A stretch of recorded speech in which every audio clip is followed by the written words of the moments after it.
Everything is bigger in Texas, and for the Austin Major, everything gets harder as these teams move through the stages. We've already seen what went down in stage 1, and now the tougher test begins to see what teams can have a chance of making it closer to the arena, and also stage 3, which is the next one that's coming up. Maui, Moses joining me this morning. How are we doing today? Good. Thanks for asking, James. I mean, Jason just found a free pair of sunglasses here. I did. That's how my day started. It's good for him. That's perfect. I got, well, not a free pair of sunglasses. I got the opportunity to potentially return sunglasses to somebody in the building. But we don't know who it is yet. We'll figure that out. So if they don't pick them up, they're yours. Yeah, we'll keep you guys Finders updated keepers. throughout the day. It's probably the most exciting thing we'll be keeping track of throughout day 1 of stage 2. That is exactly what we want to do. That's Yeah. starting off. Not at the games, nothing else, just these amazing sunglasses that you guys managed to pick up. But what we do need to do before we go too much further into all of this, right? We got an amazing area for all the players to be in here. We got an amazing arena to look at inside of what everyone's playing in right now. So take a look at this tour. What's up, everybody? I'm Darth Mike. I'm going to be running around the venue, taking you behind the scenes, showing you a lot of the action, filming a ton of content. We're going to go ahead and take a tour of the studio, see where the magic happens, see where the games are going to be going live. Teams are getting ready to set up, so let's go ahead and let's do it. Welcome in to the Blast TV Austin Major Studio. Come on in, guys. Come on in. Come on in. We've got so many beautiful things to look at. This is where the first 3 stages of the Major are going to occur. We got 32 teams rocking up. It's in this studio where everything begins, where we first learn to respect underdog. This is the mix zone. This is where the press will be after the games to catch players as they come off, get their interviews, get their snippet, give you guys a little insight. But here, as we come around the corner, this is where the magic happens. We've got 8 setups.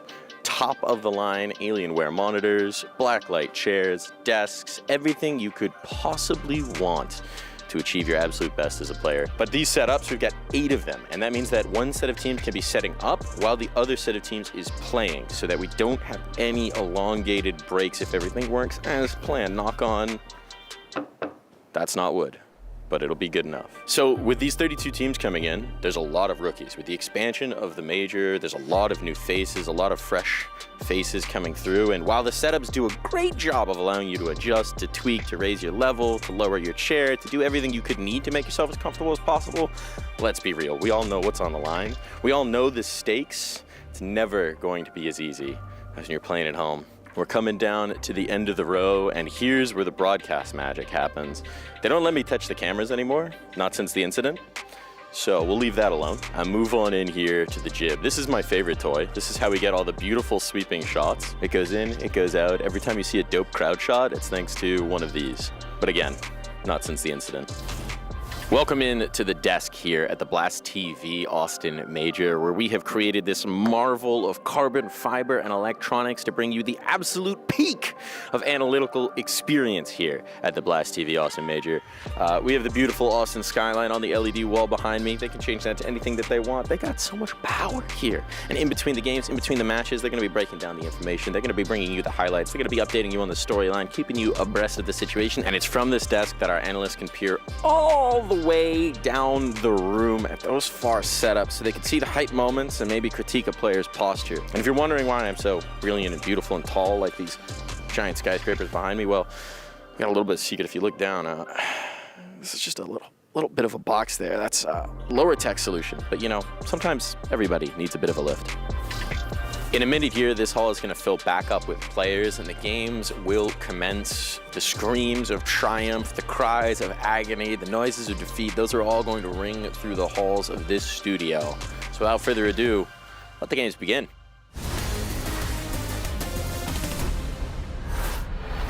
A behind-the-scenes look at everything that's going on down here in Austin for the Blast TV Major. But we also got to have a bit of a recap and look back to what happened in Stage 1, guys, because Stage 1, there's the excitement, but there's also the heartbreak with it. It got pretty wild, especially towards the end. I'm just going to start by looking at just the 3-0 teams that went there, your Bates and Heroics. They came through and they dominated. Oh, man. Heroic took care of business. Saul looks like one of the best coaches in the space. Still, and right. Bait, on the other hand, I'm glad that they got rid of some of the Tier 2 online jitters, okay? Because they're playing their best possible game. Yeah, and it's beautiful to see a team do that because you never know what this is going to cause in the next stage. All of a sudden, you get that confidence of a nice run through Stage 1, and that is going to propel you, and you're playing with house money. There's a lot of positives for Bait right now. some positives they'll be looking to continue through into this next stage as well, but it only gets tougher from here. And a lot of success from the Asia region as well, where they were congratulating each other's success and finding that dominance. These were some beautiful moments. I mean, what was that? Amelia just jumping on the chair, going full Stewie on that one, full Kobe. I mean, we love it. We love Seize the your energy. moment. Carpe diem. Yeah. Hey, you don't know when it's going to come next. Then we've also got the heartbreaks of it all as well, and it was... We don't have to talk about this. No, oh, you love this bit. This is your favorite moment. Well, not when it's the North American team. Yeah, exactly. So James, get you with the can't have program. everything, Moses. You must... First I don't of all, know. this So is fun. far, I have had everything. It's been great. No, I mean, look, real talk. It's devastating for a lot of these teams. A lot of teams that we expected to do better and didn't show up. We saw Metasport there, who had an incredibly rough stage one. Yeah. With the names of that team, you would have never expected it. Obviously, the stand-in situation for Complexity is heartbreak as they get knocked out as well. Wild Card struggling to repeat any kind of success they had back at Shanghai. So, yeah, a lot of disappointments. But you know what? I think for some of these teams, the writing was on the wall through 2025, and they did their best to kind of fix things right at the end. But we in a world, we saw this coming. I mean, that Texas barbecue is going to taste all the savorier when you have American tears just seasoning the whole thing. I mean, it sucked for anyone that's really an NA fan in this one. Just you two then. Yeah. Oh, there's a couple more of them. There's Okay, there's a few more lit about, you know. I've seen a couple of them. You can still hold on to something. Maui, I want to look with you in a deeper dive of Lynn Vision, because this is a team I did not have making it at all. Lynn Vision kind of came out of nowhere here. I mean, Okay. I feel like we know some of the names, like Wes Mellon and Zacher. They've been around the space for a little while, but for a Chinese team to punch up, to actually take down NRG in the 2-2 matchup, and yeah, that first map was a little bit hairy, but that second one was convincing. So I'm loving the energy that they're bringing. I like that.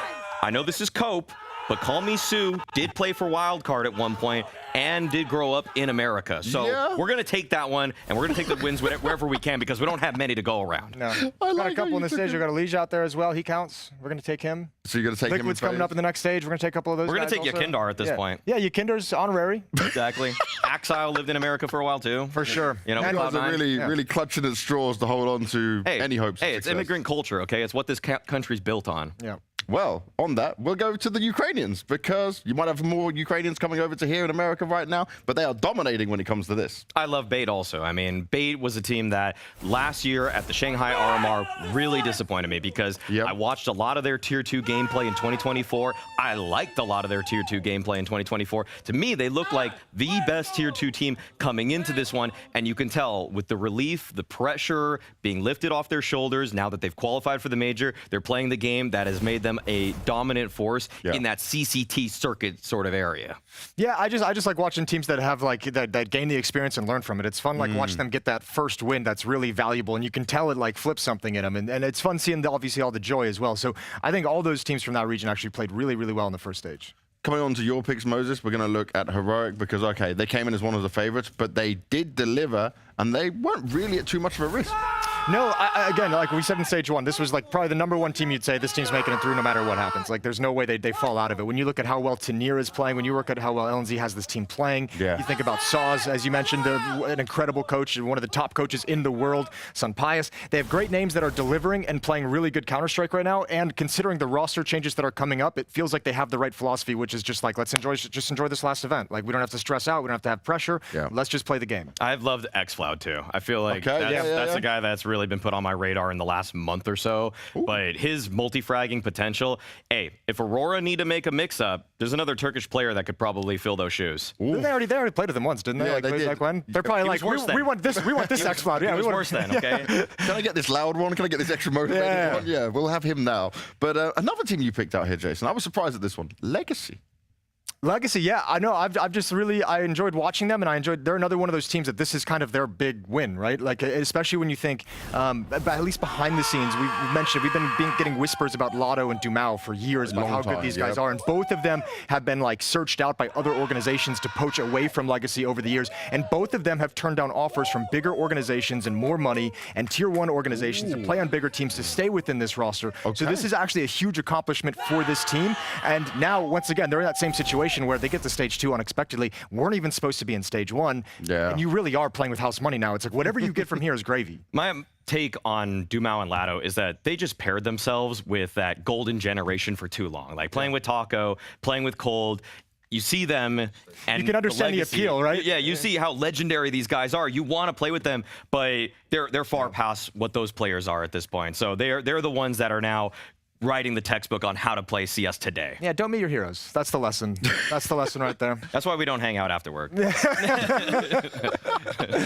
Strong words, all truth in all of this is of course. Now, looking at the other teams that have come into this stage, let's take a look at the new teams coming into stage 2 and what we can expect from them. There's some big names in here. There's some teams that, if it had just been a little bit of difference in time, they probably wouldn't even be in stage 2 for a team like Falcons. You got a couple names that you're going to absolutely keep your eye on. I mean, FaZe Clan, without a doubt, is going to set records for this major already in terms of viewership. You have some of the other Brazilian Call teams. it a shot, I see. Yeah. Some of the other Brazilian teams that have really struck a chord this season too. I mean, we've seen little bits of success from people like FURIA, like MIBR, like Pain Gaming. So it's going to be interesting to see if they can carry the torch, because so many of the other South American teams have already fallen. I mean, FURIA's the most interesting South American team right now with the changes they made with Yakinder and Molly coming in. I mean, especially when their first event back at Astana was like pop off, get to the playoffs, which was like out of nowhere. So now it's like, okay, well let's see what you really have. Let's see like 2 events in a row. Can you do it? Have you added a little bit more? Things more comfortable? I think FURIA is really exciting for me to watch. Now, let's have a look at the bracket of how things are going and how we will see it all start out. Our opening games of the day. Remember, it's that crazy mode we get once again. All these teams are playing 2 best of 1s right out the gate, and that can kind of make or break your hopes and chances for some teams in this. If you come in cold on day one bad day, you can just absolutely ruin your entire major. And for some teams, that means even ruining your whole season, because so many teams put all of their eggs in a single basket, ramping up for this tournament, ramping up. So if you're not warm today, imagine if you're a FaZe Clan that has made all these cool moves and everything like that, and suddenly you just stink it up today. So hey, that's no not one wants happening. to see that. That's not happening. Nobody Simple's wants back. it in day 1 0-2 BBQ. That's like the worst experience ever. Yeah. Maybe you just skip the barbecue after that as well. You just give up on all of it from that point. For FaZe, though... You still get to play another game, actually, if you go 0-2 today. Yeah, but you give up on the barbecue, you know, you have to practice more to come into the next day stronger. That's where I'm going with it. Okay, all right. I see where you're See? going. FaZe overall coming in. Look who's back once again. Okay, last time he was at a major, it was with Falcons, but that was kind of a dead project going their way and trying to see what they could do with him. Now we've got a different version of Simple coming back to this. Has your opinion started to go in more positive fashion of what we can expect from this team? Simple already looks better in a FaZe jersey than he does a Falcons jersey. And I'm not just talking about fashion sense. I'm talking about the way he's actually playing in the game, what he showed there at Dallas in terms of the individual peaks. It wasn't always the most consistent, but with Rain beside him now, being able to trust the anchor that he's working with, I feel like Simple's going to be a lot more focused, a lot more concerted in his efforts. I think, I think Dallas, you saw some glimpses of things that you can be positive about. I think you saw some glimpses of things that you're like, well, let's hope that one gets ironed out with some time. His movement was a little bit rough. His you know, his taking a shot and stepping back into cover, running into walls, jumping into things. A few of those moments happened at Dallas, but none of it matters because everything is going to be judged by how the major goes. Yeah. No one's going to remember that performance. They'll remember this one. Oh, yes. All eyes on Simple and FaZe for the major, but also all eyes on Falcons, who right now look like they would be a step above any other team in this stage. It almost feels ridiculous that Falcons have to play this stage out. It feels like a formality that they're going to be making it to stage 3, inevitably the playoffs on top of that. They are, in my eyes, the second most likely team to win this entire major. So for them to crash out on this day, you know, lose a couple BO1s, that feels unthinkable to me. I think they looked a little bit shaky in their last event once they finally got time to practice and play. Like when Modesty came in and they had that gauntlet run of, it's like, we actually don't even have time to practice. We're just going to play, fly by the seat of our pants, fix things, you know, live. I think they played very, very well. I think when we saw them have a little bit of time, you could see they were trying to work through and get some ideas really on the same page, and I think that caused a little bit of disorganization and maybe a few miscues. But I think, you hope that over time that's going to get ironed out, which seems logical. But I don't necessarily, I'm just excited to see if anyone can challenge him in this stage. Like, I think Heroic can put up a good fight against him, a decent enough fight through the map pool. But I'm with you. They should be a lock-in for the playoffs.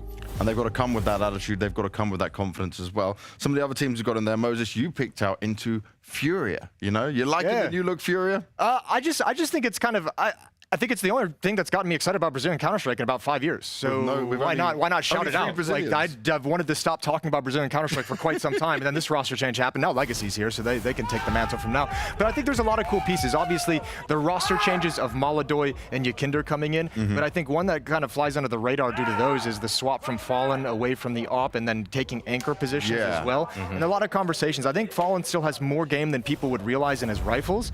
The tough thing is going to be changing up his decision-making as an anchor. I think that's the hardest part for him to get acclimated. This is delusional. Crazy. This is just delusional. I know, but it's a good delusion. He needs to have this. I mean, you have to let him have it. I never want my players to say that they are going to lose the major. So I guess I don't want the opposite of this, but for Yakinder to say this, I mean, he's a fiery guy. He's a big personality. That's actually why we love him. And it's good to see him back in the server on top of that. I'm going to move away from the quote, which it's good to see him back in the server, not so much in the interviews. Yeah, I have nothing positive to say about that singular quote, but in terms of what he brought at Astana, we saw some glimpses too of his entry ability actually, you know, playing a big factor in why they were able to make it to the semifinals there. Yeah. Now, for you, Maui, you went over also to a bit of Brazil. You've taken Pain this time, who have been through a rough ride of the last few events, you know, stand-ins, coach playing, DGT hardly getting any games. I think Rix has more games with the team than DGT has. That might not even be a poor assessment or a poor stat right there. I think that's actually fairly accurate, James. I picked Pain even though they are actually my 0-3 pick because I want to have my expectations upturned. I want to see this team, which to me is actually the best Brazilian core we've got right now in CS. I think it is the best South American majority lineup that we're working with right now. But yes, the last 3 events, in 2 of the 3, they had to play with their coach. Big Zero was out. DGT couldn't get to an event at first. And so what we're seeing at this event for the very first time is what's supposed to be a settled Pain, one that's actually practice. They're all here. They've all arrived. And I want to see if this 5-man lineup can actually do any damage. Yeah, it'd be nice. I'm with you in terms of the sentiment, but I just don't think it's going to be there, especially because, like, you can get all the practice you want, but having to have stand-ins for so many officials leading into this is like, and we hear from the teams all the time, like, officials is just where things actually start to get fixed and actually start to work. And I'll be honest with you, I've been disappointed too many times, so I've kind of hit the ripcord. I've kind of bailed out on Pain. Well, he still put him 0-3, even if he's trying to put some positive spin on it. So that I put him 0-3 to have solidarity with Maui. You're just together on this one. We'll have to wait and see how they look after this opening day. But I also want to look at some of the teams that have come through the MRQs and coming into the regions as well. We're going to start by looking at the success coming out from Europe and the CIS region, because they had a good run of it in stage 1. Eastern Europe looked great in this one. In terms of poor European performances, all we could really point to was Metasport, who barely just kind of squeaked into this one. But in terms of the Nemigas, the Bet Booms, the Baits, all of these teams showed so much form. They had so much poise in the way that they wanted to play, and that just comes through repetition. Anytime you see these European rosters that have 70+ maps in the last 3 months coming into a major like this, you know that they're going to do some damage because they've trialed and they have taken out so many of the bad strats. They've refined their gameplay to a point where now they're proving it on LAN. Yeah, and I think too, like when you look at some of the squads, like I think it's fun watching them. I feel like everyone came in versus like the Shanghai last time around. Everyone came in and has one guy on the team that's just really loud. It's like they realize, like, when they get in those pressure situations and everyone clams up and everyone locks down and there's no emotion flowing out to the teammates, someone had to break that mold. Like, that was the thing they looked at and said, we need someone to bring energy, and all of them had one guy, and all of them qualified. No, and it's that easy, James. You just have to get excited and loud. Excited, hyped. Doesn't matter about hitting your shots, just all the hype coming there with it. Let's try to use that in our FaZe games. Oh, yeah. Let's have just a go yell. Let's just yell. A lot more. Stay in spawn and yell all the way. Send one player out at a time. No plans, just yelling. That might have been a bit of what the Americas was doing, though, guys, because especially for the North American teams, this was bad. Shameful. They didn't yell enough. Yeah. Not enough to yell about, really. No, unfortunately not. I mean, if we want to take them one by one, Complexity, they had to play with the stand-in. I didn't think that the core rifle trio of Complexity was going to be as inconsistent as they proved to be in this stage, but Hulzerk now has proven to be probably the most valuable overall player in terms of setting the tone, being able to be an X-factor difference maker, and he's just consistent versus the best teams in the world. Hulzerk's the only one who's happy about that Complexity loss, because he, well, you know, because he's just sitting there. He's like, I am valuable. You need me. You absolutely must have me. And now he gets to have a contract. By not playing, he actually increased his worth. I know. That's crazy. It's incredible how that works. Yeah. That's a good day in the office. Yeah, he sat back happy. His teammates are crying, but they need him back very quickly. We need to also look at the Asia and Oceania region coming in, because I did not have 2 Chinese teams making it through, and FlyQuest, obviously, there's a lot of heartbreak for these guys. Well, I mean, you've got China popping off with Lynn, Vision, and TYLOO, and on the other side, FlyQuest, a team that I thought was going to make it through, is now a disappointment. But on the bright side, TYLOO has looked pretty good this season. At ESL Pro League, they were able to actually win a few games. They made it to the second stage of that event, and they carried a bit of that momentum and the momentum of being China's best team into the major, and proved that by being the best in the most populous country in the world, you actually probably have a handful of good players. Yeah, and I think, I mean, even if we're going to talk about FlyQuest in the Asian region as well, I think that team, despite the disappointment, has shown that they have some cool pieces. I think Netic was a nice revelation for that team, and I think you look at them now and it feels like maybe one roster change and that team can be much more dangerous if they bring the right person in. I think you're going to have to. But I mean, you add in, I mentioned it, I said it straight up on the desk, I think Asia is the second best region in Counter-Strike right now. If you add like Mongols into it, that's going to be waiting, you know, coming up. Like the Asia scene is really, really strong right now. You even said it's better than America right now, right? Yeah, 100%. It's almost objectively better. Yeah. I don't know how you could even make an argument the other way. I don't know how today. you would make an argument that NA is better than Asia. Even you guys can't, then I'm settled on it. I believe in you. I'm with you the whole way. Now, me and Moses did our fantasy teams already, but Maui, we're going to do yours live. So, you ready to get cooking with this real quick for us? Yeah, sure. Would you like any help? Yeah, absolutely, guys. Let's. I'll have the final say, but if you guys have any ideas for bronze, I mean, this is a super wide category. Are you starting with bronze? Okay. Okay. I mean, see, this is where my biases really are going to lead me astray. I would be picking somebody here more like Axile, just because I know what he's been. But what if you do like a rookie team? What if you throw some rookies in there? What about Senfuel from Bates? You have them making it through? Just because pronouncing his name can be difficult for me at times, I'm going to stray away from him, James, because I want to say it as least as I possibly can on this broadcast. Do a pure America's team. Get Call Me Sue in there. Okay, now we're talking. I'll put Call Me Sue. Let's put Call Me Sue in there. Where's he going with it? Yeah, let's do it. Call Me Sue. You know, Call Me Sue at this point is known as the protagonist in the Asian scene right now, just because he's been so good. But okay, Silver we got right now. I'm gonna go Rain. Let's just take Rain already. There's no question about it. I'm taking Rain.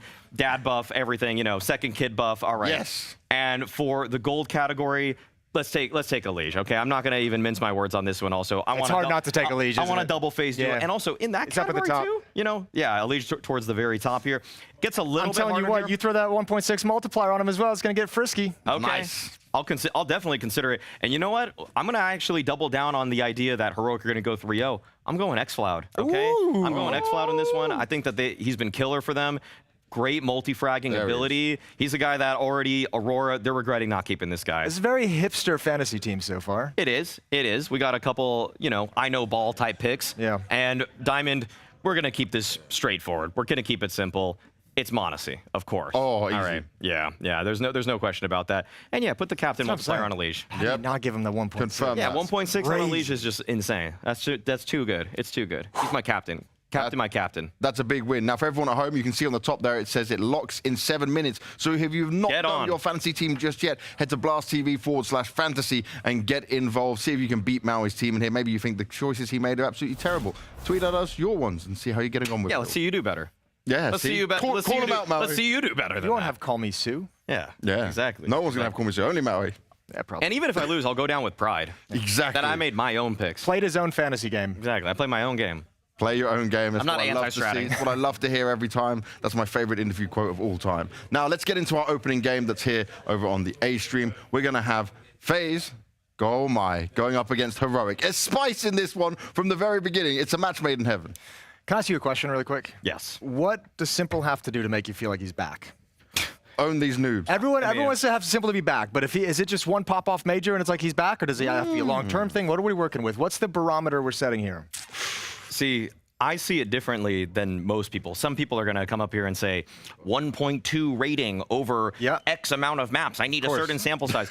I already know he's back. The viewership is there, okay? The Wikipedia searches are there, okay? The cultural impact is clearly there. He's given referential statements about his teammates. The fact that Kerrigan is Zeus 2018, like he's doing throwbacks. That was so BM. He's making that clips. was the most BM thing I've ever seen. You know, everything he's doing right now is honestly, it's getting people out of their seats better better than James Cameron does in the theaters. That's fair play. Well, this is what happens when the GOAT talks, so let's listen to him.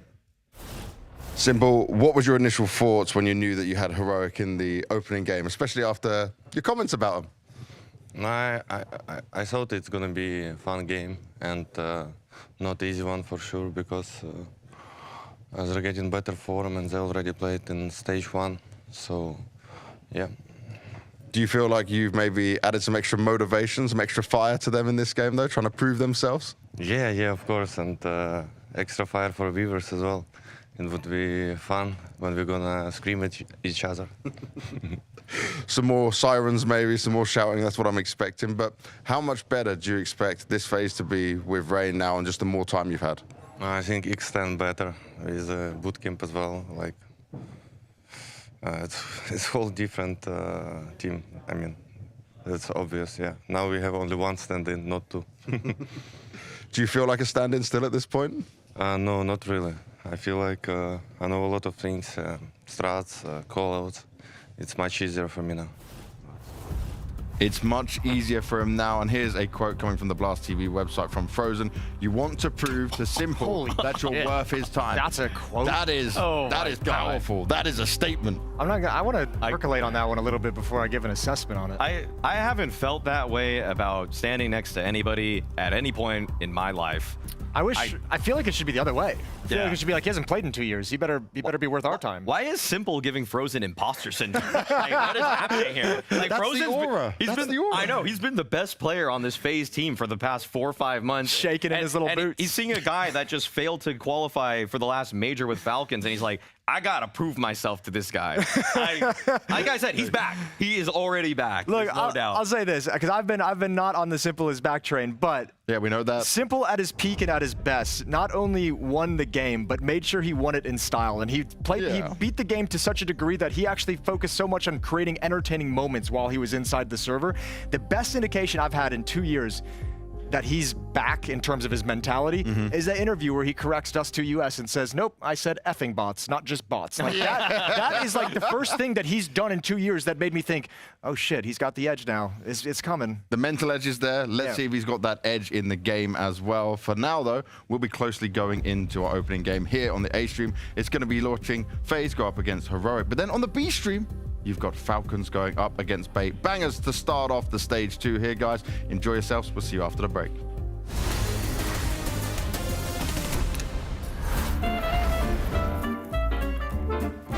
Hello and welcome to the Culture Clubhouse. We like to discuss the cultural implications of Counter-Strike plays. That's something that quite close and near to our heart. Yes, no play is created equal. So my submission to the Culture Clubhouse is something a bit different. We're going more modern day. Okay. I'm talking first CS2 major. I'm talking a team that lost more rounds than they won but still lifted the trophy. I'm talking an MVP for JL out of nowhere. Okay, we're going to Copenhagen. All right, let's roll the bad boy. Let's roll the bad boy and get into this one. So Na'Vi versus FaZe. So it was the first map, Na'Vi on match point, and the CTs are on Ego. So it should just be over. You're casting this one. It is David v Goliath. This round was wild. Scrappy had everything. Na'Vi can feel this. They want this. Just a pistol of Brokey. It felt like this was going to keep going, right? But then JL had other ideas. JL, can he save the day? Can he cook something up here? I mean, picking up the bomb, how long has he got now? So 30, no, less, 18. I see this little Brokey hesitation there. He's going back, he changed his mind, which gives him this little gap to slip out short. Gets that bomb down, and then he's running at him. He's running at him. He's running at him. A haunting clip that like causes too much pain to me. If that had just been, a second different, it could have been a whole different story. All the pressure is on Rain's shoulders. No kit means it's done. The kill. And JL has arrived in the Royal Arena. JL gets an MVP at the end of this major, lifts the trophy. That's also after kind of making even just like a debut in Paris at the end of CSGO. He comes in a CS2 with a vengeance. This isn't the history club though. No, you're dead on. This is the culture. Yes. Cultural impact builds up over the course of the game, right? And so this one, like, is it a good play? Yeah. Yes. but is it the defining play that won them the major? I don't think you can say it is. Would you say that it's fair that it cannot be more than a 6 when that is the case? Yeah. I'm thinking that too. But something you haven't considered is that individual brilliance is kind of in the fabric of Counter-Strike culture. So I'm willing to say, like, for individual brilliance, a 6. 4 for the culture score, 6 for the individual brilliance. All right. Yeah, okay. Well, I mean, that's just another great day in our lovely culture clubhouse. Thank you, Harry. Thank you, good sir. Yeah. Thank you. Good show. Rippity pep.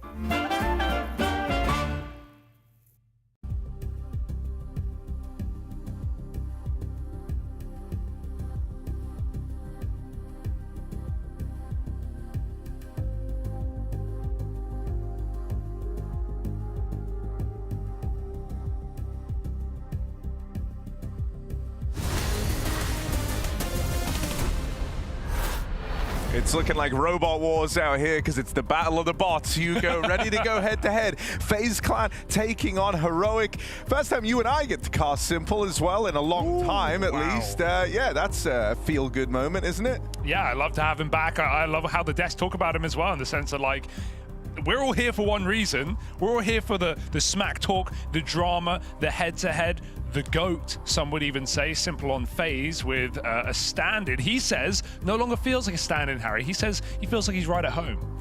Yeah, which is certainly a good sign, and you've absolutely been loving some of the interviews, some of the just seeing Simple again. I think he's already desk were dead on. This guy's already bringing the cultural impact to FaZe Clan. Yeah, the back and forth between him and Heroic, him and Youngstar has been a lot of fun to watch, and today we get to settle it in the server with a BO1 to open up stage 2 of the Blast TV Austin Major. It's a banging day to be a Counter-Strike fan. We got 8 BO1s coming at you thick and fast, and some great drama right there in the middle. We're getting readied up though. This is a BO1 on Dust 2 between FaZe and Heroic.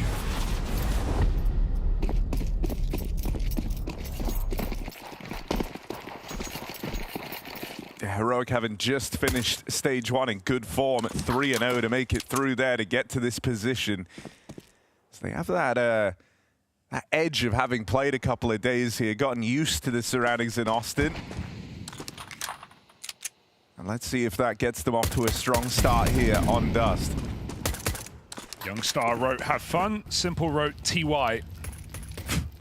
Who's having fun at the end of this one? Elige not in the pistol. Headshot from lower. Linus coming in with the entry. Heroic splitting up short fast. Simple's here with a response. And a couple of clean taps from Simple will kickstart this pistol. Yeah, all right. And now Carrigan's in the feed as well. My God, these are some lights out pistol shots for FaZe Clan. It's Simple and Carrigan doing all the heavy lifting right now. Just Youngstar left to beat. But a lot of damage done on a Carrigan, and they're backing up here. Youngstar given some room to close the distance. They're on this line, ready to triple swing him. It's Simple going early and knocking Youngstar out of the clutch. That's already a sick head-to-head.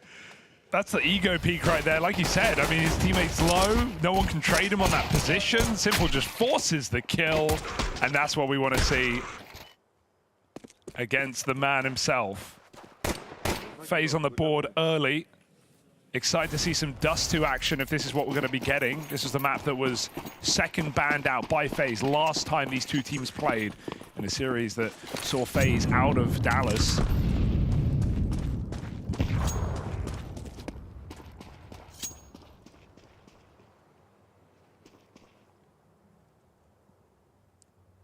Simple said they wouldn't lose it with rain.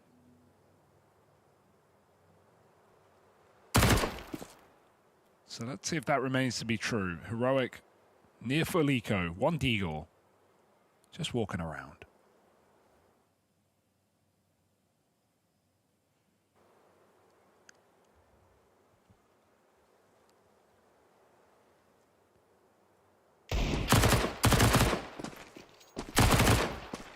Easy.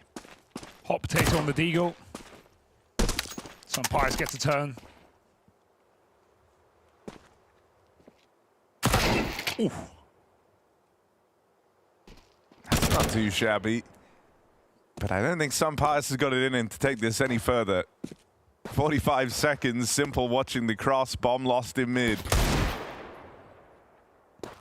And now they have the spot. They know where he is. Carrigan's even moving up to help Simple. So, yeah, no way this gets out of control for FaZe. Are they calling the... Okay, Rain SMG. They're going for the money. Yeah, playing safe. They got something to prove today. Both teams do. So how can Heroic start this map off on a T-side gun round? They've got an AWP on some Pius.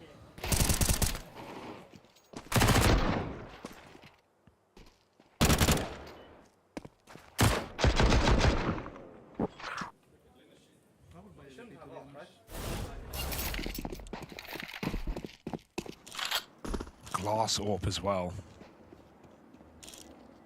Heavy long take for FaZe. The Util's pretty late here, but they get full control with the Molotov. And the Liege stops anything fast happening in middle. Great grenade down lower. Going through his protocols now while he waits for some support. Simple can move in. And Heroic might just go for an early mid to B dash here. They're all set up behind the doors. Blocked by Frozen. Back to the drawing board.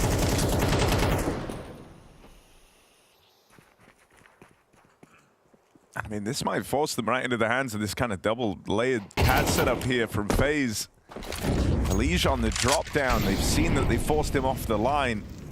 But there's a lot of bodies ready to respond to a cat take here for FaZe.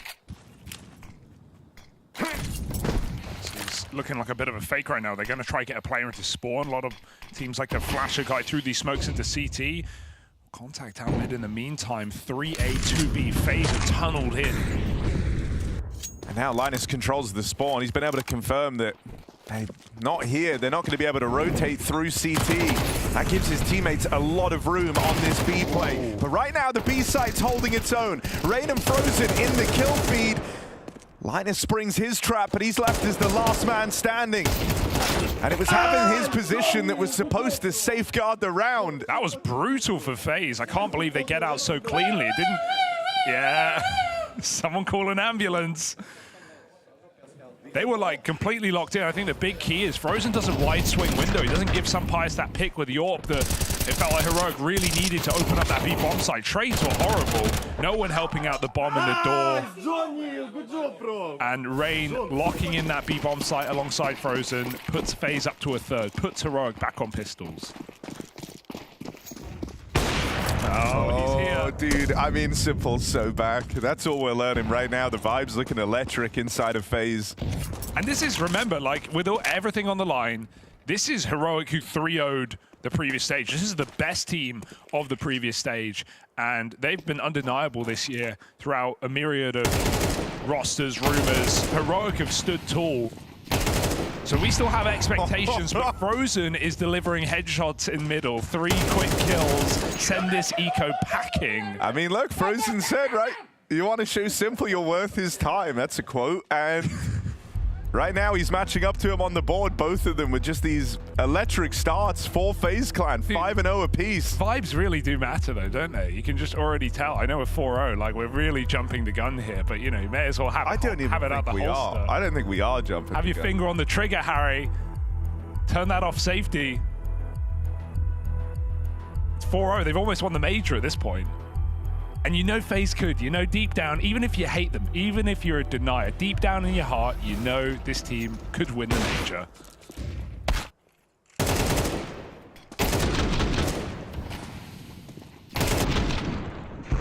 Time to talk, yeah? Time to talk, boys! Time out, huh?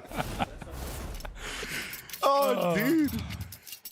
And like, Carrigan seems in great spirits too. Kind of over the decline of FaZe. One of the weirder things was seeing him get a bit more like emo. You just weren't used to seeing Carrigan like that. But this is the Finn you know and love. Good util for Heroic, right? They denied an early play. Simple wanted to peek mid. He gets mollied off Cat. Hits his shot anyway. On the boost as well. You're still on that line. And X-File just runs right in. No trade allowed. Mollied off. Great grenade at long and Frozen. Might go uncleared. He's going to force the peek. This could go very wrong for Heroic. 1-for-1, AWP out as Heroic tries split this site. This shot from the simple AWP. He went back in second time. Decides that 3 is too much. That's because long's been taken. Instead, he homes in on this long cross. Util getting deployed, but the smoke is not perfect. Not much of a gap. If they jump it. How quick is Simple? One man makes it in. That's Tania with the bomb, so the plant will be found here for Heroic as they look for their first round on this T side. They're not able to outlast the Liege. Tania often one of the heavy hitters, someone to keep an eye on. Well, he's going to go huge here. He's lost Youngstar. The wrap in from Rain. And another round racked up for FaZe Clan. Flawless on this CT half. 5 rounds straight to open up Dust 2. Yeah, it's not just that it's flawless, Harry. These rounds have not been close. The most kills Heroic have found in a round is the pistol, where they got 2. And we remember how that went. At a max of 1 kill in gun rounds. Communication, man. Holy shit, boys. Comms are flowing, frags are flooding, and FaZe are winning 5-0. Look, the promise was, if we had Rain, we beat them. And right now, FaZe are living up to their side of the bargain. Heroic too, I guess.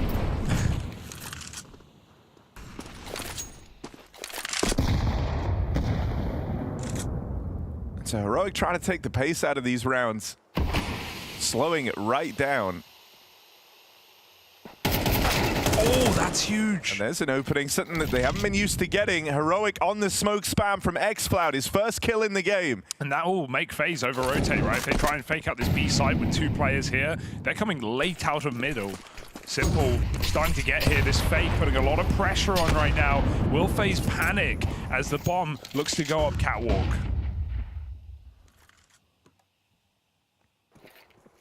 FaZe haven't fallen for this, not entirely. Carrigan and Simple stay in over towards A, and now they know they're right in this assumption. Right place, right time for Simple. See the AWP run away. AWP fires them away, and now they go back in the middle, right into Alicia's den. He's going to get out with one more. Frozen, Feld as well. That's the B site cracked wide open. Going to come down to this, 2v2, FaZe Clan. Moving out through middle, Simple trying to hold the cross, but there's Util here to guarantee safe passage for Heroic. Is Carrigan just going to walk this and go through? Plays on the tap of this bomb, tries to go in early. It falls to Simple in this clutch. Bomb has been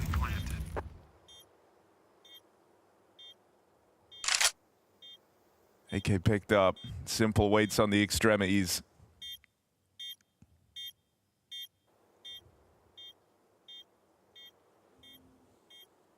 Decides to go late into this. Giving Heroic time for them to think he's saving. They get a little lax. No, they hold their ground. They stay switched on the whole time. You have to when you see it's you versus Simple in that 2v1. You know this guy's going to give it a go. Nice mid-rounding for Heroic right there. Bail out of the plan twice over. The B fake causes a bit of a ruckus. They see the AWP on catwalk. That is enough to send them back into the B bomb side again. And even though FaZe go 1-for-1, it's not always enough on Dust 2. They got a 2v2 in the post bomb. They get around. It's time for Heroic to go and to build on this first T-side round. FaZe still have a wealth of money after clean rifle rounds.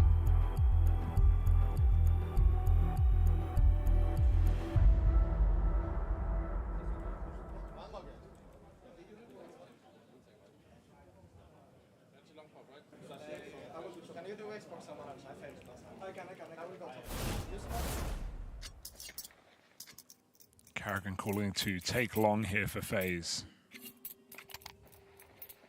It's on the AUG as well. Classic.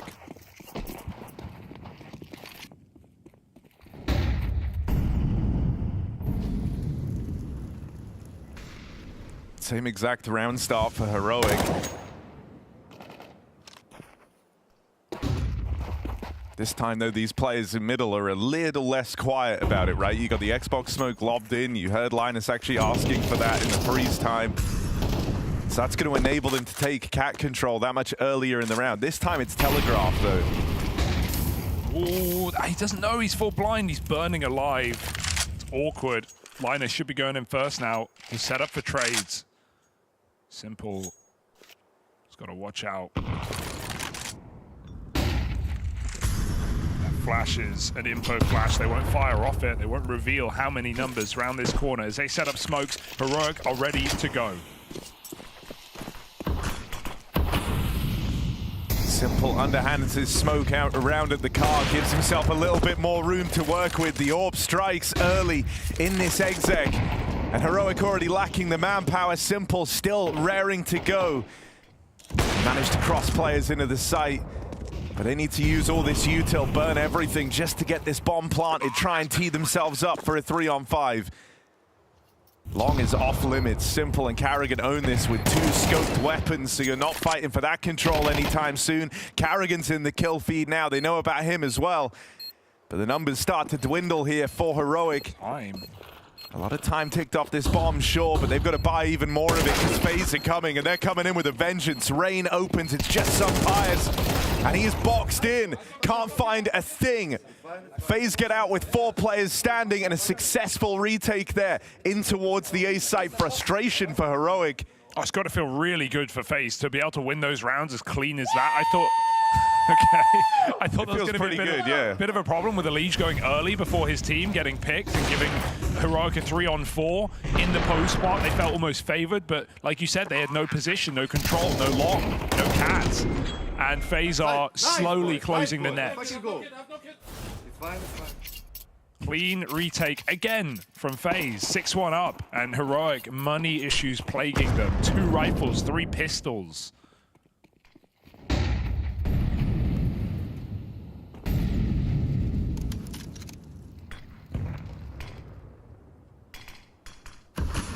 B-Pop just feels like one of your only options in a round like this, and they've been getting allowed to take the A site, but not allowed to hold it.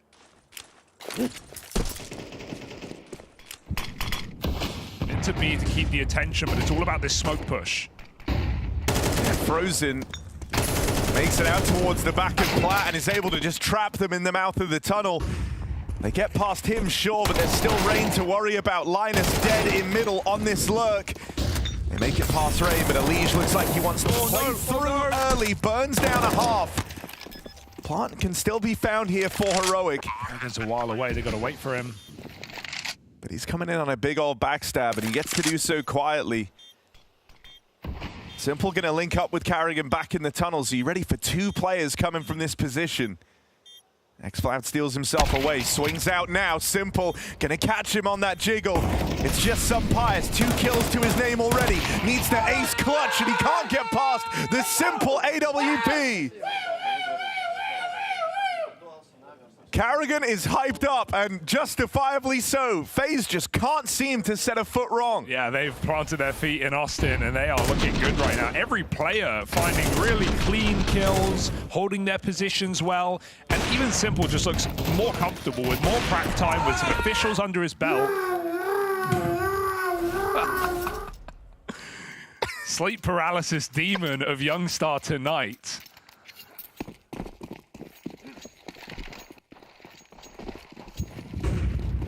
7-1, desperate times for Heroic. Are they going to amp up the ante on long? Late smoke on the Molotov. They go sending. Carrigan's going to have to come through this smoke, but they are full blind, and they are already dead. Simple as that. With a flash and 2 players and a smoke spam to boot. You just can't get in this game. They're so back. Call it now. It's the first time in a while, you know, like you're watching one of the FaZe games and it's really hitting like one, right? They're getting away with strokes of genius and strokes of luck. Some pious in the kill feed. Gonna try and get out in towards this B site. An awkward accidental jump for Youngstar, and some pious dead. Hey guys, you know what this round is called? Anti-long pop. What did you guys do? Long pop. Come on. Step up the game.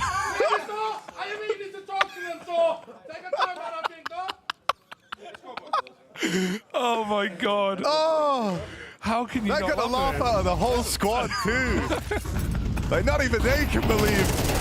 Taking them to school. Oh, the jump.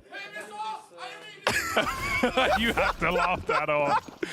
At least Tanir's in good spirit. Oh, they're so back. Wow. My biggest regret was putting FaZe not 3-0. Yeah. Feeling that 8-1 right now. Dink online. It's not the nade, not the nade. He'll be fine. But Heroic, nothing's coming for free right now. Nothing is guaranteed except Tanir out long, looking for something. It's about time. Tanir double up, and as quick as you like it, we're into a 2v2. Oh, but dude, Carrigan. I mean, look, he's been screaming at them all game long. 2 kills to his name in this round, 2 potentially round-defining ones at that. He's kept things even, and he's even looking for more. Carrigan plays through this smoke on the long side, and as Pius moves in to plant this bomb, he's anything but safe. Can XFlow provide the cover? No, he can't. Carrigan goes from calling the shots to being the one taking them. It's just XFlow here. 1 versus 2, and he's been spotted. That is maddening. He gets up on his feet. XFlow with a stellar 1v2 clutch. Lizard brain right there. Didn't even have time to react. He flicks them both. Unbelievable headshots for XFlow. And that is a slice of reality for FaZe, who played everything otherwise well. Yeah, look, he broke his headphones. It's getting up too quick. That was unbelievable, like. Nice. Quick fix. That was wild. Great Like, you weren't ready for that. He pieced together so quickly what was about to happen. The stand up, delete the long player, flick back. Both of them had to be instant headshots. He was 1 shot from death himself the entire time. Dude, yeah. Oh. Okay, Heroic.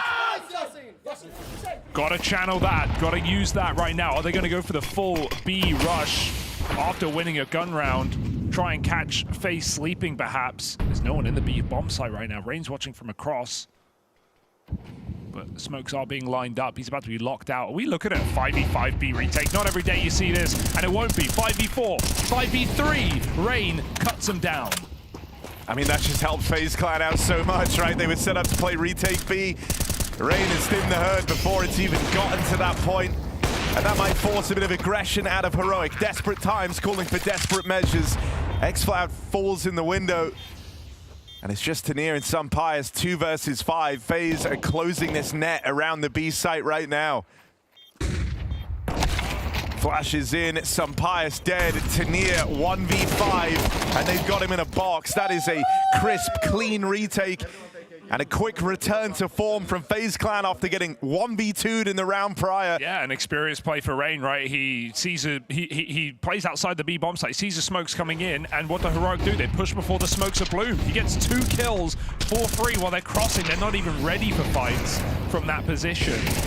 Heroic don't wait for their util to bloom, and FaZe take another flawless round. Couple of moments in this game for Heroic, but every round they lose just feels dominant. 3rd timeout in the first half.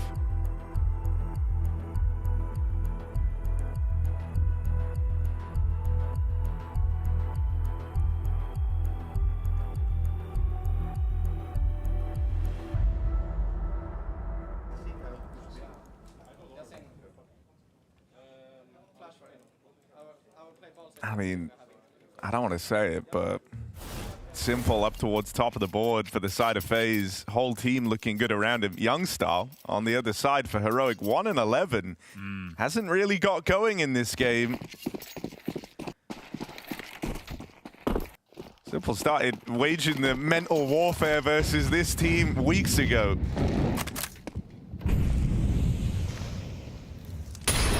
He's getting aggressive, plays ahead of the short molly. They have no idea he can be on this timing.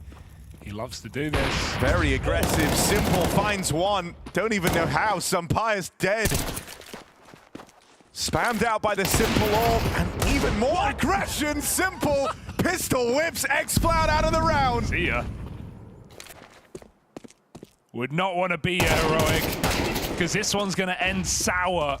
4-on-1 for Tanir. And no breaking through this indomitable FaZe right now on Dust 2. A BO1. that FaZe are looking to make quick work of, and so they will. 10-2 on the half. Welcome back to Counter-Strike Simple.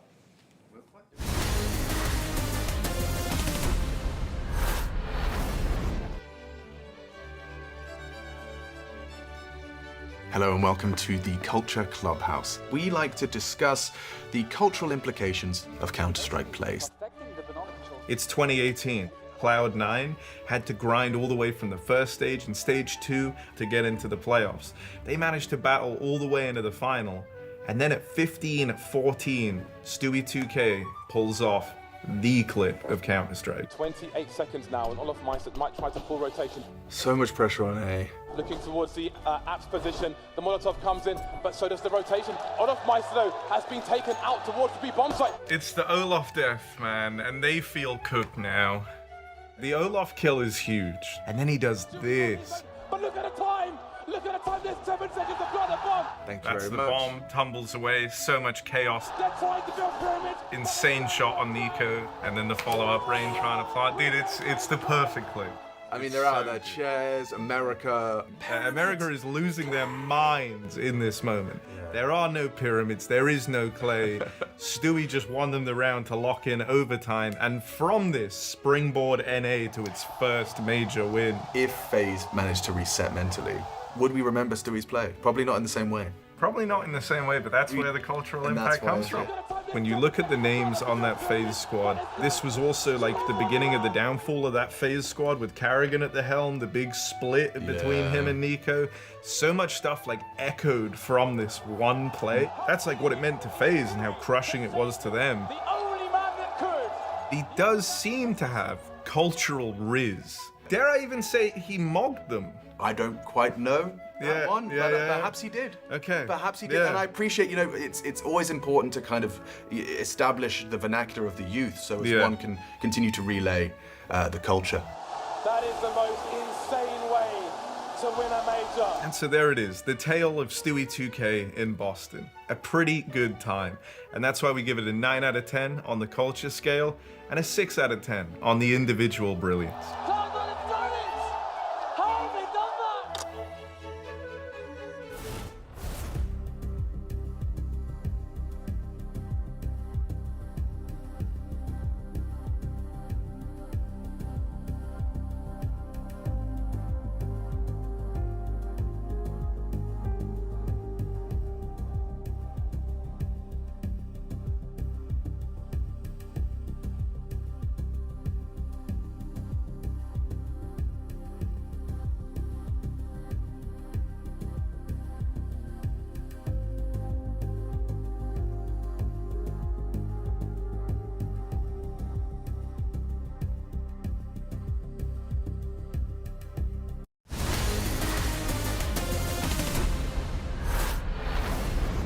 One of the best to ever do it once said, behind every joke is a grain of truth, and that joke was that with Rain in the squad, they would beat up on these bots. That was simple.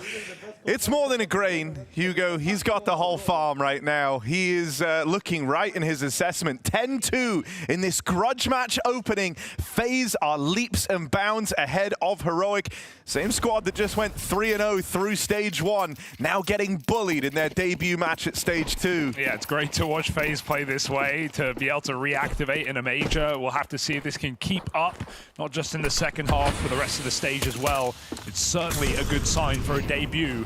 No slow starts for FaZe. Fast out middle, up to the catwalk. Behind the Molotov sits Xcloud, and he gets himself a kill. Burns out ultimately. 4v4, out long late for FaZe. Linus is here, and he's got nowhere to go. He's got to fight, and Simple will meet him there. FaZe starting to scale, and Sunpius alone. Oh, he's heard Elige. Knows he's found this little gap to get past him.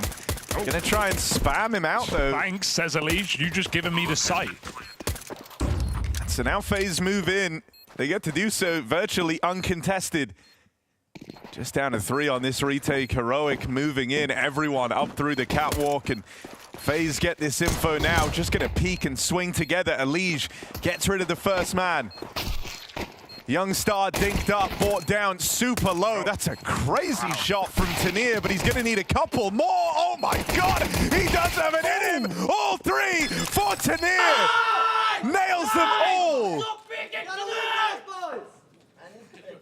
And you got to say something back, because that's unlosable. That's unforgivable.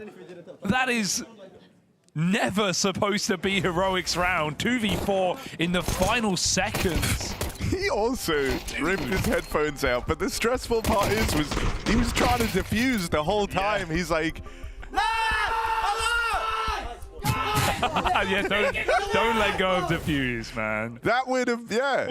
But don't worry, it's fine. He didn't. He's a professional. Yeah, well, we've seen it happen before, but that's okay. That's just added a layer of spice into this game, and you felt like FaZe had already won it. Did I just hear bots? Yeah, you did. They did just call them bots. Yeah, well. Now, it's an interesting move to say that. 3-10 down, but let's... You know, buy in early, man. Buy in early. You got to believe. Let's see. Orpin second round, making a statement. No helmet either. Sampire still finds Simple. That's such a cocky buy from Heroic. I mean, this second half is a real potential to get super fun. I think that FaZe Clan, you know, bringing their A game, and this one feeling a little personal. It's going to make for some scrappy rounds, you can imagine. Especially now that Heroic actually finds something in this second half. I'm glad it's not a blowout. I want this game to go on just a little bit longer. Yes, I'm with you there. I respect Tanir so much for the 4K defuse, give Sampire the AWP in round 2. That's just unbelievable cool. Up Cat now for FaZe. Rain late at long, but there's no way he should make it out. Maybe a Deagle can connect to the head of xCloud. Ooh, getting scary, but Frozen hits it. Long lost. A plant. Okay, great. 2 of them are really low on health. Frozen should have a bomb plant at a guarantee here, but he's decided to delay for a moment. And that has allowed Heroic to close the distance somewhat. But right now, there's only HP on Youngstar. He's got 1 kill to his name. Frozen! Oh! The collateral! Oh, God! Not like this! Frozen! Ice cold! And FaZe are back on their bullshit in Austin! That is wild! Never seen anything like this game. The aura, the highlights, the clutches, and the BS, as you say. Everyone's taking part here for FaZe. Full eco win. A collateral Deagle to do it. You called it as well. You said no one's got health, and that's how he wins the round. Youngstar 1-14. 1-14, he loses the 1v1. Out. Oh man, the humanity. This is unbelievable, dude. FaZe highlight reel.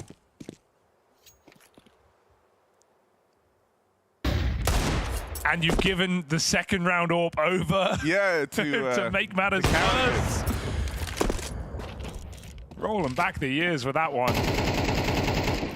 Simple wants to go in stat pad. Frozen wanted to impress Simple. He's done that now. That clutch just put FaZe back to their winning ways, put Frozen firmly in first place. And he's even here to get the trade for Simple over on long, keeping this round safe as he does so. And Heroic, no matter what they want to do, no matter what they want to say, this game might just die on the second round of the half. Unless you have a highlight to rival that of Frozen. There's no getting out of here alive. xCloud even getting shot at through the box, hits his headshot. They're coming up long. Maybe there's a chance, but Rain splits him from short side, and FaZe just sweep it under the fridge.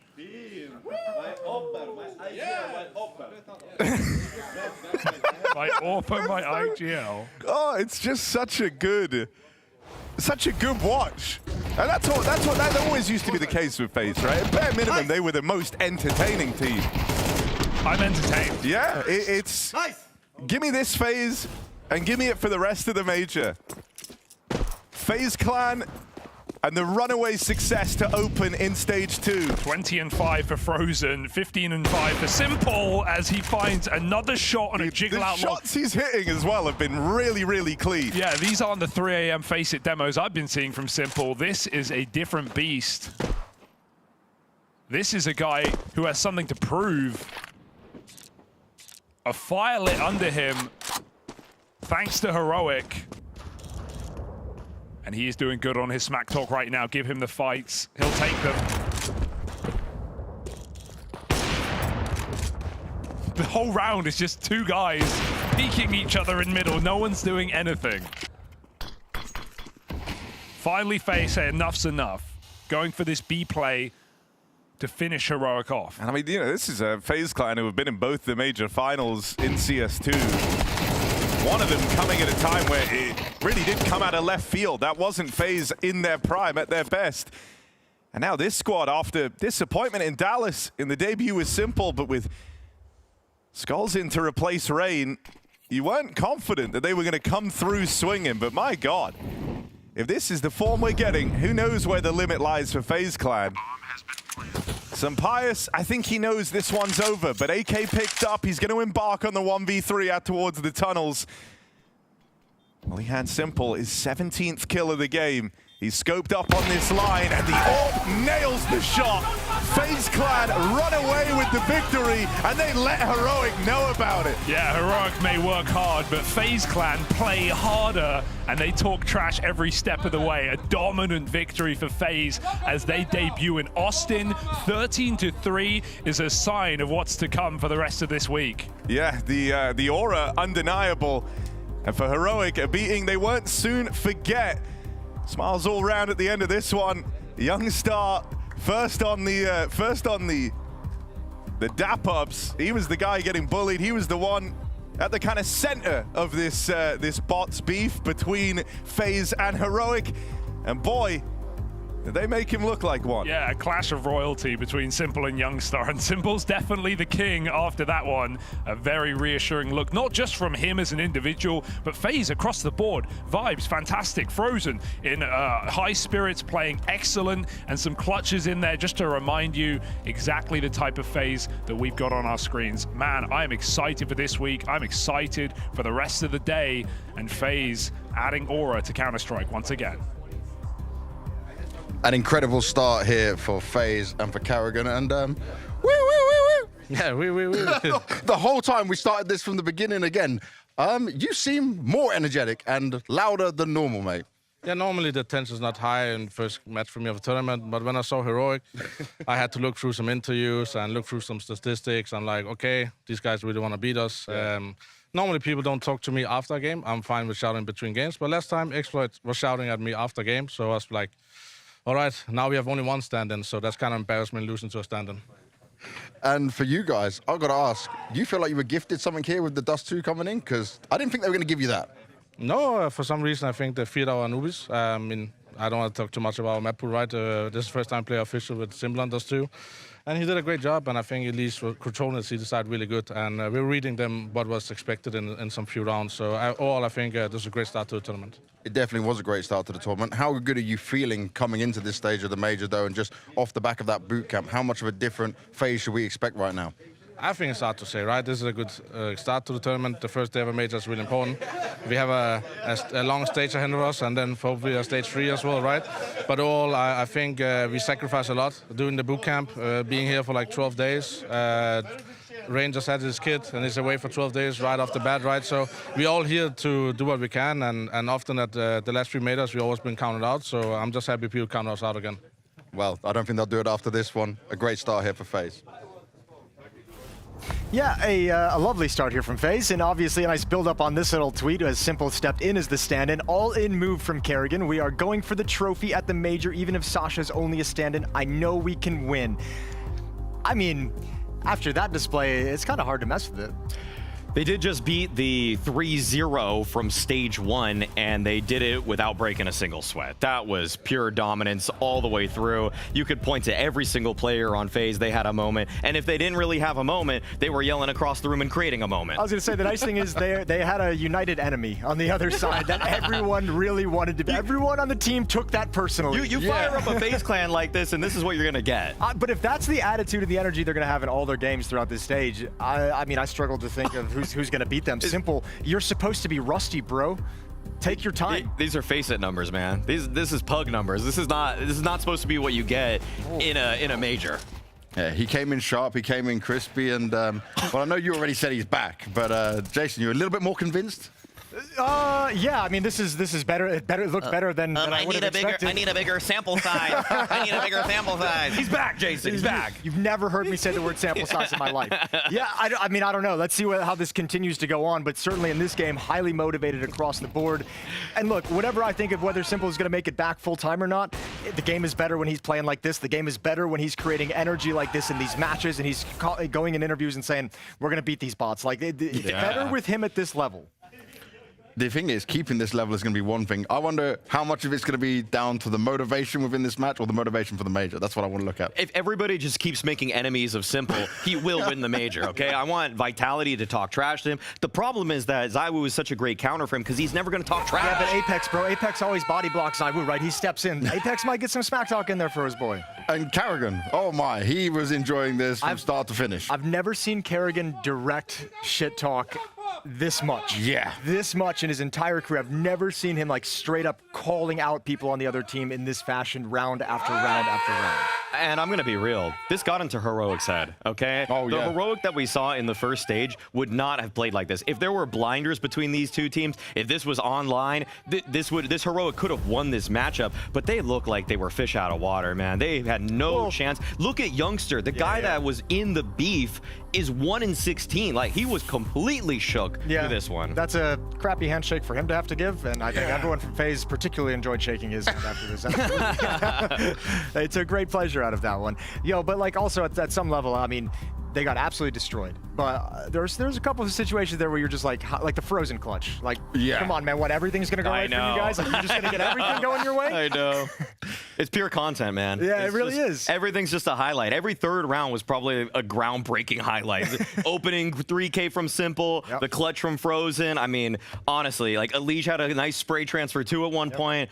I mean, just rack it up, rack it up. Do you think it's just for Heroic, though, looking at this right there, it's going to be coming down to, this is just one game against FaZe, the rest of the games you're not too worried about the question is, did FaZe beat him so bad that they get knocked off kilter for their second game? Like, you know, you just start your day with a beatdown like this? Is that how long is that gonna persist? How long are you going to stay a little bit depressed and sad about that kind of a loss? How long are you be angry about the way you got beat? Well, you need to get through it, you need to get over it, but we need to get over the rest of this day. There's plenty more games coming your way, so stay tuned. Flamish, you've had 6 months now on VP. It's the first major with the team. Your first major with Game Legion, though, in Shanghai was an impressive one. How are you feeling this time around, coming here in Austin? I mean, I'm feeling great. I love the city. I love the atmosphere. Can't wait to play. In terms of not being able to wait to play, the last few events that VP have had, it's not been pretty. It's not been looking like the potential that we saw from VP at the beginning of the year. So what have you guys tried to do to fix that? I mean, we've been just working on our problems. Nothing much I can like spot too different, and we just need to play our game, and everything's gonna be great. So, I mean, I just can't wait to play, and then we're gonna see. Obviously, Finn now has had like one event with you guys. You know, new coach coming and changing. Did he want to adapt some things, change some things coming into the major?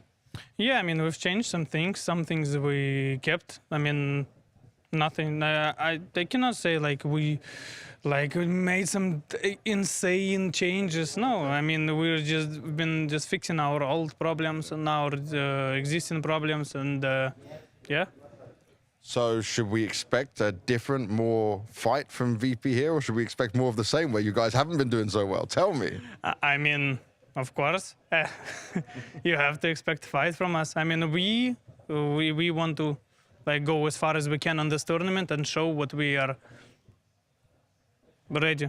I mean, I just want to show that we are very good as a team, and we want to show the best our result as it can possibly be.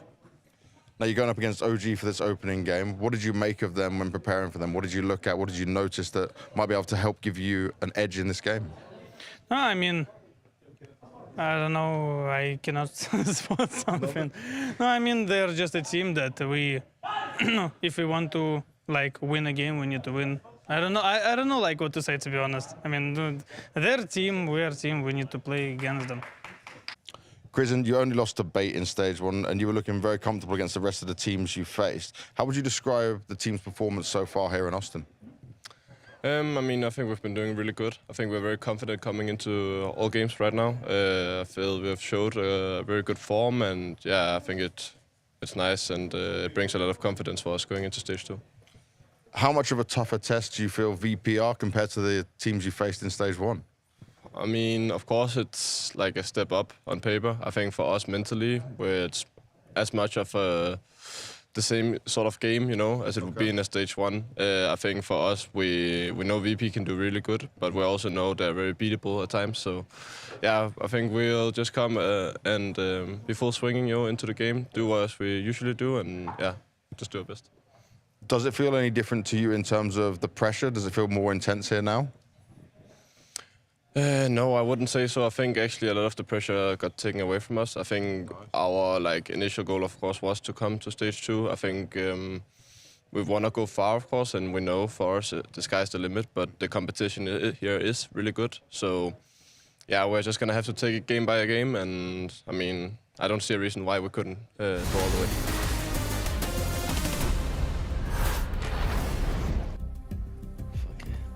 In Texas, and damn, you know, the games are already delivering, Hugo. Things are already looking good with FaZe running away with that opening one, but now we get ready for VP versus OG. And this is an OG squad who did impress us on their run through stage 1. Yeah, it wasn't just the fact that they came through 3-1 when a lot of people were underestimating them. It's how good they looked in the server, right? Individually, Nikodaz breaking records in the first game of the major, but aside from him, there was actually some depth to this team that I wasn't expecting. Spooky looking like a really strong rifler, Crizzen calling super actively, and this team screaming down their opponents in so many different games. So I like that interview for Crizzen. It's, you know, realistic as well. It's the sky's the limit, but let's also be real. There's some really good teams in stage 2, and yeah, well, OG, are they going up against one?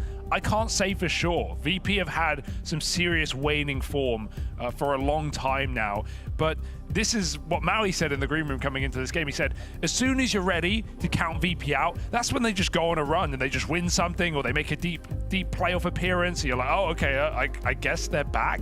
Is that the VP we're going to get at the major? No signs, no reasons to believe it, but that's the VP we know and hate.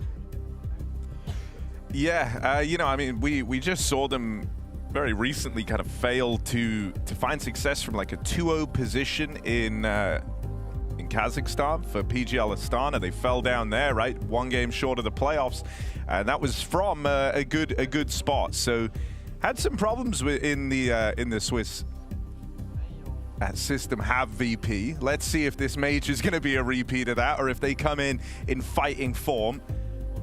Yeah, this has often been a team in the last few years, we've said, where a lot of CIS rifles, strong, upcoming young rifles have gone and kind of, you know, lost their way, kind of died in the mid. So, you know, when we saw Flammers appear at the Shanghai Major, make, you know, such a incredible debut to Tier 1 and then get picked up by this team, we hoped he would get better, he would improve, but I think he's also been struggling to find his place inside of VP. I never know what to expect from a VP game. I know they can win any match, definitely a match like this where they're favorites, but OG are going to have fire in their belly. They've got a reason to compete today. They came through really, really well in that previous stage, so I think OG are the team I'm looking out for today at least. I mean, OG even as a squad, like very, very conscious as well in the big picture of how this affects things like VRS and whatnot, right? So all the wins are that much more impactful to OG if they're able to get away from them, because they are one of these squads that have, you know, slipped on down the rankings and never went on to recover, right? I think BO1 on Inferno is a very difficult place to meet VP here, especially considering we saw OG lose this in the one time they played against Bait.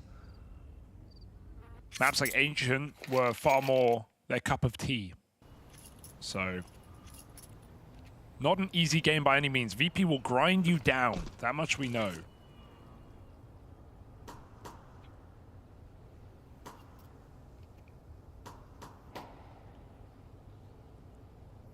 It's a quad A setup for VP. And this is a pistol round. They do like to run on Inferno, right? Leaving Flit alone. Not uncommon to see him kind of playing the pixel angle at that B site, but instead, we We're gonna get the action over here out into middle. Electronic farms the first two that come his way, and here's the help. Fame doubles up on the apartments. This pistol round decisively looking to go VP's way. Just Spooky left up in this one. And a 1v4 rolled out ahead of him. All 4 players occupying this A site. And so if he does try and follow through, he's got to scrap every step of the way. Electronics even flanking him here, being very active in the approach. Missed chance at the backstab. He's going nowhere fast, though. Round for Electronic. 3 from him, 2 from Fame. Clean shots, put VP on a pistol. And high energy coming in as well.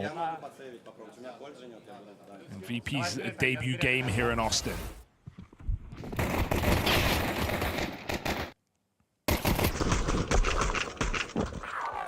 Nice! I mean, we got to see Electronic and Fame yesterday in our media day, Hugo. They seemed in very good spirits, which is nice. Certainly seen this team rock up to events before feeling a little sour. Yeah. True. It's like not everything's right, but yesterday they seemed very, very happy. Maybe too happy. What have they got up their sleeve, Harry? Yeah, it makes me nervous. I do think Inferno is like the worst place to meet VP in this opening game. I think OG are going to be playing pretty slow here as a result. Maybe they don't have their same wild energy, you know, that they do on maps like Nuke and Ancient, where they are playing very fast CS and just going for site rushes. I think it's a lot harder to get away with it here on Inferno. Again, solo B, good luck, Fame. You've got no support, you've got to play retake. So Force Bite gets OG in, and considering VP have no kills, it's going to be a very hard post-part to break into, even with the advantages. Need this smoke spam to connect something to give VP a shot. OG have the trades available. Flash through, and they play through this smoke in at CT. They're going to deal with the first couple, but they did cross paths with Crizzen. He now plays through into the back line. Gets away with a lot of damage. Fiku in this clutch. Spam will connect, but he can't get them off that bomb. And so VP, a successful retake here for that conversion in the second round. Damn, VP. You got Flammus getting up on his feet now. Got something to say. It's a nice retake, very hard round to win, to be perfectly honest. Comms are panicked. And actually...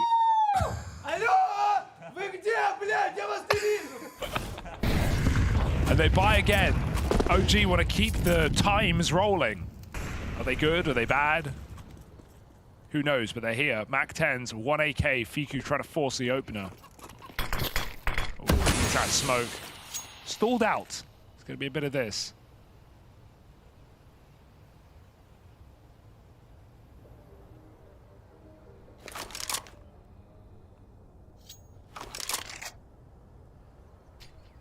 You really don't have a lot of options here if you're OG. Have enough util to cobble together a site hit.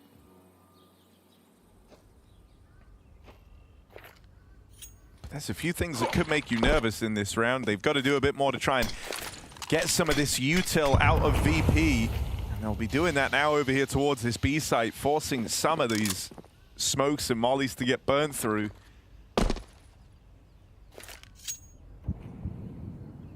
Looking like it's going to end up in this A plate.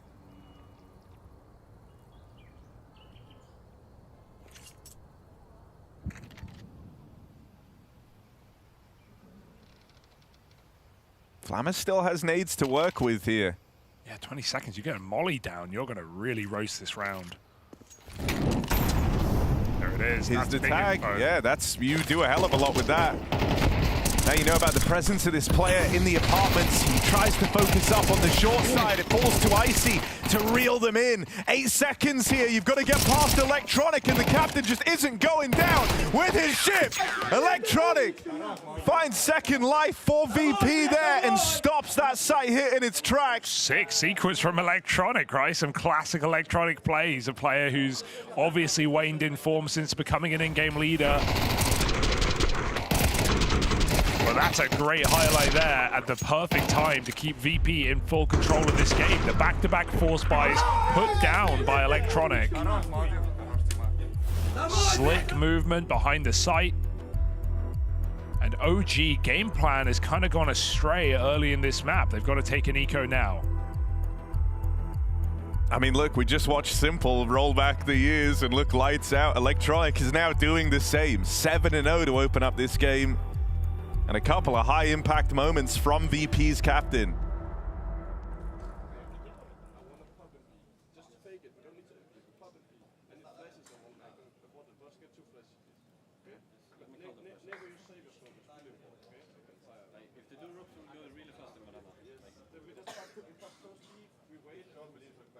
I mean, that's always been kind of one of the back burner comments around this VP squad is, you know, you kind of knew what Electronic was capable of in former squads.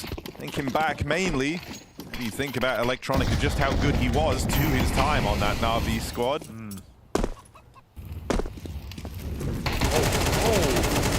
Okay, yeah, it worked. He got out as well. Flit just pushes ahead of that banana smoke. And so they thin the herd early, 5v4. And we heard Krisen calling something towards B with some kind of pop, but now OG are having to mid-round. They don't like what they see. Third rotation coming over to that B bomb site for VP. So the time is now. If OG want to go for this. VP are regaining that banana control as we speak. OG are going to have to hurry up. They're going to come through this. It's the only option they've got, and they get past Flamus. Icy on this SMG, just battling to stay alive, buy as much time as possible. And he's teed up VP in a 3-on-2. That plant will come in now for OG. Fiku plugging in the numbers. For the time being, Krisen plays behind that smoke down at Moto. But that has iced him out of helping Fiku in the long run. And with both players kind of coming in through the apartments in short, Krisen only has 1 kill to find here, and he's not able to get it. Electronic, the captains clash, and he comes out ahead. Yeah, Electronic must have heard him there, or if not, that's a crazy read to know that Krisen was playing up close behind that library, especially when he gets re-smoked to think he's still there. And Krisen was really trying to find that kill fast. Electronic did not give it over, let his team come out with the retake instead. 4-0 lead, and these are really clean rounds for VP. They are dealing with some hectic situations very calmly. And now it's finally OG's first real buy with everything to talk about except the AWP. But we know that's not really going to appear in this T side. So OG, can they land back on their feet? Slightly delayed by these force buys. That's good pathing. It's into the orb. Fires early, 3B. Good cover. And Icy's got the angle back. Yeah, you at least got info here, right? You've spotted 3 players B now. Spooky saw the 2 site guys with rifles, and they've heard that orb fire off from CT. At this point, you're probably thinking he would leave, right? He's fired off the orb, so why would he hang around? And Icy is that third piece that's considering it. And so if OG just go for the execute, they're going to run into quite a hold here. Boost is a problem. Could see them smoke it off from this position, but Icy's going to get 1 more shot before all is said and done. Ooh. VP have done such a good job of holding onto their util as well. Every one of these site hits for OG feels like it's having to go down through a smoke, through mollies, and now into these crossfires. They'll get chewed up. Icy Zorp with an important miss here has allowed them to close the distance, but he makes up for it. Second time's the charm. It's all coming together beautifully right now for Virtus.pro. Yeah, Fame is a rock as well. Very reliable backside, doing a lot of damage, picking up the kills that Flit and Icy are tagging, and even smoke spamming for the final one. It's a really nice round again for VP. I'm loving what I'm seeing, and I am questioning why you'd want to go to Inferno in a BO1, especially considering what happened in the last stage for OG. Looks pretty uninspired. The same is happening here against a very experienced team on this map.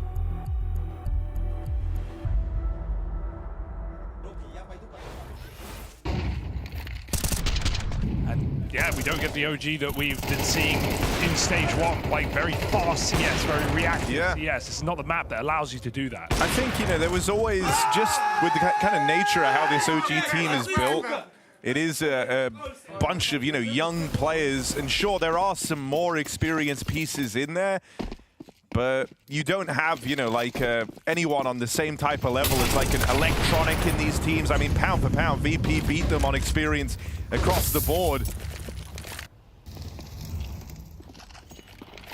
You know, even their kind of most grizzled player in like a Nemiga has had surprising success at majors, sure, but yeah, just surprising because of how many different teams and different majors he was at. But you know, always an underdog in them. Yes. Doesn't change here. 5v4, 2 guns available. And the orb smoked off as well. Icy's going to try and keep the pressure on, break it. He's taking his time though, they are already out middle. He's playing with them, doesn't want to commit to that peak. Trusting his site players to hold down, and Flamus is pushing in to force a kill. There are knives out round this corner. They better be ready. Oh dear, bit of a catch. Covered by his teammate though, Electronic makes it even. 10-0. Yeah, this might be his first death though, or he just goes flawless on the push out through short. It's a lot of damage from Electronic as he falls for the first time in Inferno. 11-1 right now on the captain. And with a 3K from him in this round, VP are hoping that's enough. It's going to come down to Fame and Icy. Spooky's tagged up, but still makes quick work of that first player out through the short side. Is this OG finding their first round? Icy moving in, and the AWPers will clash. Nemiga on the rifle. And Icy has the read, locks him out of it. A 1v2 to keep the scoreline flawless as VP's orb sings. Very smart clutch for Icy as well. Really takes his time with that one. Never reveals his position. Spooky's out on an island, open to him. And he knows if I'm going to win this, it has to be by clearing back sight. If he's anywhere else, I'm just going to lose. So he hard focuses on the corner and he flushes the last out. This is the happiest I've ever seen, VP. And for good reason, 6-0 here. OG with nothing to show for this game. Nemiga's yet to get a kill. It's great to see Flamus with this infectious energy, right? Like, that was what he brought to previous rosters whenever you... Oh, poor Nemiga. Yeah, he was doing the same kind of thing back at Shanghai with Gamer Legion, right? He was getting really loud. And, you know, even at that tournament, I remember an interview he gave where he said, like, I'm used to coming from kind of, you know, Russian-speaking squads, and usually it's a lot louder, it's a lot more hype and stuff like that. You know, change it into English-speaking, it's more calm, it's more level-headed. Well, then he joined this VP's team, and I was thinking, I don't know if this is the team to be yelling happily and excitedly. Yeah. But if he's able to bring that energy to the squad, damn, that's exciting. It feels like it's rubbing off on the rest of them. Definitely. There's been a lot of reasons to be cheering here in this game, and an Icy 1v2 gets the young guy activated as well. 5-on-3 here. He's seen the barrel. Flit doesn't want to overdo it. And VP don't need to. They're comfortable.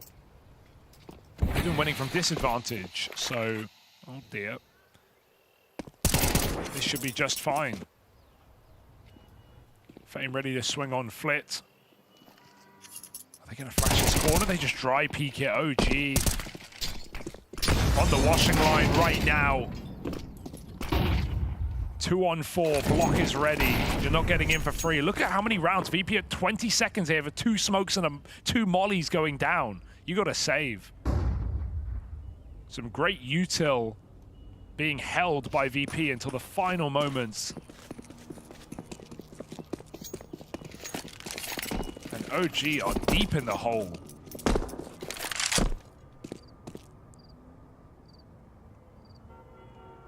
Counter-terrorists win.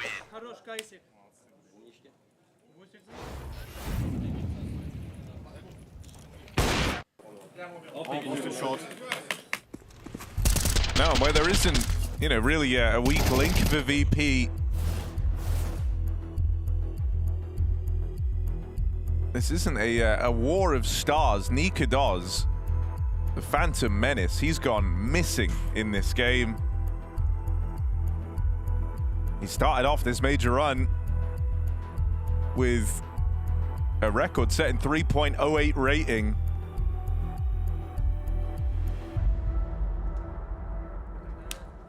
But in stage 2, he is yet to land. Barely even done damage in this game so far. VP's protocols just too clean. Their patience unrivaled. And they've had a good bit of opening fire in this game as well. They've pushed a player down mid. They've had the short boost. They've taken some banana fights. It's not like VP have just been hiding. Just a minute ago as well, when we were talking about like the kind of inexperience on OG, at least in dealing with like these really high pressure situations. And we said their one other experienced piece is Nemiga. Yeah. Well, he's got his own problems to worry about right now. You know, I don't think he can focus on uplifting the rest of the team. 0-7 from the hybrid star on OG. Hasn't been able to find success with the rifles. Maybe there comes a time for him to try and look for that AWP. This is VP saying, all right, let's see what you've got now. We're going to play a really safe round, playing on the extremities, leaning 4A late in the round as well, and not fighting really any deep positions on the map. So OG get the chance to run and execute, to play their game. And they have avoided the stack. It's only 3A for now. So can OG finally break through with some key trades? I see Zork gets forced off the line out of this util. He's put in a rough position and will get overran. Flamus tries to hold it down, but they break through. Good timing on the wrap. Flit and Fame left to the extremities here in a 2-on-4. They need to reclaim something. Maybe they would have looked to give this a go. It gets real close to finding Spooky. But instead, a save might be the right call here for VP. Very unlikely they win this round. Doesn't seem worth the risk. I'd like to see them get some exits here, though. Keep the pressure on the economy, right? Especially when you're 7-0 up. You know OG are always within touching distance of pistols. And so, considering VP can buy no matter what happens, getting exits can make a difference. Spooky has to leave the site. That's a guaranteed kill. And the rest should be able to get away with it back in the pit. So, better than nothing, but still OG on the board. It was about time. VP give them the room. And OG actually get to play the round, not disrupted by any opening moves. For a limited bit of util OG had, they used it very well as well there, flushing out the AWP, Moto smoke.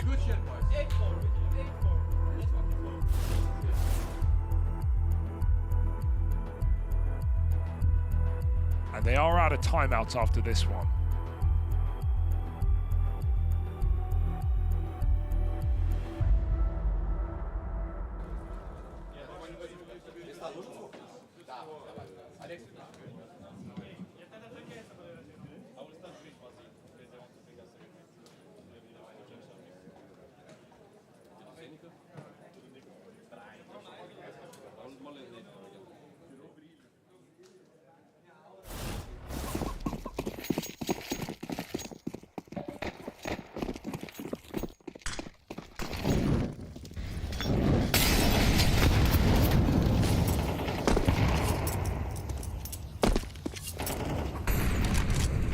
Icy looking eager.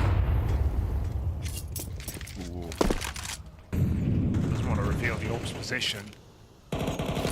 Electronic was edging back towards CT, but going to stay on the A site.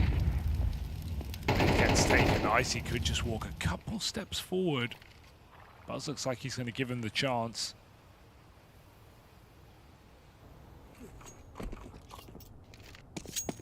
And after taking middle, despite VP not re-clearing it, they still go for the B gamble. They've got a great read of this situation. A tell, perhaps. Electronic still floating, but he'll be very quick to assist with flashes on this B bomb site, flits the early warning system. He will have to scrap for this, though. There's no option not to fight the Flit. And he takes 2 of them down. Fiku eventually bests him, but it's quite the trade for Flit. I know OG are trying to fake this out, right? They're trying to fake the mid control back into a B hit, but they have not once cleared the car position properly with util, and they keep getting punished. Pushed back now with 25 seconds. If Flamus gets his kill, this round is over. Buzz looking to find the anchor. Where is this player? Checks the wrong side. Flamus drops in, looks for one more kill to sweeten the deal. Even with that frag, they're going to get the plant. And with a chance now.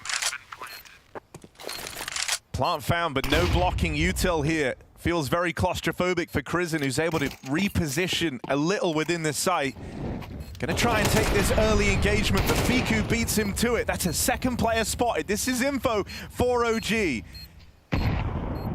Fame coming through the apartments has an important role to play, but a player tucked in the pit down beneath him. He goes searching for Crizzen in the site, and now Fiku doesn't know where to look. Will be found.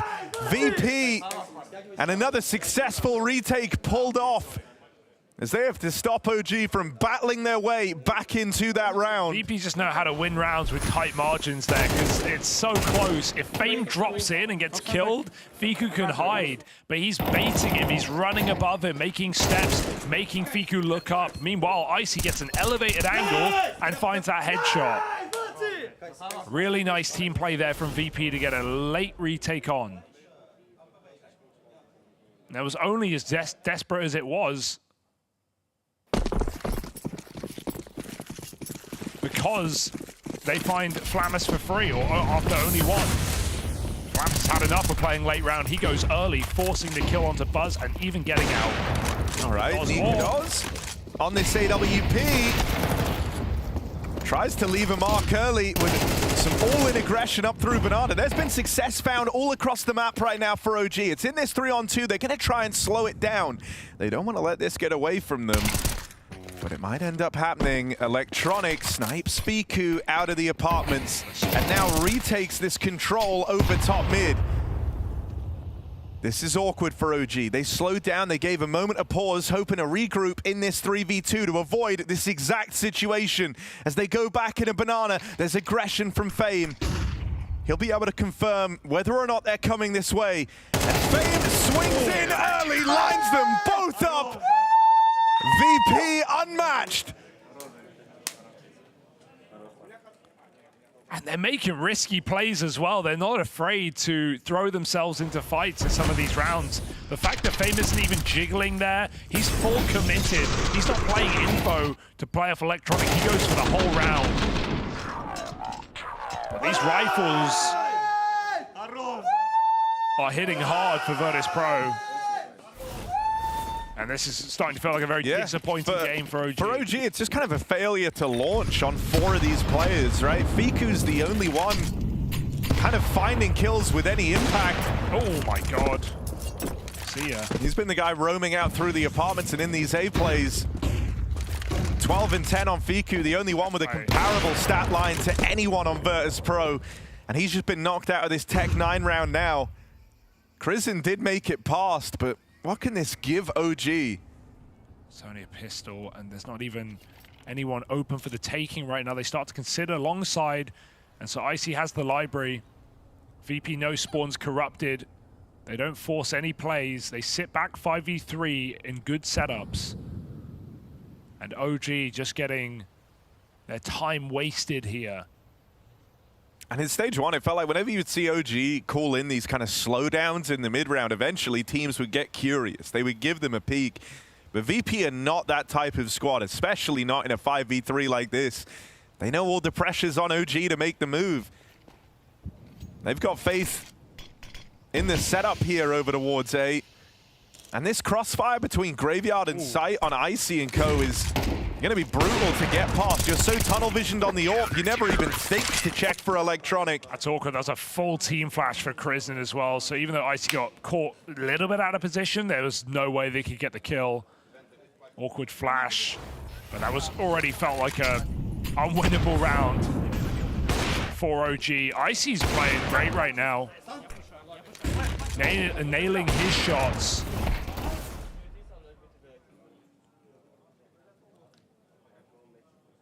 Going for opening gambits as well. 10-1. This game is flying by. Felt like OG have never been in it.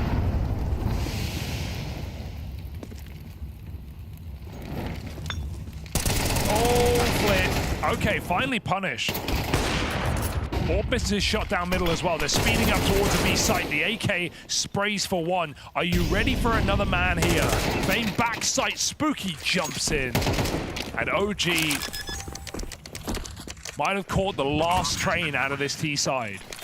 4v2 in this post plant, low HP on 2 players. Can't save here, Icy. It's the last round, bro. He was running away. Yeah, he did start backing out, but last round, so they're going to throw themselves in for it. They get past Buzz in at Banana. Low HP on Nikados and Spooky. Don't lose this. But it's Fiku with full health, 12 kills deep, that gives you some faith here.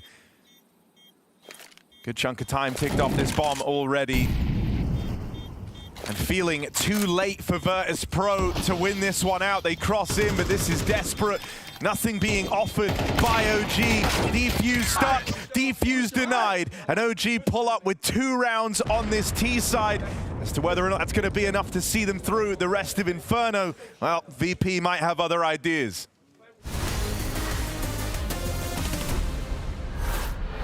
An iconic major needs an iconic trophy. And after the reaction to the last Blast Major trophy, we figured we might need to do some focus group testing. So we've got a little bit of a backstage peek that we're gonna be doing here. We're gonna be letting some of the players, some of the talent in to take a look at the trophy, to let us know their honest thoughts. Let's go, let's get it started. We've got a little bit of a secret for you here. We got a little bit of a teaser. So we wanna know your raw, unvarnished take here. This bin is the trophy. It's the bin. You figured it out. Damn, Blast did it again. Wait.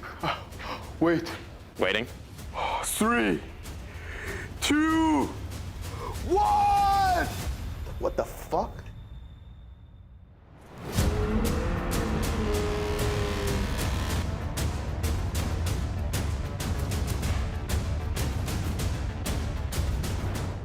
What the fuck?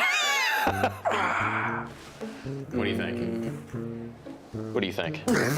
What do you think? What the hell? Too small. Too small. Wait. I think it's cool. What do you think? I don't think I like it. No? I'd love to see a player lift this up like this and then it just breaks. By the horns? Moo! Yes. And why is this? It's because of Texas or what? Yeah, the Longhorns. I think it's cool. I think it's really different from what I have ever seen. I don't know if you remember the reaction to the Paris trophy, but we're maybe looking to avoid some of that. And then what, we got some like, what is that? Fire eyes on it? You know, it couldn't be worse than the Paris major one, so, you know, it's just a step in the right direction. I don't know, but I think my idol Monastic get hit.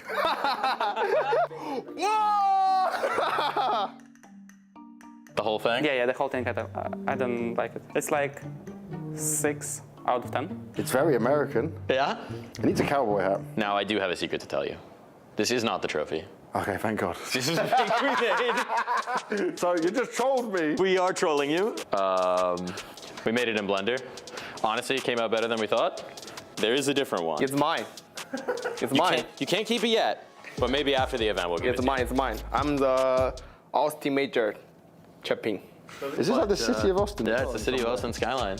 Ah, you got real creative with this. So what is the real trophy? I don't know, we're gonna have to see. It's apparently massive. You do know, don't you? I haven't seen it yet. I've just heard that it's huge. So stay tuned for the playoffs, because when we get to the arena, we're gonna be revealing the real thing, and I promise this one's going to be Titanic. It's mine, bro. It's mine. It's mine. Bye-bye, guys. Bye-bye. Bye-bye, guys. Bye-bye.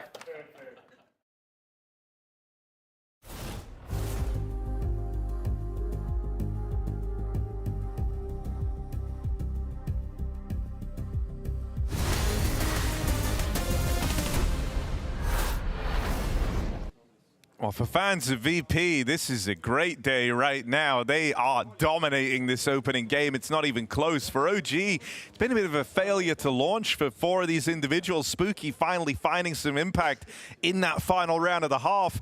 A welcome addition in firepower, sure, but you can't help but feel like it's come far too late in this game. Only Fiku firing for OG, a squad that impressed us on their run through stage 1. With a rough opening, dealt their way in this VP matchup for stage 2. Yeah, it again just does feel like the map for me is the big question mark of this game in a BO1, how OG ended up on Inferno's, a place they looked weak back in the previous stage when they had so much success on others. But this is what they came in today, ready to play, and VP have absolutely one-upped them in every conceivable metric. 10-2 on the half, playing solid CS. Electronic came in, lights out to this game, 10-0, before he was finally felled. And Icy has also been a big piece of this CT side on the AWP. So can VP make this easy, or will they make a meal out of this second half?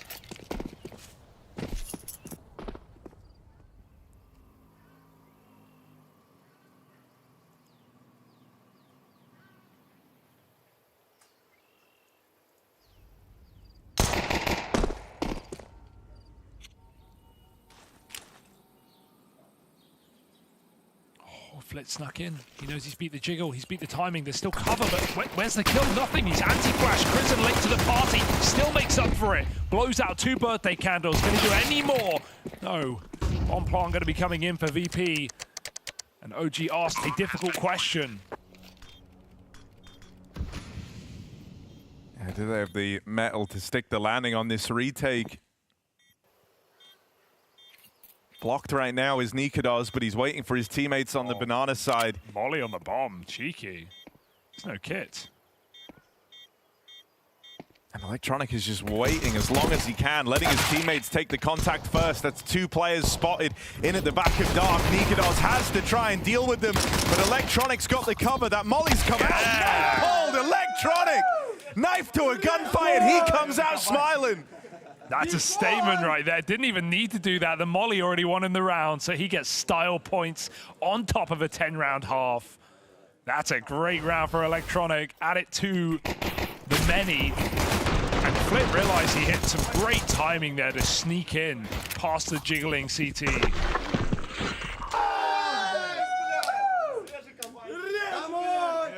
It's all just going well for VP right now.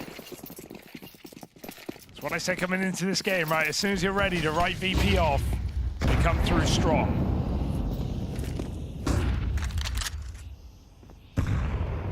Still higher mountains to climb, though, without a doubt for VP.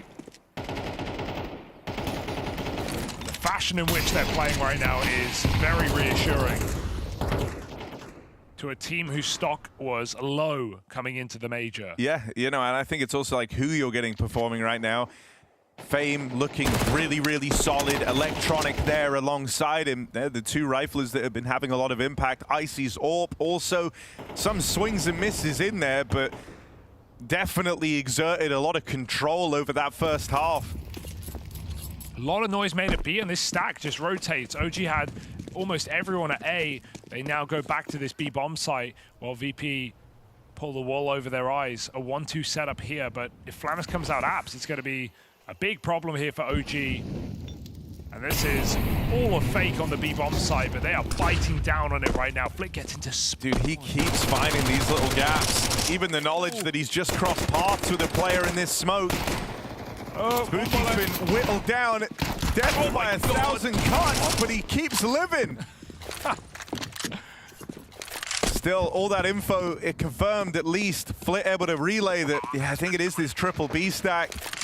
Snuck past 2 of them. Yeah, and Flammus came out apps, which, as I was saying, if that happens, it's over because OG are double short.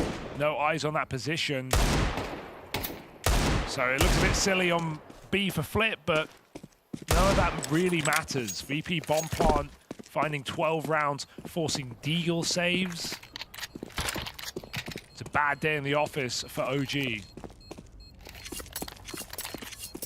On the flip side, though, for a squad that form seems to change on an event to an event, maybe even a day-by-day basis, this is a promising initial showing for Virtus.pro. Yeah, especially when in day one of a stage of a major like this, you get to play 2 BO1s, right? So if you win your first, you win it dominantly, you're feeling really good, you come in later and you do it again, boom, you've got 3 BO3s and you got to win 1. Even though we see a lot of teams do choke those 2-0 leads, it just puts you in such a potent position to make it to the next stage. And VP, so far, looking good for it. Almost a certainty that they will be taking this BO1.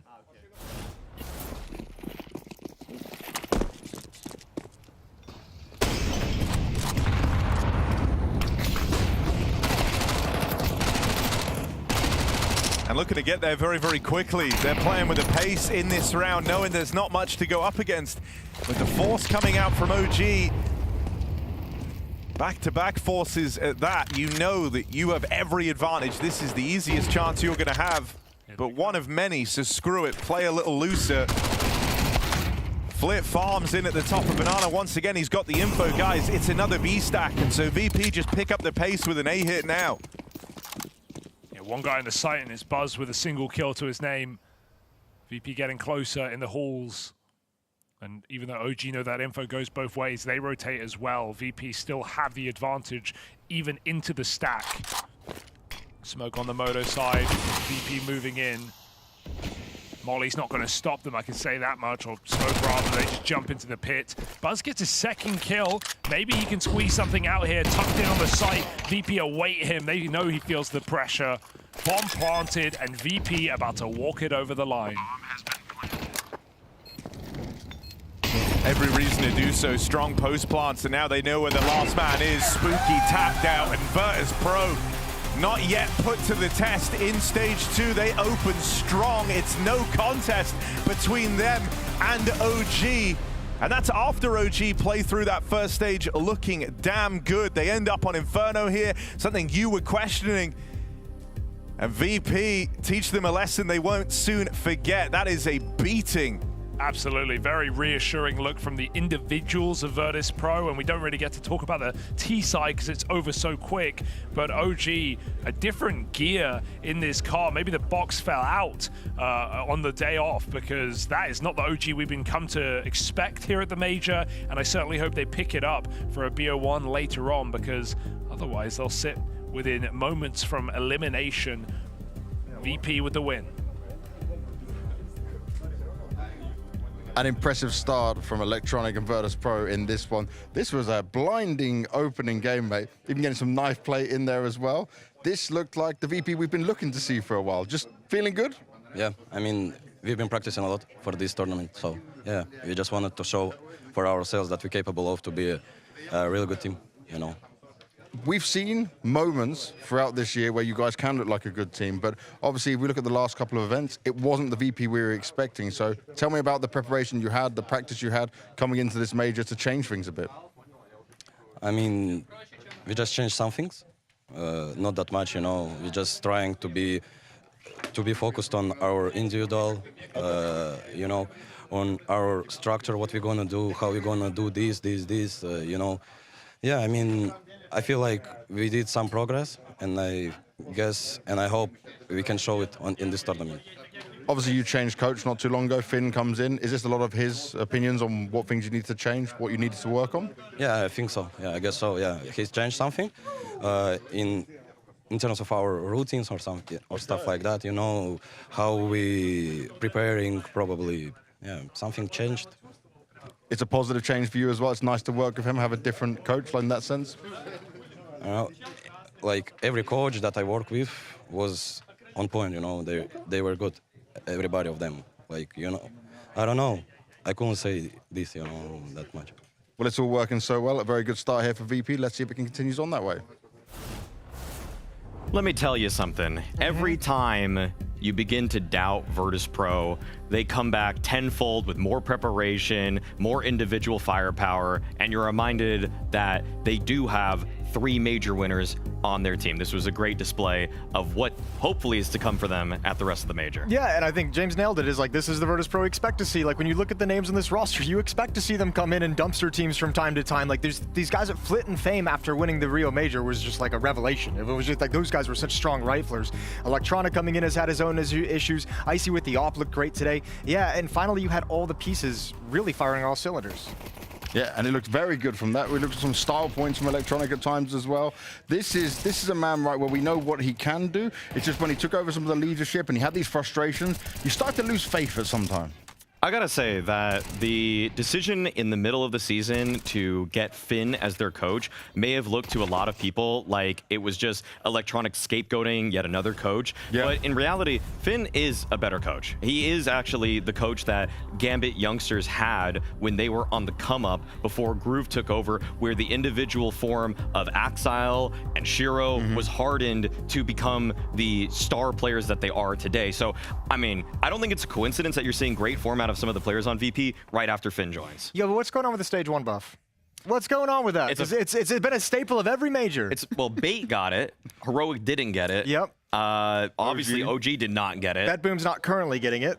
BetBoom's not getting it. So far, it's 1 for 4. Yeah. It's not looking good for the Stage 1 buff. No, it's a terrible Stage 1 buff event so far. So for now, it's just the Stage 1 teams learning that it's just a little bit more tough right now and getting slapped. It's big dogs coming in. Welcome to the pros. Yeah. I mean, if we're being real, I mean, Stage 1 didn't exist last major. So a lot of the teams that are in that stage are happy to be here in some capacity. And the gap between them and the Stage 2 teams who would have rightly qualified in most respects, probably a bigger difference than we would have given credit for at first.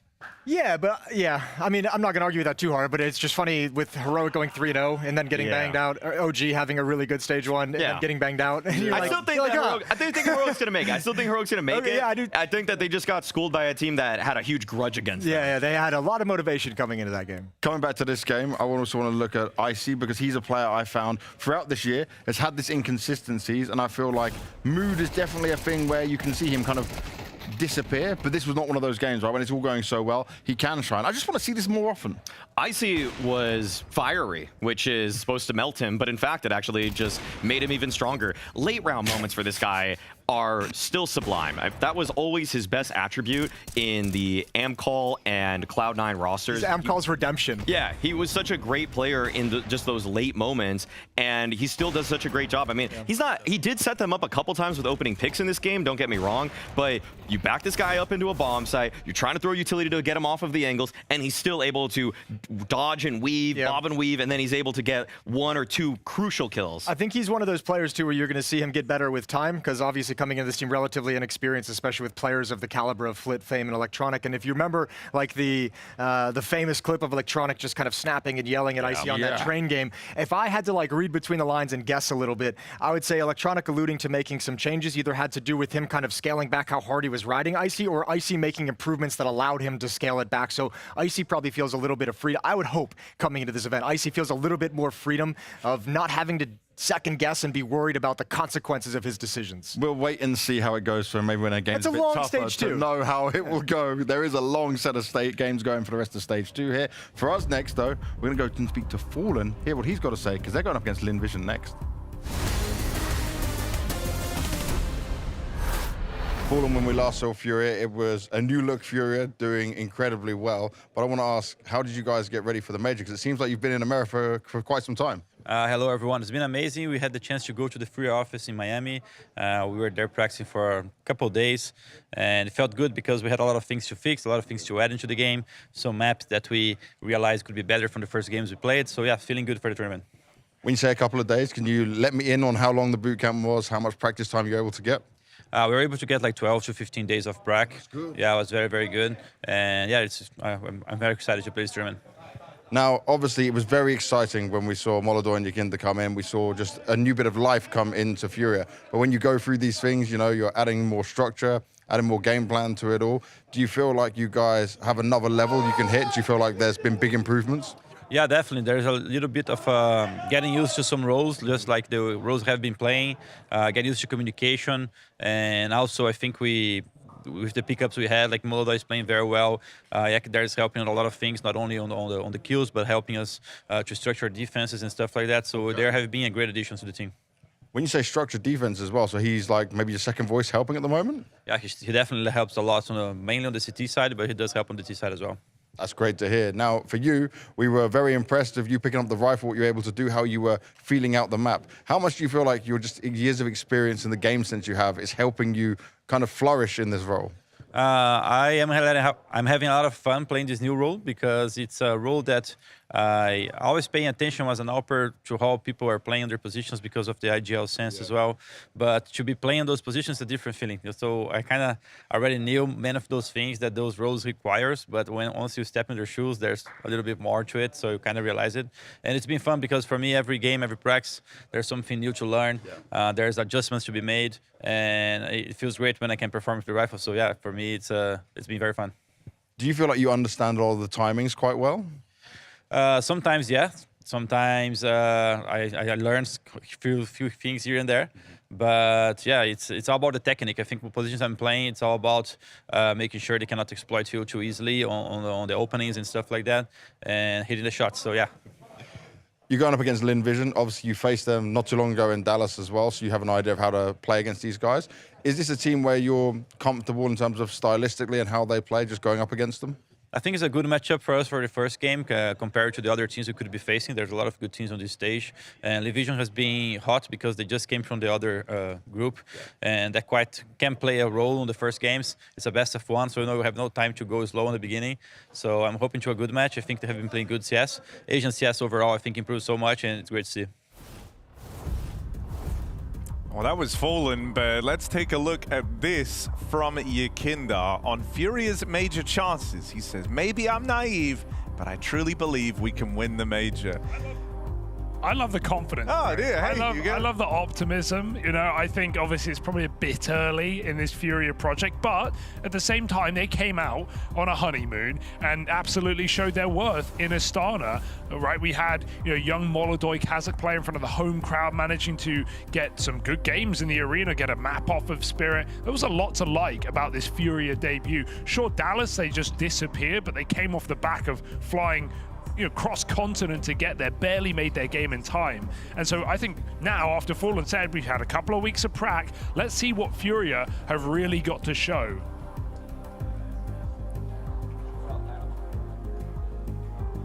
Yeah, and a match that you actually saw take place at that Dallas event.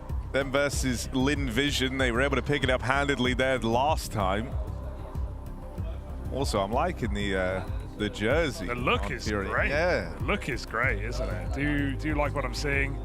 Yeah, Lynn Vision, right? This is the Chinese team that, you know, they've always been going back and forth against TYLOO. We've had, you know, different teams this year win that over and over, but both Chinese teams making it through stage one in that final day. Lynn Vision absolutely earned their position here, but I think it's going to get very, very hard, as we've seen, especially these Chinese teams struggle against some of the top dogs. And I think Furia are riding off of momentum off of their debut. I think they can forget about Dallas, just given how much success they've had in such a short time, plus the prac coming into this major. So starting a stage later for Furia, probably valuable time to get acclimatized with this new roster, with a new language, and with new roles across the board. We're into it though, it's Nuke.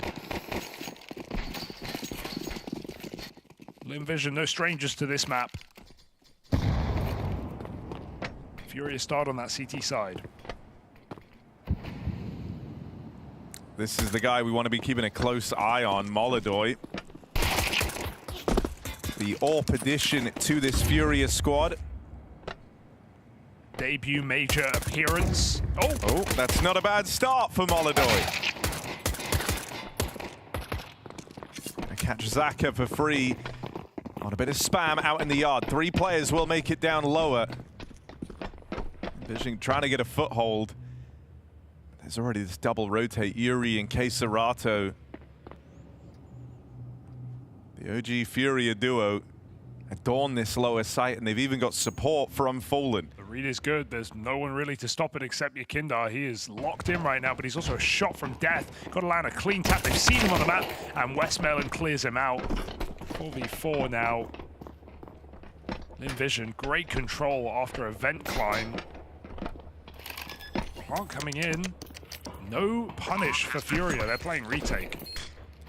Have all this util on K-Serato, so waiting to lob that in. Got a retake smoke. Trying to help him.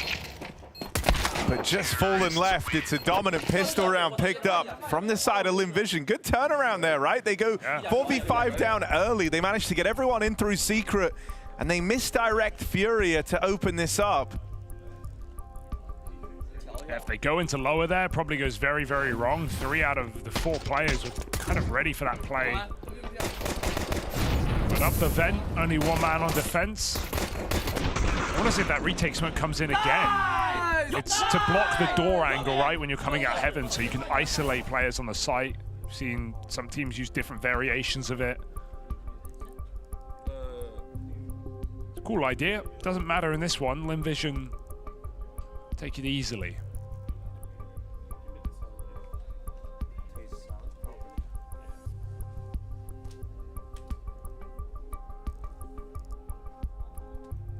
Quick tech check before we get back in. So also an element of warm-up for Lynn Vision, right? They've played stage 1, they've been here already a week. They're comfortable with the setups. Yeah, but I mean, as we've kind of seen from the game so far, it hasn't translated that way for a lot of the stage 1 teams. Bait being an exception to the rule, I guess you'd say.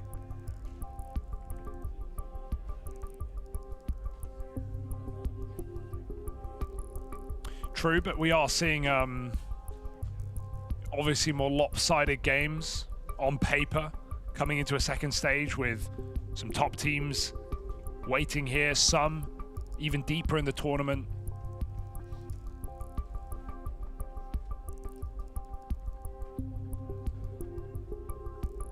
How do you feel about this Furia project, though? Because I mean, okay, we got to see them firsthand. We got to cast them a bunch in Astana. Big changes. And yeah, you know, I mean, it's weird because like when the Furia changes first happened and we saw it go, you know, we saw the Furia squad go international.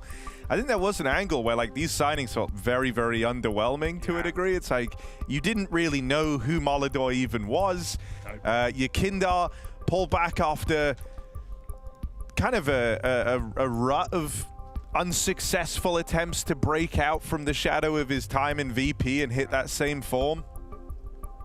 But then when we actually got to see them in Astana, it looked really, really good, right? Like one of the things we were saying was like the team had a certain aura around it, and I still think they've carried that with them here into this major. Yakindar certainly has, making a statement, you know, day 0 saying, I actually think we could win the whole thing. Now, you know, that is I love that bullish confidence. But yeah, it's a very Yakindar statement to make, and it's clear something he's tried to really put across in interviews as well since joining this Furia squad is that he individually feels back and no longer kind of on the decline it felt like he was on. I think he brings a lot to the team.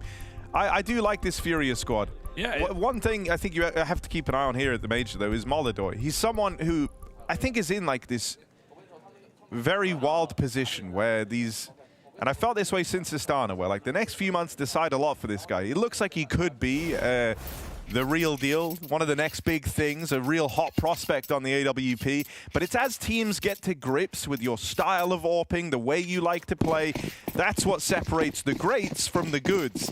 And so we're going to see where Molodoi finds himself. Yeah, it's one thing to come out the gate swinging. It's another thing to stay there. See players like Ultimate have quick meteoric rise and then fizzle. So Molodoi can't afford to do the same if this Furia project is to succeed. Miss smokes outside, but Lynn Vision just stay slow.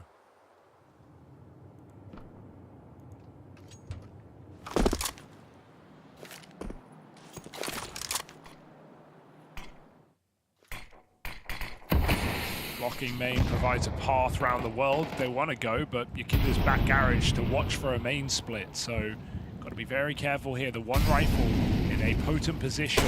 Scout missed shot. Yakinda can't do anything about them crossing in. Molodoi can't connect just yet. Gonna fight Yakinda. It's a great angle for him. Starry out of the round. Flashback for more. Oh, no way he finds that kill. Westmelon full blind backs up into the shot. It's the only angle that would have worked, but there's still pistols on this top side. Still crunched between main and that scout up in heavens. Yisu tries to hit the 180 turnaround, but the scout's gonna whittle him down. It's just Zaka. Spot on the player in back garage, but his teammates nearby ready to lend a helping hand. They'll both drop in at the back site. Can you do this? 20 seconds? I think so. It's going to be very close, though. FURIA waiting for a re-peek in main, and Zaka will get down to that B-bomb site in time. As long as he sticks his pawn, all is okay. Oh, indecision. They're going to get hit quick. He took too long. He just had to stick it straight up. FURIA win the force buy out. Nice double up for Yakinda as well. And you imagine those moments are very hard because communication is a huge topic in this new FURIA team, right? It's not just... Force buys, remember, they're trying to secret plays. It's not just players, FURIA, who have spoken, for the most part, Portuguese their whole career, in Keisarato and Yuri. But players like Molodoi, whose CS English is great, but struggles a little bit more on the interpersonal side. Real life English.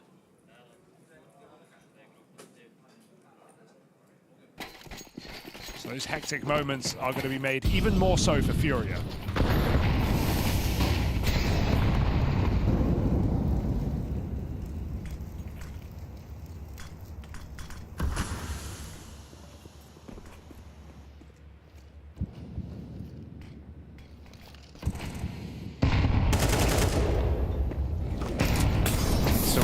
Yuri gonna have to hold back this spillover into A, and they've done well. By more than enough time for Molodoi to get out through heaven and lend a helping hand. Just Zaka again in another clutch. And this time, won't even get to be tricky with it in that 1vx. He gets iced out over towards door. So clean stuff on the conversions there from FURIA.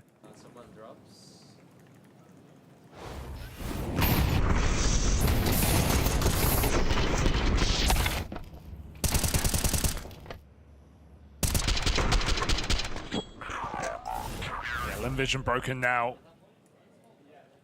as FURIA get the chance to take a nice, decisive lead in this BO1 off the back of their force buy.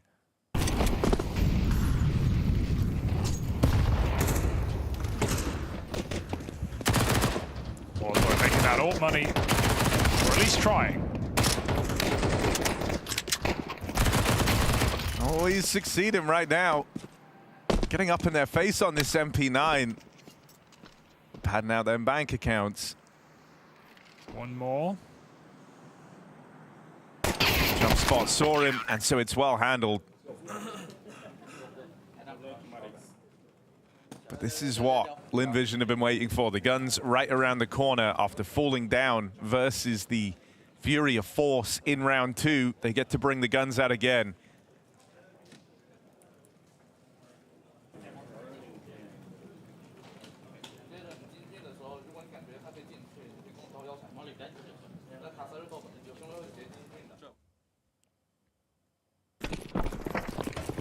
Alright, can't be missing smokes here, Lynn Vision. First gun round, and you're going to meet Molodoi outside. He's pushed all the way to red to start the round. He even gets out. He's going to hear this cross as well. Lynn Vision making down very quickly. Second player, not quite as lucky. Molodoi misses that wall through the smoke. Fallen stops the stem of bleeding down on B, and there's so many CTs here to collapse upon Lynn Vision. 0 trades in this round. Everybody on their own timing. Lynn Vision in a world of hurt. 2 on 5, no bomb.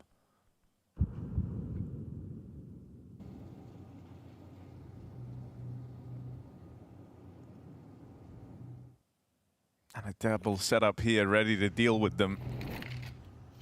Serrato facing first, low on health, but taking attention away for Yakindar. Great little interplay there on the lower hold. And that first rifle round they were waiting for on the side of Lynn Vision is quickly forgotten about with a clean pickup from Furia. They'll go from strength to strength on this CT half, looking to widen the margins between them and Lynn Vision. Looks perfect here from Furia when it comes to rotation. We might have to start seeing some more fakery from Lynn Vision, like that pistol round where they get down secret and come up vent. Not saying they should do that in a gun round, but something to stop Furia's read of the game. They have been padded out in every position Lynn Vision have gone to. On these low econ rounds, stacking on the A site. There are some late smokes coming outside to fake this round, but Yakinda's already in secret. He knows this one's going to be a ruse. As Lynn Vision looked to hop ramp, Fallen can just choose to give it up. Looked like he had a kill right there, but barely connecting bullets. They get the control down to B. Don't get the gun, though. Redheads have already scrambled down here as well. Yakindar just going to go swinging out through the doors. He's fighting on an island here. And Vision try and break. Oh, Serrato, that's really ugly. And now that's opened up a route into the A site. Molodoi ladder stall overran on the Tech 9. Oh no. That's heaven secured. This is powerful for Lynn Vision. Couple of awkward flubs from Furia. Look to seal their fate in this round. Oh, it's disastrous. Both of them had chances to get those kills. More than enough, you'd say. Zaka dodges the nade. And Furia, they've got to give this one up, I think, unless this kill gets gifted over. Zaka almost exposes himself. Yakinda too late in the lobby, so you would feel. Still looking in. Options are open, but Yakinda not moving fast. He's going to go for the kills here. Hits on Can he Yuri. find this last player? No, he can't, but dropping in, Yuri's giving it a go. Defuse tap needed the immediate swing, and even though he gets all the kills, there just simply isn't time. Last second retake denied. Ooh, if Yakinda was a bit more decisive in that 2-on-3, a bit more convinced, they have a really good chance to win that round. But they're too separated, and seconds too late. It's a wild miss from Serrato right there. It's what opens up the whole round.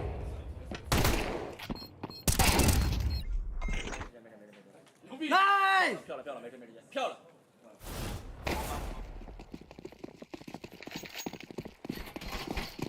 Okay, Lynn Vision with an eco. Now we're back on.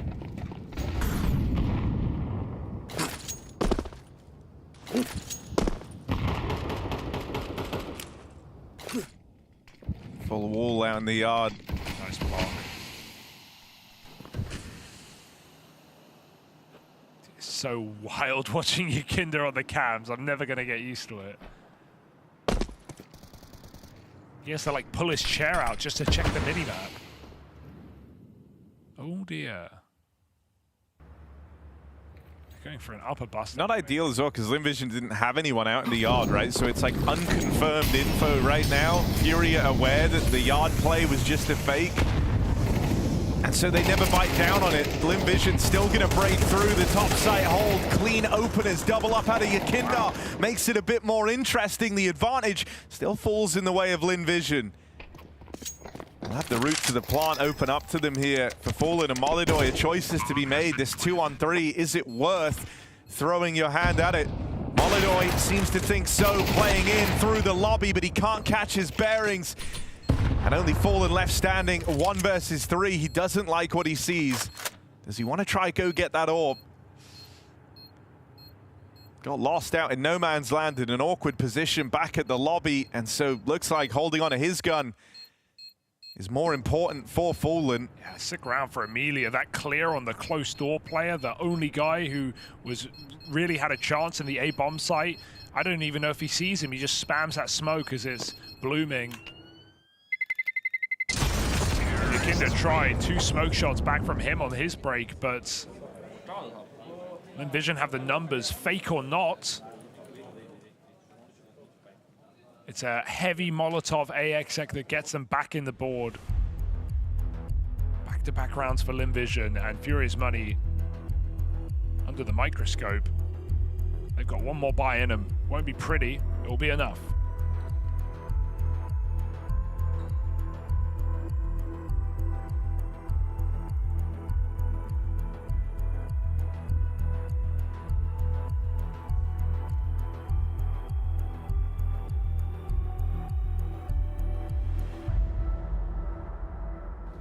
I don't want to feel like you suddenly let them back in a big way this next round, not just to tie up the game, but to break Furia's money. So that would see Lynn Vision with a serious leg up if they're able to accomplish it. Do we have a fast round here? Because Su is a Mac 10 first spawn, perhaps looking to just go down the vent. So let's see if Furia have the manpower to stop it. Oh, the nades wreck him. There's not even a molly in the way to try and meet him on the ramp, but he's dead, and so's Westmelon. Molodoy sticks around. Look at the B rotation. There's 3 players lower right now. There's a huge gap on this top site. Feels like a bit of a panic here for Furia. They should know no one's made it down. While outside has been open. I mean, Yakindar's making a great move right now, just going and making sure Secret's empty. This also gives him the option to leave lower. He did that very decisively, recognizing that if they leave outside open too long with no eyeballs on it, it becomes harder to dissolve this 3-man stack down at lower. Yuri just waiting up in the heavens, now gets the spot, sees players trying to take this hell control. And so that only kind of galvanizes Yakindar to follow through on this flank. He's all the way through the back line and should be nearby to help out if this A play comes in. Oh, can he find it? They're just trying to locate Yuri up in the heavens, and that was the one chance you were going to get given. Flash play, maybe their only option, and so that's lobbed out from the spawn. It did blind Yuri. It gets them up the ladder at least. A bit of purchase on this top site. They find Fallen Shore, but that's where Yakindar gets to play his hand, arriving from that flank. It's getting awkward here for Furia. Feels like they had every advantage in this round. And yet still we've ended up in this 2-on-2 in at the top site. Yakindar low. They've got the plant, they've got time, but they can't move off the bomb site. Molodoy tunneled in on the line, hits his. Story looking for the ace now. Young player with all the pressure in a 1v2 is a good smoke. He doesn't move in too early. He can play it late. They've already utilized all their util. And they're not rushing. Waiting to see if he forces the move. He's bleeding out the clock right now. Yakindar rather coming in close. Low health. Should just be a dead man walking, but he can't hit the shot. And Yakindar wins the round. It's a crazy peak for Yakindar as Starry holds the wrong side. And Furia do good on that 5-on-3. Just some really nice, proactive movements from Yakindar all throughout the round, and it puts him in a position to even go on and close it. If he doesn't make that play, if they stay a little more static in that setup, you have 2 players having to come up through the vents, Yakindar being one of them. He would have never been there to slow down that top site, would have never been able to go for that swing on the left side to punish Starry. Lynn Vision really makes something out of nothing in that round though, right? Because we have the B stack, we had Yakindar getting full info, and they're just trapped on ramp, feeling like they have nowhere to go. They don't want to run into the AWP and lower. They make a lot out of that round. Good heaven flashes from Zaka as well. Really ruined that top site for Fallen and Yuri.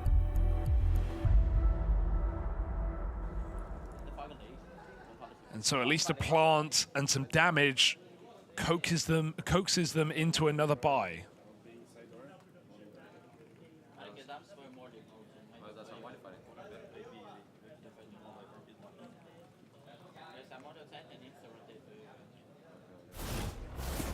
I mean, this is like both teams now with their money on the line, right? If you remember going into that last round, it was Furia up to get broken. If they lost it, they win it, but by a thin margin in the end. And so this round hits like a 2-for-1 for whoever picks it up. For Furia, that could mean A lot of success found in this first half, stabilizing after that little streak of 2 from Lynn Vision.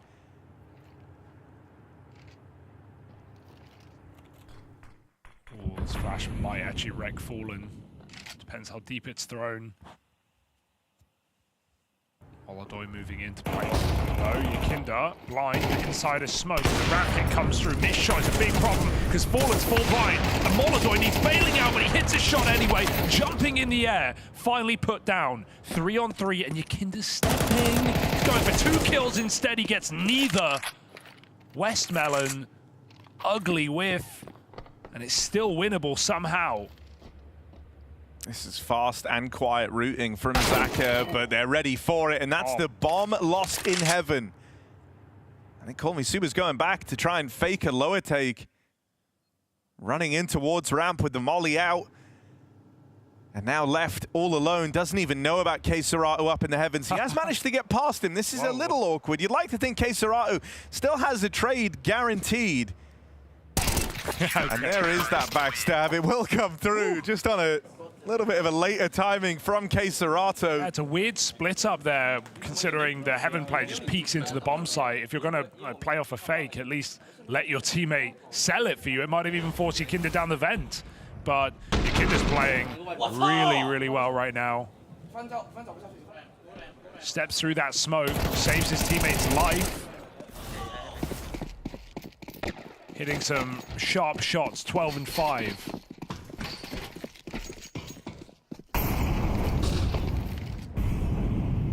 Silo climb with a bunch of pistols here. Holodoy sees him cross over.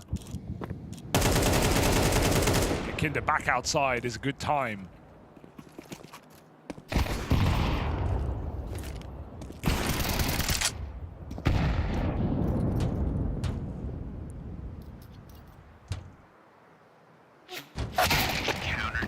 Five up. Furia in the good books right now. I like what I'm seeing.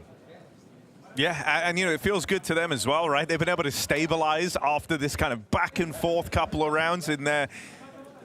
You know, it was rounds you had to win. It's where the whole kind of momentum of the game could have shifted.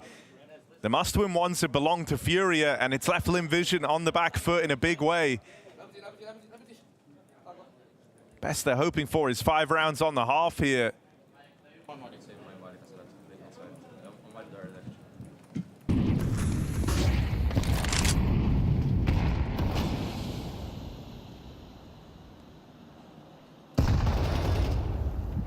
Trying to cross the secret. Got one player lurking on main side. Yakinda tucked in his classic position. Teammate draws them in, knocks them both down. Just like that. Holodoy's flash and KScRATO's fire burns Lynn Vision up. So many of these rounds feel like they're over before they begin.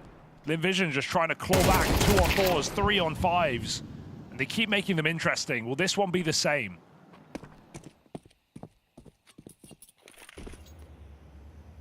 This is a nice little foothold to have. Yuri is having to just watch the hut, so is vulnerable to this swing out from the door. Yuri gets the spot off, and there's not an immediate reaction here. That's lent Fallen a much-needed bit of time to get in and lend a helping hand. And so even though in rounds gone by, they've made these ones interesting, as you say, now it all hinges on Zaka, and one is all he gets. The Holodoy AWP provides the covering fire. Furia running away with the CT side now.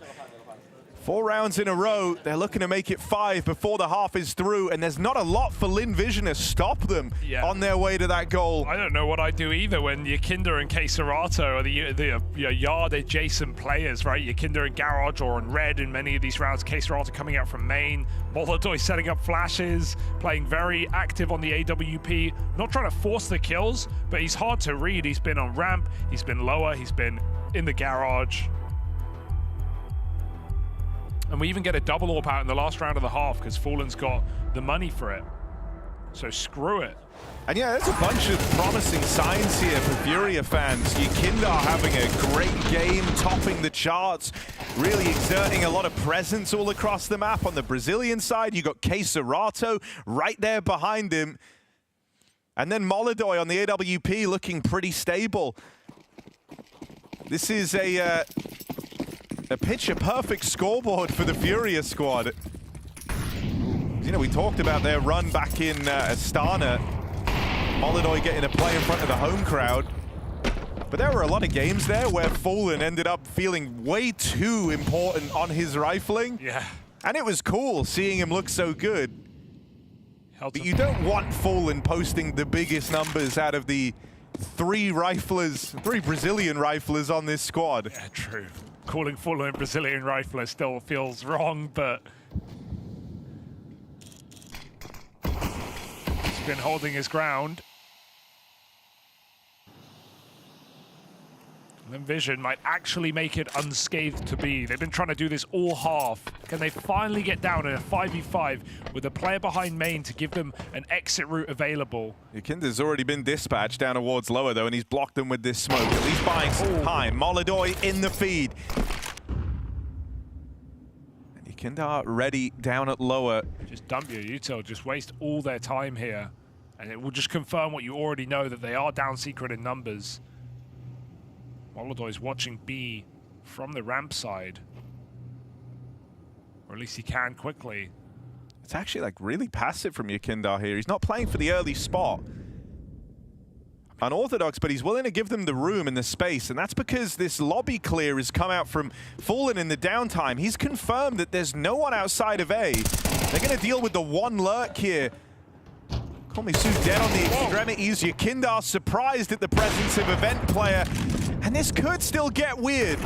Very little time left for this bomb plant though, and the net closing. There isn't time for this. Furia, and a lot of success on this CT half to open up their run in Austin.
Well, this is a runaway success for Furia, and it's not even close. There was a couple of moments of doubt in here, some surprising rounds from Lynn Vision they were able to pull off. And really, it felt like they had no business doing so, but for the most part, it's been a Furia showing here on Nuke. 9-3 at the end of that first half, and that's with a pistol round in there for the Lynn Vision squad. Yeah, a bit of practice paying off, it seems, for Furia. This is not a map that has necessarily been their go-to or been too successful as of late. So nice to see them looking as clean as they did, and all the stars aligning here on the Furia squad. Whereas Lynn Vision just looked a little lost in some T-side rounds. A lot of situations where they're 3-on-5 down. Furia going to up the pace with this top hit. Su has a nice gap, but Fallen just headshots him running out wide. Westmelon trying to hold on to the site, but they've already lost control. They might lose the round.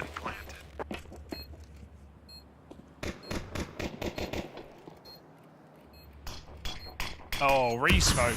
Oh, that's just It's brutal, done. yeah. That's it. No kit. One flash, blocked at main.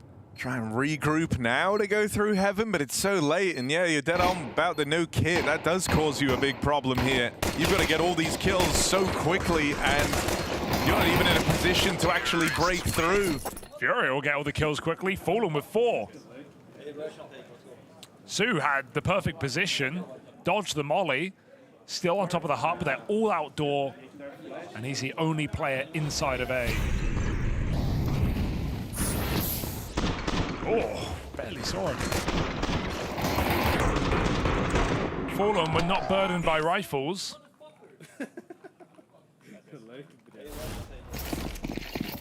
Furia come through with a clean round, so full eco here for Lynn Vision. And Furia don't want to stop. Why would they?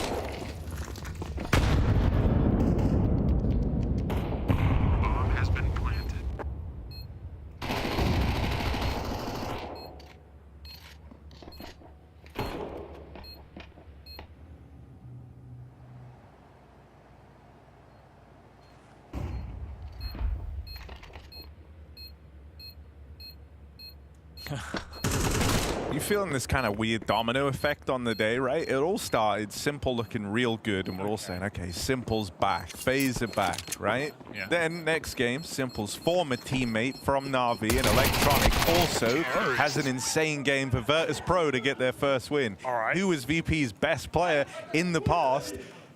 Yakindar, who's now also looking lights out in this one. I'm not sure what conclusion you're drawing there, but What does that mean in the next game, Hugo?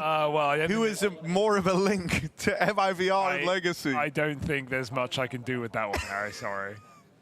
Fallen used to play for MIBR, so MIBR are gonna win. There we go. I think that's how it works. There's the link somewhere. Vision, this is it. This is their buy round on the CT side. This is where they have to offer up all the resistance and then some. Furia can make this a very quick turnaround if they knock Lynn Vision down a peg here.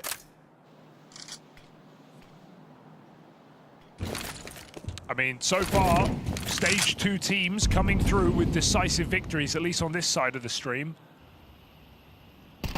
Can Furia finish what they started this cleanly, or will Lynn Vision do anything in this game? It's been a bit of a sad state of affairs for Lynn Vision. 5-on-4 in this gun round. Furia desperately looking for a pick. Starry feeling like one of the only options.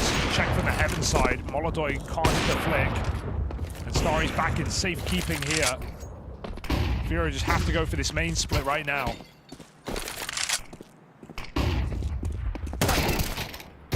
Stuff from Westmelon. He continues to repel this play in through main.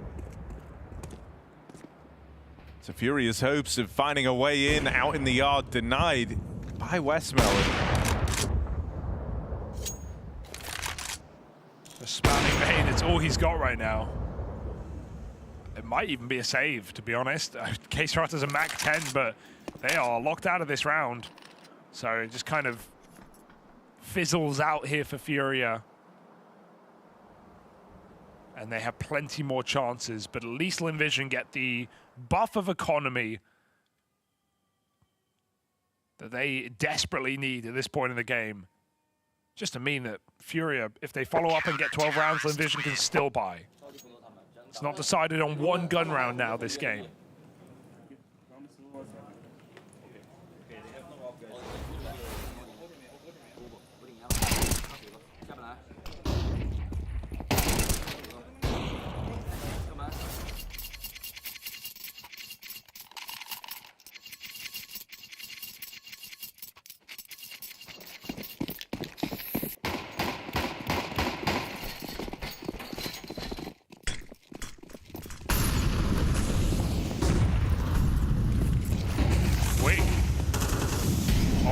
Purposeful, no smoke here to let Molotov fight across. Had the chance there on Unbreakable, but able to stick around is Dari. Tries to throw himself further forward, and that just feeds Molotov a kill on this AWP. Pretty wild. All round centered around Molotov going for these openers on that AWP. They're throwing him up on the boost as he tries to do even more damage out in the yard. Look at this bait as well. You can spamming the smoke. K-Srot is already out. They're hoping a player just walks in, and they will into main. Quick trade allowed. K-Srot clearing close. Headshot by the MP9. We're into a 2-on-2. Bomb is gone. It's the two heavy hitters left in the picture, though, for Furia, Yakindar and Molotov. The EU imports in this Furia squad, both top in the charts. And they bring it down to this 2v1. Zaka flying solo. Plays in the main and watch this bomb. He's got to beat the AWP up close and then be ready for the turn. And Molotov just charges at him. 3 kills from Furia's sniper. And now 8 chances to lay this game to rest. Yeah, I don't think Molotov thought he'd be there. Last spotted heaven. Quick repause, but Molotov, they set him up. He succeeds. He ends the round. 12-4. Just a ferocious game from Furia. A reassuring look at a roster that had such a strong honeymoon. But it wasn't just that Astana buff. There's more than meets the eye with this new Furia project.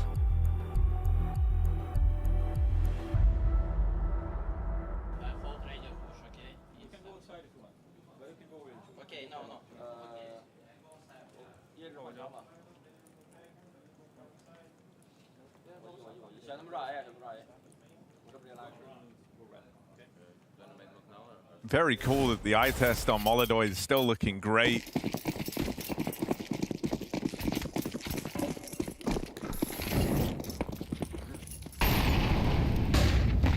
And, you know, as Northbury kind of gets to call a lot of his own shots and positions, tests his read on the game as well. He's very mobile on that AWP. But putting himself in positions to succeed all game long at nearly 20 kills deep. He has been the AWP to keep an eye on here, and it's been no contest.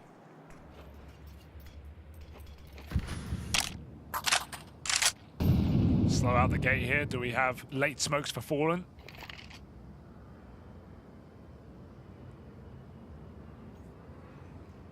Looks like a locker smoke.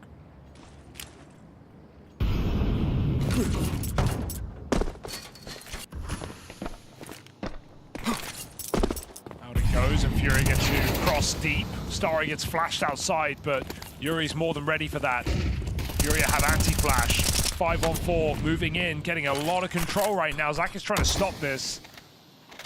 Yuri's got different ideas, going up and over inside of the locker. Lobby taken, K-Srot patrolling, and he's got the info. That's worth its weight in gold. They're going to try backstab the lobby take. What a move for Yuri.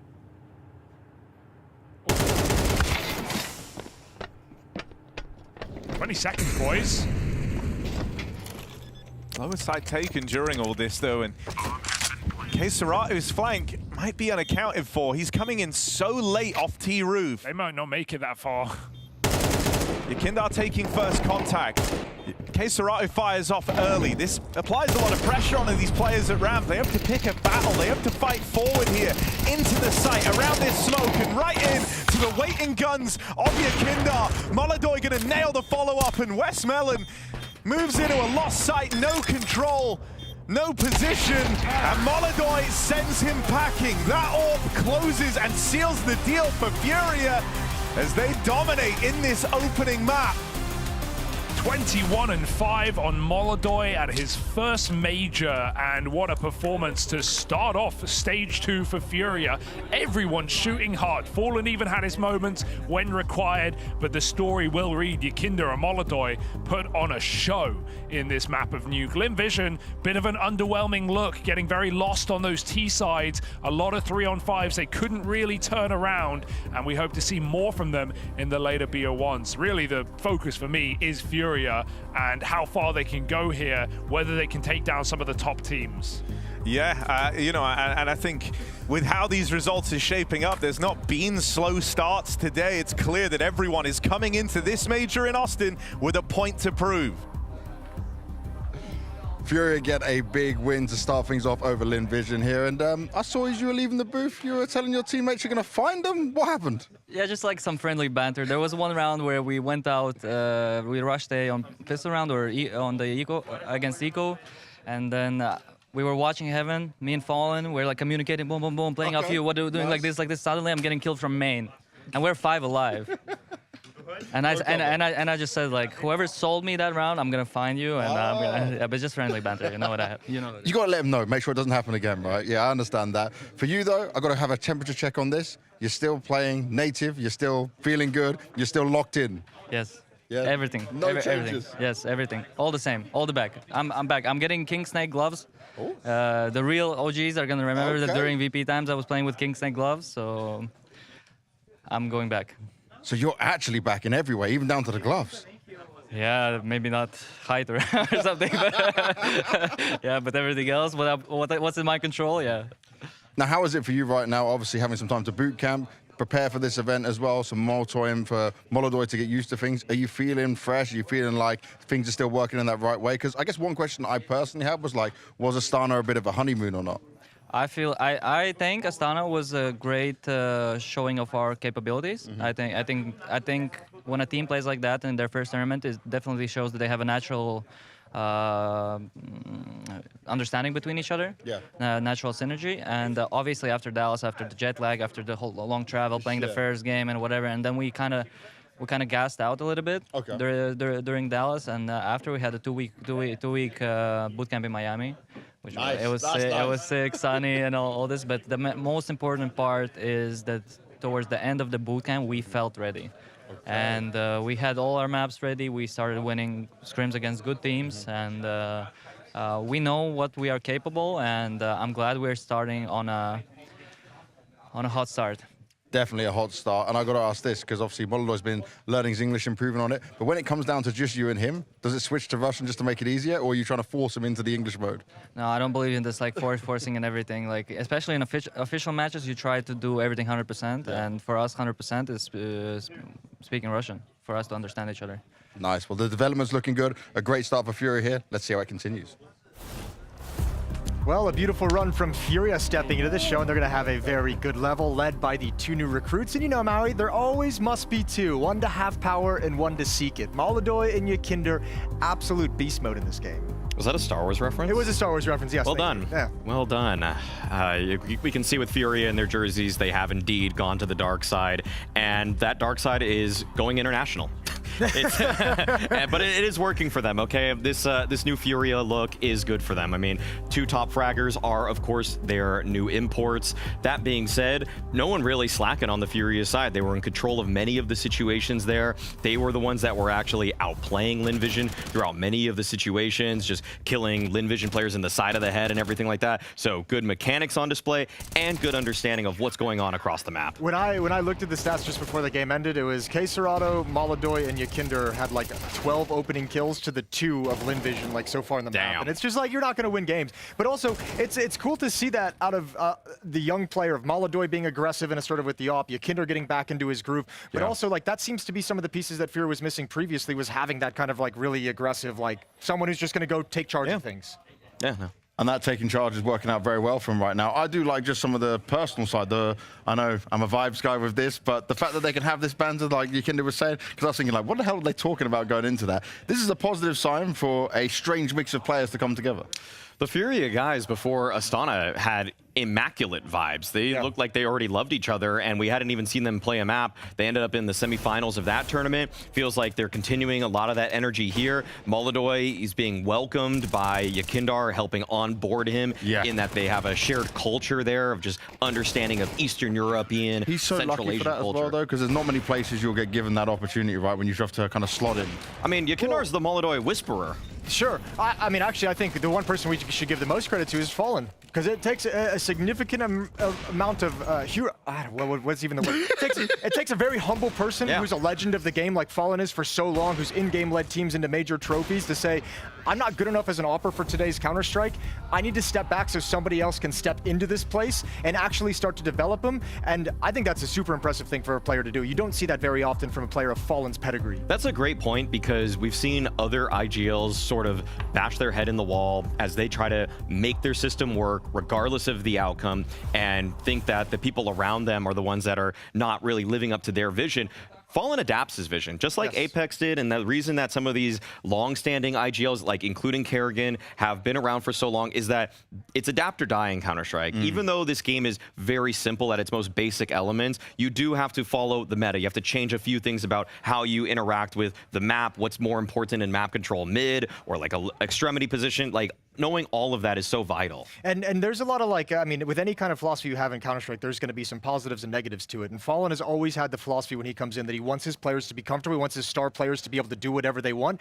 The bad side of that is sometimes Fallen lets them get a little bit too out of control and break out of the system. And the good side of that is when you have the players like this that can actually deserve the freedom, and you actually put players in a position where they're going to be way more comfortable and way more effective. Well, I'm certainly excited to see what Fury can do with this lineup and what they can do here in Austin. But for now, we're going to a break, and when we come back, it's Legacy taking on MIBR for a South American brawl. Lux, from being in a position where you were not expected to be at the majors to now making it through to stage 2, how are you guys just processing and going through all the emotions that this has? I mean, like, I think we didn't process it at all.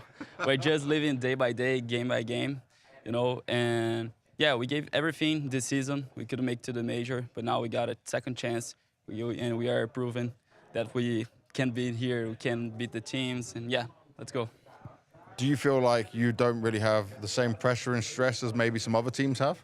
Yeah, for sure, because we didn't qualify, you know, so everything we make, it's like a bonus. It's a bonus for the semester as well because of the VRS points, you know, and yeah, we had no pressure at all. Exit, we last saw you guys in Astana. I know you've been in Portugal boot camping and getting ready for this. You've had a bit of extra time. How good has that been, and how much time did you boot camp? Did you get any rest in between? We get like 2 days of rest, but we spent like the other 10 days probably working a lot. Like we try to improve our game because it's a major. It's everyone's dream. So we played CS 24 hours per day. And I think we are very confident, and we just want to show coming here and step up.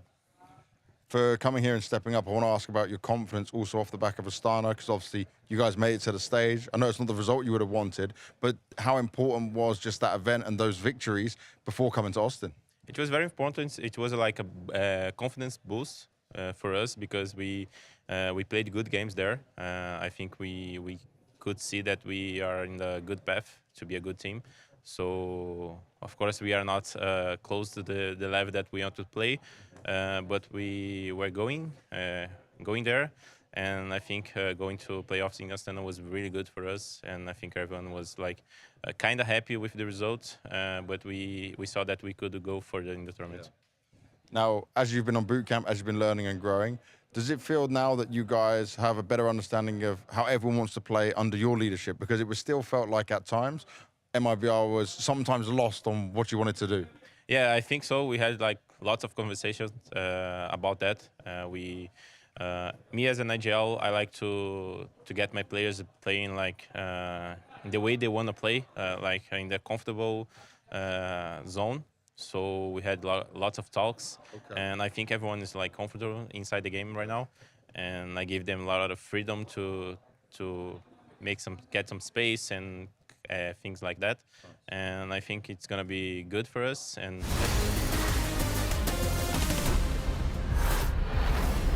Battle of Brazil here in Austin. MIBR getting ready to take on Legacy. And yeah, you know, Legacy making it to this point, being at the major, they did wild stuff to make it all the way to stage 2 after kind of luck of the draw to get here. But now they face MIBR, a squad that have always had a lot of promise, but have struggled at sticking the landing, Hugo. Yeah, a more recent success, right? But the highs aren't as high as some of the other teams, and the lows are pretty low, as we've seen for some of these Brazilian squads, right? They've had great majors gone by, but MIBR, they're at least favorites of this one, Harry. Legacy, I think it's a shock to even see them in stage 2. Squeezing through on that final day was very impressive over the wildcard boys, as we saw North America struggle to progress here in Austin. South America have had no problem, at least with these Brazilian squads, plenty of them here in stage 2. Good vibes right now for Legacy, who are seizing the opportunity and trying to run as far as they can with it. And a domestic matchup is always exciting because while you may have Legacy in your 0-3 for this stage, we often see how, you know, head-to-heads with familiar teams can often go the way of the underdog.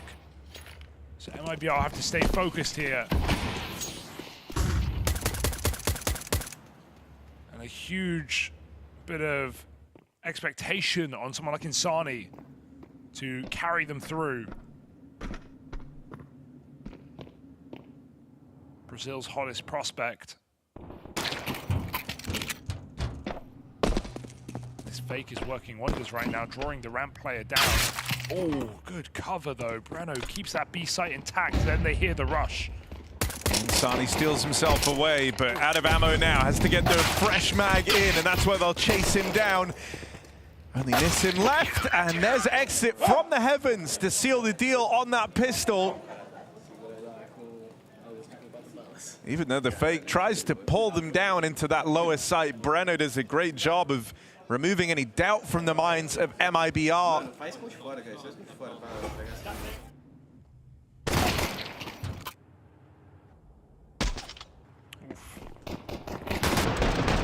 Surprised Insani even gets a headshot as well.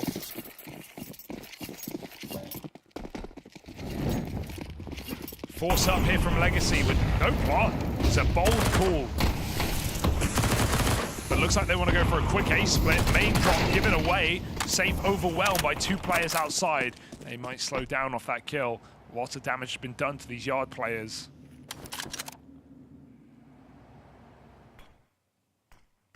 They tuck in. Bomb coming back outside to regroup. Nissim made it down the vent. Good catch. Yeah, you found a bunch of these kind of gaps, right? But now you have to hope you get the reactions you want here if you're Legacy. And MIBR have no reason to react yet. They still have players trapped out here in the yard. That means that Nissim, all he's really done from the vent drop is be able to walk up, clear out secret, sure. But I don't know how he's going to help out in this battle onto Insani. Player on top of the main roof spotted and dealt with, and now the bomb seen crossing. And because Nissim came to act as a bodyguard here on the trip down through secret, wasn't able to hold vent or these lower rotates in the downtime. Only just getting there again now. So the lower site should be contained for MIBR. They've got 2 players down here already. Kowsey hiding out as well, can play late if they plant open. Gonna get mollied, that's a bit awkward. Got some cover from above, lets him get out of the corner, but Zazin runs him down. Tech9s find a way into this B-bomb site, and Legacy break another face to get them in a 2-on-1. Bomb stuck backside, and Sonny's got his easy kill, and he's got the element of surprise. Doesn't have a kit to work with, but there is a lot of pressure on Dumao right now to close distance. Moving on in, he's already at the double doors. They've been swung open, but Insani's called his bluff. I love that. That is wild. The 10-second stick doesn't fall for the pressure of the doors being opened right behind him. Never even turns. He heard him running his way. He hears doors swing, but the call must be in. Like, this last play is low. He's not going to fight you. He's going to try and play that bomb, play tricky. So Insani with a great read. And from someone who is so reliable with his aim, has so much firepower, you would really expect him to take that fight there. With no kids, he knows he can get played with. And Legacy laugh it off, but that was a big opportunity squandered.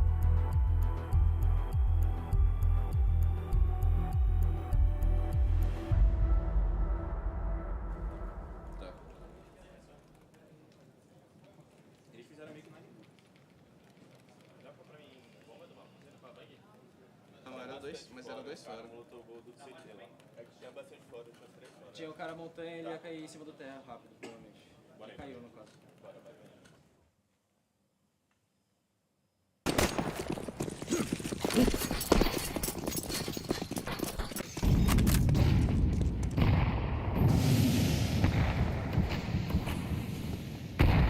Full wall.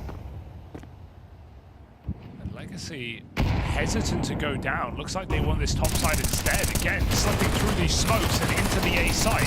Plenty of players here to receive.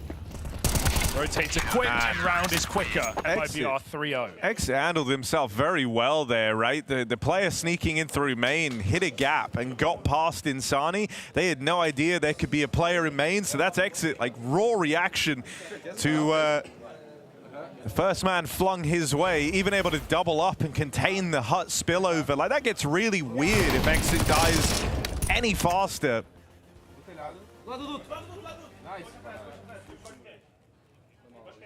And so MIBR able to contain that.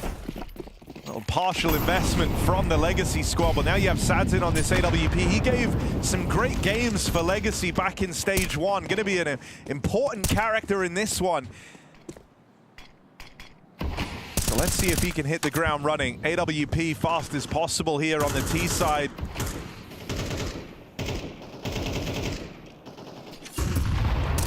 Oh, MIBR have been breaking these smokes consistently, getting very close. Saturn's orb over the top of the red box, has a player pinned in spawn, although he doesn't know it. Big opening kill, backside to Exit. And a risky gap for safe. The AWP is protruding outside. Legacy given nothing in the yard.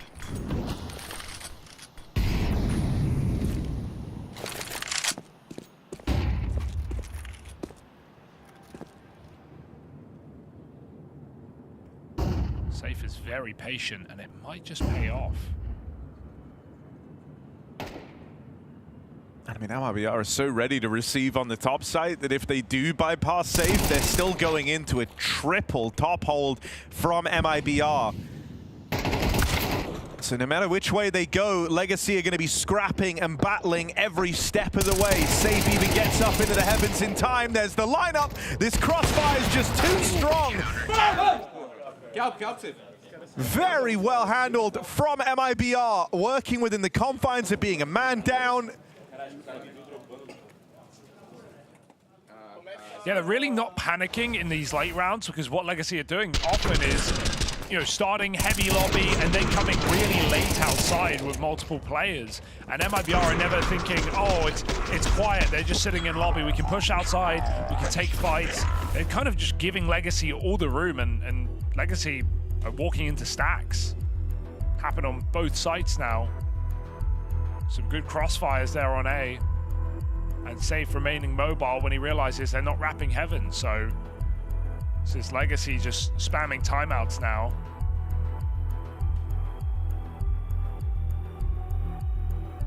Trying to solve this problem. It's getting a little scary at 4-0.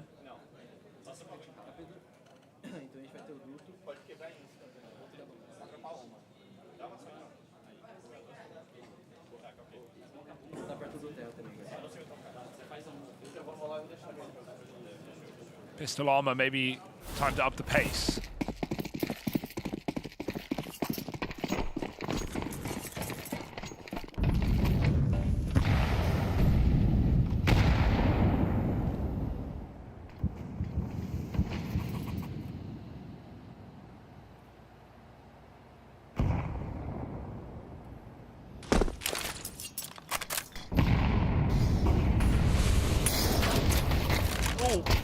Oh, nearly awkward for safe. That's the bomb.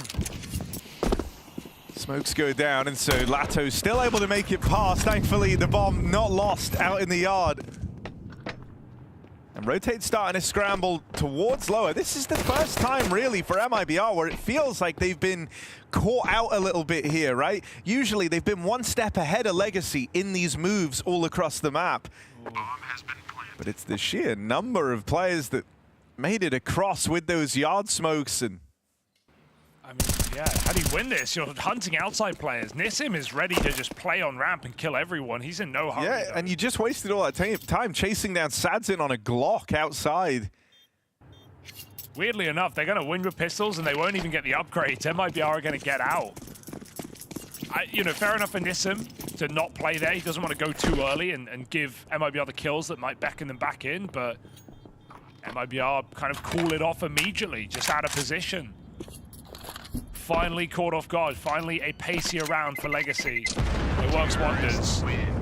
How often do you see a round like that where they get out with 4 surviving with 1 rifle? But at least MIBR are decisive with the save call. Oh, you feel that one.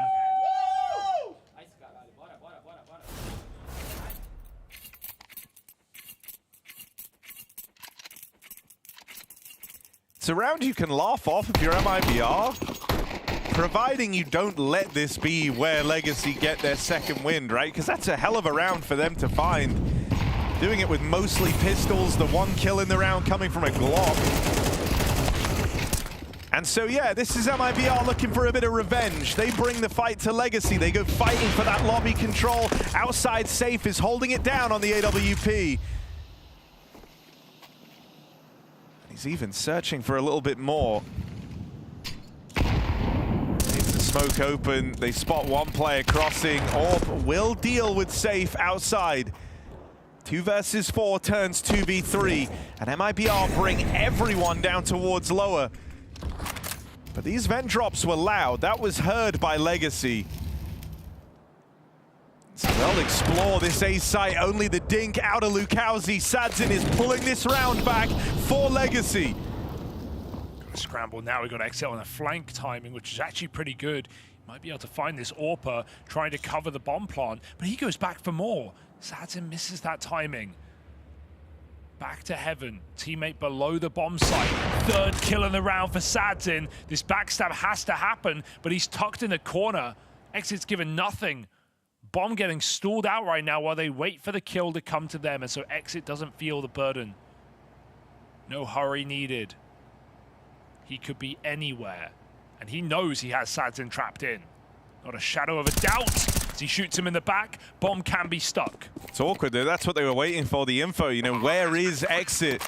They had to pay the price to get that information, and so now Lato required to finish the job that Sadzin started. Exit to go up against his whole squad looking on as he tries to recover this round that felt like it was in the bag. Exit can't stick the landing. And Lato does right by Sadzin after they turn around that 2v4. That's now 2 in a row for Legacy. Starting to find their form here on Nuke. A lot of noise coming out of Legacy, knowing how important that round is. You said it yourself last round. It's fine to lose that anti-eco, but don't let that build into something problematic. And the AWP is put to use. 3 huge kills and the closing clutch to keep Legacy in control. Springboarding off of an eco win. MIBR have been caught off guard. Deer in headlights, down to pistols. Oh dear, oh dear.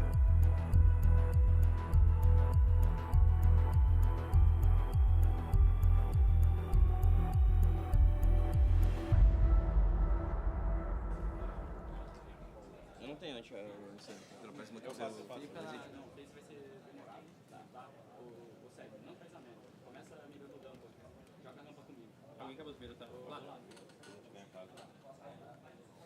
I like that MIBR don't full force here. They still have 2K per player after pistol armor, so can actually get a pretty sizable buy come the next. The Legacy are awake right now. Oh, hello.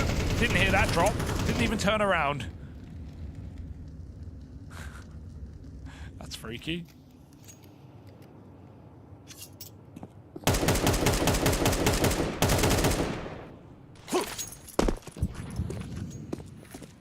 Oh no, where'd it go? It's out the map. Can he get it? Oh, oh.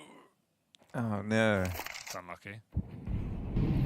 Well, hopefully that doesn't have earth-shattering consequences here. They dropped the smokes anyway, so they've got enough to cross. Nice opener. Sadzin looking to carry Legacy through this T side right now. Yeah, I mean, you know, it was him who was looking real sharp back in that first stage for Legacy. Sadzin not been shy of having these super high-impact games. I like this setup. They're ready for a heavy stack in at lower. Double-layered peak here available from top and bottom of the rafters. They get past that first man, and Breno getting pincered. It's good stuff from Lux and Lato to keep the pressure on. And that gap is closing. This initial 4-0 start for MIBR, a distant memory. Now it's a one-round game. And it all started with that loss to the low econ round from Legacy, where the only kill found was from a Glock. Round immediately after, 4v2 for MIBR, also unable to close out that one. And so that's two, you know, very good positions to find yourself in, given up. And Legacy now chomping at the bit to continue closing this distance.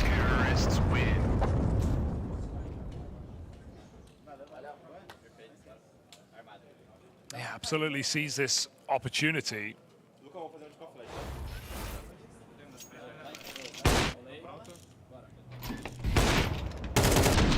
Especially if Sadzin's going to keep finding you opening kills. Safe's got his AWP.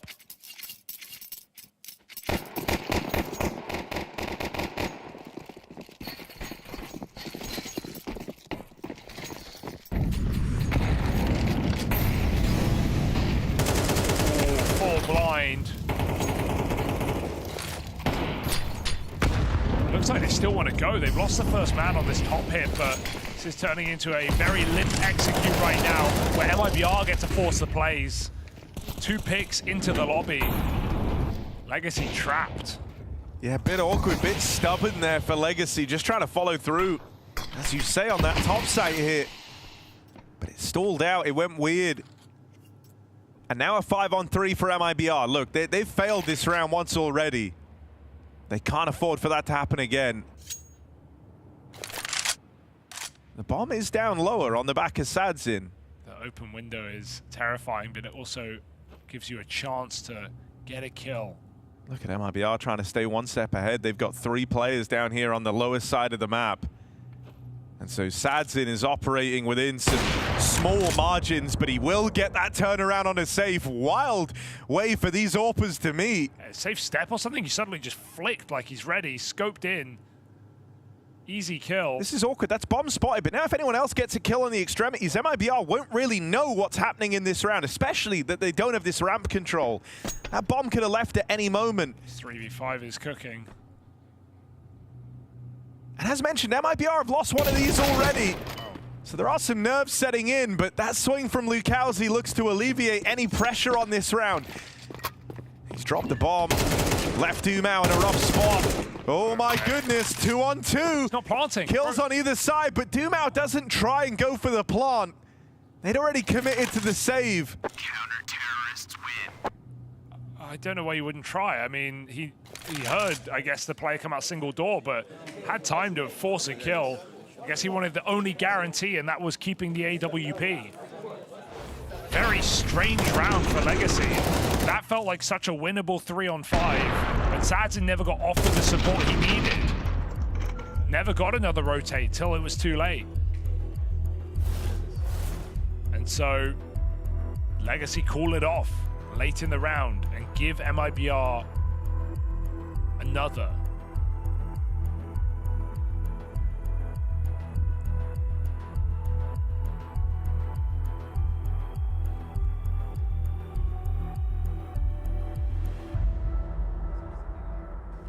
Posso fazer... Se ele te dropar Galil e você vender essa... Não. Dá uma flash safe. Was an awful amount of respect shown from Legacy there. Let's see if it was worth the risk. They at least get out of the round with that AWP, put it back in the hands of SaDzin.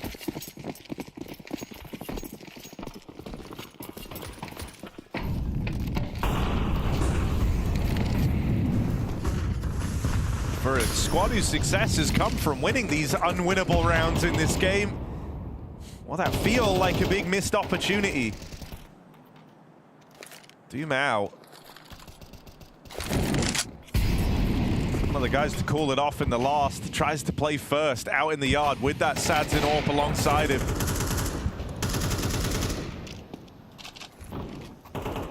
Insani gonna go fish out in the yard and look for something here as he crosses into Garage. Just trying to peek around these smokes, see if for a moment he's able to find anything out in the yard. He's hoping he's got the element of surprise here. I mean, so many of these rounds for Legacy are them just giving room for their AWPer, giving him time to look for an opening kill. No one's playing aggressive, no one's risking their life. It's all on SaDzin right now. If he doesn't get given this kill as MIBR turtle up, what do Legacy do? 45 seconds, and they've got no idea. That's a flash play that sets Lux up, and that tempts Legacy in. 5v4. Time is always the issue. It seems like they're going to have to just split this A bomb site. That or vent. Six will not let them in for free, but he's traded quick. Yeah, the instant trade gives Legacy a reason to go for this. They've dealt with that first A-side player. They're ready for exit, tucked in at the back of the site. He's going to buy some serious time, knock out some serious numbers, and it's just the one and done. No. Dead straight away as SaDzin covers Lucauzi coming up through the vent. Breno, 1 versus 3, pulling up into a lost top site. 2 players here boxed in at the back. The AWP providing cover. Breno thins the herd, but it won't be enough. And so an immediate return of success for Legacy. Yeah, you feel like if MIBR never go for the info play, that never unravels, right? And Sani dying outside just opened up the split into A. Right as Legacy had to go, they get given the golden ticket to walk out that door. And no one in main to stop him. Really liking what we're getting from SaDzin. He had a great previous stage, as you said. And he's finding, even when it's just 1 kill in the round, a very impactful kill. Legacy know the value of their AWP. Again, letting him open. I also think it's really good, like you've turned one of MIBR's greatest strengths in Insani into feeling like a bit of a weakness. In a lot of these rounds, he's been the one to fall out in the yard in these man advantage positions, often being one of the first deaths. And I think that comes down to, like you say, SaDzin being given room to roam. Hang on a second, these pistols are making it interesting. Well, they were. No longer. No longer. Should know. Lasso cleans it up. Yeah, you know the kind of player Insani is, right? Yeah. He is the star. He likes to be mobile. He likes to take fights. And so screw it, sick the AWP on him, right? Put SaDzin, someone who's been in great form for Legacy, out in the yard and just have him roam, looking for Insani as he goes for these info plays, as he goes for these flash peeks. That's where you're wanting the AWP to punish. It was him who fell first in that very first round that Legacy put on the board with the pistols. He dies to the Glock out in the yard. In that 4v2, it was when he started roaming that gave up the man advantage. Yeah, it might be I want to play their own game, but oh my god, both AWPs cross past each other, neither knows, and they walk in. Really awkward for Nissim, as his teammate was too soon on that angle. they're not ready to help Dumao out on this A side. So while he lurks behind smokes, he's operating on his own. This is really nice conditioning from Legacy. They know that, like, with bullying Insani outside so much, they've likely forced a bit of a switch to his game plan, and that did afford them more room, but Insani is able to piece it together. What a clear.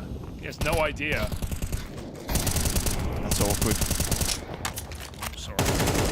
Lato's been spotted getting out to the vent. The fact he isn't punished is insane. Lato, lucky to still be in this round. He shifted into the A site and out of the A site like it's nothing. MIBR stacked to the 9s up here. 3 players in top side. Trying to find a pick again with the AWP. It's really all they've got. You could argue for a save right now. That's how dire this round is starting to look. But they've got a bit of money. So maybe they want to give it a go. Cowsey, feel like this position should be good for one. Legacy stalled out right now. Legs grabbed, dragged downtown. And Satin probably should save here, but they're going to come for him. Here we go. Knocking the AWP out would have huge ramifications, right? Sadzin's been instrumental. A lot of these rounds are centered around Sadzin being the guy to open it up. And so they really want to try and take this AWP out of play. Setting on Sadzin. He hits a blinder before he goes, but that AWP is removed from the ranks of Legacy. I mean, on one hand, yes, super worth it. You've removed the best piece of the buy for Legacy, but they also lost their AWP in the process. They didn't pick it back up, so MIBR don't even have the money to have an AWP their own. So you just removed everyone's AWPs. Maybe still worth it here as we go into the last round of the half. It's just a couple of rifles, a couple of pistols here for Legacy. Trying to stay in this half. 5 is fine, 6 would be great.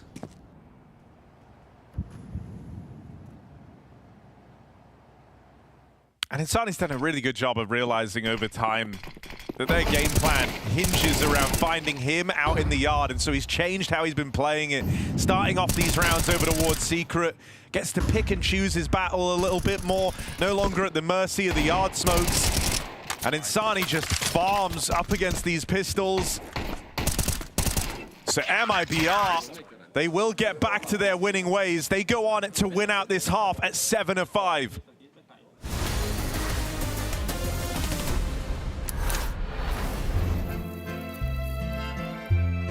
Counter-Strike, like a fine wine, has aged well. As have you, Mr. Bloom. And that's why I bring you today into the Counter-Strike Clubhouse. I've heard through the grapevine that you've brought the Paris Major. Mr. Bloom, please talk me through your decision to present this to the council. Well, how right you are. I went down to the Clubhouse archives and I happened upon this one. This is at the Paris Major Grand Final, the last round. We're talking overtime, on nuke, home crowd. Everything is on the line right here. Apex and ZywOo in the Accor Arena, as French as it gets. I think it's poetic as well that all 5 kills in the final round are from the 2 French players. Yes. This was supported by Dupree and by Magisk and Spinks. This moment is everything. Like, this round would have been so different if ZywOo doesn't hit that shot. You can really taste the fear in Gamer Legion when they run from the ZywOo AWP. In fear, you know, you see ZywOo shoot 1 bullet. But they turn back because they're so afraid, and then they walk into Apex. And here it is, that final shot, ZywOo to close it all. Everything on him. Vitality shot. No holds back, no surrender. No holds back. Some would say.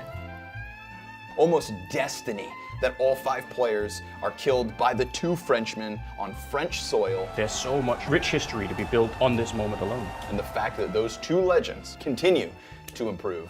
Legendary moment for the Vitality org. Quite possibly a once-in-a-lifetime opportunity for ZywOo to win on, in Paris like that, and for Apex too. That's why we have culture clubhouses. It's so that we can thrive in the finest environments, and if this isn't Counter-Strike in its finest environment, then I don't know what is. Now we must find a reasonable score, both in terms of mechanics and cultural impact for this clip. And of course. Starting with the mechanics, it is a bit on the low end. I would give this maybe a 5 out of 10. Of course. But on the cultural side, This is as big as it gets. TYLOO and Apex in France, in Paris, after the fall of French Counter-Strike. Your first cast, it's Dupree's 5th major. I don't think it gets much bigger. I would say this is about an 8.5 out of 10 for me. Mechanically speaking, I'll raise it just to the 6. But culture, this was a CSGO major for ZywOo. Now ZywOo, they call him the CS GOAT, but if he never had his CSGO major, then that argument is absolutely blown out of the water. But this was a crowning jewel in terms of his accomplishments. At the tail end of a game, he thrust himself into the pantheon of greats. And for that reason, I'll take your 8 and I'll crank it to a 10. Bottle it and keep it on the Culture Club's top shelf. Delicious.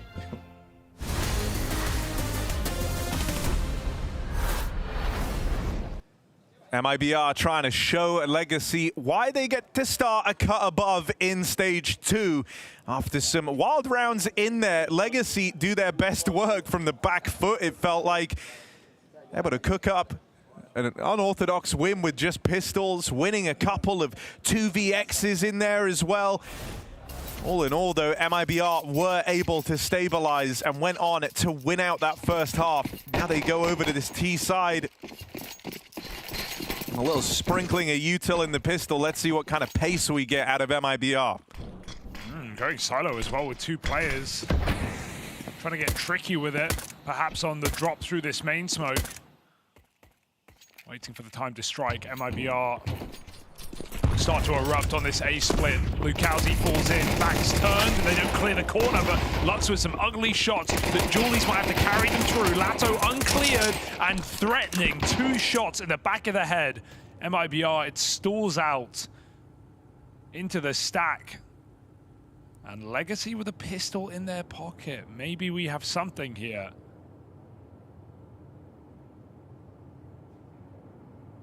Was a very slow T side for Legacy.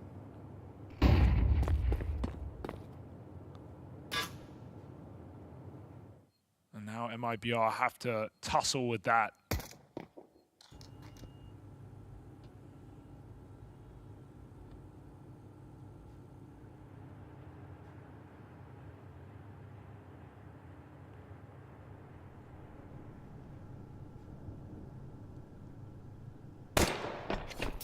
Jigs up.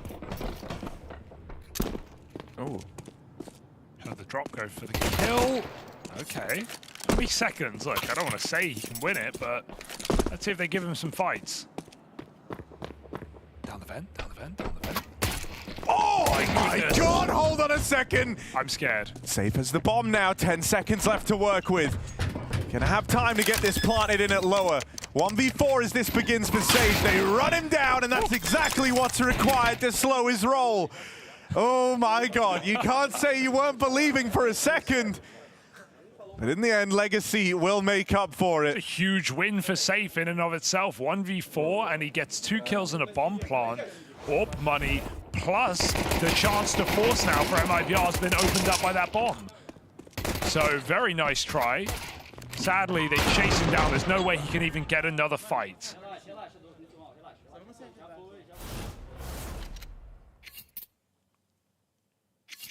So they will buy. You don't waste this kind of opportunity. But it has to land. Selling back a little, getting a Mac 10 in last second. They're going for something poppy.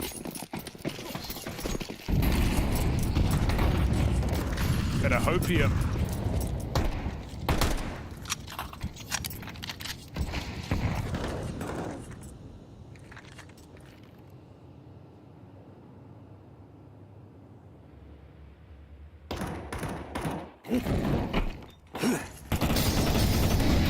Not the start they wanted though. Sads in from the rafters. Teammates here to lend a helping hand. Lato with the extinguish gets gun on in time. One back for Breno. Do it again. All right, Safe. You got to do it once more. 1v4, and they need another bomb plant. They want more money. Safe got to provide for the whole family right now.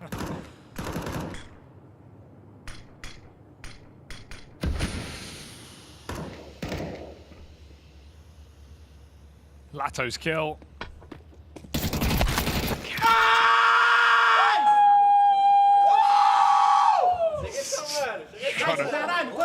Trying to get in their heads. Getting loud.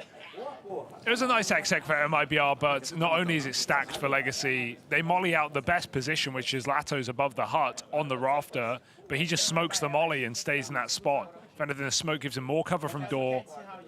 He's able to get a couple of kills up there, so falls by the wayside. MIBR, 1 full eco nearly.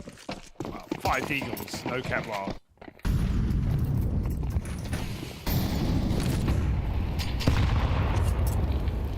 Legacy looking to take the lead.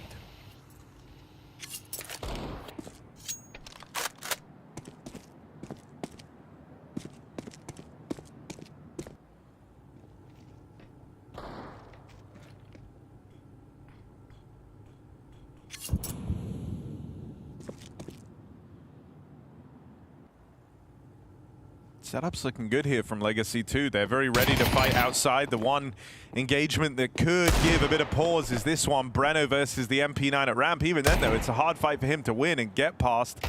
If he does, the round opens up, but if it ends up going down in the yard first, yeah, that's exactly what Legacy want. Swift cleanup outside, as it's only Breno in a world of hurt. He'll go back to the fight that nearly started it all. This one over towards ramp. Oh. He's unable to get it. That's Legacy now in the lead after going 5-7 down on the half. Very impressive when you consider how this game started as well, but it's kind of followed for MIBR in the sense that we had these 4 spies at the start of the T side.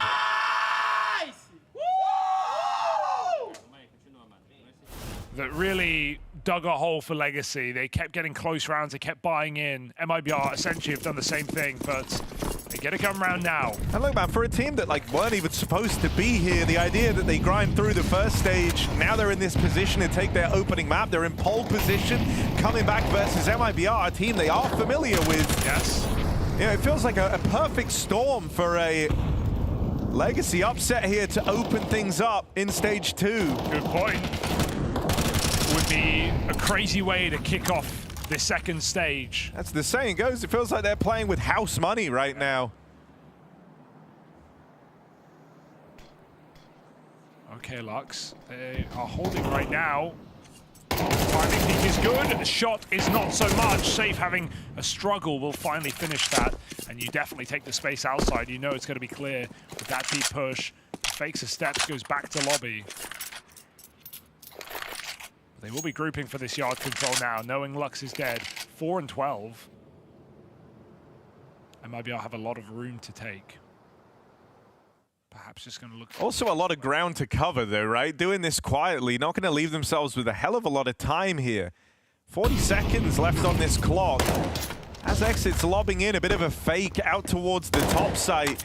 The team now got the info, and so Legacy aren't falling for this. They've already got a player down in B. Sad's in here on the FAMAS.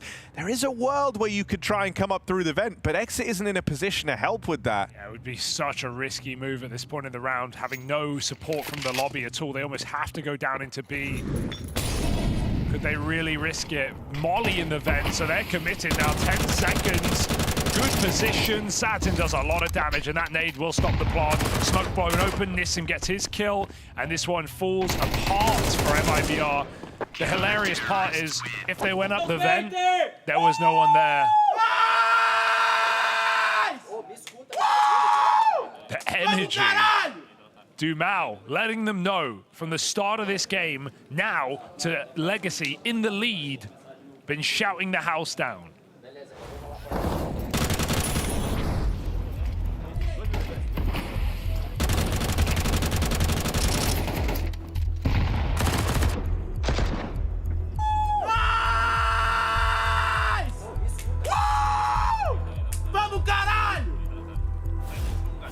I mean, this is starting to hurt for MIBR, right? They were the squad that could have run away with this. They were the guys in a great spot, gave over a couple of weird rounds, but then you felt like they made up for it. They close out the half 7 of 5. They come into the second here, but everything's come up Legacy since that point. It was this MIBR squad, you know, last major back in Shanghai that showed us a lot of promise, but then ended up falling short, lacking the depth, lacking the map pool. This is supposed to be them, you know, 6 months on from that, having grown, having improved. And so fielding a loss to the Brazilian squad that weren't even supposed to be here in your opening game of Stage 2 is not the start MIBR wanted. It's getting desperate. Pop through the ramp smoke. Bit of a gap. Going either way. Jumping the corner. It sets up for a trade. There's an AWP moving in. If they can pluck one out, that would go a long way in this round. Rosadin rather, as they spill out into B. Dumao caught by this hero AK. Exit putting it to use. Taking matters into his own hands. And the backstab sweetens the deal. 2v4. Legacy thinking about saving. Lato is here. He's Lato is very kind of committed to this lower side of the map. So for the time being, Sadzin's trying to chase down Insani on this lurk, leaving a 1v3 for Lato in at lower. First kill comes through. Insani still wasting time. There's a second player hunting here. 1v1. And now they know about this. And if Sadzin can just waste time here, that would be huge. Lato's tried to play his hand now, knowing this 1v1 for lower was a thing, but it's not given over. He can't secure it. And so round slips by.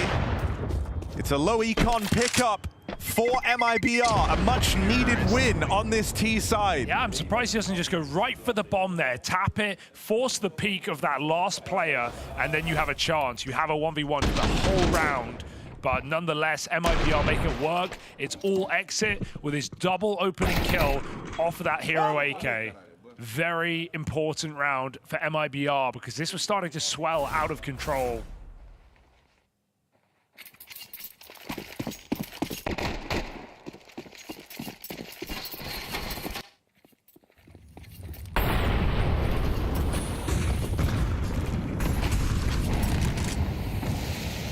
And I'll get on this early because Lux is struggling. It hasn't felt like it's mattered too much with Legacy coming back in this, but he's 4 and 13 and he's the yard player. So we can't have him staying completely quiet in the CT side. He will have to find impact in some of these rounds. Down B, Sadzin's wide. He hits his and he gets out with a block as well. 5v4, Legacy, comfortable yet again.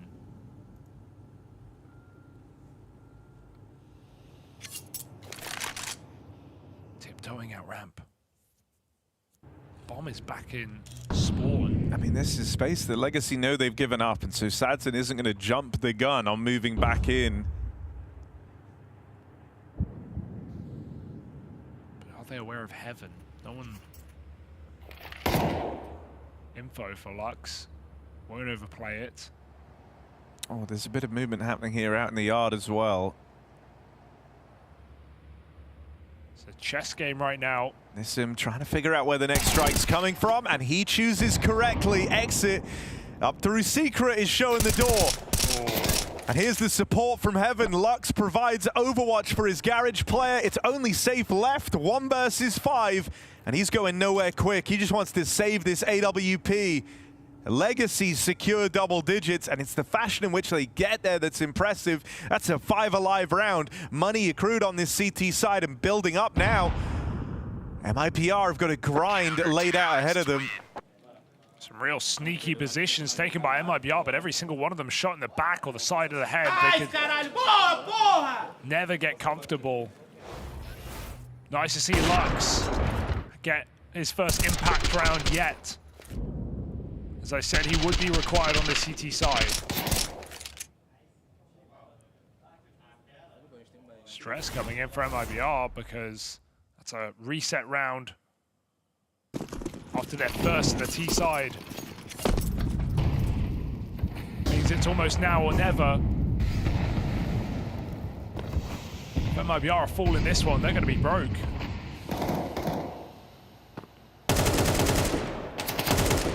Yeah, this is the round where you got to bring your A game.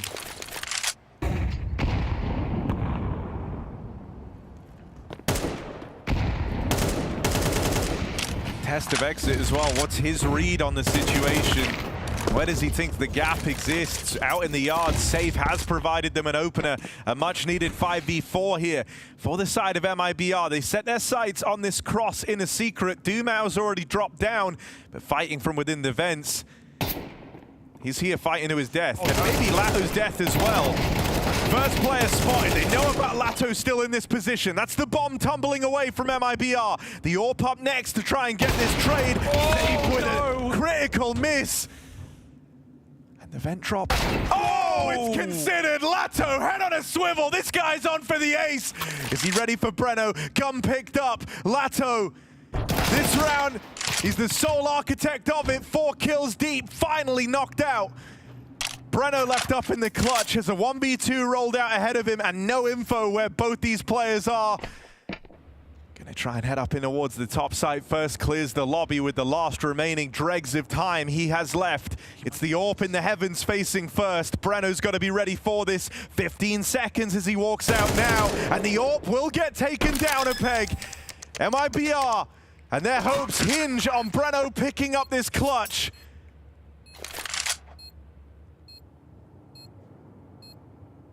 The whole game feels like it's resting on this. If MIBR want to keep fighting, Breno needs to win this. Was holding on to the vent, but just leaves the angle, and that's right as Nissim moves in. That could have been the clutch over, the round over right there. And MIBR still in with chances. Instead, Nissim gets to play a tap. Gets to play around this bomb. Molly dropped in at the hut, and playing right through it is Breno, who in his dying breath locks in that round. Locks in that clutch and keeps MIBR in this game. Unbelievable. After the 4K down in vents for Lato, it still is not enough to win the round. Breno eats that Molotov and Nissim a fatal mistake. Off that bomb, looking for the fight. And giving Breno exactly what he needs to win that round. MIBR have been gifted a lifeline, they cannot waste it.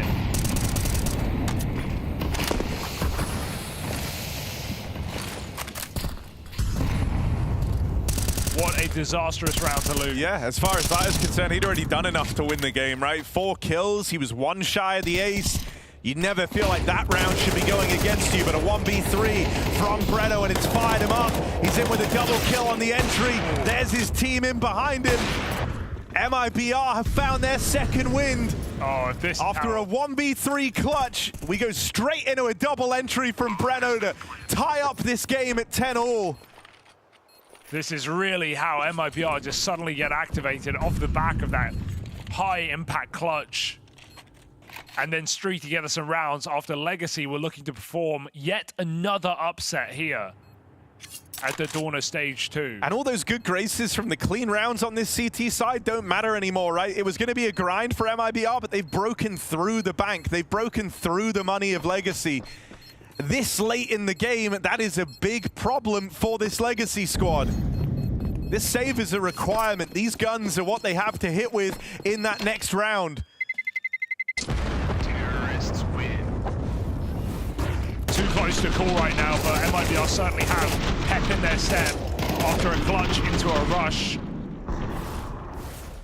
They've got the momentum. And Legacy, life on the line right now, have nothing to play with but those saved weapons. Cannot risk the economy here.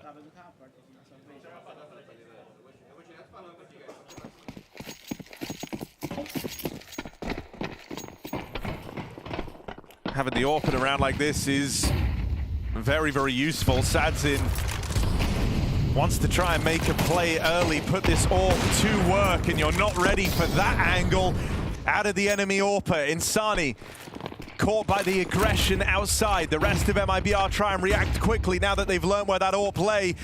However, Sadzin's been super quick on this reposition. You hear someone tagging the molly like that, every bone in your body tells you that's an AWP looking for that next kill. And so MIBR slow their roll. Ooh, pick up as well. More guns for Lato with the game he's having. This could go very wrong for MIBR as they creep into the B-bomb site. Nissim and Dumau side or crossfire rather, established. He can go through that smoke, through the left window that's already broken if he wants. Door getting open. There are 3 players on this B bomb site right now. MIBR better watch out. Nissim trying to make the play that wins the round. His teammates take the contact. That was meant to tee him up for a multi-kill, but he only gets out with 1. Still, MIBR feel very boxed in. They have no control anywhere else on the map.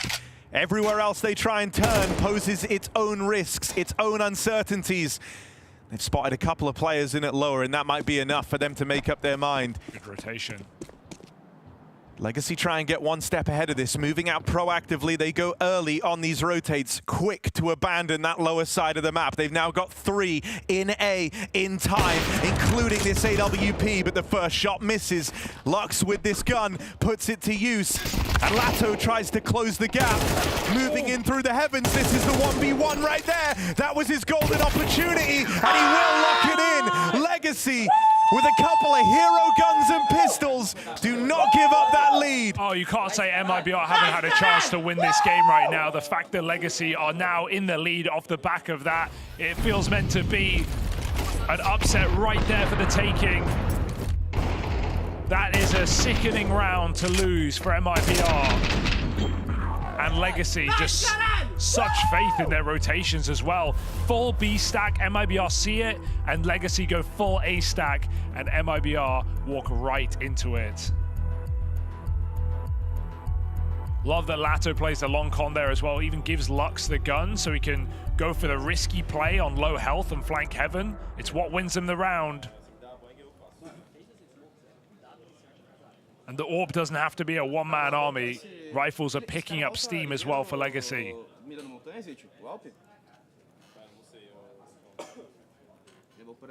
Both teams have just had horrendous money in this half. It has been so back and forth, and it's not going to get much better. MIBR, AWP, and a Deagle in the same round.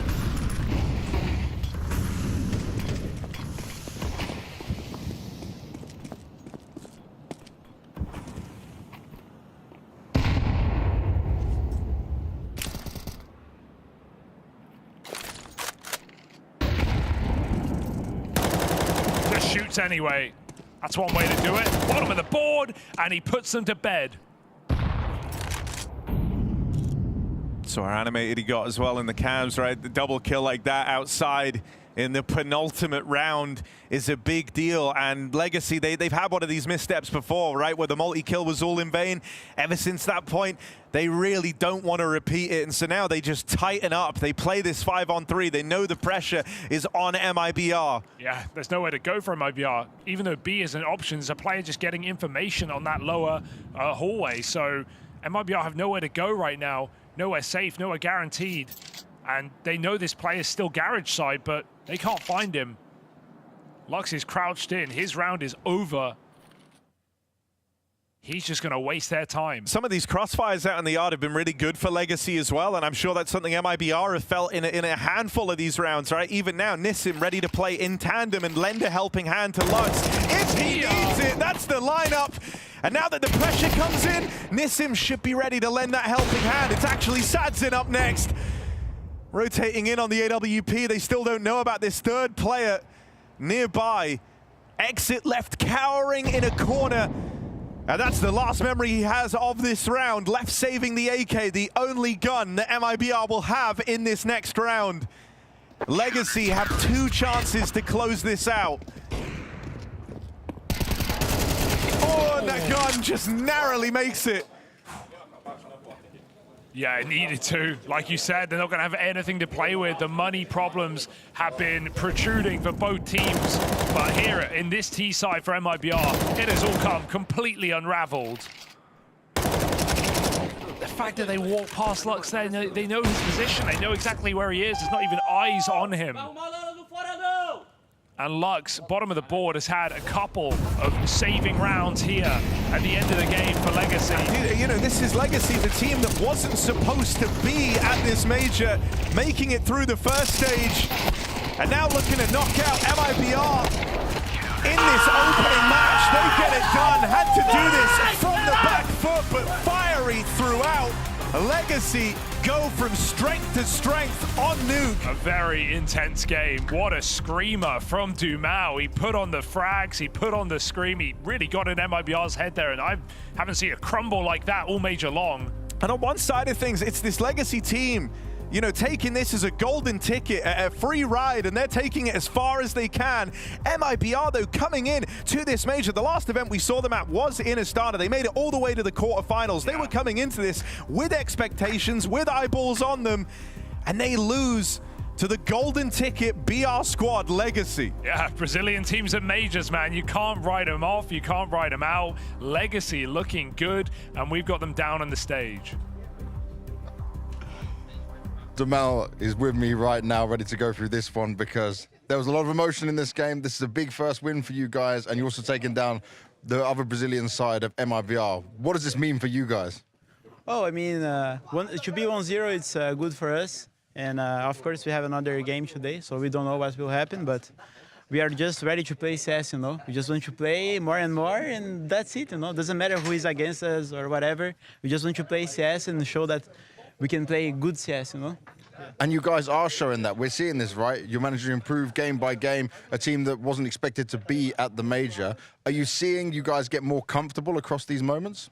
Yes, not more comfortable, I should say more prepared, you know? Okay.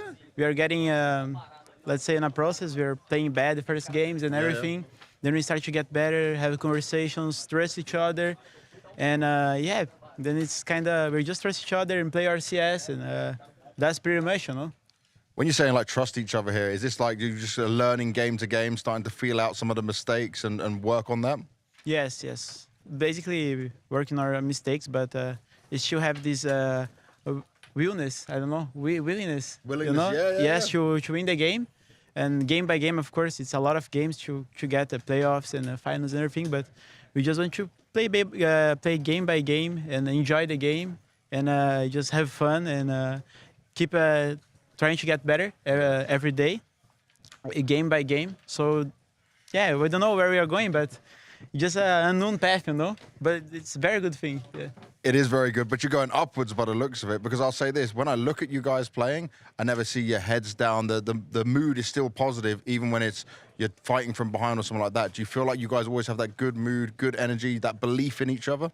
Yes, yes, yes. I mean, we told each other, we just want to, if we leave here, we leave without regret. So we will play our best. If we have to fight, whatever, go, jump like crazy, or just calm down sometimes and play on the rotations and everything, we will do it. So we are kind of just want to play too much CS, but we want to win at the same time, you know? So it's a balance of very good things, you know? Well, the balance is working out so far. I love this attitude. I love this mentality. Let's see how they get on.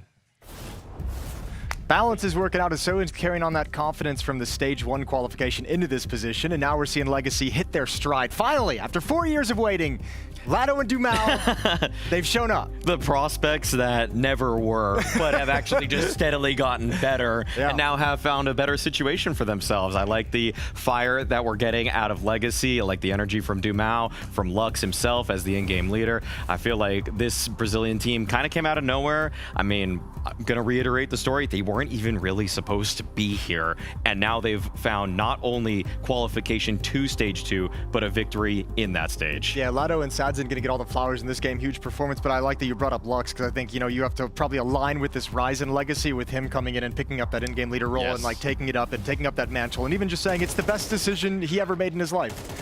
He's loving being an in-game leader right now. And I like that we're finally getting to hone in on Lado, because for such a long time in the Dumao-Lado brotherhood, we were always singing the praises of Dumao. Dumao was the higher rated player. He had more impact in terms of clutches, but Lado did a lot more of the dirty work, but he does have his pop-off moments. He does play off of teammates incredibly well. Sometimes, like this game, he's the one that's a little bit more set up, that he's playing off of people instead of people playing off of him, and you can see how he thrives in these mid-late round moments when he's given the option to play them out. And that is like a little bit of that trust like being rewarded, right? Like as Dumao says in that post-game interview, like we have to be able to trust each other, and I think that trust just gets built when you have that kind of a run in Stage 1, and now that you have that trust, you get to see where it can take you. Where's the next step? How far can you go from here? And they're starting to believe in it all as well. Do you start to believe more in what Legacy can do in this stage? I was believing from last night. I didn't put them 0-3. I'll say that. I mean, they look too good in some of the games that they won. Okay, just the speed, the way that they took down. What was their last match? Wildcard, right? Yeah. That win versus Wildcard, I was like, okay, if they want to start playing with that kind of aggression and just taking it by the horns, then I'm gonna say that they are at least winning 1, 2. I'm a little bit. Yeah, I'm waiting to see if they're going to actually break through the 3-win column here, but I like what I've seen enough. We can have the legacy philosophy. Let's not put any expectations on it. We're just playing. Let's just see how it goes game by game, because there's no pressure. You're playing with house money. You've already accomplished more than anyone would have expected. That you probably even expected to a certain extent. So now from here, it's all good. Well, I think this could be something that's working for him. Dumal told me off camera, he was like, I'm practicing mindfulness. I don't know what that is exactly, but that's what he's working on. That's usually what you say after you read a self-help book, and then you need to just be more present in the moment so that you don't ignore your significant other. It's like in relationship counseling a lot. So I don't know what he's gone through. Hey man, there's a lot of similarities between a relationship and a Counter-Strike team. Team relationship, you know, real relationships. It's all part of it. But for now, we're going to head to the B stream. It's TYLOO taking on M80. So enjoy some of this, and we'll come back to you afterwards. G! More util for the CTs though, and it's a fast move onto the inner halls. So it might just be a straight B pop that we'll see from M80 with this force buy. I think that would be really strong. TYLOO do have 2 on the B site right now for defense, so they have stuff for it, but quick clearance of that pop dog. And M80 realized that TYLOO are just playing this really passively. Unless they've pushed Ivy, they don't have info. Okay, grenade going over. Ouch. It's not the best way to get started, but it doesn't matter. It will come down to the entries, and they've certainly got that. Jamyoung blown up a bit. Good headshot from G, and also Mercury's going to get at least 1 kill there. Bomb being attempted in the back, and a lot of damage onto Attacker, but G's still tapping away here. He's landing some really good shots in the round so far. Triple on him, and Swisher, no teammate left. No more bullets either in the Galil, so he tries for the Tech-9 instead. It's a very expensive round, and another bomb plant, but TYLOO will pick it up. I think there is an interesting question here for M80 about whether or not you'd want to try and just do it again. Because with that much pressure and down into the 1v2 there, it's risky. They have a big lead right now. They could be compromising the lead by going for it, but at the same time, there's so much to win by crushing TYLOO early on. Yeah, it's interesting because TYLOO also didn't have the info, so it's actually really amazing that they mounted such a good defense. And you know, one of the reasons why I think that they weren't, even trying to play for info is because they know that a force buy is very likely what's on the other end, and so playing close into T main or playing aggressive on Ivy, I think that just feels too risky in a round like that. But that might be a difference though now from TYLOO. We'll see if they change it up. So they go for a bit of a half buy here on the T side, right? So not all in. I respect it. It gets some of the taste of doing the pressure, but you know, you don't risk all the rounds, so I think that's reasonable. These early stage games at the major are some of the most impactful ones. If you go down to that, you know, 0-1 or 0-2 bracket, it is not a good time. 2 rounds separating these teams. And Mercury going for a bit here. Once you get a CT player, just to remind people, once you get a CT player here, it's much easier to play 2 people on B and 3 on the A yard, because that one player is controlling so much. Yeah, and it's the kind of move that, you know, I was saying would be or could be a difference compared to the previous round. And now it's kind of difficult for M80 because unless they really clear that position, well, actually it's been given up by TYLOO now. And instead they opt for a more passive play around Pop Dog with that boost. But they know that a push has to be coming at this point, like a rush has to be coming. See where these Molotovs go. They have a couple of them on the T side. One of them presumably, yeah, so that's for C connector. The other one on Rec. We'll see if they can find any pressure, because 30 seconds left here, and I think TYLOO know what's coming. Good couple of taps here. G keeping his cool. Pulls out the USB, now backup is there. And Swisher hoping to do more damage. I think planting the bomb is a bit of a dream at this stage. It's very well handled. Only 1 casualty on the CT side here. Good defense.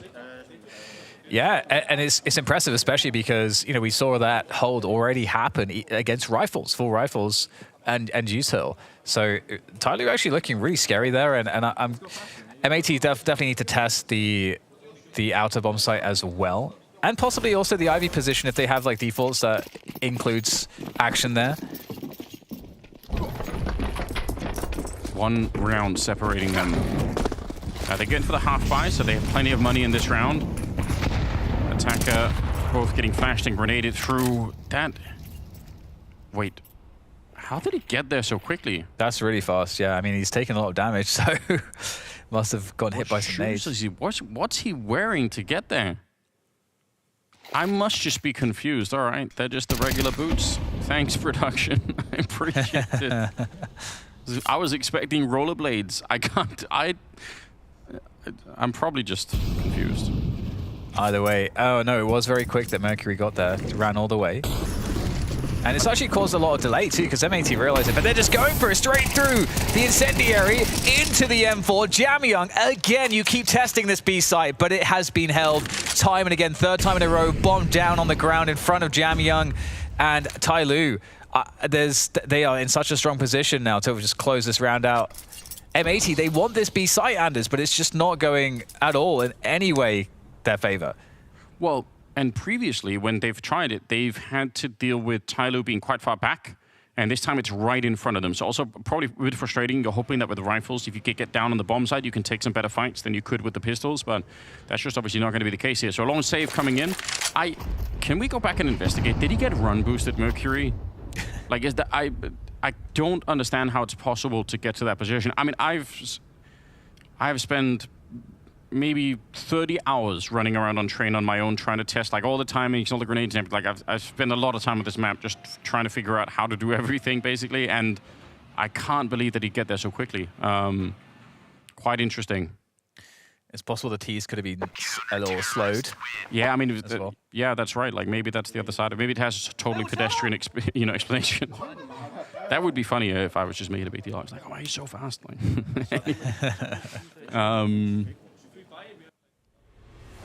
wow. Either way, really solid hold.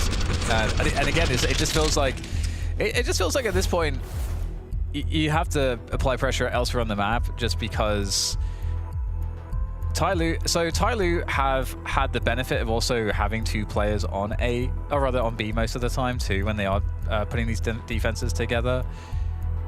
And it just has gone so poorly for M80 that you want to see M80 create an argument that, hey, we're going to press you elsewhere, and maybe we'll find a pick somewhere. And then create an argument for TYLOO to not have two players on the B site when they finally want to hit it, and or come back to it later in the round or in this first half at least. Those B hits. It does feel a bit one-dimensional at the moment for M80. My favorite strat of the map involves lurking Ivy and pushing B, but having one guy lurk through CT spawn. Yeah. Yeah. Like throughout all of Counter-Strike history, that's been one of the I think defining strategies of Train. That's one of the things that sets the map a little bit apart, the fact that you can do that. And it's super fun to watch. It's got this really long fuse where you can see what's going to happen with the lurk, but nobody on the CT side knows, and it's just a lot of fun. It's also hard to execute and might require like a little bit more confidence than they currently have. Game is tied up, and we are going to be seeing flashes over. We've seen this before. This is the delayed version of it, so we'll see if they can make it out at all. They line up for Attacker, and he is ready. A grenade on top of Sin, but it couldn't have been better. Positioning there for the M4A4. And right now, M80 looking underprepared on their T side, because we, like you say, what you mentioned, or use the word one-dimensional, and I think that's how it kind of must feel to TYLOO as well, because TYLOO so far, all they've had to do is just defend 4 rushes. That's kind of all they've really had to defend, and it's just different timings. Let's go! Yeah, G is excited. He's pumped. Yeah, he should be. Not only is he winning the game, but I think Moses promised him ice cream as well, so you know he's in a great mood. Slacks goes down at the beginning. It's Attacker again, up to 12 kills.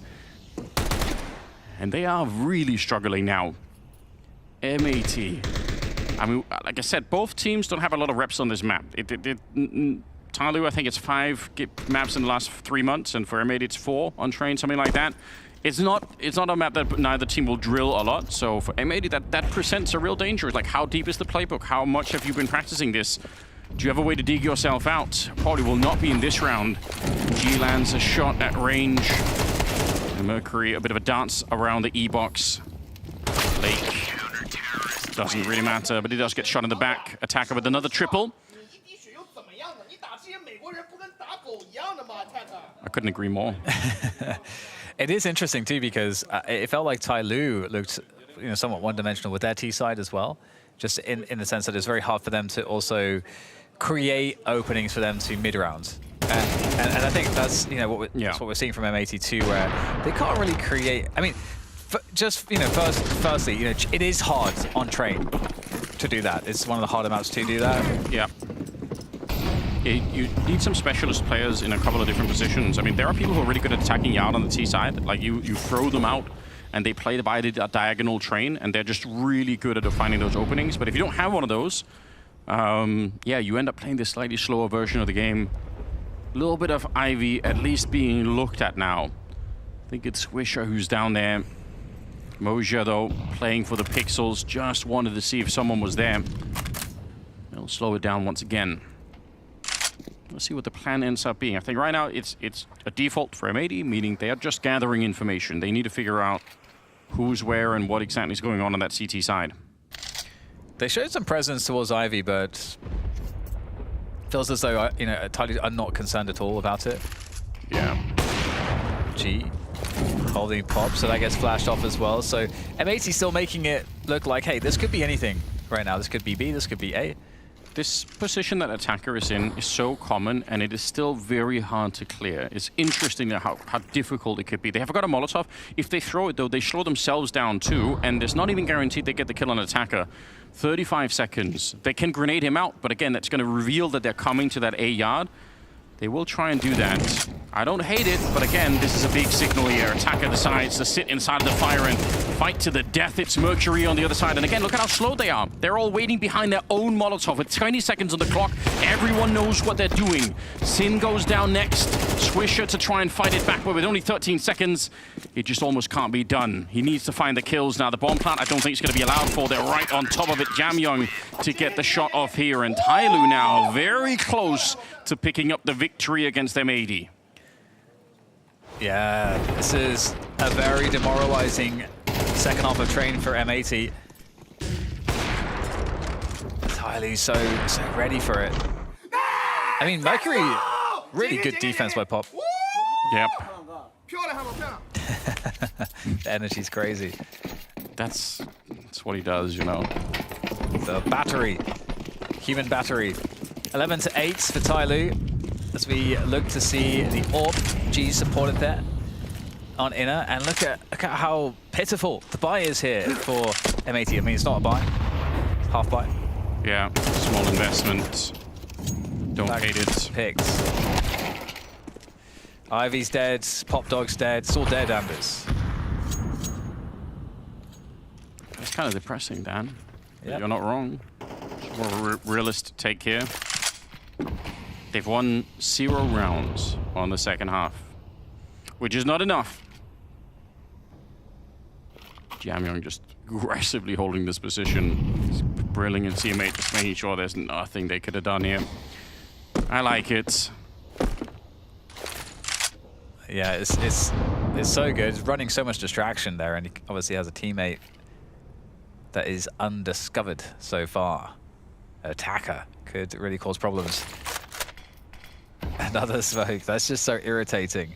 So irritating for M80. You're just forced to wait. You're forced to be in the queue. Jamyoung, I love it. Why fight? There's so little to gain. They run down the ramp. Mercury gets the 1 kill that he needed, and Attacker coming in to help out a little bit, lining him up. TYLOO have locked M80 out of the second half. They're giving him nothing really to work with here. And the playbook just doesn't look deep enough either for, unfortunately, for the NA side. It really doesn't. I mean, that's, the criticism befell TYLOO on the first half as well in that respect. M80 looks really good on their CT side, but just yet devoid of answers on the second half. One more chance, potentially, to find something that could be successful. Slacks on the AWP, full buy, of course, for M80. Playing against the loss now. Very fast down pop. Yeah, they wanted to do it again. They had the player ready in T-spawn to throw the flashes and everything, but now they've been slowed down. Counter flashes coming out. Is there going to be a swing behind an attacker that's so blind on the other side? Big kill, but he doesn't realize there's a second player that's going to be locking up, and they line up. It's a great spray down for Rek, trying to keep this alive. Second half has been unforgiving for M80, but now at least they're in a 2v3. G will find a kill. Jamyoung, bullet to the face, and still a minute on the clock here in the 2v2. Oh, Sin, what a round. The double orbs getting toppled there. The double orbs looked really oppressive too for them to go into, but like a great way to just keep themselves alive into this one with the shock and all plays. But again, after we settle down from the high emotions there, the high energy, we are left, Anders, with the reality that that's the only success M80 really had, and it's just again off of a rush. The double kill there for Rek is based off of a decision that he makes early on to not help his teammates that's flashed. He's probably flashed himself, but he could have, been tempted to say, oh, and I'll try and swing both together and see if we get the spray down. The fact that he doesn't do that, he essentially baits his teammate, but sets it into a double kill. And as Yanko once said, it's a fine line between, baiting and teamwork. So nicely played, I would say, to just leave it alone for a minute, come back, and then get the double instead. Super well played. Very well played indeed. Still a few more chances for TYLOO, though, of course. See Sin finishing off the double orb. That's the first round of the second half. Look at how much money they have. 10K on Jamyoung. The rest are a little bit more poor, but still, it means they can buy for a while here, TYLOO, and they just need one bit of success. Flash around the corner. There's attacker to set it up, but a good swing in return. As Lake has taken him down, 4 versus 4, with absolutely everything on the line here. M80, one of the few NA teams left in the tournament. They need to represent, they need a bit of an early victory here. Stage 2, and it's the first day. M80, it's a double-edged sword to like wait out the smokes. You kind of need to, but at the same time, then the deeper lines will be available. And G is on that AWP after all. But look how close Mercury has crept up behind that smoke previously, thrown defensively between E-Box and Pop. And there he's going to find one unsuspecting Slacks. Now who's going to trade this? Is there anyone to trade this? Nobody. And Mosia up on the side in the meantime finds the edge of Swisher. Yes, disastrous. They're all here. Nice shot from Rek. I can't believe they're back into a 2v2. All of TYLOO were here. There was nobody at the B bomb side. They had a 4-man setup at A in a 4v4. So TYLOO, the fact that it's not a 1 round already is kind of shocking. Jamyoung's trying to see if he can sneak on out. All right, realizing the bomb is planted back there. He's got an incendiary. HE around the corner into the swing. Lake able to find the headshot, but this grenade on Jamyoung is still huge. We'll see if he can find a way to throw it. There it goes into the corner. And Lake's got to be careful, but he's just on the other side of it, barely touching it. HE on top, that'll surely get him. No, he's down to 8. How does he live through that? Going for the defuse, a full 5 seconds. He's not going to come off it either. Gets the headshot on Lake, and now he's ready. Gets another one onto Jamyoung. An absurd clutch with 12 health, and a defuse kit sends them to a victory. Well played, TYLOO. M80 looking really good on the first half, but it just wasn't enough. Flat on the second. And with that, it's time for a break. We'll be back with more Counter-Strike. Oh, well, wait. Before we go to a break, Dan, we're not ready yet. Oh, we're not ready yet. We are going to get to the interview before we get there, but we're going to see a couple of fist bumps here. Respectful, I like it. Hard-fought game. It was so good in the first half for M80. 8 rounds they managed to steal away, but the second half, you could see that the T side was lacking in some of the ideas. They just didn't have the right feel for it, I think, unfortunately. And TYLOO, in spite of a slow start, they just seemed like they didn't hurt them at all. Yeah. They were ready regardless, so pretty impressive stuff. And it's interesting too, because TYLOO themselves didn't have much of a better first half. True. On the T side. So both teams had rough T sides, but really nice CT sides on this map, which isn't unusual if it's a map like Train where you don't play it too often. But with that said, now finally we have the interview ready to go. TYLOO start off strong here on train with the opening win, and they managed to get it over M80. I know you said Sin is your friend. Yeah. Is it sad? Does it hurt you to win? Oh, gee. Oi! Brother! Brother! Brother! Brother!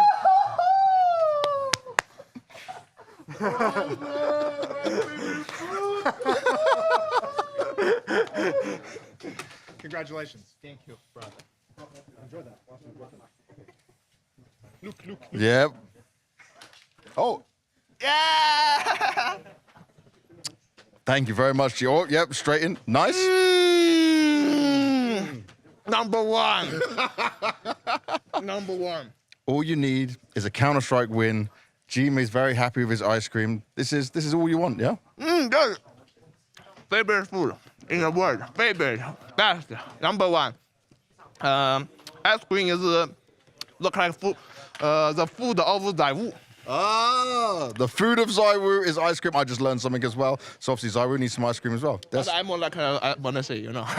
You're more like Monesi. You're gonna share it with Monesi? Give ice cream to Monesi? Yeah, of course. I love Monesi. Oh, we all love Monesi, and we all love G. What a guy.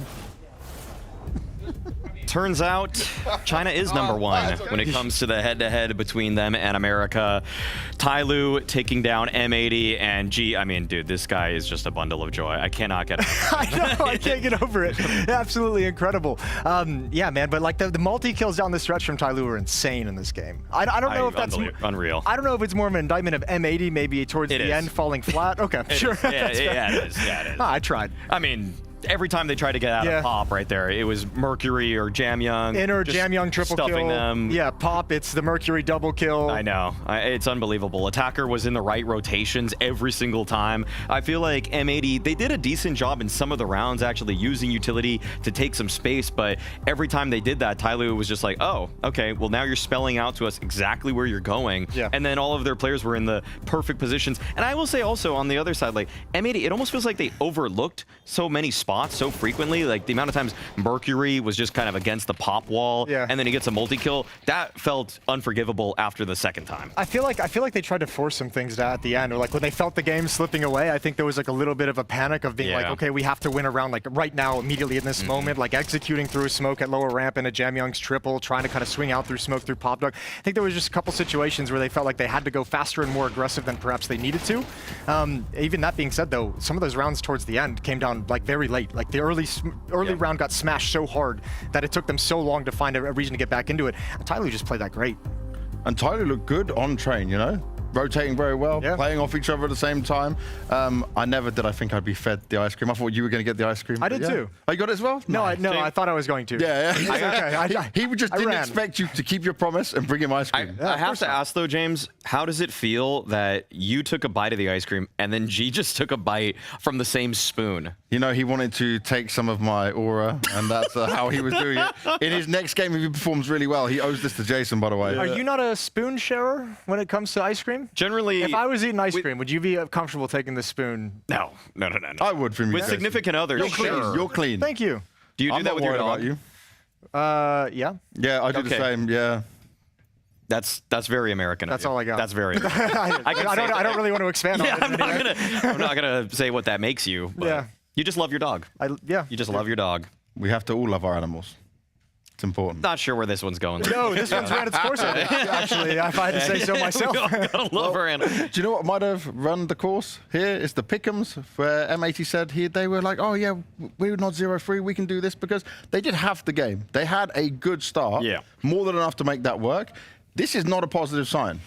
That T side was incredibly flat, unfortunately. I would boil it down to a couple things. One is that there were some nerves when they were trying to clear out those bomb sites, and they leapt before they looked. And that's always going to do you in. On top of that, just spacing in general. I feel like Mercury shouldn't be getting so many multi-kills, guarding the same position in the same way multiple times in a row. No, I think M80, they are, for me, one of the favorites to go 0-3. I know that sounds kind of backwards, but in terms of it, I mean, I put them 0-3 myself. I want to see them upend those expectations, but they've had a really tough season, even though they have arrived here in stage 2. Yeah, there's nothing, they're kind of like some of the other NA teams where it's just like, who knows, because the season was so bad, and while we want to talk about the positives, it's just we haven't seen them in long enough, and we're not seeing them here yet. You know, it's only been one game. There's plenty of time for recovery. It was, but I felt like this was a golden opportunity for M80 to grab some legs. Well, now you're kind of at the mercy of the draw, and you're also at the mercy of, is this a bad day one, or was that a bad map? Hopefully just a bad map if you are an M80 fan, if you are It's really been a bad season. So let's try to just find a little bit of solace here in the very final event before the player break. Yeah, before things could possibly change after that. But you know what is changing? Our matchups, because we're going into round 2. So let's have a look back at the bracket and see where we're at so far today. I just want to start before we get into what's happening on the next set of games, guys. What was your favorite matchup of the day so far? I mean, it's going to sound crazy considering the scoreline, but FaZe HEROIC was a very fun game to watch. It was entertaining. It was one of the most entertaining blowouts you'll ever see in Counter-Strike. Yes. I was really glad to see Furia kind of righting the wrongs of Dallas and looking dominant versus Lynn Vision. I never really, after round 6, I don't think that ever was really close. So for Molodoy to pop off, Yakindar to pop off, even though he's popping into his monitor, all of that is always going to make me happy. And I mean, we'd be remiss if we didn't bring up Falcons bait. It was on the B stream, so we didn't cover it, so I didn't watch it as closely as I would have liked to, but having the upset of bait taking down Falcons, and now you put the pressure on Falcons, who already have the pressure of being expected to be like the best team to take down Vitality, who already have the pressure of having the number 2 player in the world on the team, whatever you want to consider Nico, number 1 rifler, number 2 rifler in the world. You've got all these pieces that should be performing well. Now you're sitting at 0-1, and if that's a bad day, pressure escalates going into the series. Yeah, it only gets harder from here for every single one of the teams. Let's take a look at the matchups in some more detail so you guys can see how it's going to be split up in here. This is a nice and easy one to see. Look over here. Straight away, right? Furia Pain. That's a Brazilian matchup got in there. Maybe it doesn't get harder for Falcons. They're against Lynn Vision for their second game. I feel like they're going to take care of business there. If they don't, ring the alarm bells, but I feel like I'm still keeping mine under wraps. Yeah, no, if Lynn Vision somehow upset Falcons in that game, that is kind of a oh shit moment. Like, this is the problem. FaZe TYLOO, FaZe looking today, TYLOO might not be having a great time, might not be an ice cream delivery to G at the end of that one. That's going to be tough. Look, you give him another ice cream for sadness. Respect Jam Young. Okay, so just it's kind of like, you know, win or lose, we bing chillin'. Yeah. Exactly. Every single time. Well done. Well, thank you. Well put. Yeah, I do my best. That bait VP game, that could get interesting. Because VP looked fantastic, right? But just in terms of style, how those two play, that could be nice. I feel like Electronics going to bully MPL once again, as he did on Navi. I feel like VP came out in a way you that remember me? I feel like I put bait making it through. I put VP also making it through, but the way that VP worked in map 1 there was like, okay, this is a different team than we even saw at the last event. So they've clearly worked on things. Electronics worked on his mood. I bet MPL would rather play with him now as he's calmed down a little bit. You know how you mentioned that VP is that team where whenever you start to lose faith, they pop off and show you some good performance? Yeah. I think they're also the team that once they show you a good performance and you start believing, they drop off. So what's your confidence level in that VP repeating the performance? Yeah, the most bipolar roster, I would say. Yeah, I mean, it's ups and downs with them all the time. But if we get that VP, that should be a great game against bait. Oh, yeah. But the other side of this is, you said about like MPL having to struggle with going up against Electronic again. MPL is going to be like, I got a point to prove. Yes. Yeah, I'm going to show you it's up. a grudge match. Yeah, you see? Yeah, exactly. Well, hopefully. I don't know if that's his mentality. You might. I haven't spoken to him. Is that his mentality? I think he'll have a bit of spice to it. Yeah, we will find out. James knows what's going on. He's on the Telegram group, okay? He's reading what's going on in Eastern Europe. He's got his finger on the pulse. I do live on that Telegram lifestyle. But for now, while I go and find out all these details across Telegram and all the other socials, you guys will join an extended break as we get ready for the next round of games. You won't want to miss it. The Austin Major is here.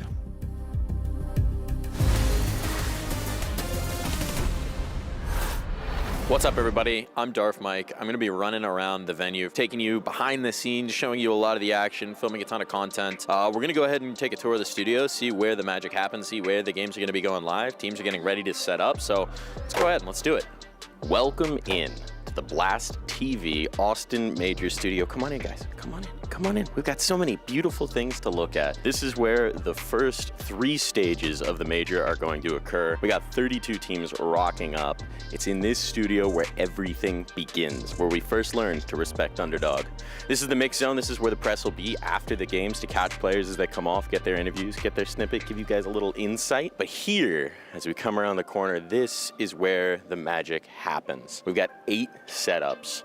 Top of the line Alienware monitors, blacklight chairs, desks, everything you could possibly want to achieve your absolute best as a player. But these setups, we've got 8 of them, and that means that one set of teams can be setting up while the other set of teams is playing, so that we don't have any elongated breaks if everything works as planned. Knock on. That's not wood, but it'll be good enough. So with these 32 teams coming in, there's a lot of rookies. With the expansion of the major, there's a lot of new faces, a lot of fresh faces coming through. And while the setups do a great job of allowing you to adjust, to tweak, to raise your level, to lower your chair, to do everything you could need to make yourself as comfortable as possible, let's be real. We all know what's on the line. We all know the stakes. It's never going to be as easy as when you're playing at home. We're coming down to the end of the row, and here's where the broadcast magic happens. They don't let me touch the cameras anymore, not since the incident, so we'll leave that alone. I move on in here to the jib. This is my favorite toy. This is how we get all the beautiful sweeping shots. It goes in, it goes out. Every time you see a dope crowd shot, it's thanks to one of these. But again, not since the incident. Welcome in to the desk here at the Blast TV Austin Major, where we have created this marvel of carbon fiber and electronics to bring you the absolute peak of analytical experience here at the Blast TV Austin Major. We have the beautiful Austin skyline on the LED wall behind me. They can change that to anything that they want. They got so much power here. And in between the games, in between the matches, they're going to be breaking down the information. They're going to be bringing you the highlights. They're going to be updating you on the storyline, keeping you abreast of the situation. And it's from this desk that our analysts can peer all the way down the room at those far setups so they can see the hype moments and maybe critique a player's posture. And if you're wondering why I'm so brilliant and beautiful and tall like these giant skyscrapers behind me, well, we got a little bit of secret. If you look down, this is just a little bit of a box there. That's a lower tech solution, but you know, sometimes everybody needs a bit of a lift. In a minute here, this hall is going to fill back up with players, and the games will commence. The screams of triumph, the cries of agony, the noises of defeat, those are all going to ring through the halls of this studio. So without further ado, let the games begin.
First, I hear that you are up for renewal when it comes to our membership, and so I've dusted off your portfolio, and I would like you to give me your thoughts on what I consider to be one of the finest of Counter-Strike's cultural moments.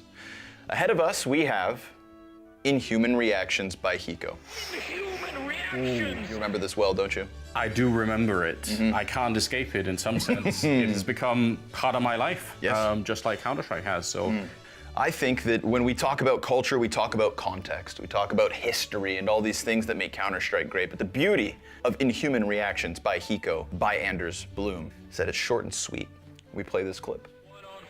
the thing to really remember here is that we are in an era of Counter-Strike where the Swedes dominate everything. There is no challenge. Everyone knows they're the best, and Hiko is just this North American player. Sure, he's got a bit of a personality, he's got a bit of something going on for him, and then this happens. What is that? Oh. God, inhuman reactions! That is Counter-Strike in its essence. We see him go on to lose this round, and I think one of the great things that you said here, Not even with an aimbot could you have got that kill, and Hiko sometimes anything is possible. I think Hiko's very lucky, Mr. Bloom, that you were there to elevate this moment. Ultimately ended up being a big moment for both of us in many ways, even years later. So when we think of cultural impact with Counter-Strike, I give this a 10 out of 10. And in terms of mechanics, that lizard flick that Hiko puts on display, I give that 10 out of 10 as well. This is a magnitude 10 shaking of the Counter-Strike world. 100% glory in my eyes. Well, I would be remiss to argue with that. I will agree with your score. Ah, fine taste. It's my pleasure to approve your renewal. You may continue casting Counter-Strike. I appreciate your generosity. Ah, yes. Oh, it's not on behalf of myself, sir. This is the Culture Clubhouse, after all. It's on behalf of all of Counter-Strike. Well, together we will continue to build the culture even further into the future then. Greater than ever.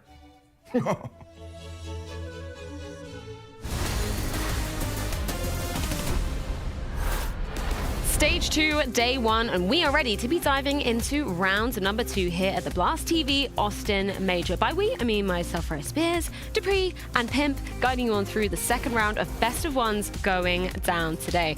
Gentlemen, we had some speedy affairs going on earlier, right? Yeah, it's been quite a fast day, and also a day or start to stage 2 with a couple of surprises. You know, I think, yeah, we'll dive into it, Peter, but a couple of the games in the beginning didn't really go the way we would have expected them to. No, it was very one-sided, and we've just got to a point now. I woke up today and was extremely sad, not sad, but excited coming into stage 2. I think we've seen a lot of good things in stage 1, but coming to stage 2, been really excited. And there's a good reason why we're so excited as we look on forward to those 8 teams that are joining us, joining the fray for stage 2. Headlined, of course, by the Falcons and FaZe. We'll get onto those respective signs in a minute. 3D Max VP as well joining us. A hell of a lot of Brazilian Counter-Strike going down there. And then the sole North American entire hope remaining. Of course, there's a couple of Germans on the lineup, but you know, they really are clutching at straws right now, Jacob, because yesterday wasn't a good day for NA. No, it was not, you know, and let's be completely honest, I think M80 will probably only be here for a day or 2 more as well. So NA so far during this major haven't had a good time, and that brings us to stage 3 next week when Liquid joins the mix. I think that's the only real hope that NA has left. They're really clinging on to whatever's remaining. Yeah, Leash. That's, yeah, obviously a big name. Let's check in with the stage 2 bracket as well, because obviously we had the round 1 matches going down just earlier. That leaves us with our 1-0 and 0-1 matchups. We say it time and time again, Dupree, but the fact that we're starting off with these best of ones, you need to be having that quick start because, you know, you blink and you could be 0-2 by the end of the day. I think most teams came out the way they wanted to. I think that obviously Falcons was the one that was the most difficult one, and I think now that they find themselves in the 0-1 bracket, it's going to be difficult for them. Apart from that, I don't think we saw like too many surprises. I think the last game between M80 and TYLOO was probably the one that got maybe a little bit like closer, but overall I feel like that the teams that they needed to win, they got on top as well. It's kind of a couple of cool matchups, to be completely honest. Obviously, we're going to cover on the A stream. The B stream is running simultaneously. Keep 2 screens open at the same time. Furia versus Pain, Brazilian domestic derby right there. One of those 2 teams will go 2-0 and put themselves in a prime position. FaZe, I'm sure we'll dive into it, but they look very good in that opening game. I think TYLOO is going to have a rough one in that second game. They are indeed. I mean, the Lynn Vision versus Falcons matchup, obviously we'll talk about the dire situation that Falcons found themselves in that first best of 1, but one of those 2 teams going 0-2, I think, you know, most people will be siding with the Falcons to be winning that one. They have to. I mean, like right now with the Falcons losing against Bait. Like, I think the worst thing for me looking at that matchup was the way that Falcons lost it. Like, it looked very uninspiring. They looked very nervous. They looked like they were not in control throughout the game. I think Bait played a really great game, and I've said it throughout stage one as well, that you cannot sleep on Bait. I think that they deserved the win. They definitely played better. Yeah, no doubt about that. I think Bait had a great showing that opening game. I think Falcons was watching the game. Monacy never got off to it. I think he had an AWP a total of 0 times in the first half as well. So in terms of the money management in that regard, that wasn't pretty. But we'll dive more into that later. The last game of the day on the A stream side of things, that will be MIBR versus Nemiga, which brings us on to our rookie conversation that we were talking so much about during stage one. Because for Nemiga, they're all incredibly new to the situation, right? That's one of the bright things coming out of stage one. Nemiga, you know, a team that had were full of rookies, like all 5 players and their coach were rookies coming into the stage. You know, I think they showed. We've talked about Sway being the guy to look out for in this team, but I actually think like the majority of the team has been looking really solid. I think they've left the pressure out of them, and they've just like showed everyone that they can play good Counter-Strike. You know, and then coming into this next stage, this is going to be the interesting part. If they can continue showing what they did in stage one, I think it's going to be difficult for them because the opposition is just going to be greater here. And I think that them making stage 2 was a surprise maybe even for themselves. I think they can be very proud of what they've achieved, but now they also just need to be more realistic and see if they can actually make it through to the next one. But I do not think so. Thing is, they're in a prime position. They're facing MIBR in that lower bracket, you know, or 0-1 bracket to put it out there. I don't think that's too big of a matchup for Nemiga. I think that's one they can realistically win. I agree with you. A full roster of I guess new players who's never done this before, but online they've been grinding and grinding and grinding. You see all the matches they've been playing, so it's not like a team that people don't know of. It's more so, can they do it inside this pressured environment? That's why I was really surprised people were putting them in their pick'ems, right? Because maybe recency bias going forward. I didn't put them in the 3-1 or 3-2. Did either of you guys? No, I didn't have them. Not at all. I even had them as an 0-3 coming into the tournament, and I think they went 0-1 in the opening stage, and they should have lost against Imperial and went 0-2, and then somehow they managed to recope and show a bit of that resilience in the second stage of stage 1, which was cool to see. I think that sometimes that's what makes teams play great. Like when there's no expectation for them. Like one thing is that they have themselves no expectation maybe, but it's also like from the likes outside. If they can see that everyone is either putting them seriously, like, you know, they will potentially give them some kind of, you know, like performance buff. You know, I think that could be a case for Nemiga, thinking that no one expected us to do good. Now here we are. We can actually play. Someone who isn't receiving that buff, because unfortunately they did get eliminated yesterday. That's on the side of FlyQuest. Nedic, despite, you know, having a decent performance yesterday versus TYLOO, unfortunately is going home, which I think is kind of to everyone's dismay, right? For my money, I had FlyQuest going through to the stage. Yeah, I did as well. I mean, FlyQuest, as we've talked about before, has a team that has played some of the biggest tournaments out there. You know, they're not always making great ones, but they are always a team that has the capability of making the big teams have a bit of run for their money. I think the fact that FlyQuest has not made it through was a case of pressure. I think Inn said it as well, that they literally couldn't live up to the expectation for themselves, but the pressure just got to them. They could not handle it, and it's the second time around, I believe, that also in Shanghai they went up 2-0 and could not close out a best of 3. I mean, that's just not good enough. Yet to win a best of 3 at a major as a lineup, you're totally spot on. You know, best of 1 merchants. Some may even say about FlyQuest. I was very, very disappointed in the fashion they lost in as well, because in all 3 games, in all 3 best of 3s they played, I had them as a slight favorite. Maybe the first one wasn't really to their favor. The second one they should have won. The third one losing yesterday as well. They just completely crumbled. You know, even the players were admitting to that. You know, we just shut down. We couldn't get it going, and drive that kind of mentality. You know, I don't want to blame Nedic at all. He's a new rookie coming in. He played somewhat decent. It's the other members within the team who's done it before who seemingly haven't learned anything. Exactly the point I want to get to. Like, I think Nedic actually had a tournament where he did what he could with the experience he had and also what was expected of him. Maybe he could, sure, he could have done better, but it was the rest of the team that felt like that was letting him down. Yeah. Stage 2, we got a couple of new rookies joining the fray, mainly from a little team called MATG. Didn't know who he was. I'm joking. It was just my pronunciation. I shouldn't drop my T's. But yeah, obviously they're making a name for themselves here. 3 new rookies joining us here in Austin, which is obviously great as kind of one of the sole surviving North American organizations, let's say. I mean, the biggest surprise to me with MAD is that they actually entered stage 2. I know someone had to do from the North American region, and for the matter of fact, it was them, you know, because they had a pretty good lead up into until the VIS locking, so to speak, when we decided what teams would go into what stage. To be completely honest, it's easy to say now after seeing the opening game as well, but I don't think M80 would have made it through stage 1 either had they been there, right? And that's sort of the expectations I have for this team. I kind of regret not putting them as an 0-3. It was between them and Legacy, but that's sort of where they're at right now. It's a decent team with a couple of interesting players, but as a unit, as a whole, I don't really have too many expectations for them. And overall, you know, they're the like North America's hope of this stage. You know, the only North American team being here, and I don't think they're going to live up to that expectation either. I think it's going to be just as tough for them as we saw for the North American teams in stage 1. And I totally agree with Jacob. If they would have been inside of stage 1, I don't think they would have made it through either. One thought from you, Peter, on one of the other rookies we do see entering stage 2. Obviously, Molodoi, and the conversation around him is, you know, you come into a team with Fallen, you take away the AWPing duties from him, obviously handed over ably by Fallen, but that's pretty wild, right? The whole situation he finds himself in. I think FURIA have found themselves in a position where they needed to make some change, and we've talked about the Brazilian scene that you have so much talent spread out on so many teams, and it looked like a situation where FURIA maybe couldn't get the players they wanted, so they decided to join the dark side in some sense of being that you want to go international. And you know, so far it has actually proven to pay off for them. I think Molodoi has been very instrumental in the recent success that they had, the runs they've made at the tournaments where they got in. We heard Jake and Dad talking about that the first tournament they had, which I believe was in Astana, was very instrumental for them going forward, because they felt like this was actually clicking with inside the team. And for Fallen to, if I could pick a guy that would actually go in and have the courage and also the authority to say that I'm not good enough as a tier 1 AWPer anymore, I need to pass the ball to someone else that is actually good enough, that would be him. And for him to do that and give that AWPing duty into Molodoi, I think has been very, very good for FURIA. And I'm curious to see if Fallen is actually kind of this Mr. Miyagi that will actually cater and say, Molodoi, I think you should do this, or if he just leaves him to do his own. Yeah, no, it's a good question. Obviously, you know, paying off in dividends in that first game that we saw versus Lynn Vision. That was just a spectacular form from Molodoi, first of all, and a really great result all round for FURIA. Super commando. It's great to see FURIA finally showing some sign of life, as you said, Peter. In Astana, they did a good job. In Dallas, not so well. But again, it's a team that is trending upwards and obviously still getting to learn each other.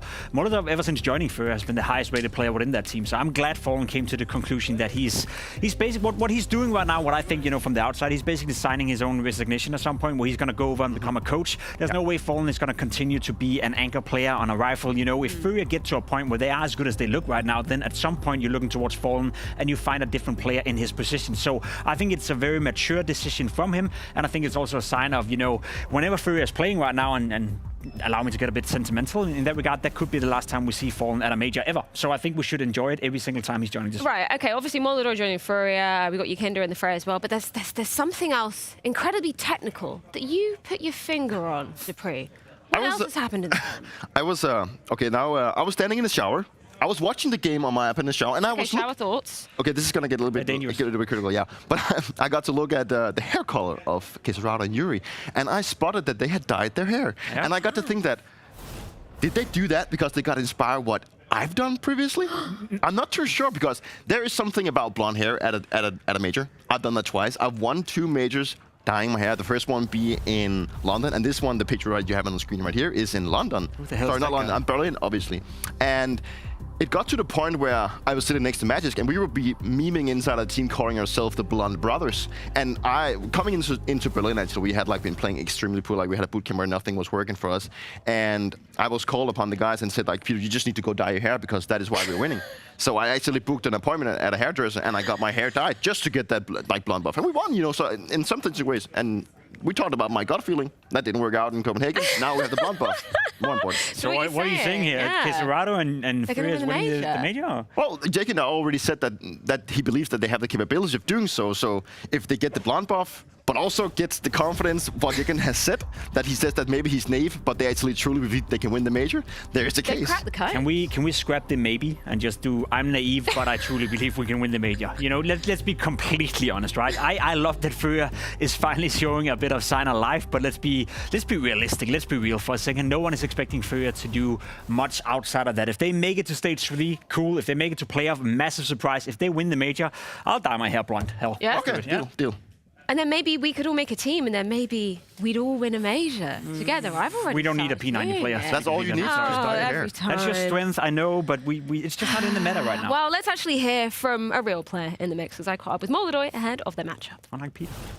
Molodoi, obviously this is your first ever major. Was that the start you were hoping for, beating Lynn Vision in such convincing fashion? My feeling very good because this is my major. First game not hard for my experience. I think we have good chance for win this major. I love the confident words already, but you do have to take down Pain in your next game. For your teammates, that's obviously a regional matchup, being from Brazil. How much do you know about Pain and how they play Counter-Strike? I don't know how this play Counter-Strike. I don't watch Pain game, but my team like Brazilian because they from Brazilian. I think we have beef. We have fight now with the Brazilian team. Very excited to see it go down. Final question. With you coming into Furia, obviously you've now taken over AWPing from Fallen, and he's obviously a legendary AWPer in his own right.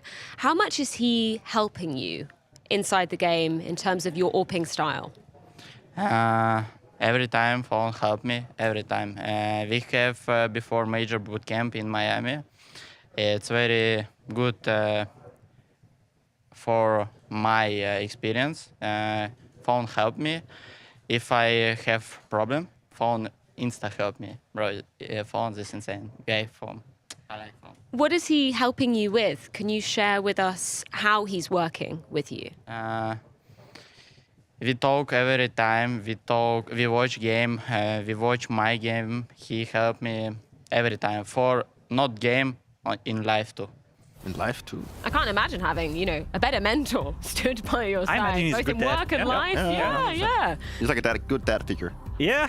Would you expect Fallen to be, I don't want to use the word like micromanaging because I don't want to brand it like that, but how much like would you expect him to have the fingers in the metaphorical pie, let's say, of how Molodoi is kind of AWPing? I think it would be weird if Fallen didn't have a saying in how he wanted him to approach the AWPing. Obviously, he has a lot of experience and he needs to teach him something, but I also think it's important that Fallen maybe doesn't interfere too much because I believe that Molodoi has his own identity and how he wants to AWP, and I think if you start changing too much in such a young prospect, it might also go in the wrong direction. So I think it's very important that he keeps having like a little bit of a laid-back approach to it, but actually helps him when he can feel that there's like something that he actually feel like he can do.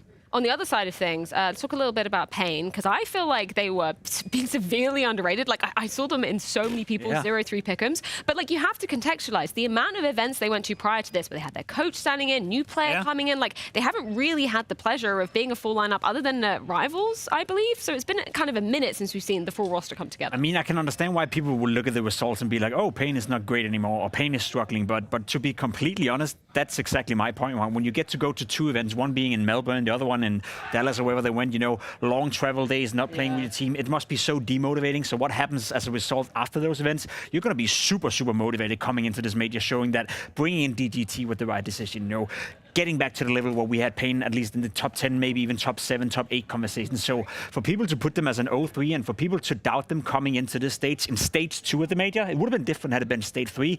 I didn't get it whatsoever. I think they played great in the first game, and I think they're favorites to win against FURIA as well. I had to say that. Yeah, I think Pain has.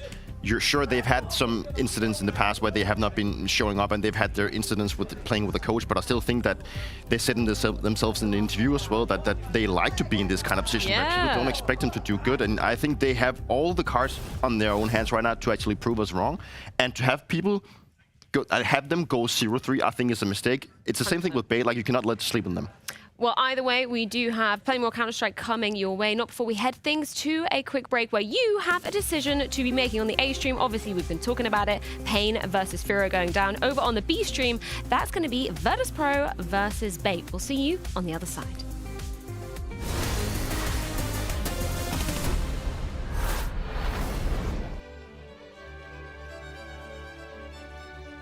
Hello and welcome to the Culture Clubhouse. We like to discuss the cultural implications of Counter-Strike plays. It's 2018. Cloud9 had to grind all the way from the first stage and stage 2 to get into the playoffs. They managed to battle all the way into the final, and then at 15-14, Stewie 2K pulls off the clip of Counter-Strike. 28 seconds now, and Olaf might try to full rotation. So much pressure on A. looking towards the apps position. The Molotov comes in, but so does the rotation. Olaf Maestro has been taken out towards the B bomb site. It's the Olaf death, man, and they feel cooked now. The Olaf kill is huge, and then he does this. But look at the time! Look at the time, there's 7 seconds to blow the bomb! Thank you very much. That's the bomb tumbles away, so much chaos. They're trying to build pyramid! Insane shot on Nico, and then the follow-up rain trying to plant. Dude, it's the perfect clip. I mean, they're out of their chairs, America. America is losing their minds in this moment. There are no pyramids, there is no clay. Stewie just won them the round to lock in overtime, and from this, springboard NA to its first major win. If FaZe managed to reset mentally, would we remember Stewie's play? Probably not in the same way. Probably not in the same way, but that's where the cultural impact comes from. When you look at the names on that FaZe squad, this was also like the beginning of the downfall of that FaZe squad with Carrigan at the helm, the big split between him and Nico. So much stuff like echoed from this one play. That's like what it meant to FaZe and how crushing it was to them. The only man that could! He does seem to have cultural riz. Dare I even say he mogged them? I don't quite know that one, but perhaps he did. Okay. Perhaps he did, and I appreciate, you know, it's always important to kind of establish the vernacular of the youth so as one can continue to relay the culture. That is the most insane way to win a major. And so there it is, the tale of Stewie 2K in Boston. A pretty good time. And that's why we give it a 9 out of 10 on the culture scale and a 6 out of 10 on the individual brilliance.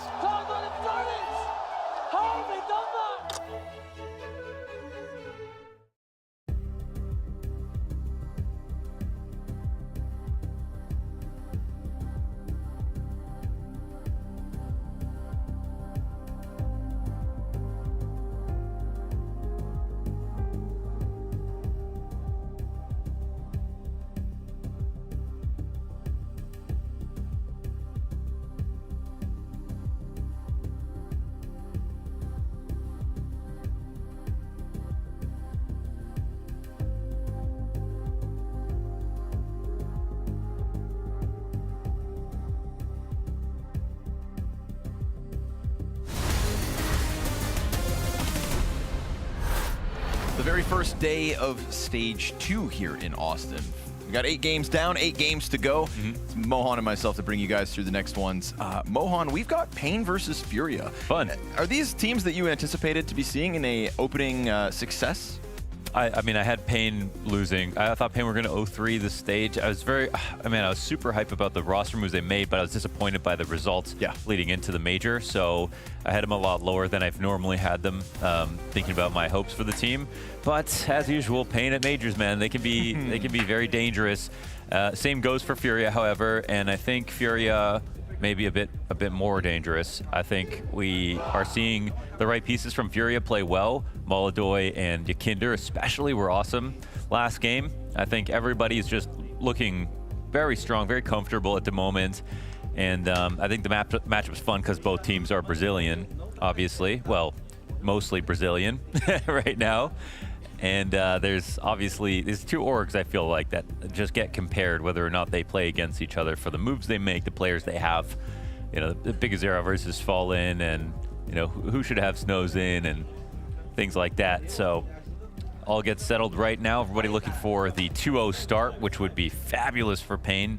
It would be fabulous for Fury as well. In fact, I'm sure they're quite happy with this draw. It still blows my mind that I remember where we were when somebody said to me, Molodoy, for the first time. And I said, who? And they said, Furia. And I said, what? And I still to this day just kind of trying to process this move. That's like by every Furia, but generation of Counter-Strike fan has to be able to see Furia with an international lineup at one point. Okay, I like that. So our generation got Junior, this generation got Molodoy Yakinder. It's not the first time they've gone English. Maybe it'll be the first time it works. Yeah, no shade to Junior, but I'm liking this one more. Molodoy, a near 2.0 rating to kick off the event. And both these teams kind of dispatching of their first opposition pretty quickly. DGT wastes no time to get to top middle, so kind of corralled here by Furia. Devadeus gets himself back to the climb up. Ooh, that ain't ideal. He's like, ooh, let me come back to this. Yeah, let me take a little gander, huh? Let me see what I can get going from that gap on the smoke. Nothing ends up coming his way. He decides to push through it. That's where Fallen's going to drop him right there at the base of the ramp. Man advantage for Pain. A lot of a rotation already. We got bodies stacked up all over the place. These flashbangs continue to trickle out. But there's this tucked player up close sight, low health. It's Big Uzera. I mean, they can't forget about him, but he gives himself a good fight where it's going to be a headshot angle once he starts peeking. He's just hoping that his teammates don't drop like flies behind him. Oh. Yeah, they're going to write him off, but he's so low health that it's easy for Fallen to just sweep over what's left of him. Banking on Yuri and K-Serrato to give the cover, but Snow's Berettas get going. And now 1v2 here, NQZ switches out. Picks up another empty gun, so gives him a little more time. He'll go for the barrels, peeks, Not careful bad. now. It's low health, swap again, why not? 2 guns, better than 1. NQZ clutch, that's awesome. And I don't even know. He said, bait for me, you sons of... Yeah, right. I mean, I'm not speaking Portuguese, He's but got to be the bait, though. He's so low on health. Also, I think Big Uzera should have just been, when the fights were taking place, he should have just been checking once in a while to get that ramp fight with a headshot angle. So the fact that he got closed in on, whatever. Happy for NQZ here to win the round for them. I like the fire he's bringing, though. You know, instantly as per. Get him back in line. I don't speak Portuguese, but I do speak disappointed father. So, Big Uzera wants everybody to seize the day because you have watched 2 teams go 2-0 in the first stage of the major. Both get eliminated 2-3. You win your 2 best of 1s, get your extra chances. Doesn't mean tragedy can't strike. Get around the corner of the catwalk. You've got no resistance here from Pain. They go double long instead. We got Molodoy just scout spamming off through the mid doors. I feel like Fallen should have gone blonde too, so we just know exactly who's Portuguese. Yeah, okay. Yeah. Just delineate here. By this point, you don't know that Fallen's Brazilian, Mohan. Where have you Portuguese? Been? I always have to say speaks Portuguese, is Brazilian. Now I call him straight Portuguese. Yeah, okay. Nice headshot from you, Kindart. Leaning that forehead on the screen.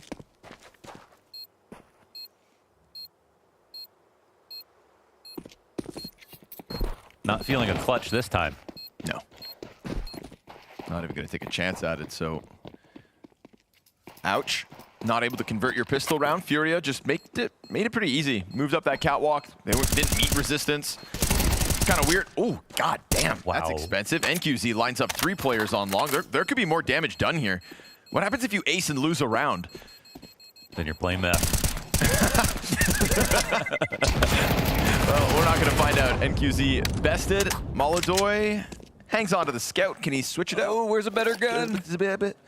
Doesn't swap it over, so Scout moves on. You know, when the move happened, the one thing I couldn't say was that Molodoy isn't a good player. Like, watching his game, he is a good player. Right. He's a good player and an interesting risk to take. And in some sense, everybody was asking for K-Serrato to go international, so they brought international home, right? And I think the most surprising draw of all is having Yakinder join the team. But that's working out. His aim is looking better. He's looking more confident. I just feel like he's really been weaponized correctly by Fallen. And he's even said that in a few pieces of content as well. Feels like he's being utilized to his strengths.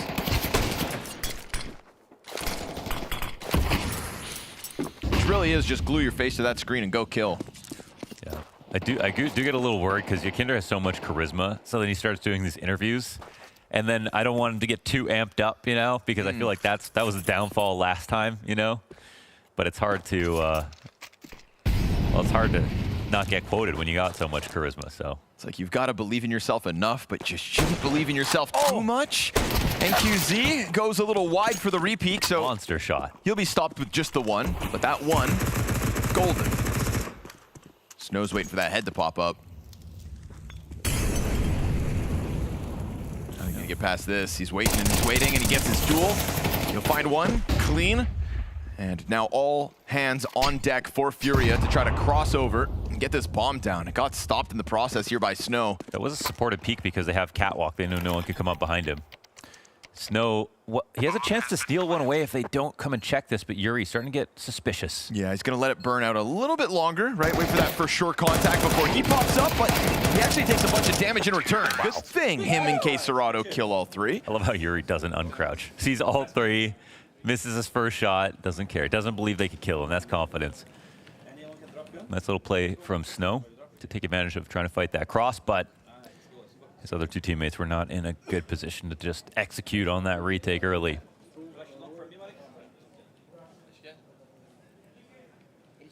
Do you have Furia going through? I do. Yeah. I do, yes, sir. I believe in them. Was it kind of another strange stage where it's like, who is actually the best, sort of like fifth best team, you know, to go through?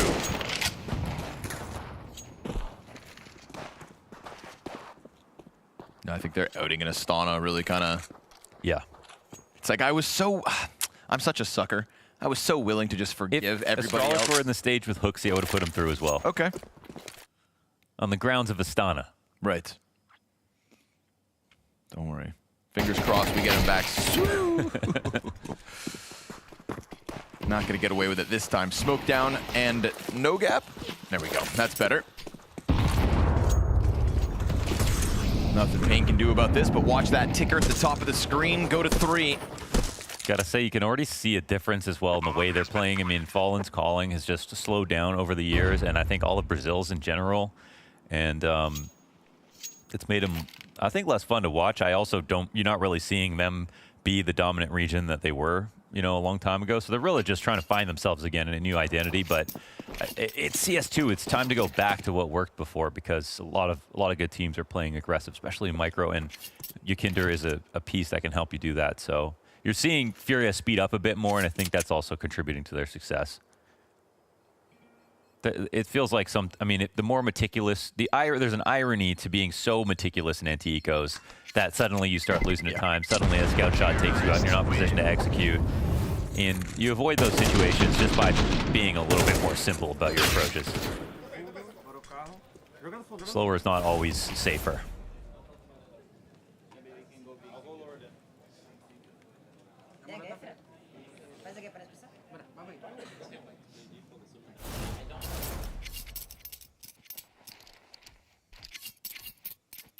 The only thing I was really mad at is them not being Brazilian, you know, fully Brazilian anymore. But yeah, that's fair. If they start winning, I mean, that's the culture. Yeah, the one of two ways you can get your fans is be the team of your home country, or just win everything.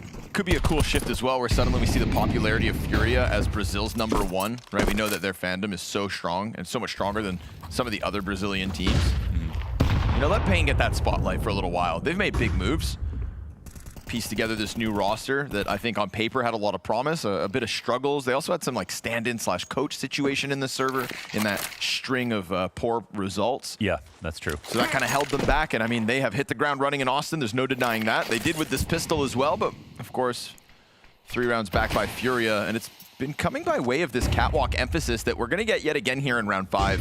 Again, I love this. The minute they've already breached it, pressure on NQZ once again.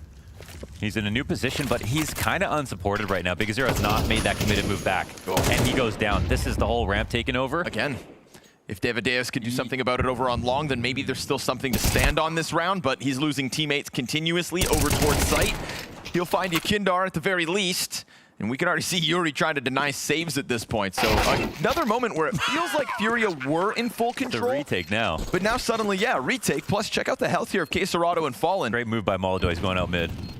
He'll try to go ahead and backstab the CTs. Problem is, if he's the last player left, he actually starts to come back towards catwalk, so he never actually makes that play happen. KSCDT trying to get into the corner. Now he can bank off Molodoi. Bomb's planted for them. They both end up dying out. There's no kid on the play. They jump on top of that bomb, and Pain, it didn't look like they were even going to try to go for that until ultimately long control and catching Yuri on the B flank. Yeah, Molodoi did get a kill. That was, yeah, Yuri could have gone slower, but honestly, I don't think, maybe Snow hurt him, maybe he just checked. It was hard to say from that distance, just 1 or 2 steps. Oh, he did get the kill from flank, right? I see what you mean.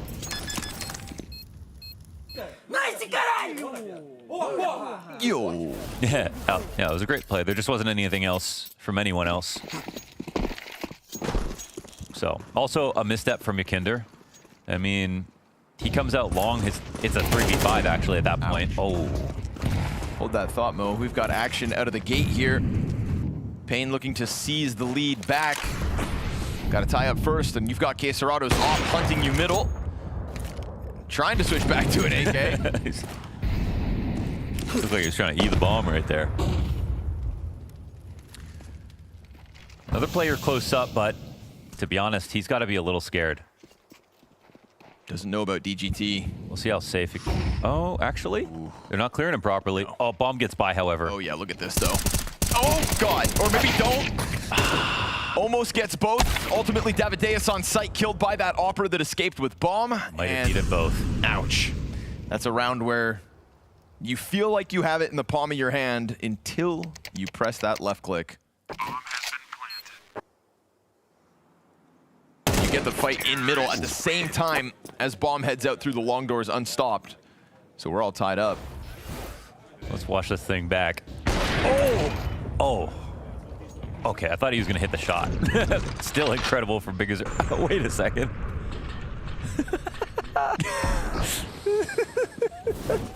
The full set of commands.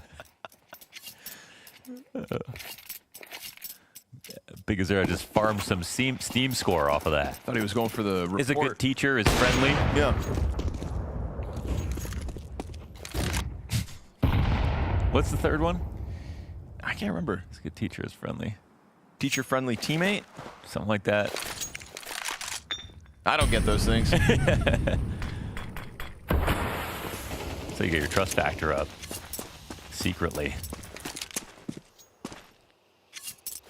Well, it feels like Payne are starting to learn that lesson about the whole cat situation and A-site falling. In a round like this with little to work with, they put bodies on it.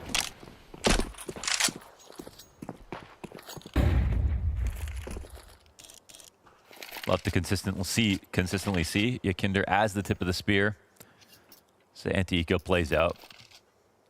Looks like it's not much of a secret to the CTs. No flash. That'd be nice. These USPs just barrel through, but they're met by smoke. Walking smart. Yakinder can smell them, and they try to charge through. Nothing. Not even the Zeus in the end. So 5 players attempting to emerge through a smoke. Goes about as well as you'd expect. Yeah. Furia kind of running through this one. 5-2. Took a 1v2 from NQZ to scare him a little bit, but don't think that worked.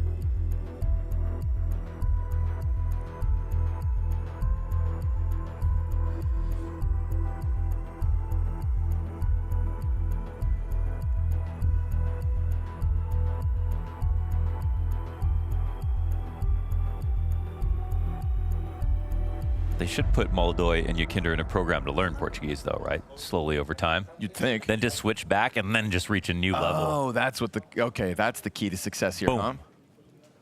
Now you're thinking.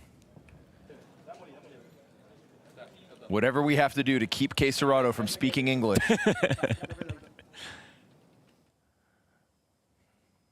I hope the desk or the interviewers at some point get a chance to kind of pick his brain about that, the transition, because it is one of those people who we've called for his international change for so long. Finally get it. It's not the way we thought. Wow, that's a cool fight here for Yakinder. Dangerous. Stays out of dodge from pit, off the corner of a smoke. NQZ hunting for this one, but now they've gotten down to the Xbox. Bomb walking its way up catwalk.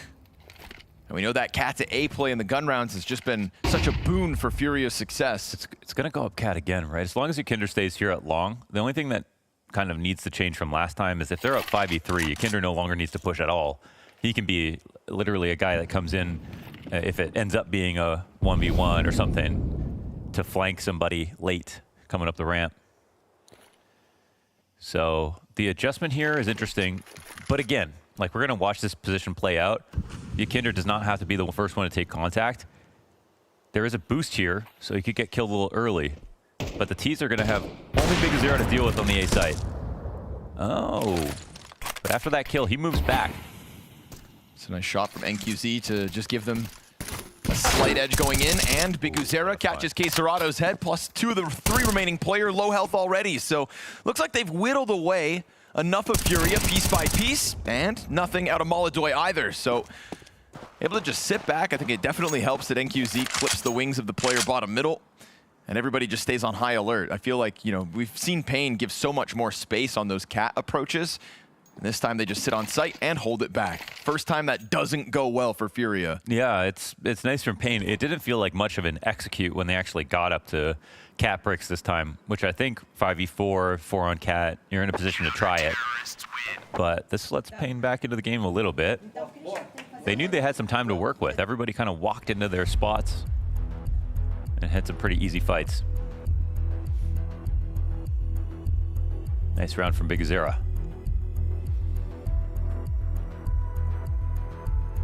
Furia have a game plan, and it's all about A. Yes. No, for sure. And it's a game plan you can put in place as long as Ykinder continues to succeed, constantly challenging those long doors, currently sitting 9-4.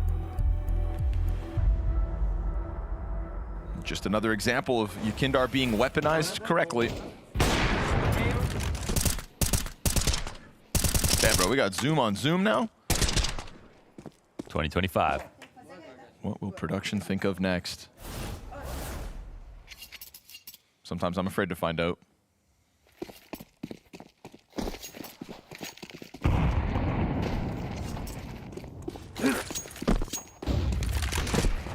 Okay. T-Smoke to change the tempo up. Running a risk here versus NQZ, but risky they get very close to him very quickly. And it's not just one or two, it is the entire pack of Furia. So talk about a change of pace in this one. NQZ didn't see anything, and then suddenly there are multiple bodies on the other side of his doors. You gotta go A though, right? You know NQZ crossed, you know there's one B. You killed an A player already. Oh, very nice re-aggression. Kinder just on a Sunday stroll. Yeah, it's so early to come back to it. It's the right risk for NQZ.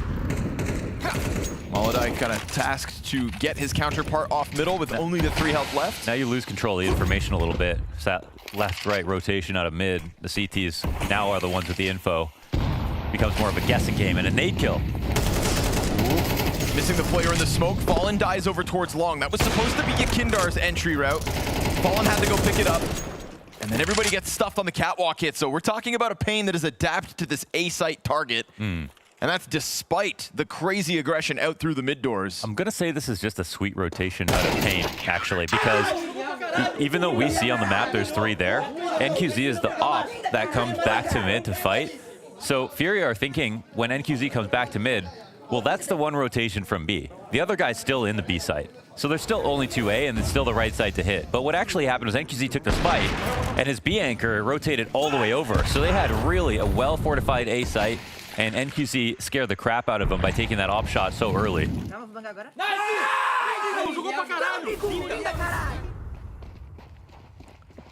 This is a fiery Pain. Day 1 in Austin. We always talk about the late arrivals, the teams that you could expect to see in an opening stage. Teams that need a little runway to power up. Apparently not. Molodoy not having a fun time as he gets taken down to half health. Yuri just DDT, okay. Yeah, that was on a push. Fire beneath him, so he tries to make a move, eats the Desert Eagle. And a curious situation here, because it's low utility and for the most part low guns, but Yuri just grabs an AK, almost puts that bullet right where it needs to land. Opper back B is gonna have to keep his head tucked. And without NQZ prying action through the mid doors, it's gonna be another chance here for Furia to hit Cat. Yeah. You almost just don't want to see Furia rush again in this. It's funny asking them to go faster, but don't rush. They have a 5v4 again. Last time they did this a little awkwardly on Cat, they just got picked off along the way. But here they're correct. No one on the ramp. Snow's got to worry about long and short. And he'll miss his main chance to get a kill here. Davideus comes back, looking for those headshots. Pistol trying to stay tucked. Ugh, not his best effort. And the op of Snow has to walk away here. This expensive double op setup Pain decide to throw out in round 10. Of all the rounds where we've seen Long get split into these catwalk hits, this time there's nothing. Snow doesn't get a target except for that one chance you highlighted, the best chance that Pain could have highlighted. Fury have been lacking some of their flashes when they're crossing Cat, so you could see a cleared shot for Snow, but This is no guarantee. Yeah, it definitely isn't. They're going to be coming at this 100%. Not bad. Oh, a chance for 3.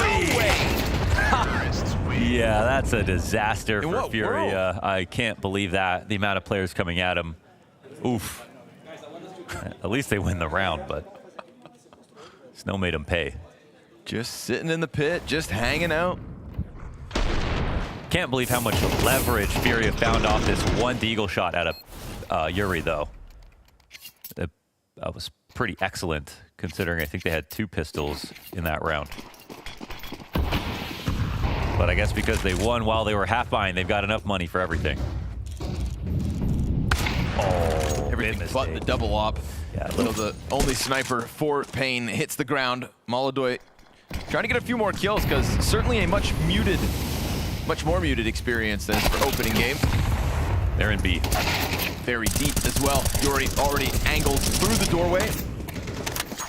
It's a very different Furia, man. The pace is so dramatically different. Their Dust 2 looks very unique in terms of where they're taking their opportunities. A lot of them are these great, they're getting so many opening kills, you know? Yakinder out long. We got this fight from Molodoy. I feel like Furia have just changed it up enough as this half's gone on as well. Enough one-of-a-kind rounds. Sprinkle in, keep the defense on their toes. Certainly helps. Molodoy softens up the middle of the map. Yuri's going to be coming through the site with that much more confidence. That was kind of a call of the void from NQZ. He knew in the back of his head he got spotted when he got that info himself, but just maybe didn't realize it was an op on the other side, so gave it a test, but it was a fatal test, fatal error. Just couldn't help himself.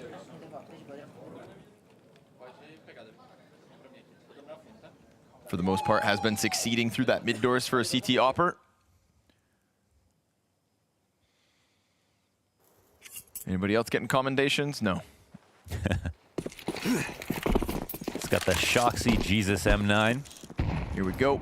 Looking for the lower push, but nobody going for it. Pain still moving through with few limitations. It's that FAMAS on Big Uzera. It's got me a little nervous. They decide to double up on long at the start of the round. A double op. We saw it once, and we saw Snow over towards long not really get a chance, barring the one shot to shine. They're rotating around Queserado, who I think can maybe, just deny a push on Cat. It's actually Pain's been underplaying aggressive Cat, so throwing a volley or something like that could just scare him into thinking, what do we not know? I think the idea is to pull someone to mid, but they're not coming.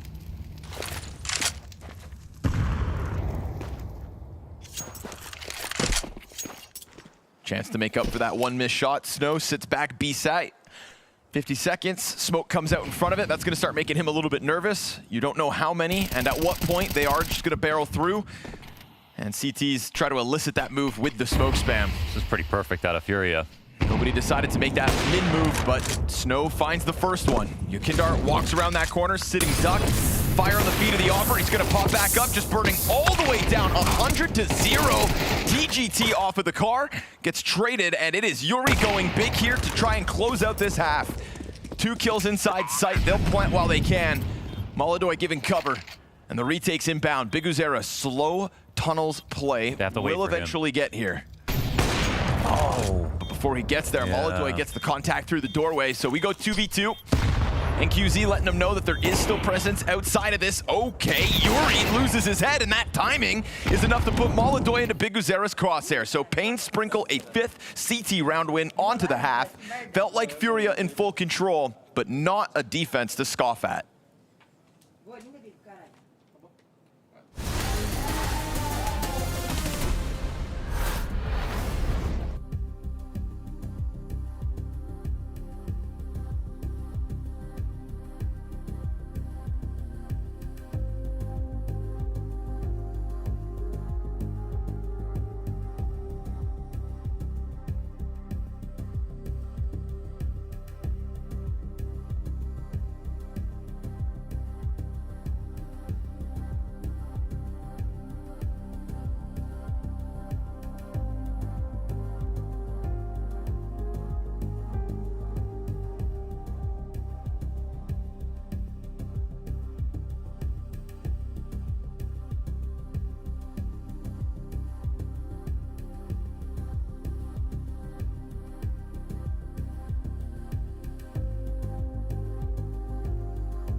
A very smooth T-side coming out of Fallen and the Furia camp, because even though they ended up losing that pistol to kick it all off, they recovered immediately. Mohan sprinkled in that cat control, and finally when Pain started to get their hands on some kind of a defense, changed it up enough times to keep Pain on their toes. So we go 2 rounds the difference, 7-5, and Furia get to show us what their defense has in store. Yeah, the recap is we saw a ton of messy positions in that first half, but we saw good positions for attacks for Furia. I think some of them just got a little disjointed, but only slightly. It was a very solid half overall. Lots of opening kills in their favor. And Yakinder top of the charts, always a pleasure to see. Felt like his presence on long was something that Pain really had to feel the wrath of.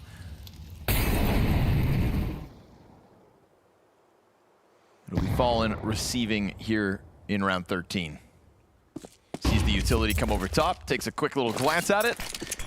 And he's going to create some ambiguity. You drop that smoke in the middle of it. We saw the bomb first. Makes it a little awkward, but Pain decide not to respect that smoke. Just charge headstrong through it. They get exposed on the cross. And Big Uzera is so ahead of the... Oh, come on. What a hunt down. Fallen just finds the perfect angle. Davide is dead. And now 2 versus 5 in this one. NQZ's got the rebuttal going. Okay. Finds Yakindar's face as well. And smoke on the cross is faded. NQZ on for a triple now.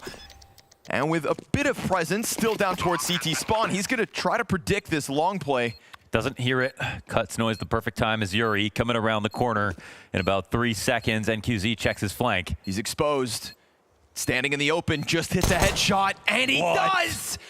On his own, 2v5, and he gets 4 kills. That just throws this one upside down. Another pistol round win, looking good for Pain. As long as KSCERATO doesn't have any antics, tries to turn it towards the player top ramp, who's doing a great job of just burning off time. KSCERATO gets popped. He got it. NQZ will ace. On your feet, NQZ. What a performance. This guy on pistols is a different beast.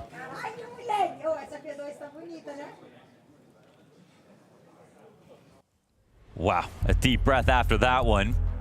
What a rescue. 6 rounds now for Pain and the chance to tie up. Without each and every one of those kills, that falls apart entirely. Perfect moment for a little X factor.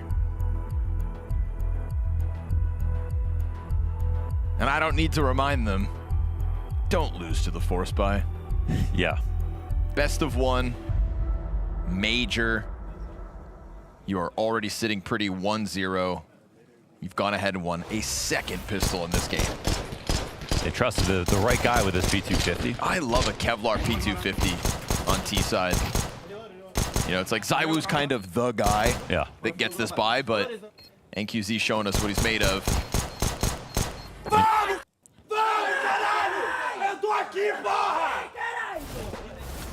NQ ZywOo. I don't want to count my chickens before they hatch, but I'm going to say...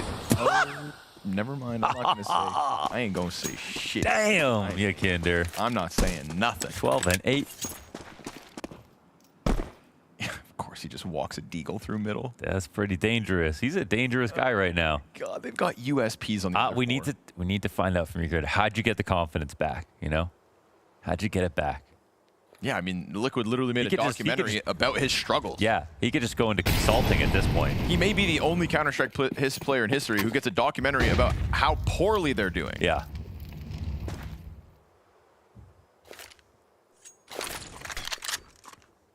That's that Yeki aim. But it's okay, because they group up on Catwalk. It's only Yakinder's Desert Eagle here on this A site. There's just nothing but USPs for the rest of Furia. Surely we can write this off. He misses his second chance. That one could have spelled disaster for Pain. An embarrassing round to have lost, if that was the case, but as you'd expect, a Desert Eagle gets 1. Okay. There's a Molodoy scout out there. That's NQZ's gun picked up, and just as quickly put right back down to the dirt. Don't touch it. It's not yours. See if these SMGs can make some money here. Big Uzera is going to start chasing people down, and this is going to be a Pain Gaming tied match. 7 rounds a pop.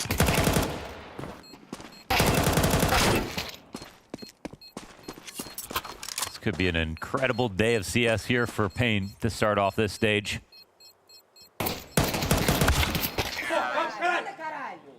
Three stand, the MAC-10 gets dropped, Galil will get grabbed. And unlike in the first half, they don't get ecoed. On Dust 2, man, it happens. Sometimes you just gotta walk it off.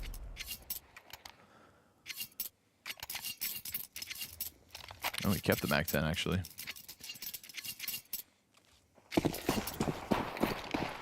Because he's the Big Mac. Sure. Extra pickles.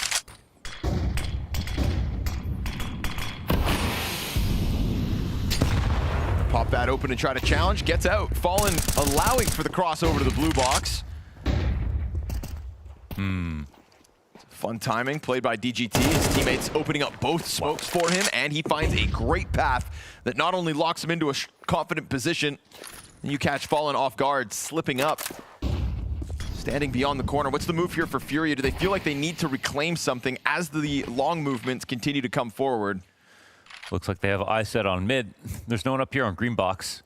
And they'll get some info back pretty quickly. But do they isolate anyone's the question. Snow's coming in late. A lot of CTs nearby. Guards are down just for a second.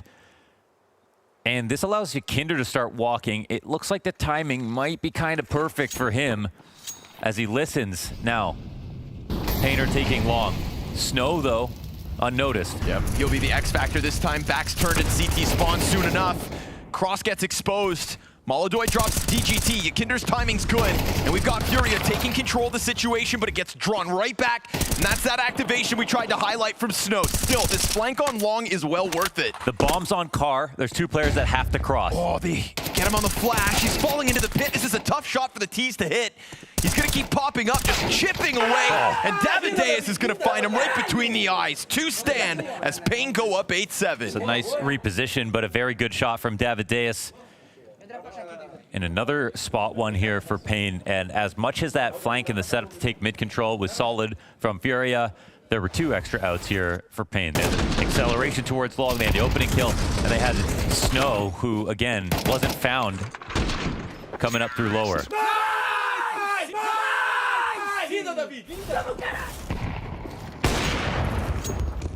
It's a lot of players crossing. But what does it mean? Firefight in middle with the Desert Eagle. Molodoy is going to peel it back. You got to be careful because there's that M4 out here. See it in the middle between the pistols. K-Serrado, well equipped. And just last round, that late lurk through tunnels from Snow caught Furia off. Will they be adamant about clearing everything? No, Fallen kind of throws caution to the wind. Well, he is kind of a pawn in the puzzle. He's just got this USP. Looks like Pain are going to start clearing out lower tunnels, and there's the M4. They found it. They got to be careful if they want to hang around for these fights. Meanwhile, Kinder over on ramp. We saw what that Desert Eagle can do. Would be a hell of a time to pull off another pistol kill. Bit of damage, all he's going to find. Wow. NQZ, good cover from the catwalk. Very sharp shooting here for Pain. He's going to join up, 3 players strong in sight.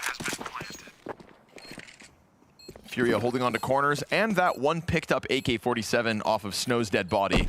So the play up into the tunnel is definitely worth it. It's not supposed to come with the round, but now you've got a third rifle in the hands of Furia. You're going to catch DGT from the back of Plat. Molodoy's got you on your toes, too. But obviously not playing for the retake, so this will be Pain extending to the 9-7 lead.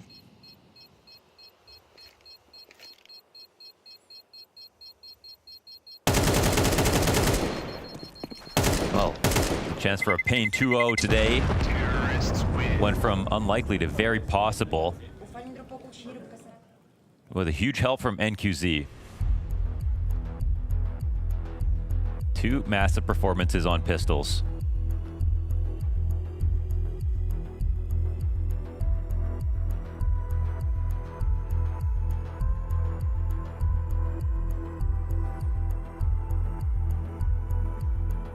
And in stark contrast, it's the Molodoy drop-off from map 1 to map 2 today. I mean, something good that Fury were doing in the first half was getting their kill, not having that kill traded. But now that's kind of happening to them. Pain are finding these pickoffs and getting away without any repercussions.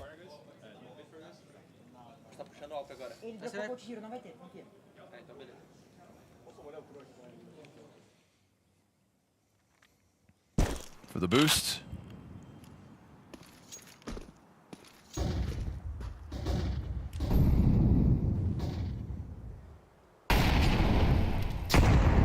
Just skating through tunnels is Big Uzera. He's already on these mid doors.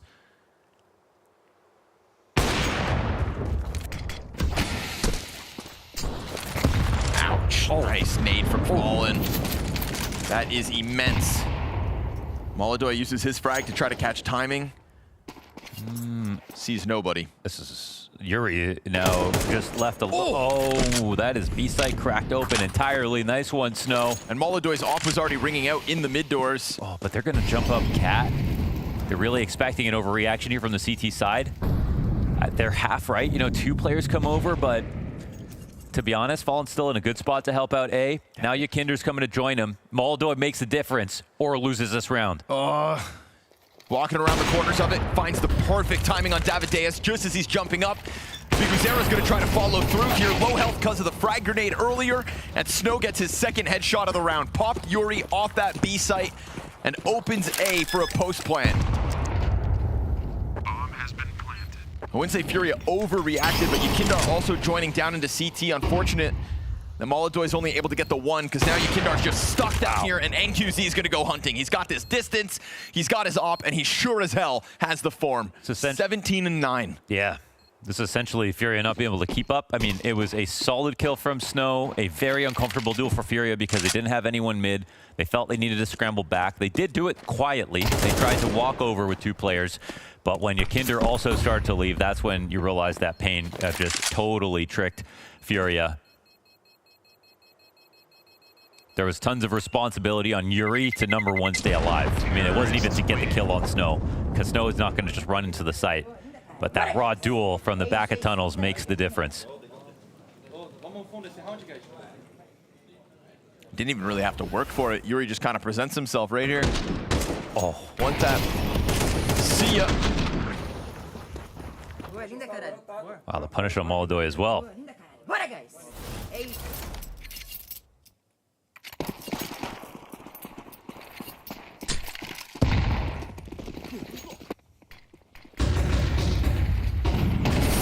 Tries to push through, but DGT's already out. Painter just playing with some confident timings, taking these fights as they please. Yeah, Punishment City. And FURIA.CDT side's coming up with nothing, not a single round win since we've swapped sides. I don't think they've held long once, really. No.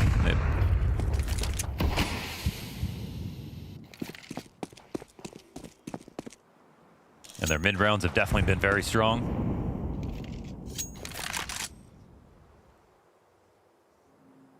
Looks like Yuri's going to get a second chance to defend B alone.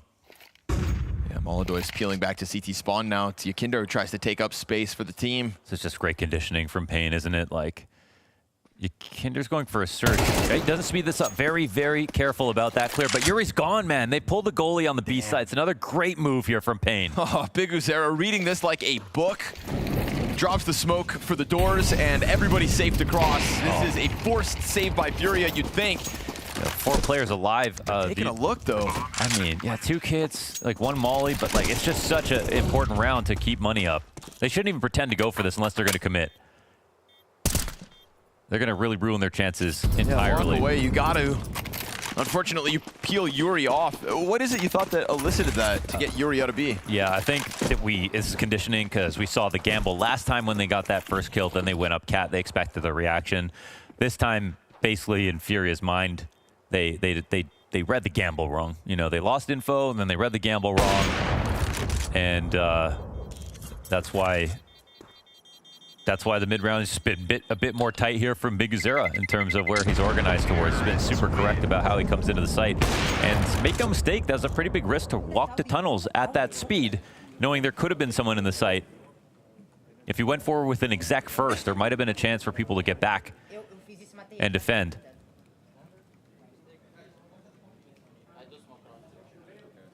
Think how convincing that round was, and Yakindar did successfully search out middle. Just the last round, Furia looked so foolish when Maldo was the only guy on A defending when they made those rotations over, right? So they kind of just bet on red again. Well, it's been nothing but paying out. 6 consecutive round wins on the attack. And because of the save, it's definitely not over here for Furia, but now it's got to be flawless. Yuri left the site, or got killed in the site the previous round, left the site the round after that. Now is once again alone in B. They'll have a second chance to fight. They have middle so he can play Hummer, but they need to come cause a distraction for him if he's going to really get more than 1 kill here. Oh, K-Serrado almost drops the ball on that one. Here's Yuri in the corner, back's turned. And it's a nice reaction out of Snow at the very least to try to keep the pain hope high. Reality is, Furia finally getting a strong defense there. They cut off mid, they're ready for the reinforcements on site. Man, Maldo is still holding Cat. Fallen's at the top of mid. And Yuri's able to get a chance to shine with that 1 kill and a bunch of damage after the fact, but careful now. Shadow here for Yakindar. He knows damn well they're still in here. They know they can't plant.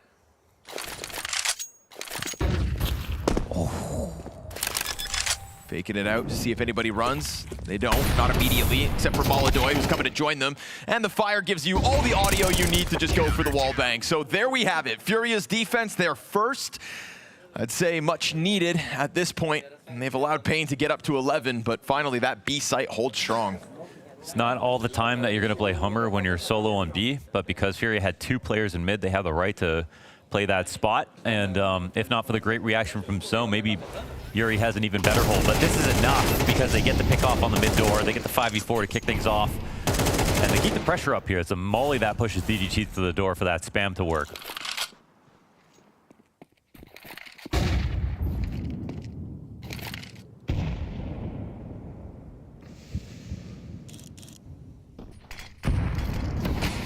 This game might be closer than it appears. This round will tell us a lot.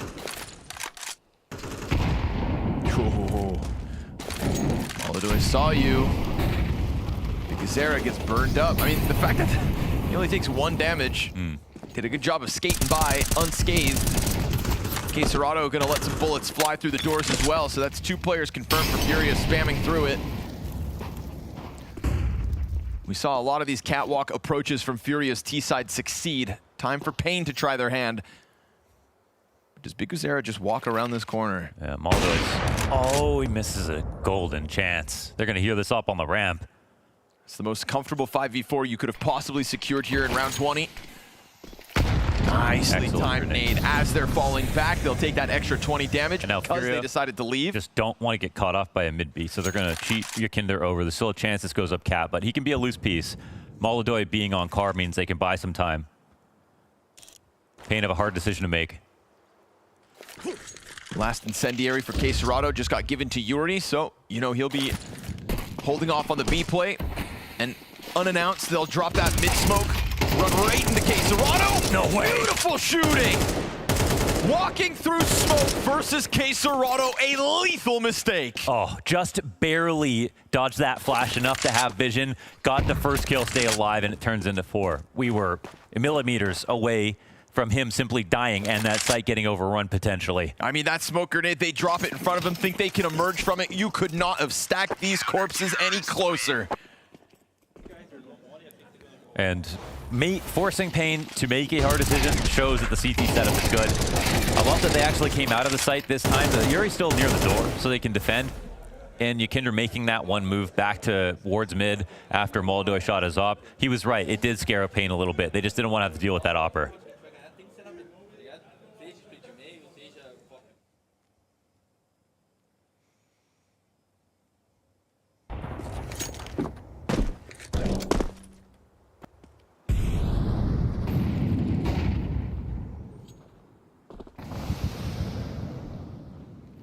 It feels like Snow might be the right guy to have that rifle.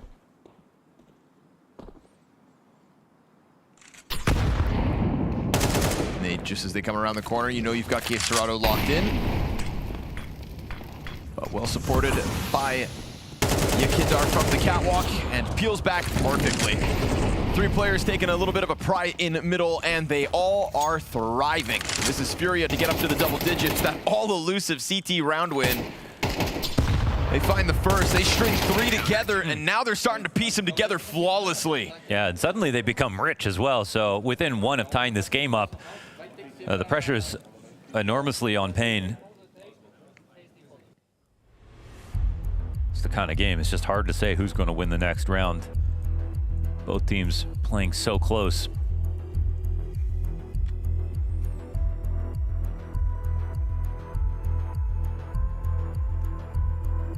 It's got to be the golden call here for Biguzera, whether it's how to get the opening or how to mid-round. But when Furia haven't lost that first kill and then time passes, they do quite well. I would definitely be trying to hunt down how to replicate that earlier success and get a kill in the first 20 seconds or so if I'm Pain.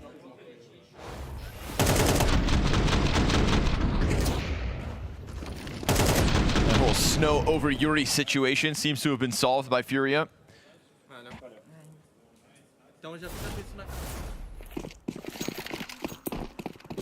Played a critical role in clearing out that B site. Bang shot, dude. Yuri just tagged down to 8 health. His life is not going to be a fun one here in round 22. That's a miserable way to start. Moladoy takes the aggressive angle down in lower tunnels. Davideus and Biguzera coming his way. Yep, he hits it. That's Biguzera out of the round. Yakinder guarding this top mid cross. And they can run it out long, but they're going to face a smoke. This gets scary on too many fronts. Yakinder just floating around. Dangerous game to be playing, but... And this is new Yakinder with confidence, you know, in a position at top of mid where it's 5v4. But to be honest, round's not over yet. He's going for it. He's looking to end it. Almost put himself into Snow's crosshair. Moladoy's got the cover offered up from down beneath at the bottom of middle. There's Snow back into the kill feed. Ooh, and a tag on the way back. There's a good amount of damage done here to the favor of Pain. A real chance to secure themselves 12, and the B site pushes. Because he saw the bomb and suicide. Yep. They know there's no one just dilly-dallying in a default in tunnels. Snow's going to come back to try to clear this. He didn't hear this. No one saw it. It's a long road for Yuri, though. I mean, they're very spread out, and because it's quiet, Yuri might turn around, yeah. Snow doesn't cross it, but obviously comes back to clear. That's going to be false confidence that it hasn't been pushed. Moladoy, again, another chance. But Yuri's still in a weird place, and this is an op with only 2 bullets left in it. Moladoy, you've got 25 health and 2 bullets in this magazine. Then it's all of a sudden pistol swap. Got a flash for him, too. Keeping his head down as they do emerge from catwalk. Ooh, Flash is making it awkward. Only 1 shot left in that one, but luckily for him, perfectly timed flank out of Fallen. And as Snow clears out the site, he'll try to push that bomb forward. Not allowed. Wow, good fight, Furia. That was very, so many different moves that made that complicated for Pain, but everywhere there was space, they took it. I think the nail in the coffin was Yuri just clearing out tunnels once and for good. He got all the way through playground, got to look back. Everyone else on the map knew it was going to eventually be an A play, or he'd find out nice and early it'd be B. I think there's a part of Moladoy that's just like, I'm going to have to get the next fight. Critical triple kill for Moladoy there in round 22. Furia, all the money in the world, Pain, nothing. Nah, but they'll just keep it simple. Charge out onto long. They've bested Fallen in these kinds of positions. Remember when he took over this new role as anchor, he's like, yeah, I've got all the plans and ideas in my mind, and then all of a sudden the executes start coming and you just get lost in it all. Obviously a very different experience from the Fallen that we know. Can't help but feel like when those flashes come parading over the top of long, it's a bit fall new. back. Bit new. They've got to re-aggro towards long. I think because Zera's half open, they don't even try this. He's only got a Tech 9 to hold. He's only got 6 kills this game. He's not the star player that he once was. Calls have been clean, but Yakinder's going to have a golden opportunity here. Biguzera, even with the crosshair placement, you can tell he's just like talking through an idea or something because he's not actually holding for the fight. I feel like Moladoy wants to be on A and they want to pull a rifler out of B as they understand this is now supposed to be an A split. DGT Galil could be the savior, but it's got to move out from long, duel Yakindar, and then try to somehow get Fallen off of this ramp. And all you have on the other side of Catwalk are these 3 upgraded pistols. Frag grenade, kind of negligible, could have been much worse. They'll go extending outwards. Yakinder now trying to help, and as he helps out on site, that's when DGT strikes. They've got 3 kills. Back to back, 2 players left now. Yuri and Quesarado have to go for the retake. The site gets overwhelmed.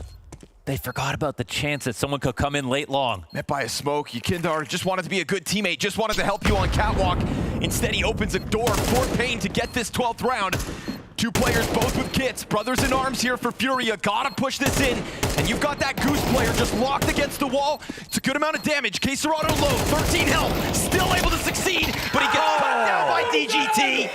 And Pain break through when they need to. No way. The meat of the action there on Cat. All these kills coming through. A lot of it had to do with how uncomfortable the site guy got when the long guy got out and got a kill. Ugh, that's what I was saying. They've been trying to play Yuri and B alone so many rounds. The one round that they don't do it. So one round Molodoy's opping mid. It's when they needed to cheat someone else over. But they didn't make that extra move. They weren't totally confident that it was going to be an A play. And the 2 riflers on site couldn't handle it.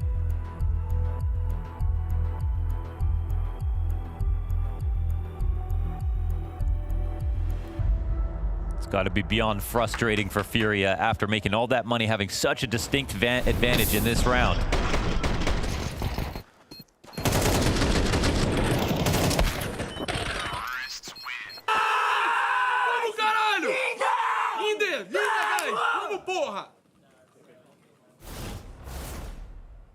And a disgruntled Furia on the other side.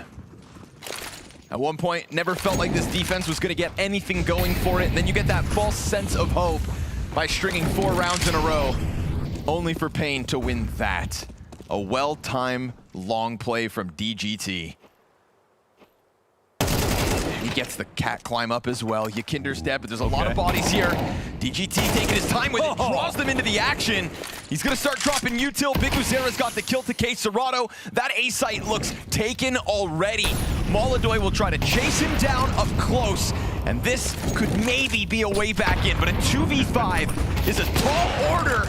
Although Molodoy's already 2 steps into this, and a frag grenade to try to soften up site as that bomb plant is already down.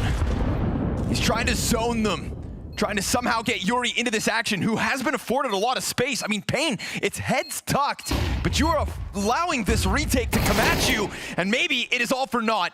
Yuri steps forward with a high hope, gets popped by Stowe, and that is where they'll end this. Exceeding all expectations in Austin, it is Pain that goes 2-0 on the day. Yeah, what a day for Pain, man. And this is a game that they had to, NQZ had to get 2 pistols, a clutch on the first one, an ace on the second. There were great calls in here from Big Uzera, and his team believed in them. I mean, figuring out a way to win that, basically half by with 1 AK, and the double layered lurk on long from a 4v5 was the golden moment from Pain. But that's what they do, right? They do the most with the least that you could have. And it's Furia, unfortunately, who are going to be embarrassed. They're going to be frustrated about this loss because they damn near had it in the bag there. They had almost 10K per player coming into that final round. They couldn't have had asked for a better setup. Man, what an exhilarating head-to-head win if you are Pain, because obviously we know this roster change and bringing in DGT is a big move to try to elevate you. The promise that we've seen from Pain in the last year is great, but the struggles we saw in the last couple of months, while Furia's international project took over in terms of success, there was a low hope for Pain to hit the ground running here in Austin, and we've got to say it, hell of a first day, very impressive stuff, and for them to close like that, it's a well-earned celebration. An incredible display of form from Pain. I've got Snow for a few winning words. First of all, we could see how much that meant to you, the emotions on your face, going 2-0 up. Tell me what's going through your head right now. I'm very happy right now. All the team deserve this, and we love this situation. You know, the people didn't expect us to be in this situation, to be 2-0. Some guys put us in 0-3, so yeah, it's feeling so good. We was practicing so much. We were and dedication ourselves too much, and we deserve. It absolutely paid off. One question about this map in particular. Round 23, you come in, you know, there's one Galil, you got some upgraded pistols, you make that AXX. That was a crazy round to win. Tell me about that from your perspective. Yeah, we call this pain rounds. It's crazy rounds, and I don't know how we can win these situations, but yeah, it's good. We have played so good this match. The resilience was pretty good. The captain delivered us good calls, and all the situations we play very well. Considering that you managed to take down FURIA here, just looking at within your region, how much does this confirm that you guys are the best team in Brazil at the moment? Yeah, this means so much for us. Of course, have maybe I don't know how to say this in English. Maybe is our rival. Yeah. From our region, and is important to us to win against them. And we respect them a lot. It's very good players. Fallen is a legend. For me, he's an inspiration, and I'm very happy to win against him. And yeah. It was a very exciting matchup. As you mentioned, a lot of people doubting Pain coming into this Austin Major. Anything you want to say to the doubters out there now you're in 2-0? And cheer for us. And that's it. Thank you. I love Brazil. I love the people in Brazil. And that's it. Snow, massive congratulations once again. Pain now locking in their spot 2-0. Proving all the doubters wrong, Pain is indeed at 2-0 right now after a very, very close game versus FURIA. Peter, it took round 23. It took a Tech-9 force buy. It took converting a 4v5 versus a fully bought up FURIA to make it happen, but what a game that was. Snow and company get to beat their inspirations. You know, they showed FURIA that they can play Counter-Strike, and we get to say it again, you cannot sleep on Pain. I think Pain showed some really great Counter-Strike. They were falling behind inside the series, but I have to point out how NQC performed in this game alongside with Snow. I think NQC was one of the reasons why they won this game. He won the pistol rounds back-to-back for them, and he also had instrumental ways of using the AWP. He would go for aggressive plays all the time, and he just was a force to be reckoned with. I love the fact that you got to speak with Snow as well, because coming into this tournament, I gotta be honest for you, his rating is 0.87 for the past 3 months. He's one of the lowest rated players to enter this stage, and he had a fantastic game as well, showing up not only on the server, having productivity, getting kills, winning, you know, being a big part of why they won that round 23 with the Tech-9, with the AK-47 he picked up, but also in terms of the mood and the environment. We know him to be a loud guy. We know him to spread some some fun stuff within the team. So for Snow to have a performance like that against his idol in Fallen, I think that's a very cool side note and a very cool story to add to the context of this game. I think calling him loud would be doing it a disservice, Jacob. Okay. Did you hear the screams down in that booth? I heard it. It's pretty nuts, right? And it's kind of, you know, it's amazing how self-aware they are of people, how much they're doubting them, right? Because, I mean, we were talking about it before coming into the game. I am so surprised the amount of people that were putting Pain 0-3. Obviously, we've got to put context, you know, into the mix of the rosters they've turned up to some previous tournaments with. But now they've got the 4-5 back together. It's looking beautiful. I love that round 23. I love that Snow called that, you know, classic Pain round, because it brought the pain to FURIA. Yeah, but I mean, I think, like, again, talking about NQC, I think the reason why they were so good was his way of dealing with the rounds. Like, he knew when he had to go for the peaks, and he knew when they were in a deficit that he needed to some kind of go out and equalize the score. He didn't get many kills, but just standing still with the AWP. Like, he would, in many situations, he would actually go for the kills. Like, he would actually be the one going and trying to equalize the score, and not only being on the A side, but more also when he was CT inside of middle. I think he was very instrumental to the comeback that they mounted.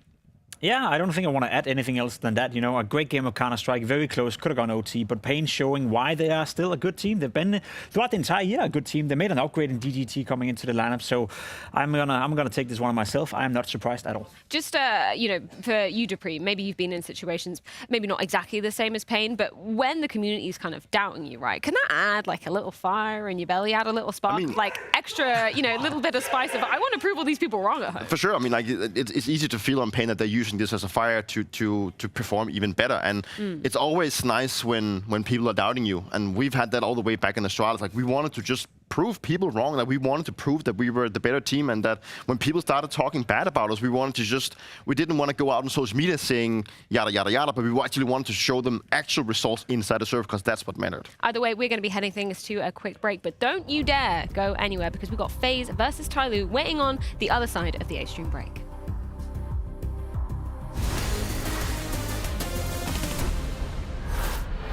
Great to get to catch up with you again, Mosier. Just looking at your first game, obviously, Play Train versus M80. Really good CT side. Can you tell me what worked so well on that half of the map? I think we're just being confident and play our game. Yep. Can you insight us into kind of what the TYLOO game is? How would you describe it? Aggressive. We love to see that aggression. What are you going to be bringing to FaZe? Because they've got a certain simple on the server, right? How do you feel about that? I think we don't feel nervous, but we're very, very excited to play against FaZe. And we're trying to do our best to play our game, yeah. Did you see the Heroic match earlier that they played versus FaZe? Actually not, but because the Maze, we didn't play it. And what are you expecting FaZe to bring to the server? We won't beat them. Obviously, lovely start from yourself and the team Frozen to begin off the Austin Major. Tell me kind of the mentality you guys were coming into that particular game with. I think that game was a little personal. There's some beef going on between X-Cloud and Carrigan, and yeah, I mean they said something that they demolished us at I Am Dallas, so you know it was a personal game. So yeah, that's how we approached it, and yeah. Obviously, we've got to talk about your Deagle highlight from round 14. We're going to play the clip right now. So can you kind of walk us through the decision-making that happened within that one? And kind of, did you realize initially when you took the first shot that it was a collateral? I instantly looked up like how many I killed. And I mean, I saw 2 kills, so why not, right? Can you walk me through like any of the rest of the decision-making in that and kind of the confidence level it took to pull that off? Because that was a ballsy play. Yeah, I mean, at first I killed the guy on ramp. That's how I got to site. Meanwhile, I think Howie had a fight on long with the player. And I mean, I thought the long player was going to pick me, but apparently it was 1 HP, so he just overrotated too short. And yeah, I mean, they gave me space to plant the bomb. I think I was lucky that they were both 1 HP from my teammates before. So, I mean, I was lucky to get a double kill there. And yeah, I think the last kill was just a cherry on top, you know. It was beautiful to watch. Afterwards, obviously, we heard Carrigan screaming some words. You were also saying something as well. We couldn't hear it over Carrigan's screams. Can you remember what you shouted at Heroic? I actually don't remember. I think it was something on X-Cloud, but I'm not sure now. Obviously, now you're going to be taking on TYLOO. First of all, is it a surprise to see them making it to this stage after, you know, having to battle in that 2-2 game yesterday in stage 1? I don't know. I think for me, TYLOO, they've always they had some scalps, you know, I feel like. And I mean, I don't even know what's the last time I played them, but I remember playing some good games against TYLOO. So yeah, I'm not surprised and I'm looking forward. Confidence level, how confident are you feeling that you'll be in the 2-0 bracket after this game? I mean, that's the plan, so yeah, very confident. Counter-Strike is a better place when FaZe Clan are winning. Counter-Strike is a better place when Simple's in the server. True, true. And we've got that double whammy coming your way right now. I would also say Counter-Strike's better when a region like Asia is succeeding as it has this week. Second best region. So, with that said, TYLOO versus FaZe Clan for a 2-0 game. We only get a best of 1, Mohan. This one's going to be going down on Anubis, and I was happy to see TYLOO continuing to play well from the first stage. Versus M80, there were a lot of rounds that M80 fought hard and won back in the first half, and then they switched over to CT and were extremely clean. I don't think that they're going to be a pushover in this game. With FaZe, we just have no idea what form they're going to bring. We saw the game earlier today. We've seen games recently from them. You can only assume they're going to trend and continue to trend in the right direction with the experience they've got. Now they've got Rain on the team, so it's only essentially 1 sub. This is a chance for FaZe to 2-0. Even when they had their main lineup at Majors, they didn't 3-0 the stage, you know? But FaZe with stand-ins, that's better than when they have their main lineup. Saying, man, sign me up. Elige, Rain, Simple, Frozen, Carrigan. Crazy. Looking to secure a place in top 16 as quick as could be. I think, if anything, you know, it would be an actual tragedy to have an Austin playoffs without Jonathan Jablanowski on that stage. Yeah. Pistol shots on bridge from Jam Young. He'll find the first kill, and when he goes back to look at what he knows to have been a pack of players, there's just suddenly nobody here. 2 of them drop down into the canal. We've got Mercury catching a kill over towards E-Box. Jam Young's gonna come running down at the back end of this FaZe attempt. And now with Frozen on 1 HP and Simple on 69, feels like TYLOO pick up this pistol. They're gonna try to push down Simple. Don't get too crazy. They'll gun him down. Yeah, you know, some people might be seeing G and they're like, this guy's just breathing life into Chinese Counter-Strike right now. They're correct about it.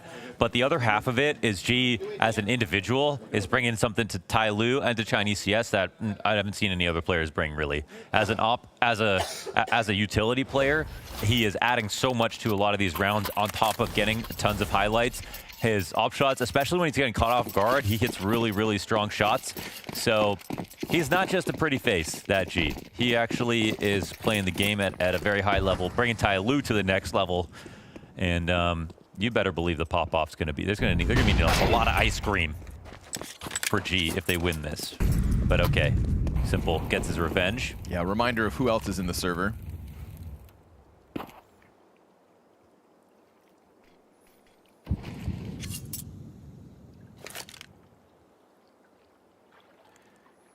G's the kind of guy that just wants to take a swing at what the best teams have to offer. I'm sure being in the server right now is Simple. That's something you can't help but appreciate. Yeah, they got a little shook off this. They have one mid player, but only one A player. Mozia's got a lot to do. Sees them all running out. He'll drop the smoke down in front of him. He's going to secure the bomb plant for Kerrigan for sure. Says thanks for the cover. Thanks for the money. Now let's see what gets held onto, because you got Simple and Rain with those Desert Eagles. A few Glocks to serve up a distraction. Attackers just got you stuck against the wall, but Rain gets his. Simple had already gotten one. He's going to need another. But he gets bested by the MP9s. Very quick retake here out of TYLOO. Yes, Mozia has to offer up the site and the bomb plant and the money that comes with it, but TYLOO's retake looking swift. Yeah, that was awesome. It's not going to be an easy Anubis whatsoever, even though it was a great shot. That's the shot that allowed for the plant. 100%, 100%. Wonder how much yellow they've got. I mean, they've already taken down Heroic. I feel like that was the... It's going to be the standout moment for them on this stage, for sure. Simple dropping a 2 rating on a team that he called fucking bots. I mean, you heard it in Frozen's pregame, right? It's like, we did take that one personally. And of all the teams in the world that are just isolating a specific head-to-head, I wouldn't want FaZe breathing down my neck.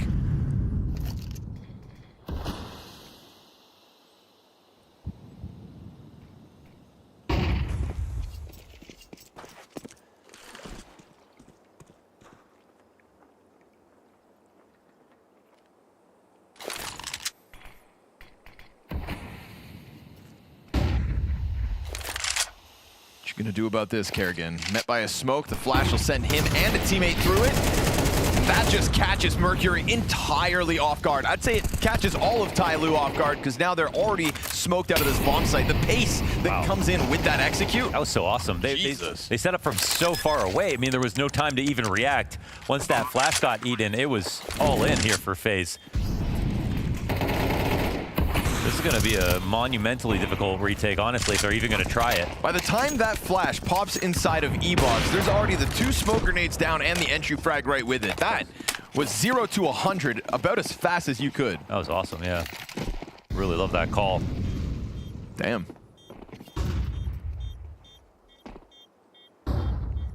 I'm sure they've been practicing.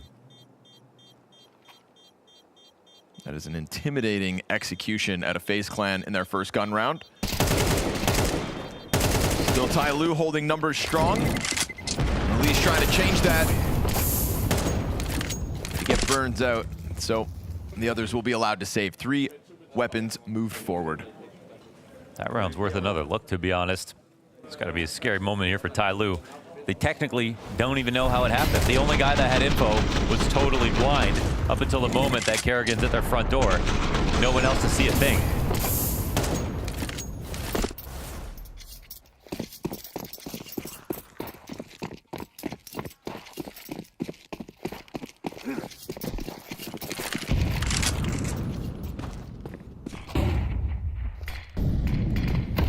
Taking a look at mid, though, is Jam Young.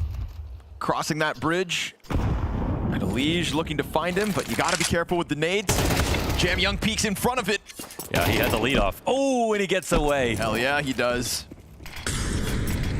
That's just going to make it so much more awkward to try and throw out that same E-box play from the round prior. So Kerrigan will sit on his side of the smoke. Yeah. TYLOO do not push mid like that a lot, so I'm not surprised they got out again. Yeah, another solid flash. 2 kills nearly line up for Kerrigan. Luckily, he's got Simple right with him, so they will get the better of the E-box regardless. And look how quickly TYLOO are just trying to get onto the scene. Meanwhile, Rain's going to find a completely vacant A site, so clear path for the bomb to come join him. Yeah, Mozia has no idea. Mozia gets in at the right time. What about weird timings? No, sir. Rain going to make sure he cuts him off. And so FaZe Clan looking very comfortable. Rain's going to go even deeper to really be the nail in the coffin here of round 4. You know, it's kind of weird, but that lead-in into the A site is like what we were missing in the last stage. A lot more teams are going to be figuring out how to do that, and they're going to use it a lot more often. More full execs towards the A site, but Rain knew when they were going to have to pull a guard. And it's another moment where even though they get the kill on the push on mid and it feels like they've slowed down this attack towards E-box, Kerrigan still calls it like right after, and it's still a surprise, and the flash still hits, and they still make so much progress. It's very different to what TYLOO have seen so far playing here at the Major.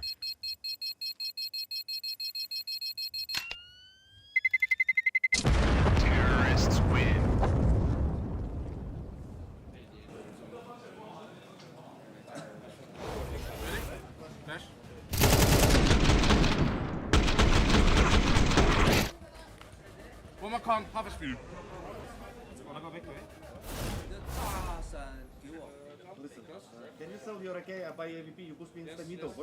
Kerrigan, a master at playing with superstars.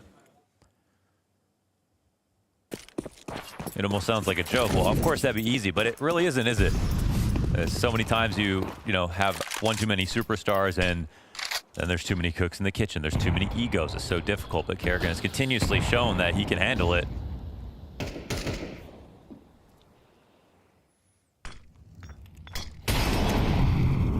Crawling up on this Deagle in Jam Young's hand. Will serve Elige well. He gets his revenge from that bridge push around to go, but as they're trading utility, it's Rain to slide up into the offer. So you confirm that one gun is still inside A. Bomb is inbound regardless. Elige doing a good job of just peeling pressure off of middle, and he'll join forces with Simple to just make sure they don't run into that op. Makes total sense.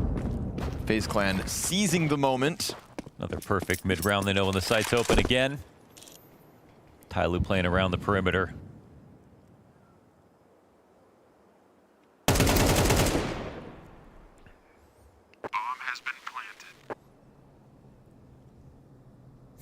Gotta love FaZe, man.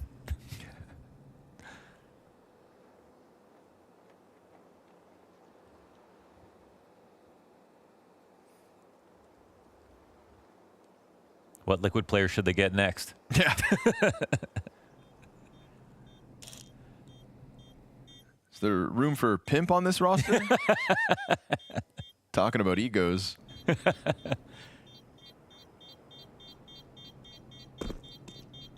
Oh. Uh-oh. This off was never a guaranteed save, and so it gets taken out of the hands of G. He grandfathered it forward from the last round, not going to get away with the save twice. This is a scary-looking FaZe Clan now, with the way they absolutely trounced HEROIC. You know, this one, no personal vendetta quite like their opening game, but still, TYLOO on the receiving end of some very impressive executes.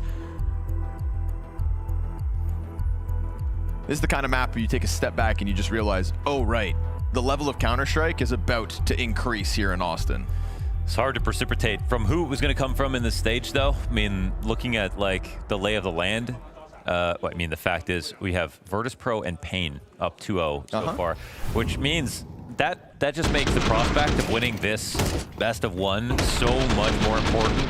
You're going to have the easiest route to 3-0 with the matchups you could potentially have based on the upsets today. Which, I mean, if FaZe don't win this, they're still going to probably feel pretty comfortable. TYLOO, however, this could be their golden chance.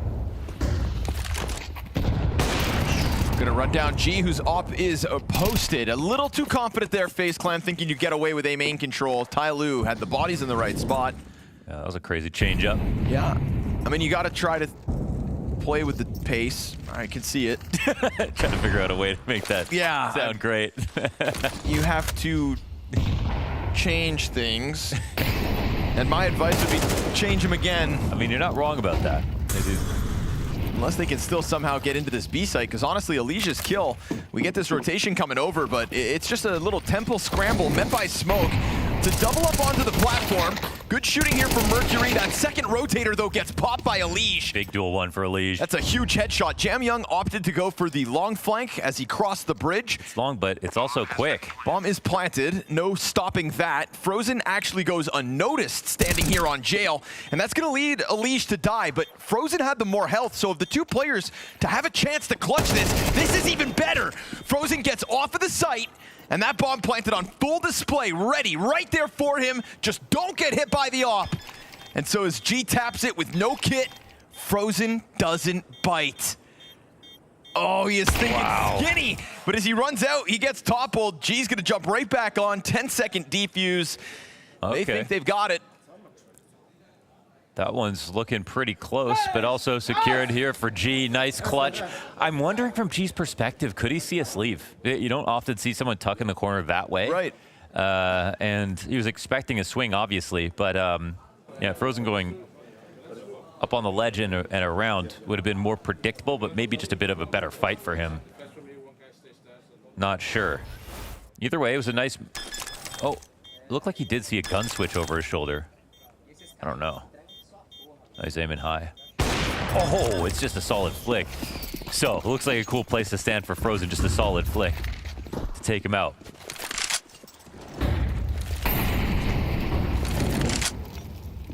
Now that was all off of a 3v5 for the record. FaZe Clan trying to slam their head against this A site. Can't forget how they died.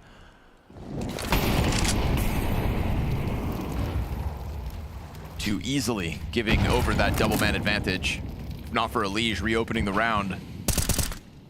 No shot at all.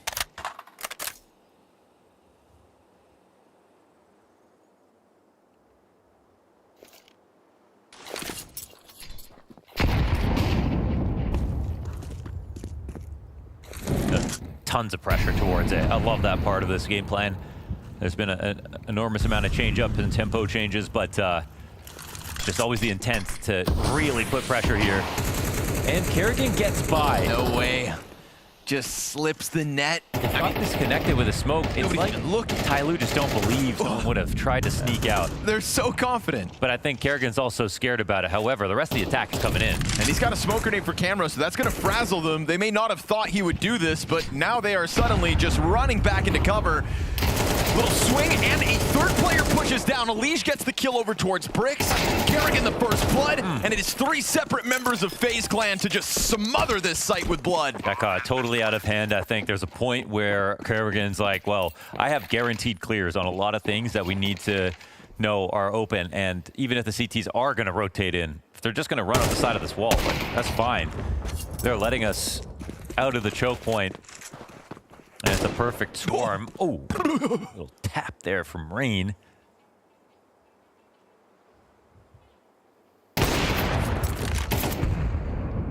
Rain's playing at the major, which means he might just pull off an MVP performance. You never know. He did that once.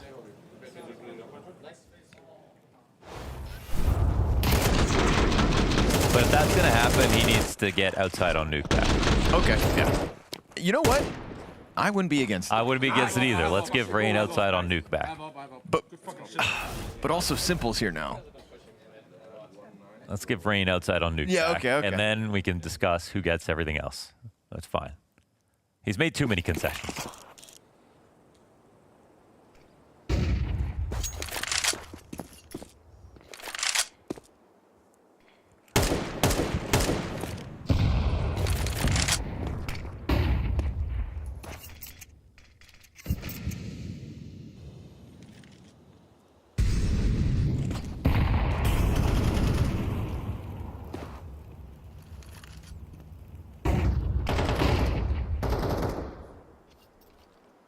guy has just been a menace over here.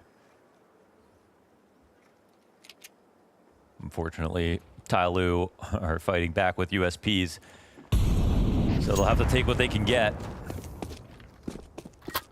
And every bit of utility FaZe throw, they're just trying to find out. They're trying to challenge you and find out what you have to respond with. And they don't have confirmation on the Antica, but they're also not getting anyone pushing either. I mean, a pulse as to where the hell TYLOO are at. If I'm FaZe, I'm starting to think maybe they're hiding in their spawn. Liege moving bomb over to the B site. The game's been so well called for FaZe so far. I mean, yeah, like in such few rounds, you can really see if you're creative enough how much variety you can pull out. The timings they've attacked D-box, the ways in which they've done it, the A prods, the rotations back, late into B. It's hard to figure out here for TYLOO.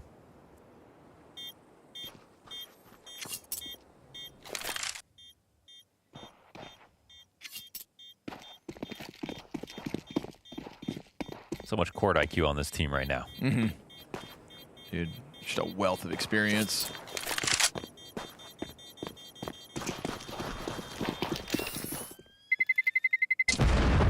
Still just feels so odd to see FaZe Clan having a good first day at the event.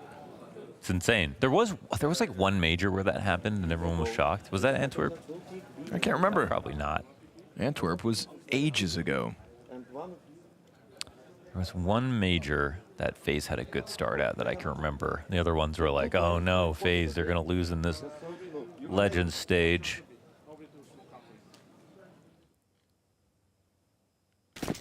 Yeah, pretty good in Antwerp at the Legends stage. They lost an opening best of 1 to Ents and then beat Bad News Eagles, Cloud9s, and Copenhagen Flames back to back. 3-1. Okay. That must have been it. Looking for the 3-0 here in Austin. But you got to start with getting into this site, and G's got other ideas. That's Kerrigan dead over on the bottom of the ramp at Canals. So a lot of map control here for TYLOO and FaZe Clan. They could have just slammed their head against the B site, but they opt not to for now. Plenty of time for them to recover this. Heavy hits on Liege too, as they were trying to get in to the site. There's 4 CTs here, but they seem to be bored. There's nothing else to fight back against. However, FaZe are just waiting patiently for their chance to come back in. Just waiting for that misstep. But you see the rotations from FaZe, they've been so drastic and so constant. I think TYLOO are just constantly second guessing themselves. Like, okay, well, there's nothing here now. It might be A now. And the last thing you want to do is overreact. Mercury kills Simple, so confirmation that there's still something going on outside B. We got Rain versus Attacker here inside of E-Box. And Mercury looking for more on long. Will finish off the little that was left of a Liege. Rain just gets him to stand up into the corner. Limited options there with the Molotov behind him. Yeah, and so at 30 seconds, we do still have a chance, but it would need to be the 2v5. And as they stalled out for just a second there, it's what's opened the door for Jam Young's flank to arrive. He drops the first few shots, but it's all good. Him and Muzia, a kill a pop on the flank, and TYLOO, yes, for a second, looked like maybe they were letting FaZe get the better of them, but I think they recovered it all very well. Yeah, what's key, I guess, is Mercury, is their anchor is like just getting a pick off, getting another pick off. As soon as they show themselves again, you know, what's made the difference over on this side is when they get the E-Box kill as they're entering, and then they just flood the site. So it's a Kerrigan or a Liege or whoever, but this time they don't. So. Let's go! And we know how hard anchoring is on Anubis, so very well done here for TYLOO. They're keeping this game super competitive. I mean, 4 rounds each side. Someone called that winning. Missed shot this time, but Attacker's got it. He'll lay down the law with a triple kill. Yeah. Only Rain's answer back. Weren't able to pull off the 2v5. How about a 1v5 with the Norwegian? 2 kills deep. Bullets whizzing by. None of that hit him, dude. This guy is like a ghost. Gone with bomb at a minute 20. I think he might know there were 3 people there, so he's immediately turned around. Odds he wins this? Odds 50-50, I'd give it. He does or he doesn't.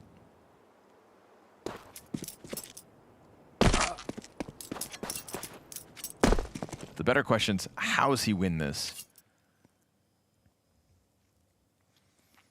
The moment finding a path through middle with nothing to hold him back. It's always a great late round option. A real gangster Raps B.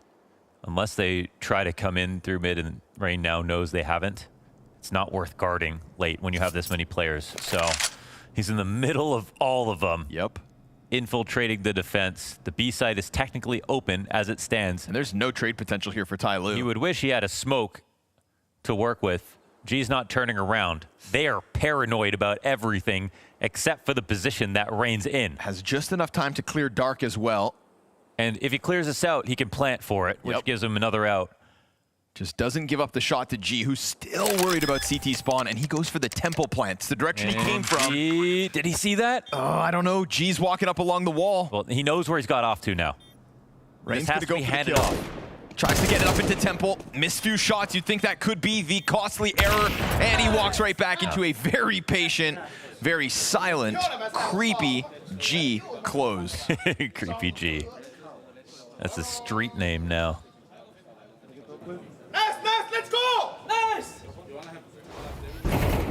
And as impressive as it was that Rain found a way to get a plant there, he had no idea where anyone from TYLOO was either. No, yeah, fair. He was actually like, where the hell are these guys?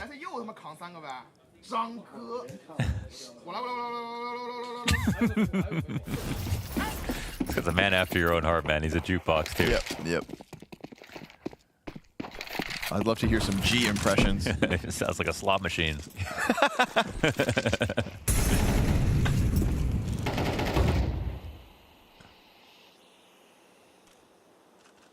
Oh, by God. 5 rounds on a CT side versus FaZe Clan ain't half bad. Yeah, solid. Considering FaZe Clan were coming in with some really impressive hits, that early B execute kind of had me salivating at the thought of a solid T side. Now suddenly tied game, 2 rounds to play out. Now, I had TYLOO and Lynn Vision going through the last stage, but this stage, I only have TYLOO. Yeah. I think they impressed even more somehow.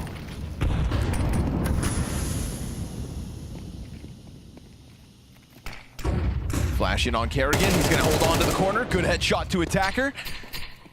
Oh, they really want to get rid of him. How many times does this fight happen awkwardly for TYLOO? He swings, does a bunch of damage to Mercury. Can't hang on to it. Missed chance for a Liege there, down through camera into what wants to be an 8 split. He'll take the temple kill instead. And again, Mercury was tagged up by Kerrigan at the start of all this. He tries to get off site. That'll catch him off. Rain's gonna get the trade back at least. You don't even know which way they're gonna turn. Worried about the A push, has reason to be. G throws himself out through the doorway and ends up leaving Mozia in a 1 versus 3 clutch attempt. I think G underestimated how confused FaZe actually were about what was gonna happen next. Too many kills happened at the same time. They hadn't totally committed over to B just yet. And Mozia wondering, how can he pull this off? Well, first kill only takes 26 damage in return. Well, not bad, but time, obviously. He's walking away from this one. It's going to be FaZe Clan, 6 rounds of a T side at least. Yeah, I mean, if it's 7, it's a good half. If this is 6-6, it's actually pretty good for TYLOO. I mean, what we're getting is just a nice game. I think FaZe are throwing a bunch of change-ups in. They're making this hard for TYLOO to read. I think they're showing them a level of team play that they weren't used to in the last stage. And yet TYLOO are also passing tests themselves. They're putting up solid holds. Mercury, as an anchor, is putting up a pretty solid map here. They're standing up to the individuals on the other team.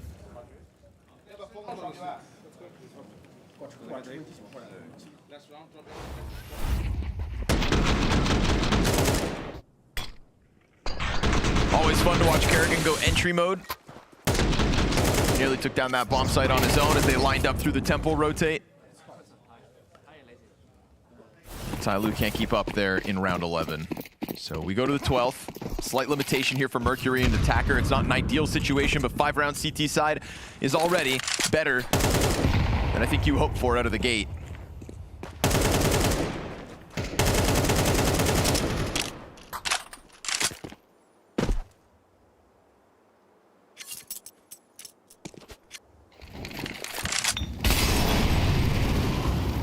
Taking some early timings here in mid with the fire down. Attacker's gonna find space outside B site. It's nice to see TYLOO not playing these rounds scared, still getting active. Whether these risks pay off or not, time will tell, but Frozen punishes for the first one. Missed the long shot. Oh, that's a critical one for G to not collect. And Kerrigan doubles down out through E-Box into B. One-man army looking to join up with Frozen, who caught the flank. But still, FaZe, they don't run away with it just yet. They'll hold a second. As you'd anticipate, TYLOO coming over to this B site just in case. FaZe decide to put that bomb down. Frozen peeking into players, throwing nades. Looks to just pull it apart before they really get it going, and FaZe Clan gonna end on a strong note. 7-5 T-side, definitely a capable opponent in TYLOO. I think they should be content with 5, but their attack's gonna have to be clean.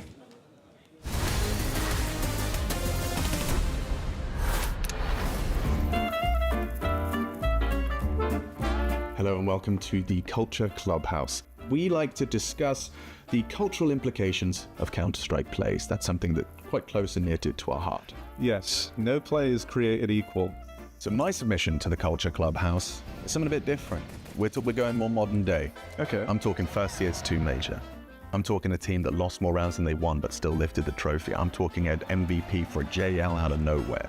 Okay, we're going to Copenhagen. All right, let's roll the bad boy. Let's roll the bad boy and get into this one. So Na'Vi versus FaZe.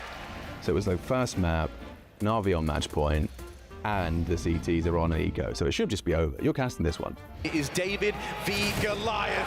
This round was wild. Scrappy had everything. Na'Vi can feel this. They want this. Just a pistol of Brokey. It felt like this was going to keep going, right? But then JL had other ideas. JL, can he save the day? Can he cook something up here? I mean, picking up the bomb, how long has he got now? So 30, no, less, 18. I see this little Brokey hesitation there. He's going back, he changed his mind, which gives him this little gap to slip out short.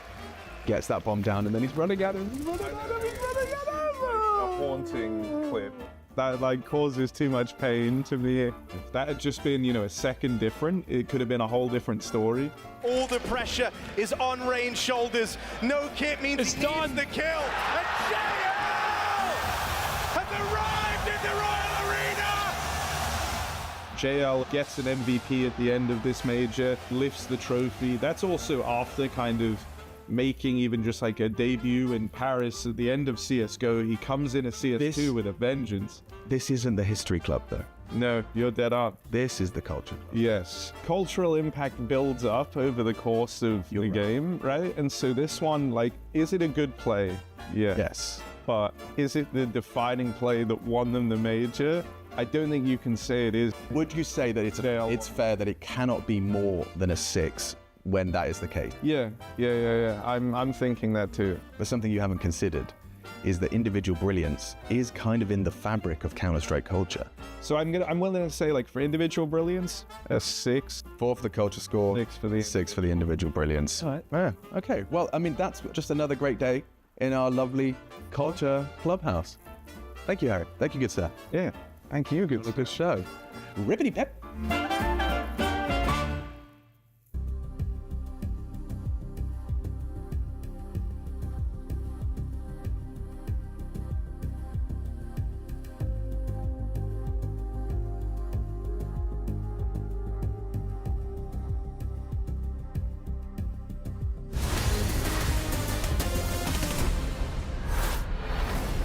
G fighting for opening kills throughout that first half. 2 successful opening duels from the Opper, but ultimately TYLOO's 5-round endeavor on a CT side of Anubis is what they're working with, Mo. I'm impressed. I mean, the way they won the rounds were super solid to me. I think they didn't really get scared. They maintained some good structure. They got outweighted in some spots, but as they should if they're going up against Kerrigan. It should be a different level of opposition. We're just trying to figure out how consistent FaZe can be, but they've already shown us their ceiling this fine day versus Heroic, of course. But as the half plays out, 7-5, still up for grabs. Leash from behind the doors with Berettas. A little delay between the next fight, but with fire down in front of it, he's going to try to lock it all down. Other ideas, though, from the TYLOO squad. G gets the kill back and disengages to the bridge, but they don't actually just jump immediately. Solid move. Frozen is going to take this outside angle versus default. So strong versus E-Box if you know no one's coming in from main, but they will walk away. Gonna head towards A site instead. That's where Rain is still cautious about middle. He's got Simple not too far off. And Simple also goes with the kit buy in the pistol. This is new Simple. So selfless. Oh, beautiful tap out of Rain. Simple's gonna slide onto the angle. He wants in on the gunfight. He's gotta be careful because Rain just took a bunch of damage in response. Him and Simple both wounded. They're waiting for Frozen to come bolster this. Make sure you can play man advantage and trade if you're gonna be low health. But bomb in the hands of a player means this is TYLOO getting frantic, getting swarmed. You've got Rain back with another headshot. Low health be damned. FaZe Clan locked down that A site defense. Call an ambulance, but not for me, says Kerrigan. It's a scary position. I was wondering why... it got very scary. Why G didn't cross the camera. It's because he had the bomb. I think that's what would have made it really awkward for FaZe to try to get out. And they could have been in a stronger spot right there. But having a plant, low ground, 2 players versus 3.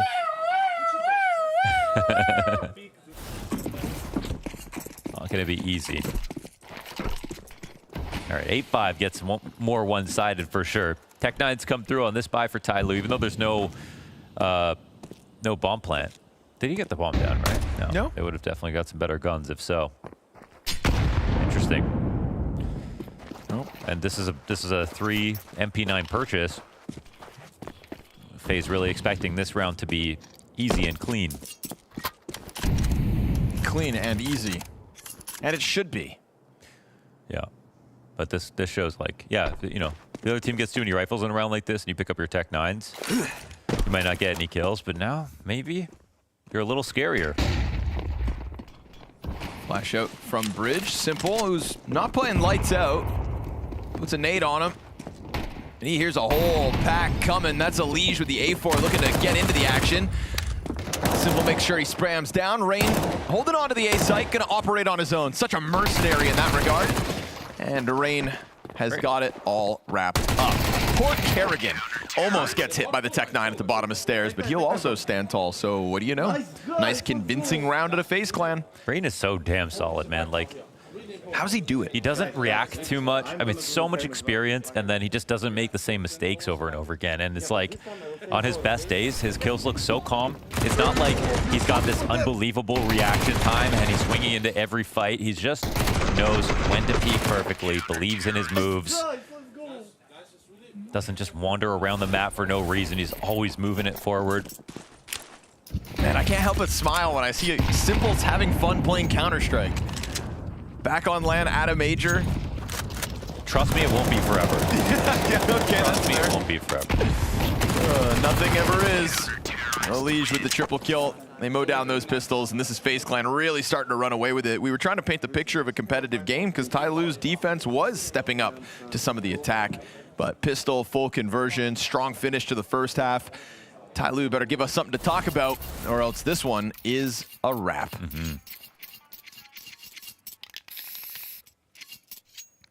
A meter stick between FaZe and their opponents right here.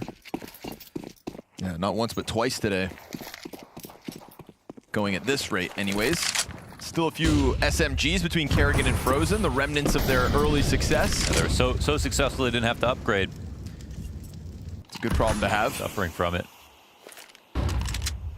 They mitigate it by putting Frozen here on the B pillar. Assisted push here for Liege. And he gets by the window. They're watching it though. Jam Young, nice one. A couple times now Jam Young's got Alicia's number. Yeah. Yeah. Both mid players. Simple's got something to say about the next move.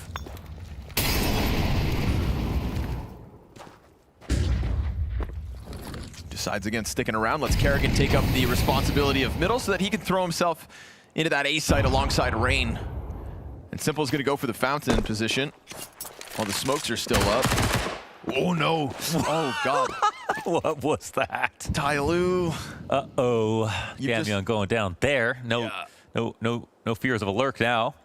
Simple in the right spot. Still chatting. M4A4 in front of him, eats the flash. Rain under pressure, lines them up. And Simple gets that third player in, so one's afforded to cross onto the site, but it's not the bomb. He should know that. He's just worried about the Heaven climb up, and he's got a reason to be. Attacker takes a position up inside smoke. Simple's gonna dive this, isn't he? Will he? No, he just changes position. He doesn't even see this, okay. Shoots Attacker in the back, takes the pistol out, and now G's gonna have to get himself 2 more kills, but Frozen's got other ideas. This is a FaZe clan sprinting to the finish. It's another ambulance coming through, man. There are a lot of bodies on the scene.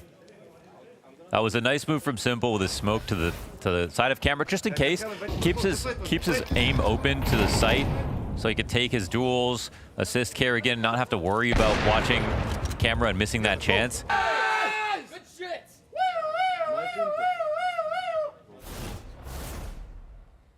It's also fun watching Elige have a good time. Elige and Simple. Won't be forever, trust me. Elige and Simple. What could go wrong? Just keep winning. That seems like it's going to be the FaZe clan motto for the day.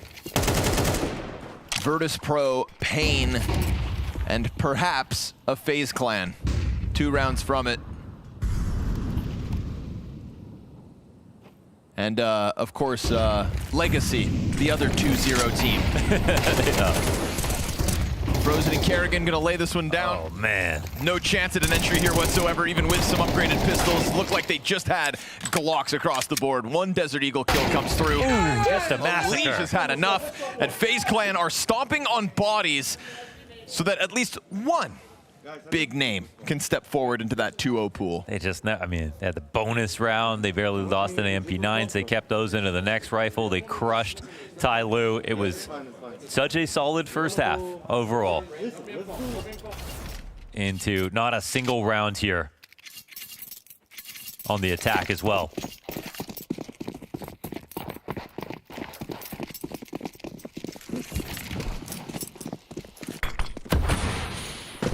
This FaZe.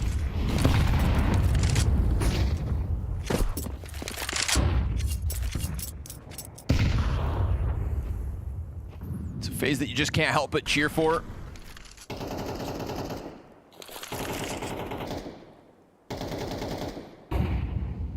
We talk about players who have never won their major, and sometimes I think people forget that Elige still lives on that list. As far as North America goes, he is our Nico. So a nice strong start across the board from everybody involved. Give yourself 3 golden opportunities to push this to stage 3 of the major. Feels like anything other than playoffs would be disappointment for Elige.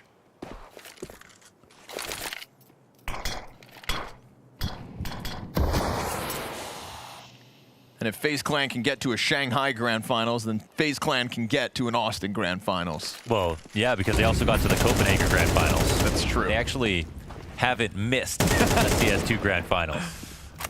Maybe, just maybe, that keeps on rolling. Right now, 5v4 inside of the B site. TYLOO trying to stand up to the test. Mozia gets it moving forward. Not bad. And he'll find Kerrigan onto the platform. We go to 20 seconds here. Man advantage for TYLOO with a bomb plant. Rain just slams like the a bullet 4 damage headshot. That's his counterpart dead. Rain's gonna keep moving forward. He's been on an absolute tear all day long. In this map in particular, he does have low health, and Jam Young's got a very interesting position, clearly going to catch them off. And he puts down the Molotov and drop to a quarter HP, and that's going to be Simple to finish this one off. He'll jump on top of that bomb, close out. And we've got a FaZe clan sitting pretty at 2-0, folks. Virtus.pro, Pain, Legacy, and FaZe clan. A solid first day at a major for an organization such as FaZe, with the All-American in Elige and with the GOAT himself. Simple, smiling their way to a comfortable 2-0 start. They have barely lost any rounds even. It's been as good as you would hope. I mean, again, this game looked like it could have been competitive, but the 2 great chances in the second half fell flat for TYLOO, so they'll have to live with that. I think they still have to be happy about going 1-1 today. A lot of doubters coming into this stage as they've graduated out of that level of competition to another. But I'm sure they learned some stuff here, and they've really been soaking it up in terms of, well, like ice cream and the enjoyment of the moment. Sure, And I think that there's still more to say for TYLOO for sure. Yeah, most certainly so. But for now, we'll get a word from the winners in this best of one. We will indeed. I'm down on the show floor. Have the pleasure of catching up with Rain. First of all, massive congratulations, 2-0 already. Was that the goal for FaZe coming into this best of one stage? Yeah, going 2-0 is definitely really good for us and kind of relieve some pressure from the rest of the stage. So yeah. Obviously, another congratulations because you took some time off in Dallas, another child on the way. How does it feel coming back into the server now?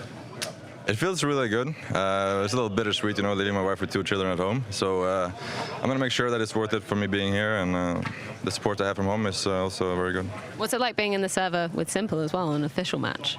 No, it's a lot of fun. Yeah, Sasha is a great player and he understands the game on a different level than other people, so you can learn a lot from him. Just getting slightly technical for a second, I was watching Carrigan's vlogs of the boot camp you guys were having prior to coming into this. He said CT sides were a really big focus for the team. Was there anything, particularly on this map, when we're looking at Anubis, typically being a little bit more T-sided, anything that you'd worked on specifically here? Not that I want to go too deep into it, but it's mostly just learning to play with Sasha. He's controlling and in a good way, and we're learning a lot from him. That's all I have to say. Well, massive congratulations to you, Rain. FaZe in the 2-0 bracket. Learning a lot from playing with Simple. I think that's a fair sentiment, Peter. And FaZe Clan so far today going 2-0 and looking hella sharp.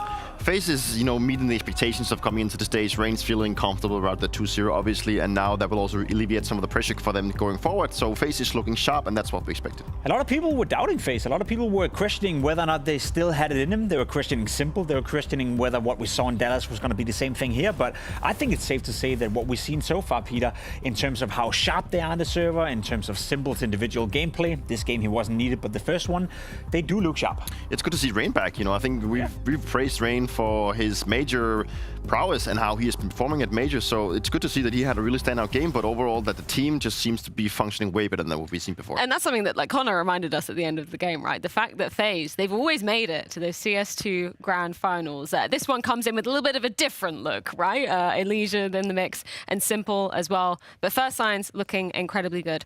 I think we should move on to talk about the second game, though, because obviously, the third game, because obviously Falcons, they're going to be in the server, and we have the pleasure of being joined by Defree, an ex-Falcons member. And so you can offer us a little bit of insight. First of all, Falcons, I don't think anybody expected them to be in that 0-2 bracket. Most people having them going 3-0. From a temperature check from your perspective, what do you feel like went wrong in that first game? I think a lot of things went wrong for Falcons. I think they looked super disjointed. I think they were caught off guard multiple times. Their individuals did not show up. I think the only one that maybe stood out the most was Nico. I think Monesi had a poor showing. Magic as well, also coming into this major with a poor showing. So the team just looked very disjointed. And I think that for them to maybe not meet the expectations, I feel like there was a lot of pressure on them coming into this game. I think we've had a lot of expectation. We've seen so many good things from Falcons the last couple of events, and they are like the team that we and everyone else maybe expects to take down Vitality. They said themselves that that is what they want to do. So to coming into this stage, being down in the 0-1 pool as of right now, is not the start they were looking for. Disappointing. You know, there's nothing else to say in that regard. Monesi didn't have an AWP in the first half on Ancient at all. I think Falcons maybe looked at the opposition and thought that's going to be too easy. We don't necessarily need Monesi on an AWP. We don't need to take it.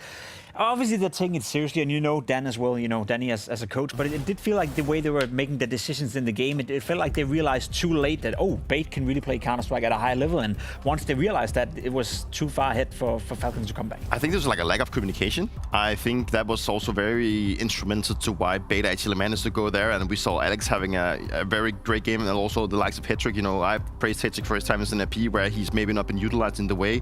Now he seems to coming into this team with a little bit of a bigger voice, so it's good to see him also have a good standout performance. I think Falcons now obviously is in a position where they still have everything under control. Like, I would not hit the panic button. No. I am not hitting the panic button myself. It's of course it's not good enough that going 0-1, but everything is still under control in my opinion. I wouldn't be doing my job if I didn't highlight the fact that we saw Magis get 5 kills in the first game. And I want to give people context at home. There's a lot of rumors right now circulating around Falcons that a new player is coming in. Kyusuke will replace, I guess, either Magis or Tessus. That's been the notion for most people out there. there. It is interesting. If that's the case, then maybe Magisk already knows, maybe Tessus already knows, maybe Falcons already know what's going to happen pre the major. So if Magisk is coming in and he's having one of those performances or one of those tournaments, that could already be an issue right now, you know, in the fact that, yes, we expect Falcons to be the second contender to Vitality. Keep an eye out for it. It could be a one-off. It's a best of one. Magisk can definitely bounce back, has the experience to do it, but it's something that we have to contextualize from the get-go and keep an eye out for. Very quickly, Dupree, just because you have experience with Zonic, you know, if you're in a situation like this, if you're a heavy favorite, you go down 0-1, what is he doing with the guys between that map and then coming into this one versus Lynn? Besides hugging you. Yeah, I got to catch up with them. And the most important thing for Sonic and the staff behind Falcons is that they make sure that we don't hit the panic button, because everything is still in on control. And I think that Lars, who's been the performance manager inside of Falcons for a long time, is very good at understanding and how to approach his players when, or at least putting the effort into what they can control is what they need to figure out, and what they need to actually put their eggs into the basket. I think that is what they've been working on. And Sonic is a very prep-heavy coach. Yes. Obviously, this is also one of the things when you get into a game like this, that you have the limited time preparation might be a downside for Falcons, but there's no doubt that they need to start stabilizing. Either way, one more best of one on the horizon for Falcons. That's going to be going down versus Lynn Vision after this break.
Manasi, obviously, no one expected you guys to be in the 0-1 bracket. Can you tell me, now you've had a little bit of time to reflect, what you think the main issue was in your first match versus Bait? I think we lost a lot of important rounds on City, and our economy was very bad every round. Like, it was like they won the round. We also lost 94s on second round, so they played better in those important rounds, and we just struggled to win. As a question I was going to ask you just around the economy, right? Because we didn't really see you getting the opportunity to pick up the AWP that much, because obviously you just couldn't afford to be having it in your hands, right? What's it like for you in those moments? And does that build some frustrations in you when, you know, you can't get your primary weapon in play? No, I mean, I don't really care. If I have rifle, I'll just stick to the rifle. And I really like also to rifle than sometimes an AWP. Sometimes, for example, let's say it's Ancient, or Ancient is not very good map for AVP, you know. Nobody likes it, I think, as snipers. So it's fine for me. But for the team, I think if I would have AWP, it would be much better, I think.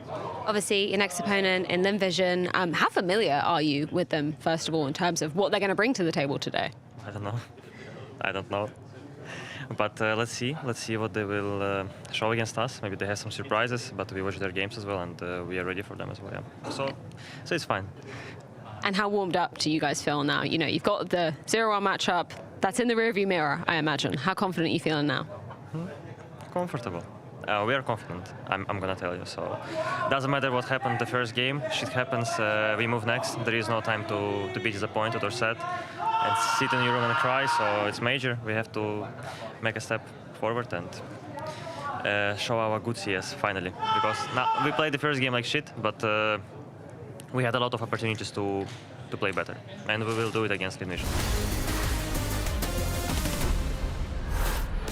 I like that attitude from m0NESY. There's Class just act, isn't he? no time to cry over spilt milk. I think that the Falcons squad are here to try and contend with the two teams that we've really only become accustomed to watching them lose to in in MOUZ and in Vitality, right? I think that's why this upset to start off the day feels so odd for Falcons, is just because they had earned that extra privilege of being put on a pedestal and only losing in those grand finals versus those two teams.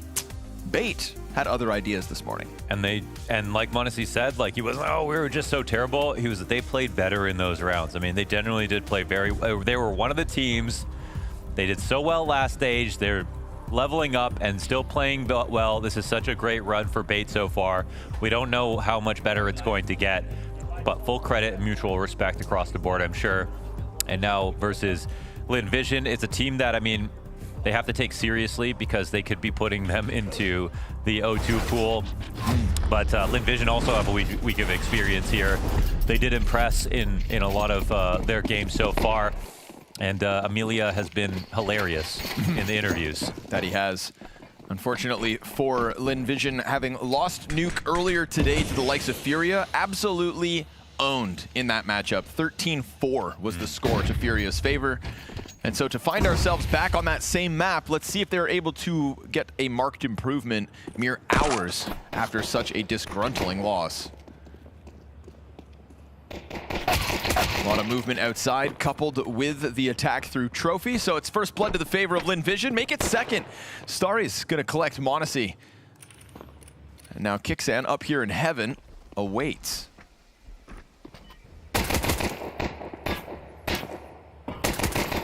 Trying to win the fight. Perfect. Not able to get anything going. This is a flat-looking Falcons all of a sudden. Magisk and Nico V5.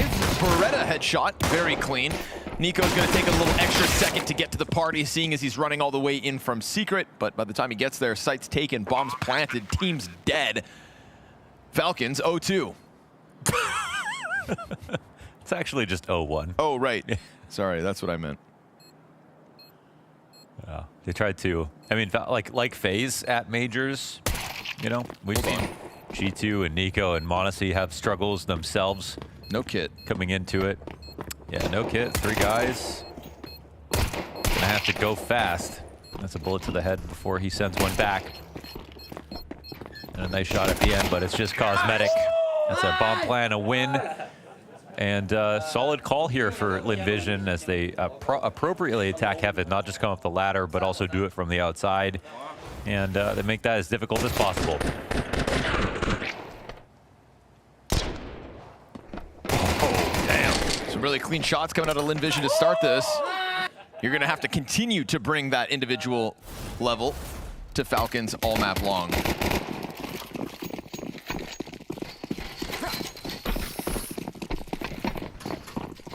Mac tends to lead the charge here. Lynn Vision know what they want. It's an A site taken by Storm, and they will absolutely obliterate Kixan. MP9 back site toppled just as quickly. It's a nice double kill out of Starry to get that A site compromised, to get Tessa spiraling down to hell. But Nico will indeed hold the line outside. We got Monesi on the scout, Nico on a deagle, and Tessess in the mix. Call Me Sue taking his time outer, should be able to get the better of Nico, and very likely that everything gets swept away here from the Falcons. Still just working on his own, but keeping it clean.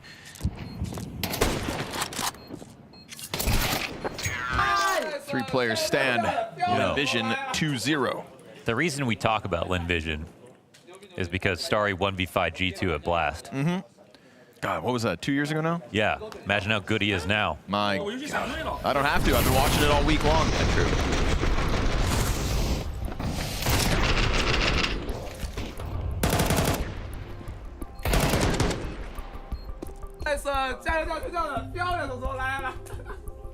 And just like TYLOO, they're also having fun, enjoying the moment.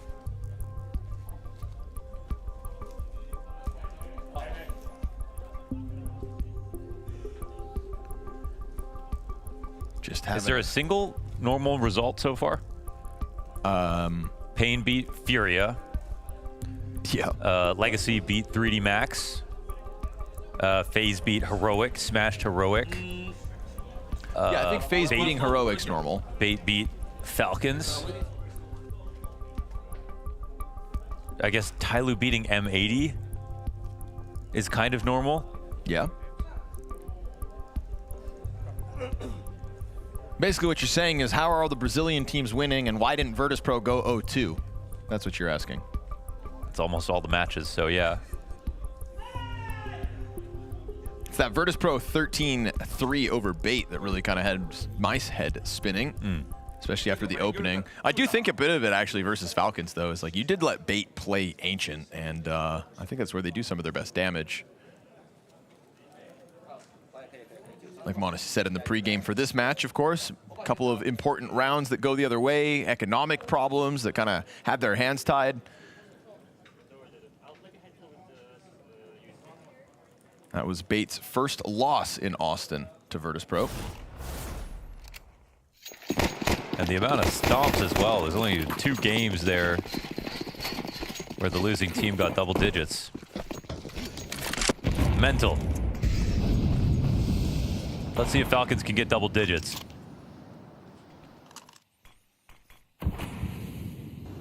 Gonna have to hold off for a little bit longer though. We've got a triple Desert Eagle buy for Falcons.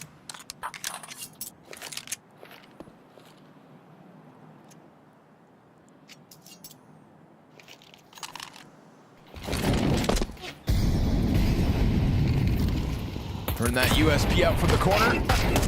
Not supposed to be getting USP kills like that, Monacy, but apparently didn't get the memo. Let's call me Sue down.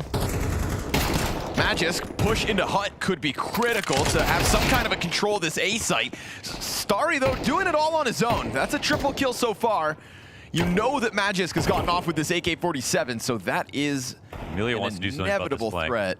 They're getting this bomb to cross. Amelia's watching this. They heard Magisk take a couple of fast steps, and no one's pushed back into Hut.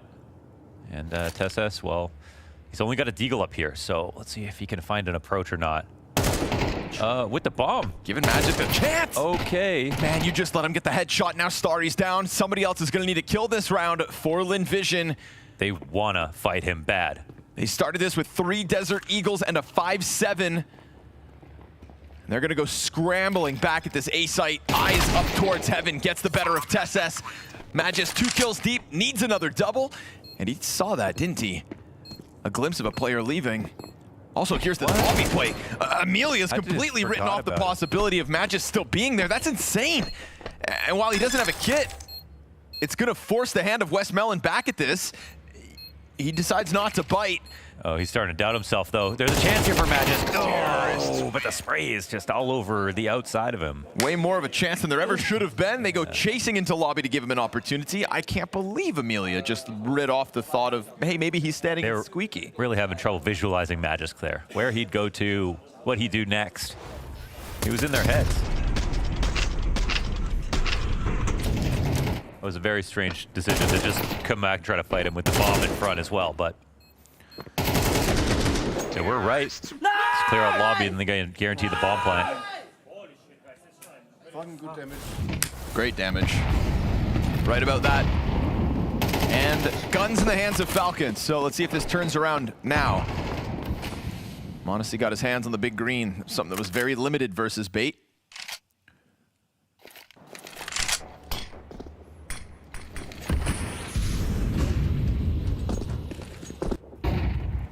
Trying to challenge into Garage. It's a free one for Nico. Starry down. Amelia trying to chase forward. Gets there in the end. Nico with a double kill. Magisk hanging on inside. Keeps man advantage here for Falcons. It's decent trades to come in this early. But now winning position here for Falcons. They're going to come in through Hell. Try to get back Vision outside.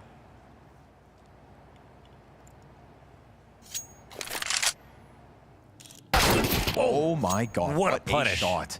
What a punish. That's Monacy. Deleted. And Zacker's made his way halfway downstairs, but the thing is, they're moving so slow. Magisk taking over lobby as he did last round. Call Me Sue getting away from Tesses over at Hell, so he's found the better of the timing. He can add himself up with his teammate. They could hit this B site with 30 seconds. Yeah, that's actually a nice escape. And Falcons have to entertain the idea that this comes back upstairs maybe, but with that push into lobby, you think Tesses is going to start going to ramp. I'm not sure. They seem confused. Yeah. And this plant's coming in late, but there's no one down here to stop them. Oof, I'm not sure which team's less confident at the moment. Trying to cover that plant. Magisk quietly gets down through the vents. Tesses going to let him know he's coming with the utility, and that serves up a distraction as we get Magisk going towards double doors, which has been left wide open, and an offer found out in the open. Zacker's down. Magis to 22 health, and Call Me Sue tucked in dark, nowhere to run. He is going to have to somehow fight his way out of this with TeSeS right above him, and TeSeS just finds the perfect timing to peek over top of that edge, comes through with the retake, and Falcons' first gun round is the Falcons' first round win. They looked a little confused up until they got into the site. It was looking a little scary there for Falcons. Didn't seem like they were playing totally off their info, but they win in the end. And I mean, even though m0NESY gets punished, they were still up 3-2 players for a second. And Lynn Vision didn't look entirely confident as they entered into B too. I think they were kind of surprised to not see anybody there.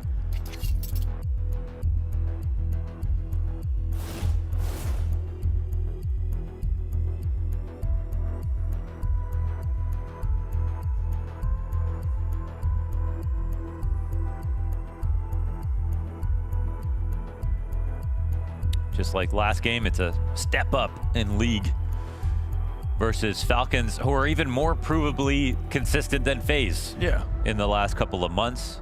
One of the two teams that can stand up to the best team in the world at the moment, Vitality, who have taken them 5 maps in a best of 5.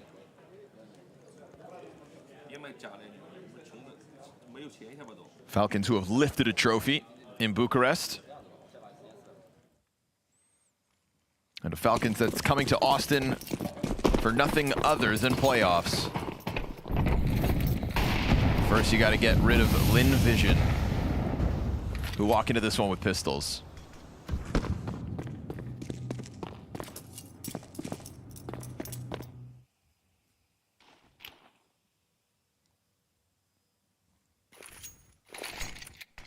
Just enough util to try to take it down secret. That's going to be Nico. He cranks that AK. Whole pack of players right there. This could be a quick round if Nico's got his way with it. Spams away on the smoke, gets 2 kills for it. Westmelon can go and grab that gun.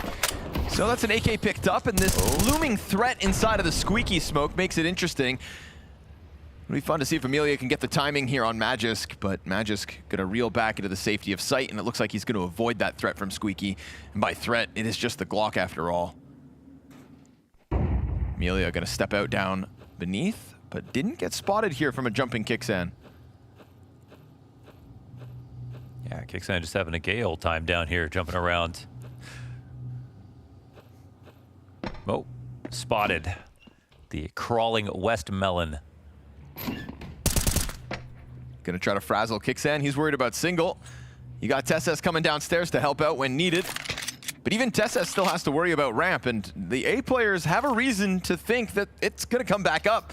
Magisk just saw Call Me Sue. He repositions. He's looking to cut the bomb off, but he emerges from behind the box. He's got support up in heaven as well. And the damage is coming out. Westmelon's gonna connect. What? 2 pistol kills. Gonna try to go for the plant. Hut player's right there. Buys his time, waits for Kixan to come up behind it. Why does he have an AK and get 2 P250 kills, Launders? Please talk me through that. Some questions can't be answered. Some questions can't be answered. AK on his back, P250 in his hand.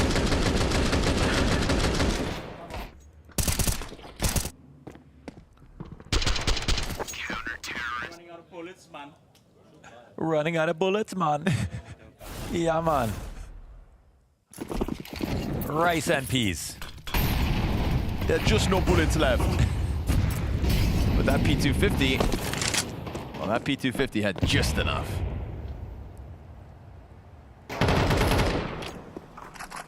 It's a round that'll keep Falcons on their toes. Cost effective, that's for damn sure.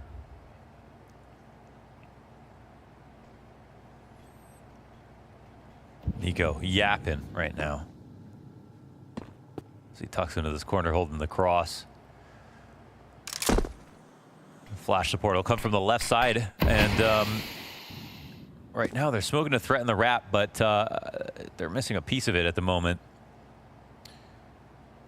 This is going to be a secret cross, surely, if Amelia is going to be thinking about getting into ramp, but look at the players. Nico's watching the cross, m0NESY's on Turnpike. You already have a rotation downstairs. They're kind of ready for this.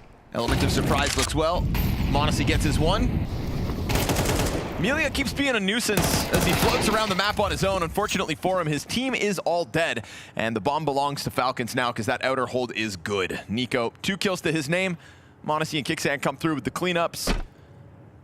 And the last 30 seconds here is going to fizzle out. We've got a tie game on our hands as Falcons answer fast. Yeah. There's definitely a tier difference in this round. Like Falcons had every single next peak accounted for. The second layer on ramp, they were perfect about outside. They had a lot of good info. They knew exactly what was coming here, so Lynn Vision not as tricky as they'd hoped to be.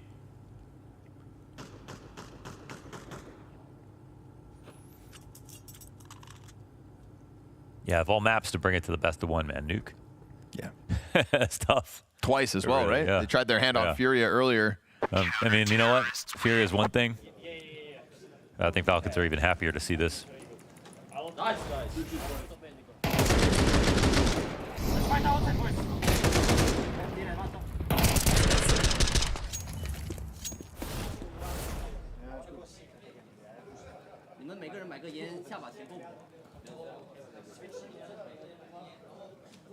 You want to start, Anna?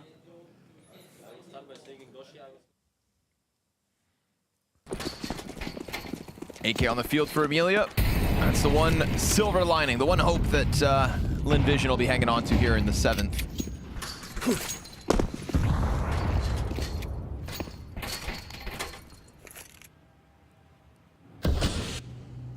I'll give him credit though. It takes balls to try to take Falcons down on Nuke. Takes West Melons. Yeah. Oh. Well. Speaking of melons, tuck that head in, buddy. Starry's noggin just right there for the poppin'. AK still out there. It's all about Amelia. If there's any hope for Lynn Vision in this round, it's got to be about Amelia. And m0NESY's just trying to rope him in to go for that deep peek. There's the AK to respond, but it also takes a bunch of damage. There's not even Kevlar on Zacher for that gun to change hands. Amelia gets a second one, but then back turn to TSS over towards the ramp. It is map control for Falcons and a lead as they get that 4th round in a row on the board. It's a good start, but it's getting a little too easy here for Falcons. And I mean, that's for a number of reasons, but they're playing, obviously, a map that Falcons are going to be a lot better at them on. Nico's having a solid start. Outside's under control.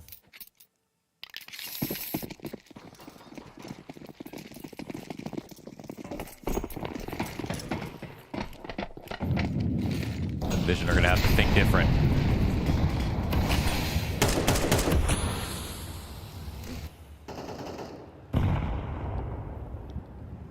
Play around with the ramp timing.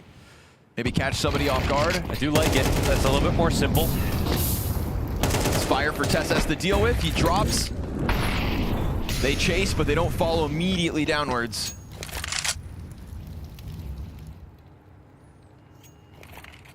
One of these situations where they try something different and it works. Yeah, the other part of this is getting the secret cross so you can just threaten the vents rotators. But right now it's still a little bit too free for Falcons. They've got their pieces downstairs already.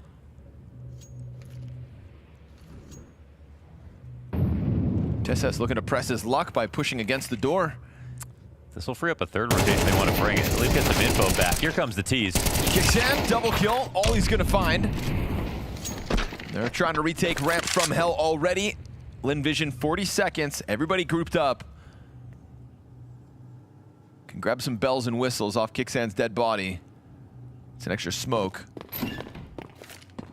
They're gonna see if the rest of the site's clear for the taking. They're really doubting themselves a lot, and I can understand why, but it's just allowing Falcons to get closer safely. It's that probably impossible thought that, wait, maybe we do have an advantage over Falcons. No, there's gotta be something up their sleeves, and the reality is you could have planted that 5 seconds sooner. Falcons half health here for m0NESY. Nobody gonna get flushed out backside. Bomb planted to Astralis. Little team flash makes this retake awkward. Bomb's beyond the halfway point at this point, so you gotta get this one moving, Falcons, if you're really gonna try to defuse it. m0NESY gets his head ripped clean off. Nico's all the way into the back of the site now. He is ultimately just dead. And alongside all of Lynn Vision, this bomb's going to be costly. Oh, man. Too hard to run away from that one on low HP. They survive with one and they win the round. I mean, what a lame retake. You know, it's a very simple call to go ramp with basically everybody. They don't get the secret control to start it off. I kind of like how simple it is for Lynn Vision because their outside plays are just maybe too complicated to trick Falcons. So sure, they come downstairs. But the adjustment from Falcons to get Tessus up to the ramp wall and then have another player downstairs is almost as if they were just bored, you know? They didn't have a third person down there. Which is just a crazy concept, by the way. Yeah. But I'm going to try something new. Yeah. It's definitely not a bad spot to play in, but you can see that this is basically the only way Lynn Vision had a, you know, proper entrance downstairs because they didn't have a split. Just both sides of ramp. Nice!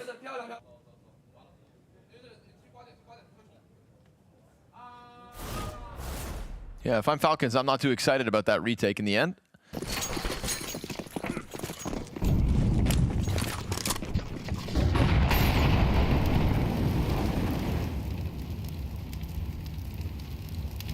Honestly, on a strong early angle.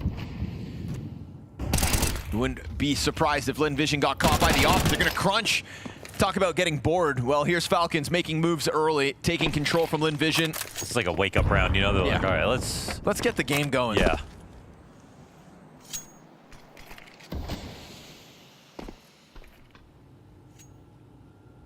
Yeah, I felt like even that retake in the last round, it just kind of like... It was so slow. Just lacked pizzazz. You know, we're talking about... It's 3v3, so you're not always going to win, but they didn't seem like they had much of a plan.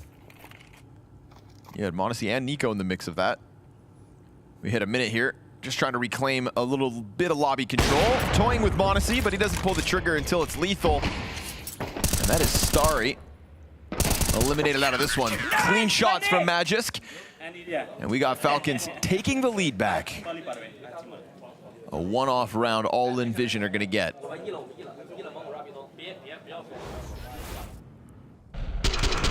Oh, really good timing there. You catch Amelia in a weird half second. Nice, René! Thank you. Anilia. Can't forget about m0NESY. How could you?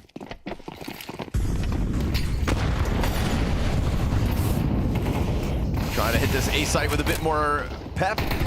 He's stuck inside of the smoke. Tessa's gonna give them the space though. Gets a little awkward. He's already got teammates. The T's, that is, downstairs, so they're trying to join up forces down lower. Zacher having slipped down into the vent. Secret control looking good though for Falcons. They're gonna hear that bomb plant going down. And there's an M4 out there in the hands of Wes Mellon, who, it's gotta be said, is playing lights out. He's 12-5. He gets a reload off with the rifle, and he's got Amelia to try to work with. Floating out in front of this retake. I said the last one looked a little uninspired.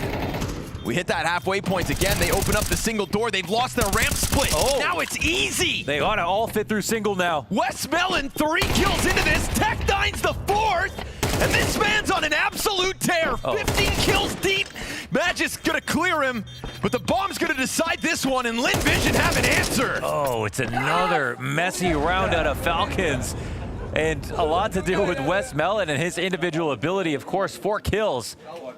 It's pretty incredible, but what's happened here? Just jumps up, gets a dry duel versus Kixan.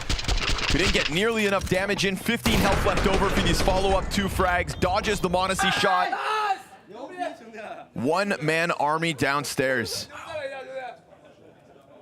Great vent drop by Zacher. Gave just that bit of extra space over to the players planting. Yeah.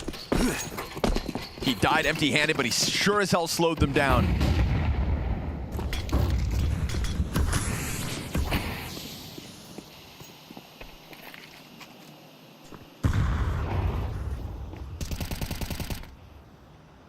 Uh-oh, is he walking into this? Trying to get around the corner. Oh, he's gonna find the kill. Nico at least picks off 1.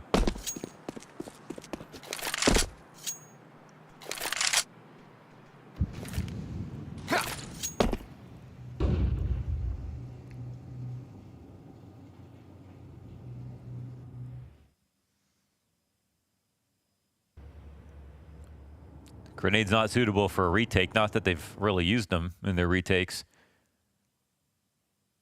And Amelia just around this wall, waiting for a push to take place. It's not an easy job doing this with such little HP, but they both exchange glances. Yep, so he's got to peel back. One pesky Lynn Vision player still floating around up in that lobby. TeSeS wants help. He'll get that ramp player to come down with him, so good on Magisk to control lobby, but Kicksan only gets the one. TeSeS, though's gone unnoticed, and he's going to milk this for all it's worth. Beautiful hold here from TeSeS downstairs. Man, this game's been a bit messy. It's a good round here for Falcons, but you know the retakes that have come in from Falcons are looking a little sloppy. The rounds that Lynn Vision are winning, I want to give them full credit because they're going up against a real titan here in Falcons, but they're not even calling the most complicated stuff. In fact, in some of these mid-round moments, you can sort of see the self-doubt coming in. They're still able to pull them out. So I think a bit more to show from both these teams, if I had to be honest. Falcons just inching out a lead here, 6-5. Yeah, I don't think Lynn Vision are going to be upset with the result in the first half. And they'll try this Hail Mary over towards ramp one final time. TeSeS getting good damage in. And m0NESY right there to lend helping hands. TeSeS doesn't end this half with the most amount of frags, but some very critical rotates down to lower. Kicks in. Eesh, getting awkward, but the pistol could finish off Su if not for having to turn around. Su just lets his teammates do the heavy lifting. Another 3v3. We go back 3v3, but guess who's got the bomb? Yeah, Falcons. They've got that under watch. And with the health remaining, this is going to be more than difficult. There's a lot of time left over, but now they're down another player. Oof, tough one to swallow here. Lynn Vision, last attempt at hitting this B site where they've found some success, more or less. And if only they had that bomb in the process, but not this time. Total control from the Falcons, a 7-5 half and a good recovery right there at the tail end as we go 6 rounds back and forth to close it.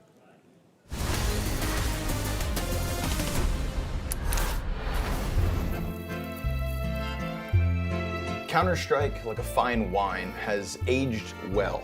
As have you, Mr. Bloom, and that's why I bring you today into the Counter-Strike Clubhouse. I've heard through the grapevine that you've brought the Paris Major. Mr. Bloom, please talk me through your decision to present this to the council. Well, how right you are. I went down to the Clubhouse archives and I happened upon this one. This is at the Paris Major Grand Final, the last round. We're talking overtime, on nuke, home crowd. Everything is on the line right here. Apex and ZywOo in the Accor Arena, as French as it gets.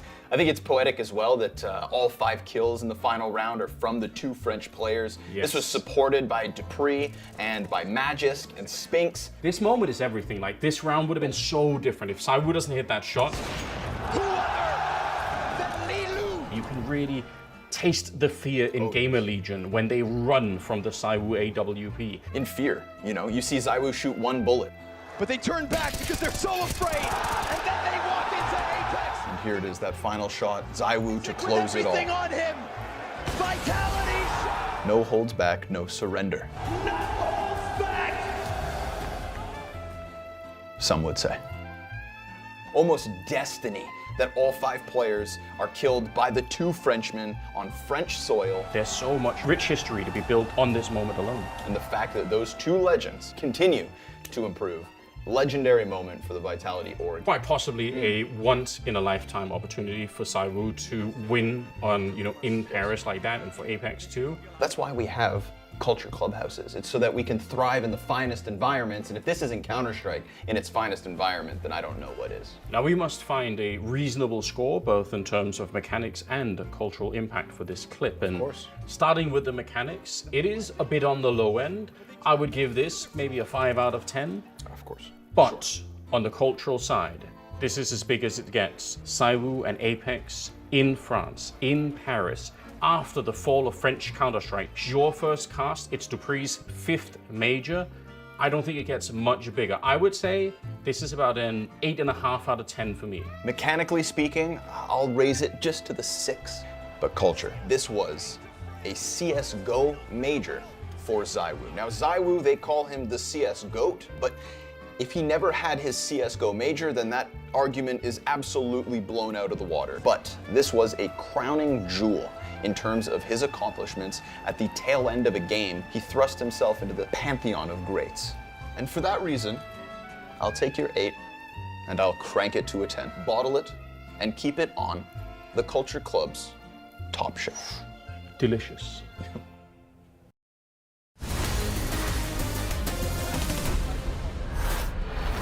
Well, we had a game on our hands unexpectedly with the way Lynn Vision got to swinging, but the economy caught up to them in the end, and majority of their rounds by way of pistol and conversions. So I think Falcons at the end of this, Mohan, happy with what they put out. I don't know if I would be, to be honest. I think they're kind of lucky that it's Lynn Vision right now. If they got a harder draw than this, they look a little off to me. And I think, you know, you pointed it out, especially in the retakes where they were too slow, looked a little disjointed, and I think they could have got way more rounds versus Lynn Vision, who are also, like, I think we've seen better maps out of Lynn Vision, you know. So 5 rounds, I think they'll take it. See what their defense has in store. We're going fast into the upper hit. Zacher from the corner. He gets burned out. We get the West Melon trade frag to make the difference. Barely standing now, but that doesn't seem to slow anybody down. Kixan 1v3 in a pistol where he's gone unnoticed. Doesn't have bomb possession. It's sitting down on the floor. He'll have to double back for this. Vent player is going to get ready to roll. You're going to try to fly up this ladder to catch him off. You got to be careful with a play like that. Oh, and he pops Sue first. Oh, nice, sorry. Coming up early. That's how you would do that. He had to make that move. And Kixan's had a big recovery in scoreline, actually. Started the game, round 5, he was 1-4. Ouch. And now he's up to 10-8. Not too shabby. But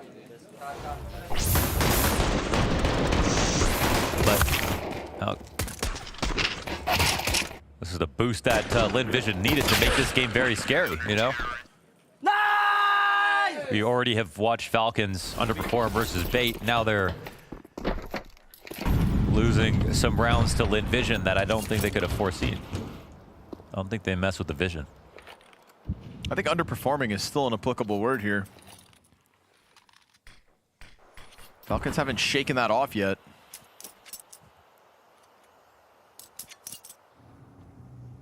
Yeah, they honestly said that Bait looked really good. Maybe he was just trying to take attention away from himself, from Falcons. No, we were amazing. Bait were just incredible. Oh, yeah, that's it.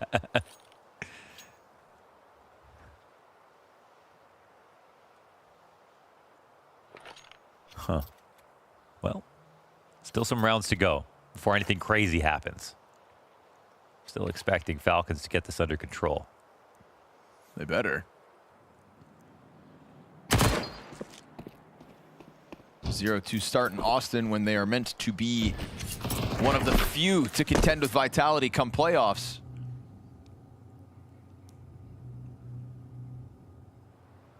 Having to start. One of the few, one of the two. Yeah. Having to start in stage 2 as well. I thought to myself, at this caliber of competition, this is just going to bode really well for Falcons. They're going to get a great chance to power up through stage 2 easily. Not the case at the moment. Getting mince-meated by these MP9s and M4s, and that is not a single death against Lynn Vision. They'll tie this game up 7-all. And they got through the hard side, right? They got their 5 rounds T side. I think the little bit of disorganization and, you know, I mean, and to be honest, man, even the rounds that Lynn Vision won where they got to the lower side and they took their time, at least they did it carefully. I didn't rush to get plants, even though it was open. And they still closed it out in those post plants. They have a carry here on this team. West Melon having an amazing game so far. Yeah, Falcons, you better start trying.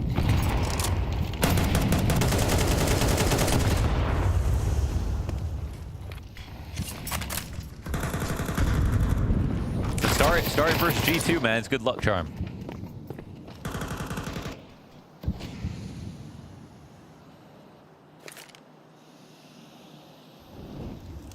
Starry versus Nico outside, but we've also got that silo support. So Starry's trying to be careful with it. Tessa sees him, takes a third of his health off. That was like 8 toenails of damage right there. And walks away from it. Nico's gonna try his hand, and that's further damage now for Star to have to stomach. That's both kneecaps now. That is not ideal, just stuck all the way in the depths of Garage with nothing to do for setup, it. Dude, these MP9s in this position versus 3 players coming out, who's gonna win? We got flashes if they want to try to throw him. Amelia waiting for that contact. It is right there. Utility gives wind of it. Shadow, all he needs to know, peeks in, gets a second, and now from the top of the boxes, Zacker's gonna let it go. Wow, they got mauled. Another double from him. Nico from outside, now stuck in lobby at 35 seconds. He's gonna clear all these corners, but his gun's almost empty. And Call Me Sue goes for the swing. A Lynn Vision gun round win with MP9s for 4. Yeah, the setup's perfect. They have the lead now in this game. It was looking a little weird here for a second, but this confirms it. Falcons are off their game. Really done by Amelia. Gets shadow advantage on the first one. Draws them in for Zacher. We're going to need some stronger calls and some better plays here for Falcons, or it's going to be the upset of the day in a sea full of upsets.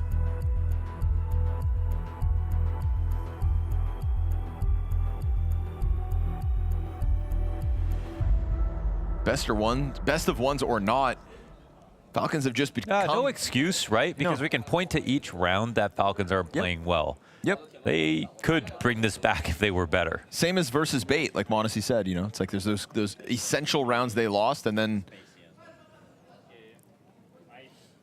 I think the lack of competitiveness versus Bait is actually a scary part of it as well. I mean, you've got to somehow justify how did this happen. I understand that's his reality. I mean, has Lynn Vision even had to clutch this game? I haven't seen one. Ooh. Big spray down over towards ramp. It's a desperate just run out from pistols. I don't think so. It's going to take something more than that to get Lynn Vision off kilter. Falcons throw a Hail Mary and get nothing for it. Yeah, maybe if it's a game where the swing rounds are 1v1s and like, oops, the pistol and this and that, but there aren't close situations where there's like one guy popping off. The best case of that was Westmelon's 4K with a teammate alive. Yes. They're doing this right now. Lynn Vision up to 9 rounds. Westmelon on 20. 20 and 9, sitting pretty. A 2-round lead, but a gun round back for Falcons. Nico gonna start trying to take control of the situation. We'll see if he starts to play with a bit more tempo. Magis just gets the kill to Westmelon. That's the highest performing player in the server down early. You can get him through a squeaky spam. You'll take that every day of the week.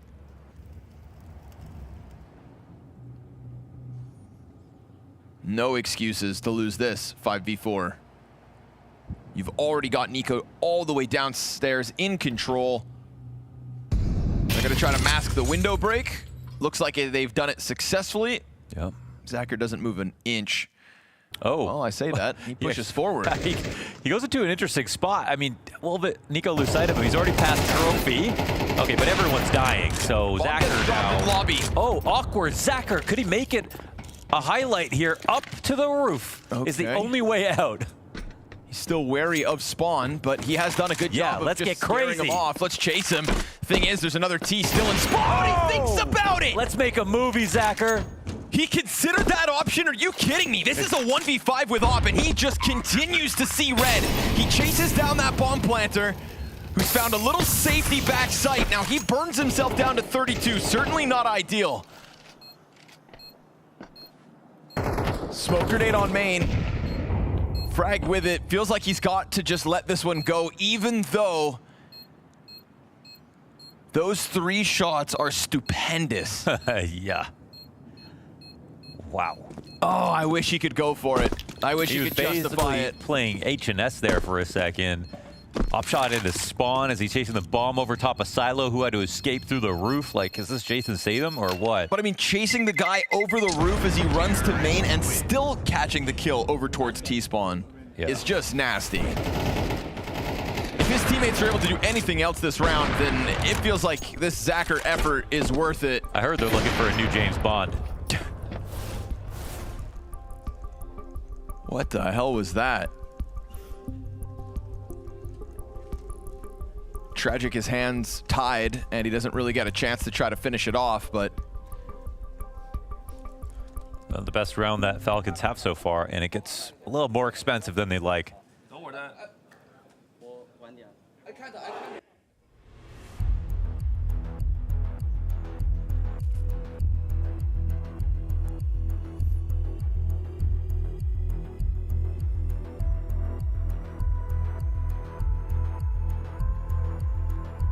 That was the Falcons' first T round win. Did it leave you feeling inspired? Yeah, I think so. I mean, they got Nico up through control on that one play. I mean, besides the 3 kills at the end, it's a very solid position for Falcons. That was a perfect cleanup. Didn't make any mistakes. Just one crazy Zacher on the op push. No sweat. That was a round where Westmelon died first to Magisk through Squeaky. Come on, Monacy's not hitting shots like that right now. Yeah, no, your guess is as good as mine. Whew. But he'll get downstairs again. Nico not wasting a moment. Magisk will get bettered by Call Me Sue. A push through Hut. Oh man, there's no control for Falcons. They have to go back to deal with this. Very awkward. I mean, maybe they come back and they just take a ramp now since Nico's already downstairs, but it's going to kill the clock a little bit here in favor of Lynn Vision.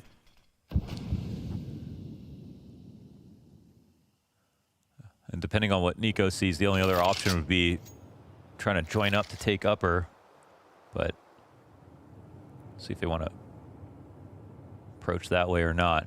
Yeah, looks like it'll just be ramp, nice and simple. But to be honest, like, that's pretty legible, right? Yeah. If you're Lynn Vision, that's the one most natural move for them.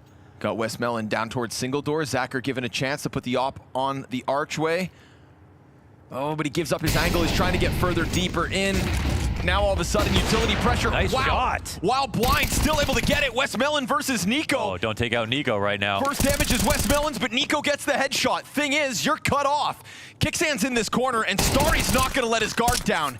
It is all Nico now. He's got no bomb possession and no easy road to go grab it. I mean, it was fundamentally sound, but there was no finesse. Zero finesse on this round for Falcons. I think it was a move that Lynn Vision could have seen coming. It was a natural way to play the round, and you'd expect with Falcons, you know, being a tier above Lynn Vision in this spot, that they could find a different way of approaching it, but no. That's well handled. Nice shot out of Zacher. I think that makes the biggest difference, to be honest. He has to eat a lot of utility. He comes out for the clear. He knows they're trying to all stuff their way out into the ramp room. And also, Call Me Sue puts himself in a good spot. He just knows he can take that shot and run. That's all. The lesser player would have gotten a little scrambled by all that util, maybe bailed out sooner, but he takes his one shot, and it's certainly worth it. Good on Starry for rotating in to just close down on ramp, not let anybody go join up with Nico. Because shout out Nico, he was able to get the better of Westmelon despite being 50 versus 100 health. Hit him with the headshot. It's not all guns here for Falcons, and it's sure as hell not fun. Lynn Vision, double digits, holding off this A site. It's a slaughter on the attempt. Crushed. Absolutely stopped. Yep. In their tracks. This is real. Oh yeah, it's no longer a joke. It hasn't been for a few rounds, to be honest, and there are just a couple of absentees on Falcons. I think the calling's just been weak overall. Starting to understand how they lost to bait, and yeah, don't mess with Lynn Vision. They earned their way here.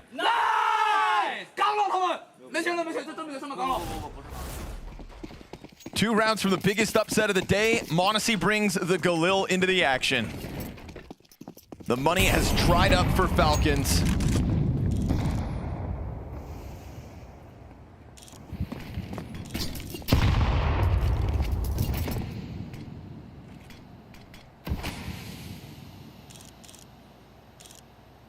Are they just trying to make the documentary exciting, or? It's gotta be that. Trying to milk us for content. Falcons lose 2 more rounds, they will be facing the word elimination far sooner than anybody could have anticipated.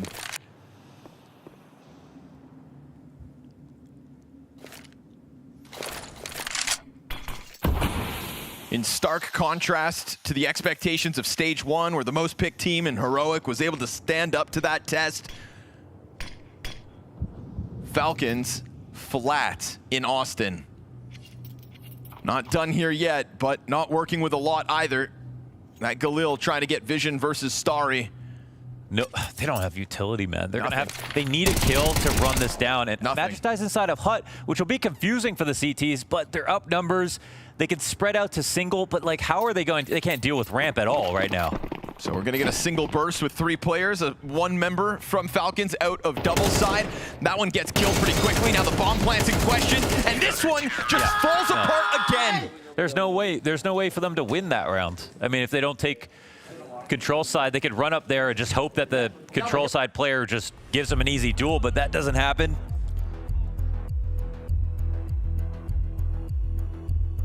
Wow, Falcons, no timeouts remaining. Last chance to defend. We're not seeing the energy, we're not seeing the calls, we're not seeing the players. There's no confidence. No confidence at all. You want to see confidence, go look at Lynn Vision celebrating after every round. Their T side was good enough, their CT side has been fantastic.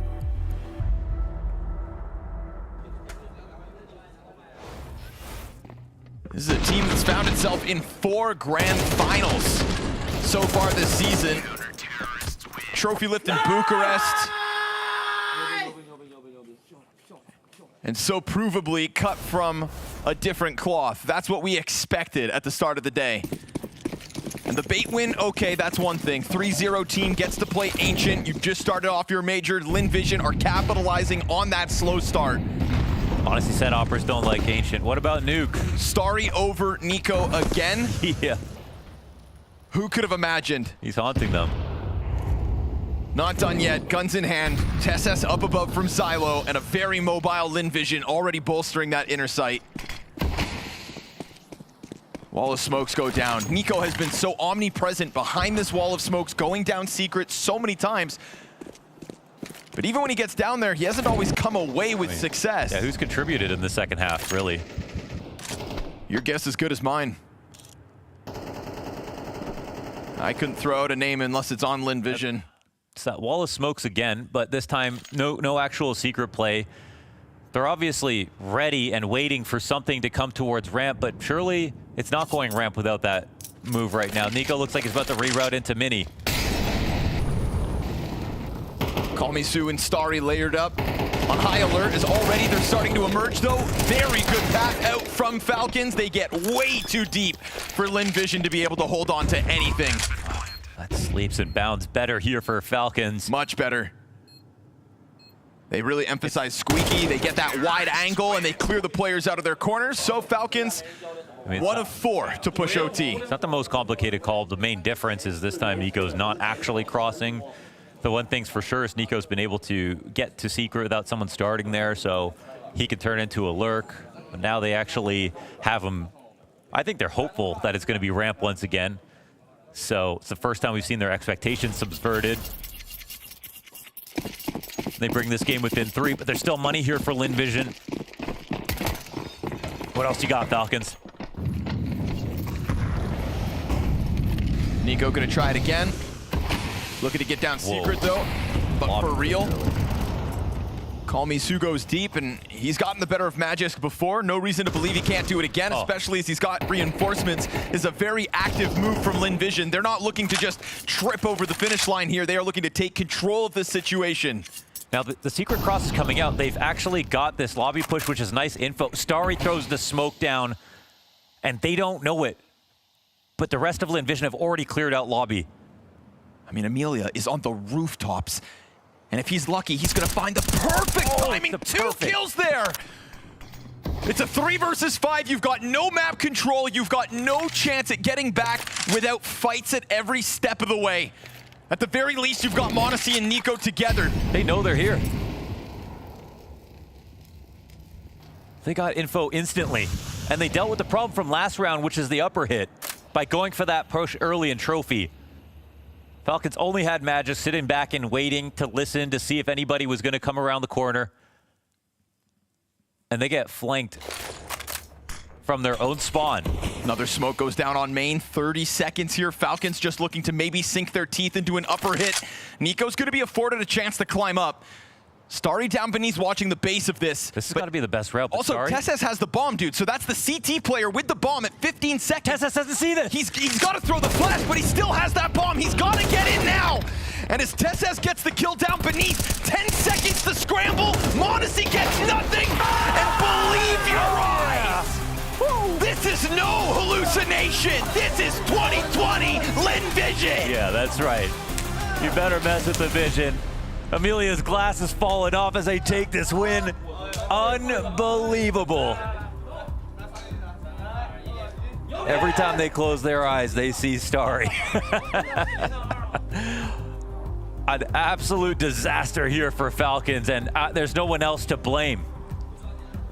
I don't want to hear anything about best of ones, to be honest. That's Bait and Lynn Vision to take him down today, and you can point at the rounds and the reasons. And for Lynn Vision, man, they had some moments where they didn't look that great in the first half, but they got their 5T rounds. They had a masterclass CT side straight up. Fantastic. Played with all the confidence and the right moves. So good. They better be so elated about this moment and just enjoy it. Round-winning action was taken in multiple situations. And I mean, I still just think back to that Zacher peek into the fire as well. The confidence that comes through from Lynn Vision, the confidence that they're exuding after succeeding in stage 1 and starting stage 2 with a shocking result. Zonic, I can only imagine the frustrations, the emotions going through your head right now, so really appreciate you taking a moment of your time to catch up with me.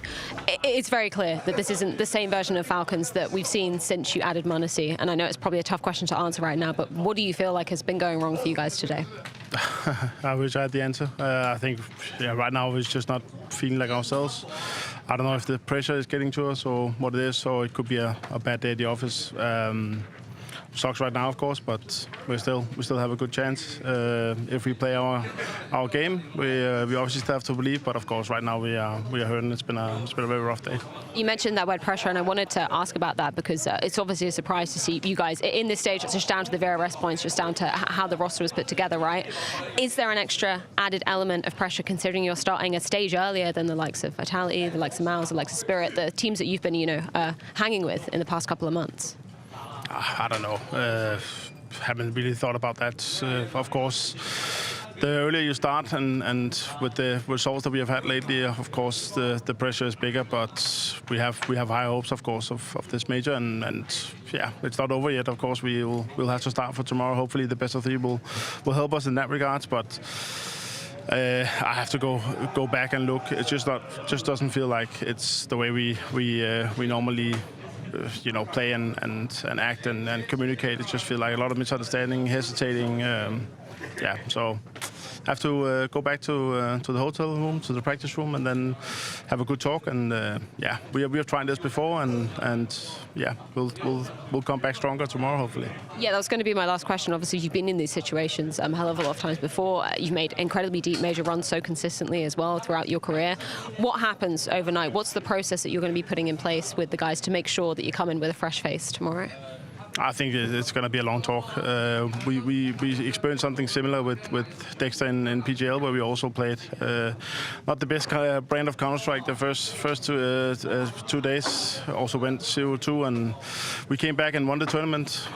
Probably something along those lines that we will talk about tonight. That it's never over until it's over, and yeah, it's major is you can prep and you can boot camp, you can do a lot of things. Half of the major, if you want to go far, is the mental part. So we need to work on that tonight for sure. Well, Zonic, best of luck moving into tomorrow. Unfortunately, Falcons now down 0-2. The biggest surprise of the major so far, Peter, I don't think that's an over-exaggeration, saying that Falcons on day 1, stage 2 at the Austin major goes 0-2 after losing to first Bait, but now Lynn Vision as well.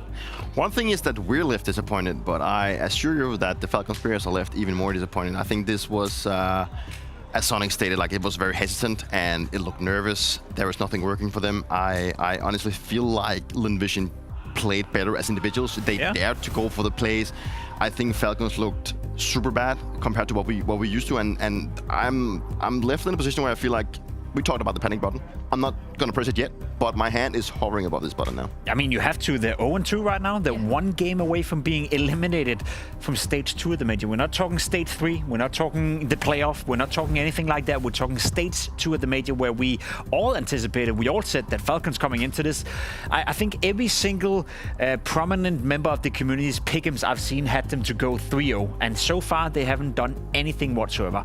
Sonic, disappointed. I totally get that sentiment. No, totally understandable, right? You look at the track record ever since adding Monity, it's just consistently grand final after grand final after grand final, hanging with the best kinds of teams around them. You come into a situation like this. I agree with Connor's sentiment, you know, as he ended out that game. Best of ones are definitely no excuse, but I do have faith in Sonic, right? As he said, he's been in this situation so many times before.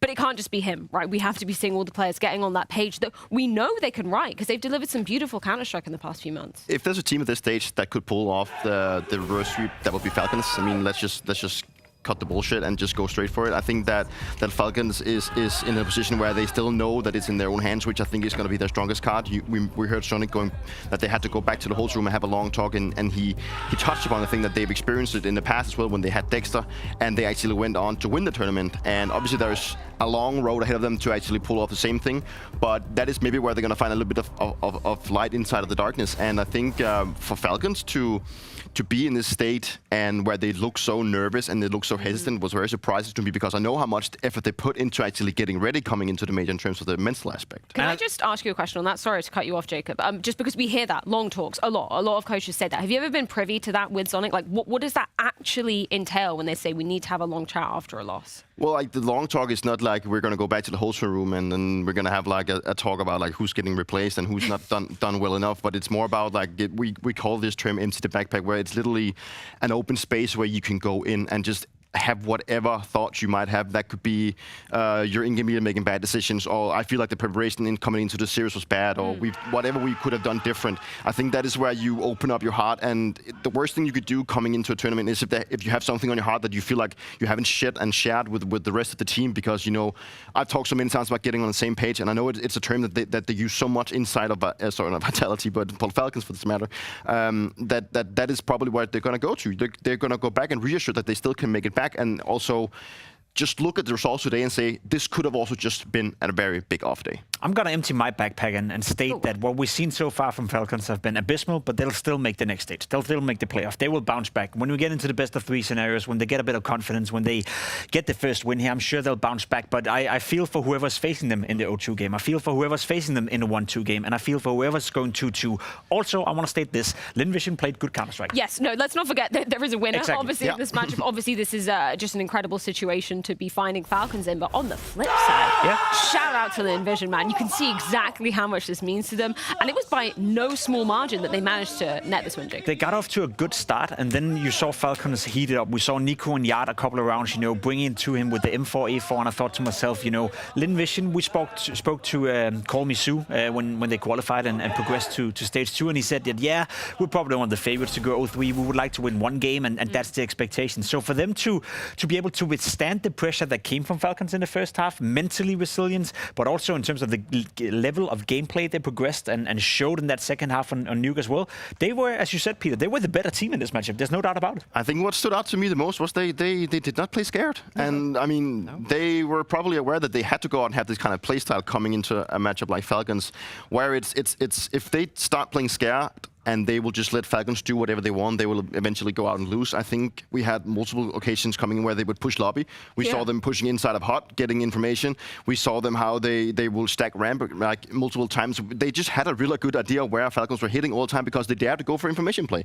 And that is what stood out to me for Lynn Vision, apart from them also playing just better individually. How do you rate Lynn Vision moving forward then, Jacob? Obviously, we're using the caveat that, you know, this isn't the Falcons that we've seen throughout the last couple of months. But Lynn Vision, do you think they now have the potential to take down, you know, some of the bigger names in this stage of the major? In all honesty, no. I think they now have another great chance in a best of 1. They're playing a best of 1 tomorrow, not a best of 3. Depending on who they face, there's an upset potential. But for Lynn Vision to progress into stage 3, they have to take down a good team in a best of 3. And so far, what I've seen from Lynn Vision, it's been better than expected. but I still haven't seen that top echelon of Counter-Strike. Falcon plays horrible Counter-Strike today. Lynn Vision took advantage of it. They punished it, but there's still a long way to go for them to qualify. Well, we are going to be heading things to a quick break before we get into our final best of one of the day. That is going to be MIBR taking on Nemiga. Don't go anywhere.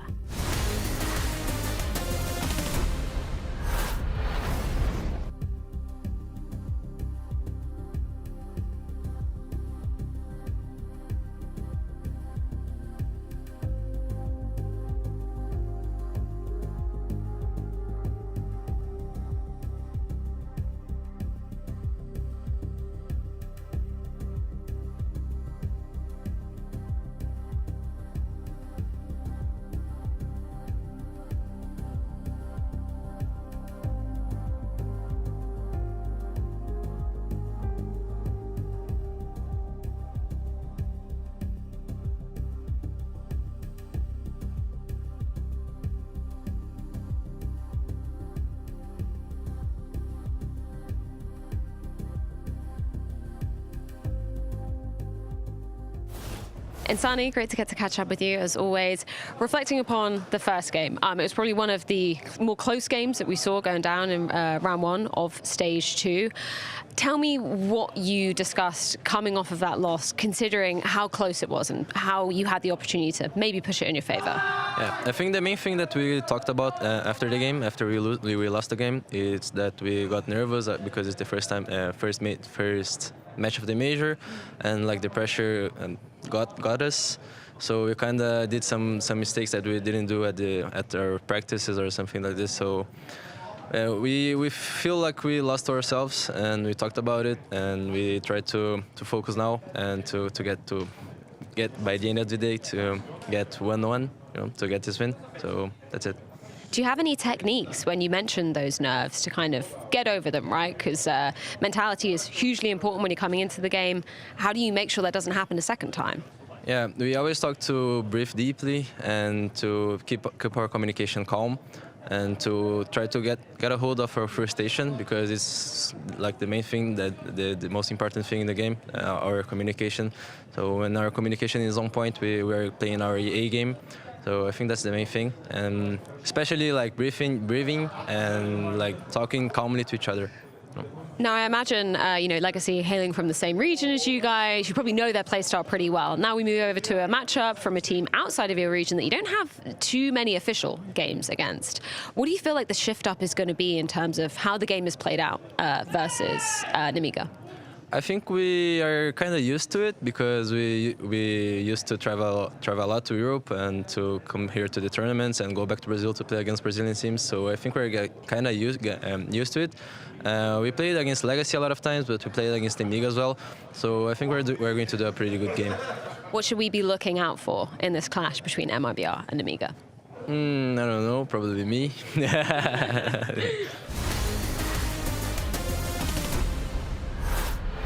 Hey, I like the confidence. I love that too. I also keep an eye on Insani whenever he's in the server, so I think that he's dead on. Nothing you can do after a loss versus Legacy like that to just reset the day and take a swing at a Nemiga that I think they should be able to go tit for tat with. I think like MIBR is one of these teams that does practice predominantly in Brazil, but does travel more frequently than some of the others. So they've got that rep. I mean, they've already played Nemiga in a best of 3 earlier this year at Pro League a few months ago, and that was a series that they ended up winning 2-1. There was no Ancient, however, back then, so that's something new to go off of. And speaking of new, Zwei. Zwei, baby. I mean, they've sparked my interest after that last stage. I don't know how much more damage they can do, but I gotta say, I think their game plans have been pretty interesting. Zwei has not been a question for me.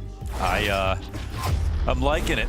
So make no mistake, MIBR are quite European in terms of how much exposure they get to the region. I think that probably means they're playing against teams like Nemiga in practice when they're boot camping tons. Surely. And this will be a matchup where these two opponents know each other and are feeling confident. That provides some of the best rounds possible. Well, Insani is looking real rambunctious, trying to force that fight in middle. Doesn't get a chance to kill Zwei. Youngest player at the major for the record. Xanter gonna follow through into CT spawn. He's gonna let the cleanup duty come through from Zwei. Zwei and Con, in fact, who get to kill both sides, but the bomb gets dropped. So good on them to fight forward into it. Just kill everybody. The RN comes out, he'll catch the back of Con turn, but the bomb's been able to go join its two teammates inside that site. So A is there for the taking. Nemiga gonna force the hands of MIBR into a retake in the first round of play. Zwei has had enough. 3 kills deep for the 17-year-old sensation. The new youngest player at a major. Here he is.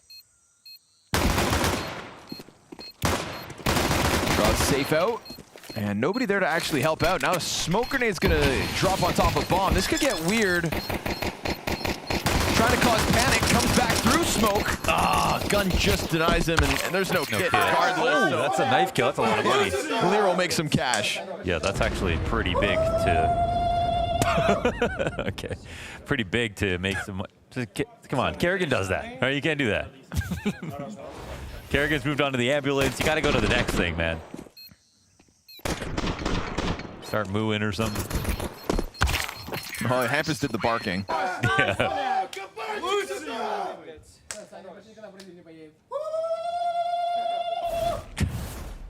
My question is, do you think he was practicing that this morning? It looked like it, yeah. Just in case you got to pull it out. Appreciate some showmanship. Yeah, for sure. Whatever it takes to not go 0-2. Because Falcons is down there. You know, sometimes you go 0-2, it feels like you got a chance, but Falcons is down there. Yeah, that's right.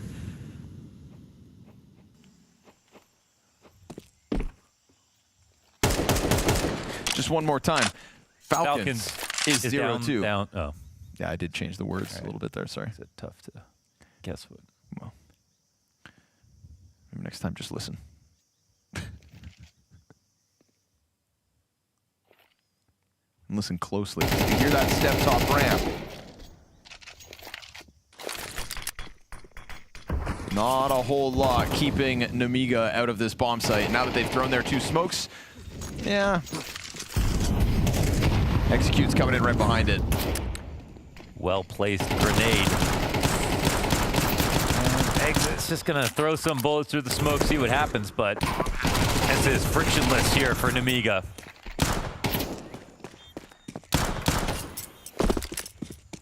Silver lining, save all 5, save 5 sets of Kevlar, save 2 MP9s, save 2 smokes. Add it all up, you got a solid down payment. So 1 smoke grenade expended, obviously not going to be enough to stop Nemiga from following through. 2-0 T-side start.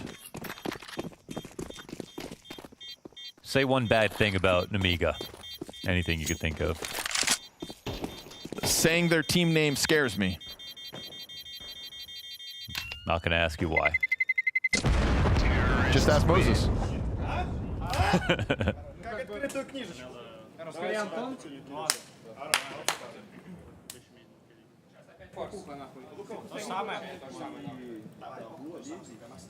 Я пошел в кейф, дай мне.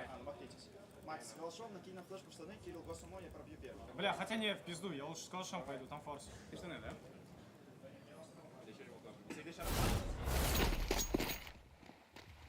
That's a rare color jersey. I like that. I don't think Xanter's wearing his jersey. That's what I was just thinking. I think he's got a shirt over top of it or something. That's got to be against the rules. Flag on the play. Boost on A site. Took a step. Yeah, they know about him and they deal with the player in the background. Xanter making very quick work of MIBR.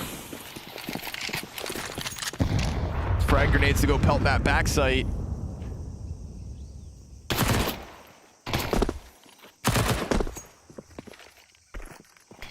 Nemiga feeling comfortable with just letting this one burn out. Soon that smoke will fade, and you know damn well that MIBR are working with less. The Lukowski smoke's still out there, but even that, still 30 seconds of free time.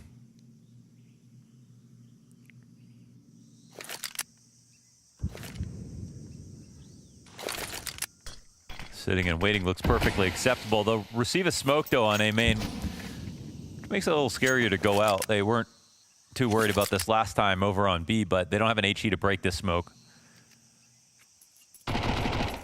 So it could get hairy. And MIBR correct to stand in front of this and just wait. Uh-oh, that's a bad miss on the molly. Yeah, still recoverable, luckily. You've got Khan coming out. And yeah, they've got it all wrapped up, so end of story. Certainly don't want to pull off a mistake like that in the middle of a close round versus guns, etc.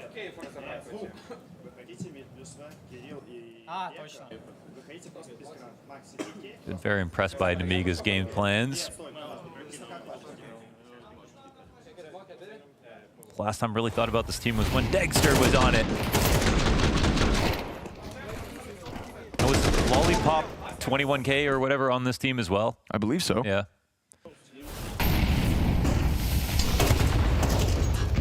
Once upon a time. Just kind of floating out there, aren't you, Xanther? Dead in the water. Him and Risky Bob. Easy opening kills for MIBR in both mid and front cave. Zway's going to try to swing out, and that's going to cost him his life. Nice double from Exit. Huge. Exit was already low when he took that duel. So Guns definitely making a difference here. First outing for MIBR with rifles, and it's looking like they're around to win. Bomb's still stuck outside of the B site, so we'll take red control and see where it goes from here. At least BRN is here waiting for the lurk through window. Fast step comes through. Everything's covered. Now it's just a matter of, will Lear save, or is it worth pretending that you can?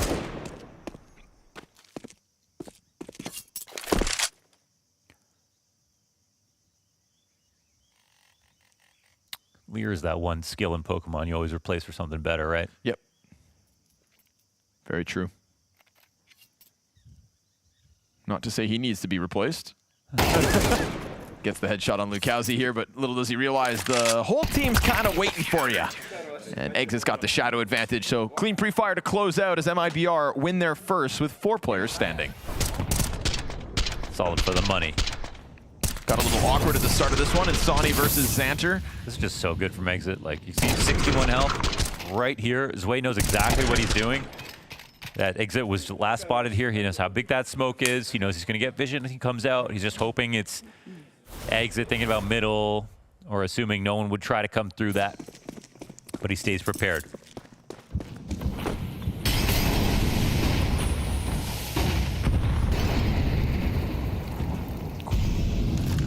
Ready to hit this, aren't they? 4 players ramp up already on that deep angle, so they're going to be afforded to clear out sight. Yeah, you're not gonna hide from that one, Lukowski. Exit bails back into cave. He will run all the way back to the front room as BRN comes out with a kill. That's a nice find. Oh, this nade Gonna is open going it up. Beautiful. Oh, there's Not too many quite. smokes. And Insani winds up getting a kill in the process. So unfortunately for Khan, he's just kind of out of the engagement, and he's lost his teammate on site as well, and they all know damn well what he's up to. He's been trying to pop these smokes open. MIBR, good job, I think, by hanging on to the cave control. Oh. Khan's still given another chance at this. Fire down beneath him, frag in the front, nice quick scope into safe, but that's all he's gonna find in the post plants.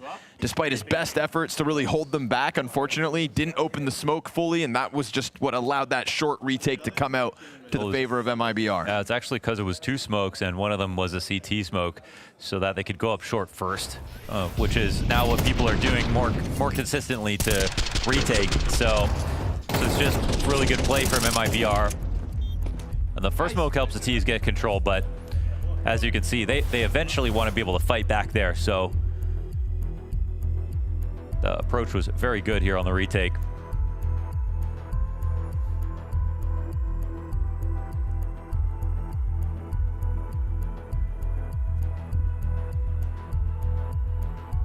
Made all the easier with Exit, just making sure he hangs on to the cave control.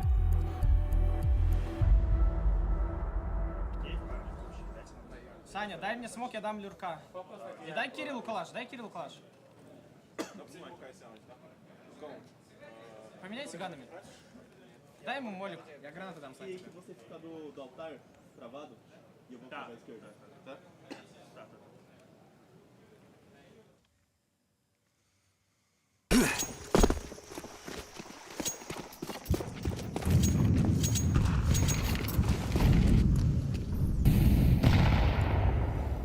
I'm trained on A main with 2 players walking up. Oh, but they're breaching B at the same time. And, oh, okay, Xanter gets killed, exit. Nice awareness. Khan's gonna get the only frag for the side of Nemiga. And the A defense is able to just remain tucked in the backside, comes out on its own accord. And that's a 5th one for BRN. Poor Lear left to just walk the lonely halls of Cave again. MIBR timed this game up 3 rounds apiece. And that was curious, the way they went for the 2-player A main approach, but also with not even just like sitting outside of B, already top of ramp. And the bomb was outside B, where it felt like that was where the fake was going, but they clearly had some intention, just calling that out of spawn. Either way, it doesn't work, and MIBR clearly ready for it, so they'll have to go back to the drawing board. That gamble fails. But just because your gamble fails doesn't mean you don't keep trying.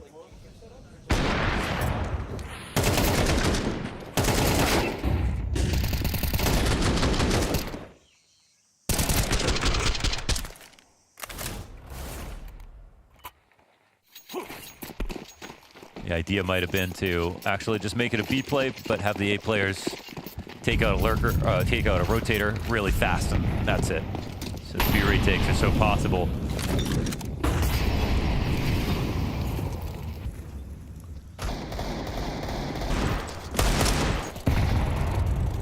Ouch.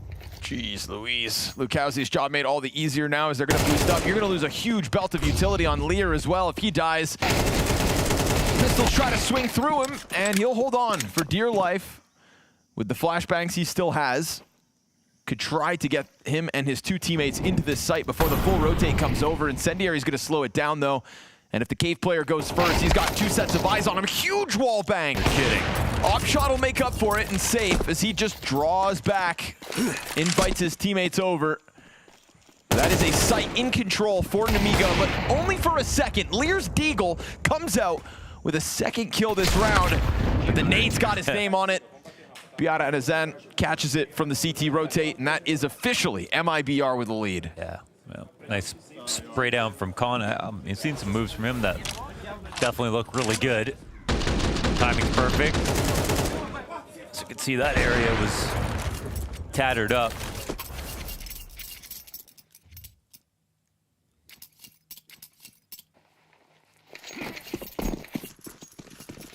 Still a close game as this next buy comes in. Feels like B's getting shut down though. Exit continues to remain adamant. It's always one.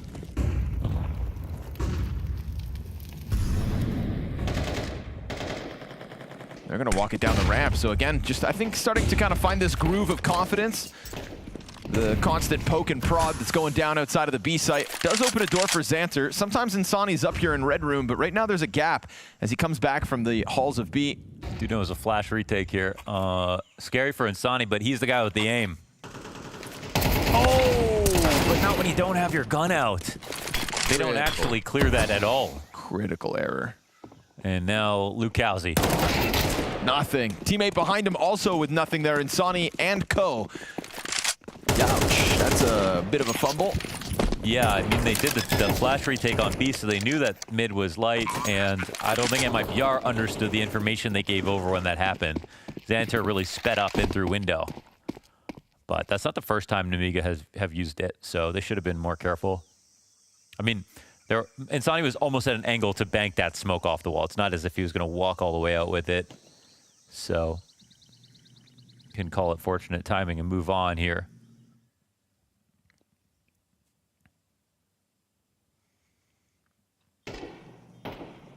That's what they're looking for, though, on this T side. Tie the game up, keep 5 up, make a good amount of cash.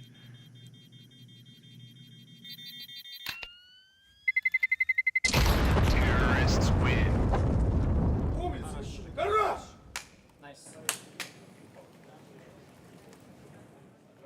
Anything to not be 0-2 by the end of this match. But yeah, see how free this ends up being. Yeah, like someone's gonna go 0-2 and play Falcons tomorrow.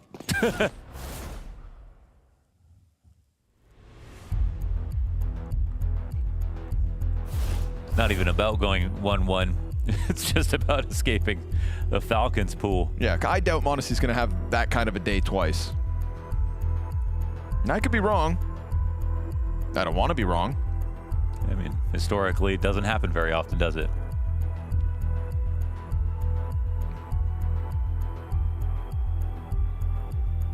We literally just had a phase of the major where two teams that go 2-0 then get eliminated 2-3. So I don't need to tell everybody at home that a bad opening day isn't necessarily the end of you, nor is it a story of success.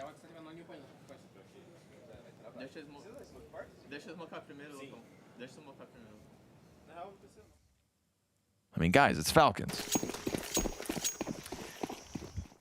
But you know it's bad when I'm not exactly sure what you mean by that. You know what I mean? Which one? It's Falcons. Here we go, putting out the fire, trying to keep the tempo up. Exit slides out from Cave, and good thing he does. Xanter tries to disrespect it. Now Insani's got his back exposed, doesn't give a damn. Locks in the mid control first, loses a player over towards Cave, sure, but did his job and then some. Man advantage off the back of his hold. They took out Exit, so they might not think BRN's already here. But the flash is perfect. Even though they don't get the kill, they push him back. Fire supposed to hold him there, but yeesh. Oh, he Great actually cover. got off. That's huge. Wow, 2v2 now. They've got some searching to do, though. They don't know where everyone is. Lear hits a zinger of a headshot. Safe's gonna walk that off around the corner, finds Khan in the backdrop. Now Lear, another headshot comes out. Looking for number 4, it eludes him, and it's an MIBR retake to stick the landing on the final draw. Big multi-kill there for Insani. Handling the heat out middle, definitely kept the BRN focus on site. Yeah, the trades are just favorable slightly here for MIBR when they went for elbow control, and I appreciate Nemiga just, you know, repetitively throwing bodies at it, but whoever comes out last, you know, he had the worst job ever. I'm not even sure it actually made sense for him to do that. But he thought he was going to get some help from Cave, and it's just a good sign they trust each other. Insani said it in the pregame with Freya. If you got to keep an eye on MIBR, you're probably going to be keeping an eye on me. And with that last 4K, sitting pretty 10-3. Topping the charts for the moment. Again, though, Xanter wants a piece of the action on this B site, and if Exit's able to hold Cave as he continuously does, you can just try to go up ramp instead, but Lukowski is going to hang on to the back lane. Exit drops with nothing. A rare sight here on the B site. Xanter, while blind, connects onto the next one. Insani, it's just the 1 kill. And a little cleanup here for BRN. So crazy, but the continuous pressure that just keeps coming from both sides of this back lane, that's why we get Nemiga 3v1. This looks like some kind of warm-up routine. You just got all these targets flying at you, utility coming overhead. And it works out in favor of Nemiga. They got full control. Safe will have to turn away. This game gets tied up again.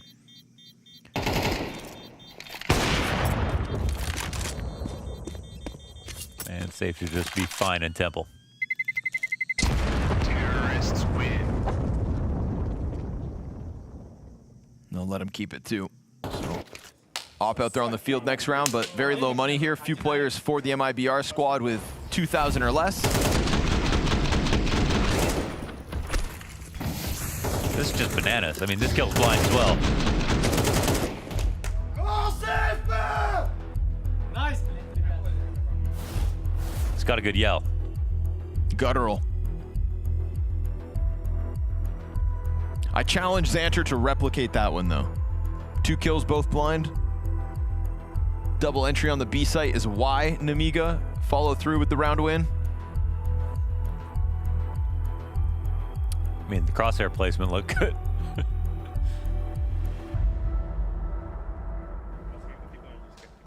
Sometimes you got to be Jordan at the free throw line.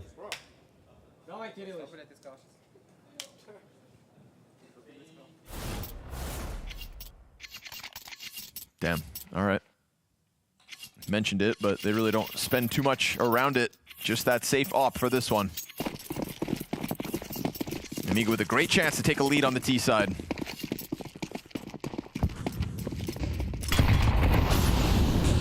Turns out you hit that B site enough times, you're eventually going to break through. They are some stubborn lads. If it got you here, then why not do it again? Because that looks to be like what's being put in place. Bomb outside of the doorway still. And heavy on the execute yet again. So many grenades every time they try to swarm this. They're just going to HE this, aren't they? Lukowski's got an idea to try to stop it with the boosted Desert Eagle, but he drops the chance to get the first kill of the round. And Lear, concerned about Cave, he's got reasons to be worried. Exit just emerges. Gets dropped by Xanther right thereafter. It's a little bit awkward. Deep peek from Risky Bob.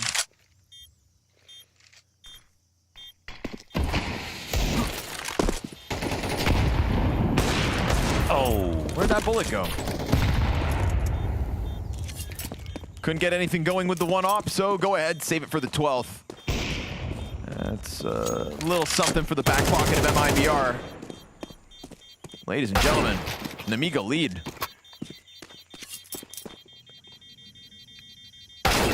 Oof. You can tell Nemiga are having so much fun by the way they are going B, win or lose. They don't really care. They're happy to just, it feels like. More focus, it's risky Bob peak. It's a risky Bob peak. Said Safi. Safi, more focus. It's a risky Bob peak. Get you ready for the risky Bob peak. It's the carnival game of your nightmares. Yeah. Risky Bob peak. Safi, more focus, it's risky Bob peak. And right back into the action. Again, just right into B with Payne. Love it, man. Yeah, why not?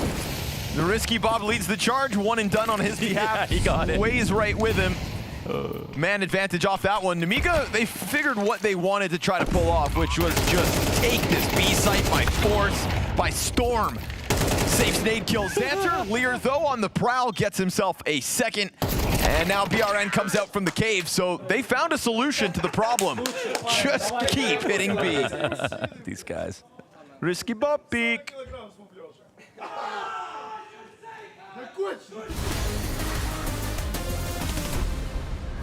Hey, my name is Kerrigan. I'm currently in IGL for FaZe Clan, and today we're doing some map analysis. The game we're looking at is Liquid versus Heroic. So first of all, you want to always play for some mid control, or at least throw some mids as the CTs. And most of the time, you actually are going to play 2B.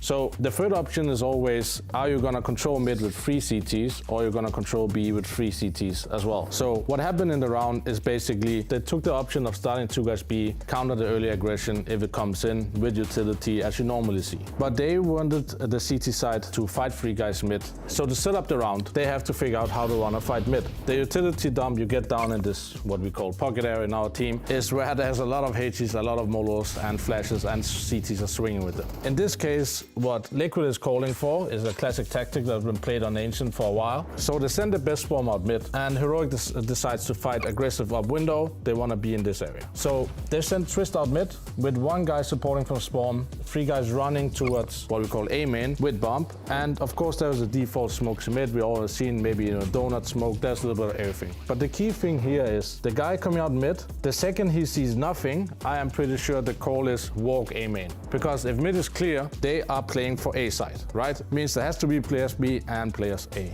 So in this scenario, normally what they want to happen is that the guy's running out mid. Hopefully he gets the kill with the support in his back. But in this scenario, he didn't get the kill, but he got information about the 3 players in mid, meaning there is 90% chance no one is A. What they do next is the key element of Ancient. They're coming out well knowing the closest player is probably here, or he is in this area in spawn. So the round unfolds in this way that they're rushing out A main, the mid guy is coming back, the guy from red who supported the window guy is coming back to CT. So now this guy is smoked off from the angle here, so he can't really support the guy. Now the decision made by Liquid is really good. The first 2 guys rub in a hand, third guy throws a flashbang behind the box over here that blinds the angle all the way into donut area. These 2 guys swing, they take out the donut guy. And now the key element in this thing is sometimes people smoke donut insta, but in this scenario Liquid decided to go in to take donut. Mostly important with that is that they can plant the bomb without getting spammed from 2 angles through the smokes. So they are actually getting a map area, because on Ancient A side you wanna take an area, especially when planting the bomb, because there is nowhere to go after you plant the bomb. Liquid did the right thing. They went in to kill the guy, trade the guy that killed Tristan middle, and therefore they had a good success to setting up the after plant and therefore win the round. I hope you guys enjoyed this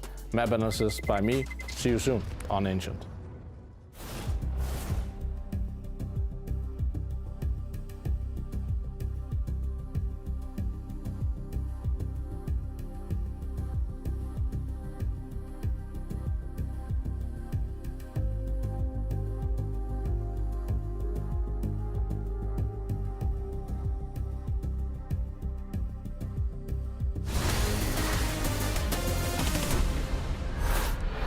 A lot of risks, a lot of bob, a lot of peaks, tons of action hitting that B site round after round. Nemiga kept the game plan simple. They felt they had blood in the water on B. Exit at first was holding them back, and then suddenly they cracked through with a solution time and time again. Just like B. Remember Train? Nemiga are the only that's team. true, actually. Yeah. They just ran B every round. And to be honest, like, they justified it then as well. If it works. They know what they like, and they believe in it, man. Well, they give themselves a cheeky 2-round lead for the CT side, but now let's see if they can defend what they so frequently took themselves. Sonny's 13-5 when they're losing by 2 rounds. How'd that happen? I'm not quite sure, but it doesn't sound fun. Where's their risky bob peak? Center sits on it for a second. A lot of bodies grouped up here. They're going to wait that. Oh, no, never mind. I was going to say wait the smoke out. No need. And Sonny gets a headshot through it. Then they flood towards center, and it's all good MIBR. Bomb plant's going to go down safe. Quick and sudden pounce definitely catches Nemiga off. 3v5 pistol retake attempt is what they've got to try to make stick.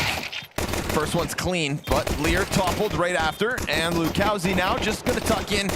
Let Exit take the contact. Zway's got 3 bodies in front of him, but won't be able to topple anybody else. So Nemiga's lead cut down to 1 as MIBR just get right back to action on the B site. Let's just cut this whole map in half and just run it B simulator for both sides and see who's better. Maybe we'll get a battle of the egos here. MIBR didn't really respond, it feels like, emotionally to like losing or winning rounds. They were not yelling as much. Nemiga over there having a lot more fun. I guess MIBR's team skews a little older. I mean, it's not like you got old players, but Safe is 30 now, isn't he? I could check. I feel like he's with someone where I just keep adding years, but he is 30, yeah. Wow, damn. Looking good, Safe. Yep. Sold.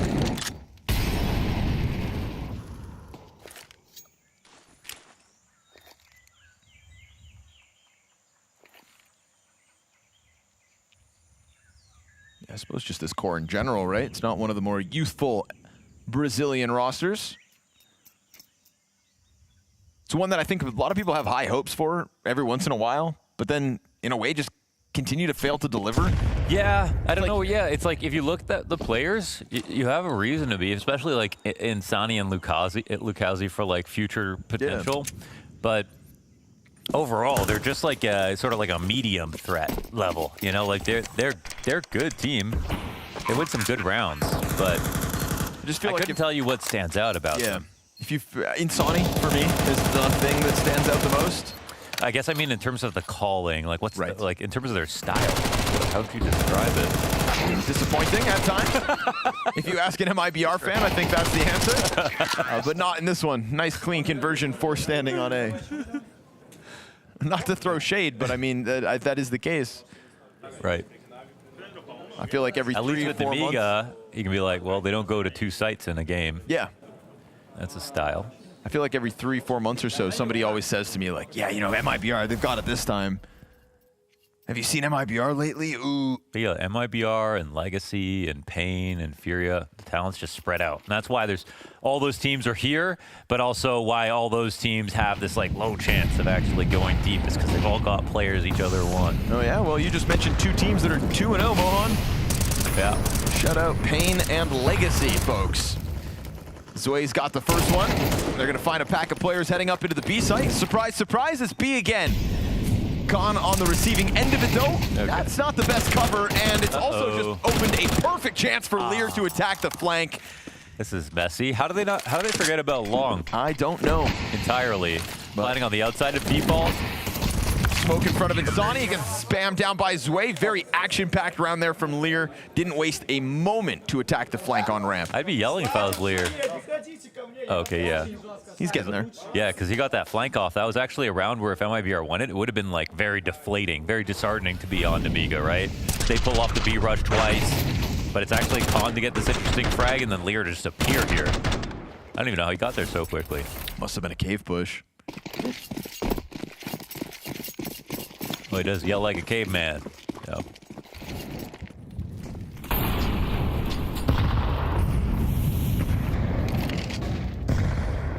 I just realized Risky Bob's 3 and 10. Yeah. He got all the spotlight in the first half. Risky Bob peak. Was Lear just making fun of him because it was like his first kill and then he got around? It was a nice headshot, to be fair. Right, right. Safe did get... And then he got a kill in the last round as well, right? Yeah. No, Safe did get laser beamed by Risky Bob.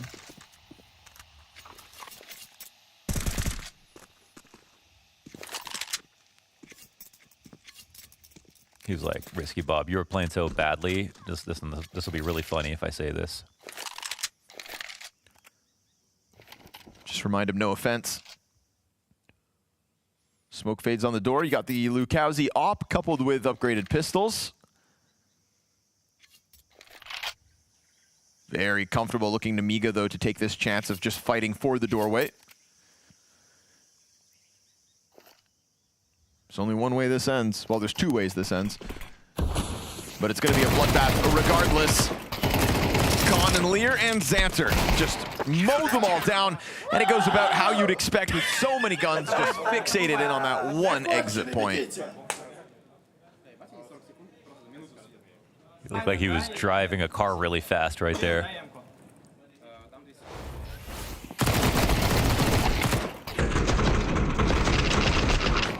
Cool as a cucumber from the corner here. Xanter never stressed. He just lives for the excitement. He just wants adrenaline. That's why he liked all these fast rounds. Let's skip the strategy. Get to the kills. Yeesh. Insani. Ouch, they really want out. Back it up, buddy. 50 damage to the Flames. Although he does hold on to mid control, so that's the price he's willing to pay, clearly. That's quite expensive. This is not a game with ops.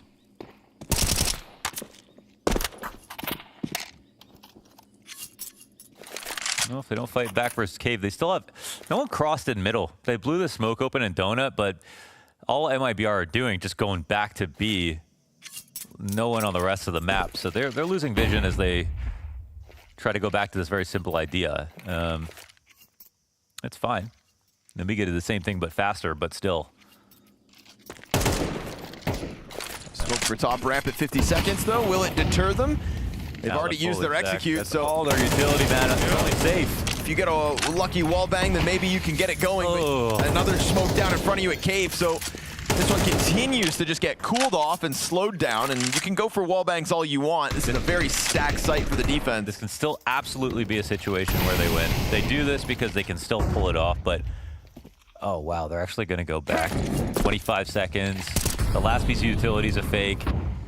CTs are starting to move from this, and oh, that's a little late to find that. Sway, be careful. Whoa, he gets into the cover at least, but yeah, they're going to try to charge him down, and he's not going to hold anybody off this A site. Down to 10 seconds. Oh, thinking about A main, but the cover still comes up from Insani. So bomb planted, risky bomb up next, swings into Safe, who gets the better of him, and now they can hold off for this mid-retake attempt. Xanter, quick kill, but Lucauzi, double tech 9, makes the difference. He was the last player standing, critical double kill, while they were still fixated over towards site. The shoulder spot was just one late from Zui, and they didn't have an extra player come over. The one piece of utility left over from MIBR served as enough of a distraction to hold so many members of Nemiga over on B.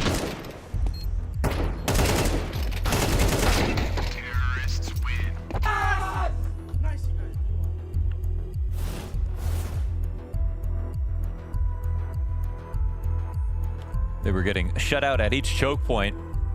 But it's actually interesting because if they didn't block, then this would be a spot where MIBR run into all of their players, right? Instead, they blocked them and sent them to the other side versus one guy. There wasn't enough time to do it, but the little insurance policy that needed to come into play was somebody working on a mid flank, right? To stop them from ending, like rotating all the way in through Donut that early.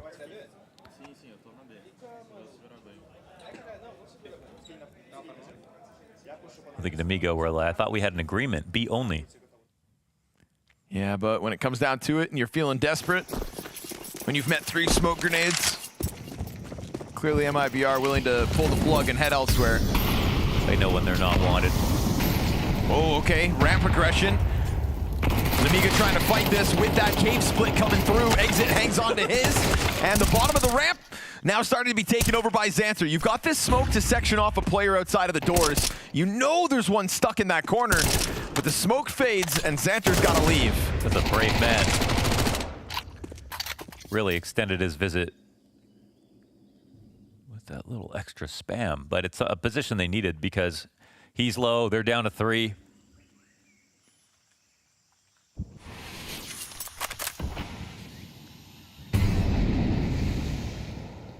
Yeah, and again, it's a more one-note gameplay from these guys. They got to be careful with that loss, however. Challenging the plant, not going to stop it. Can very quickly those scoop players off site, all done. Okay. Just instantly jumping on top of it. I feel like he was still playing when he was standing up.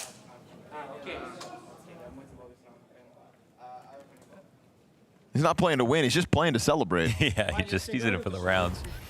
The love of the game. This is a little messy, right? Risky Bob gets his kill. Yeah. Only one person coming his way. Then they don't watch the cave exit at all.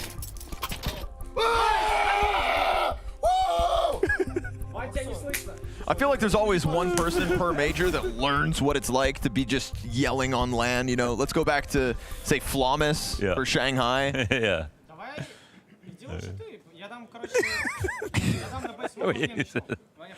Whole team's talking about other things.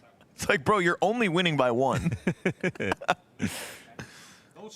Mentally, he was never losing. That's fair. Yeah, that is, you know what? That's fair. Or by 2, excuse me. Oh, that makes a world of difference. He's also their carry. Yeah, go for it. Usually it's the guy with, 5 kills. Oh, I know.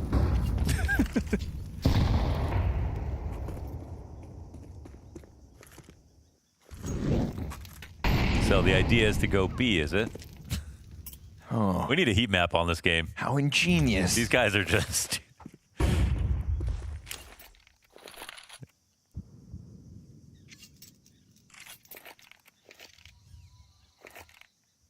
It's a great Nemiga spray placement. Oh, okay. Even better Insani headshot. Xanter gets Lucauzi in the back as well, so 2 big kills. Oh, that was nice from Xanter, wow. And again, nothing really for the attack to follow through with, so awesome Desert Eagle shot, sure, but no real wind in the sails behind it. Poor exit down to 30 health. We got a minute before this one's gonna dry up, and Nemiga take that 11-8, but okay. Still fighting tooth and nail, we'll give it to him. Chance at a 3rd Deeg, they're coming at him 1 by 1, but Xanter, man of the hour, or at least that last round, making sure nothing really goes south, barring the 1 death. Xanter, I like the cut of his jib, man. He's the way he plays, a lot of confidence. Quick to the jump. Дайте мне смог. Дека дроп. Дал. É pra eu sair A direto, né, ou não? Quem vai bangar meio? Aí eu sei. Breno, prepara pra sair, tá? Não rush. It's a great day for Brazilian Counter-Strike, just not so much in MIBR.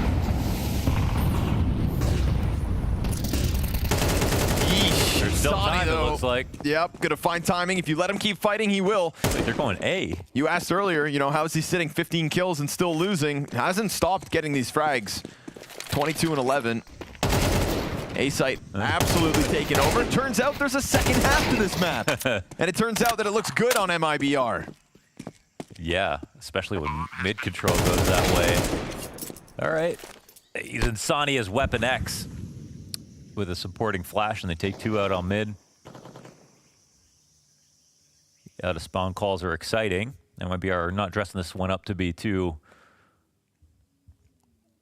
different. They're just, it's a simple call here. Lucauzi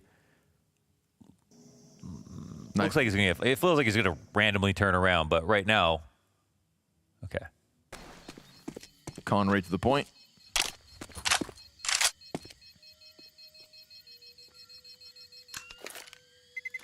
Terrorists win. And they're gonna let him keep that AK. So generous.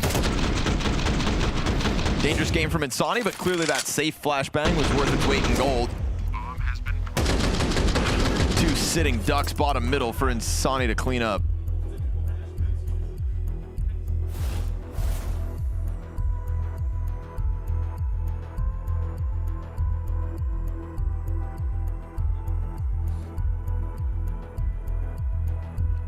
I wonder if it's worth thinking about A for this next round if you're Nemiga over investing.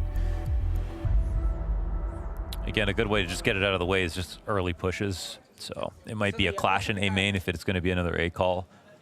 But I'm honestly not expecting it. I'd love to see MIBR go back to middle. To be honest, like both teams to play middle more often. No doubt Insani's going to be feeling inspired after that last double, so no surprise we see him take to the charge again.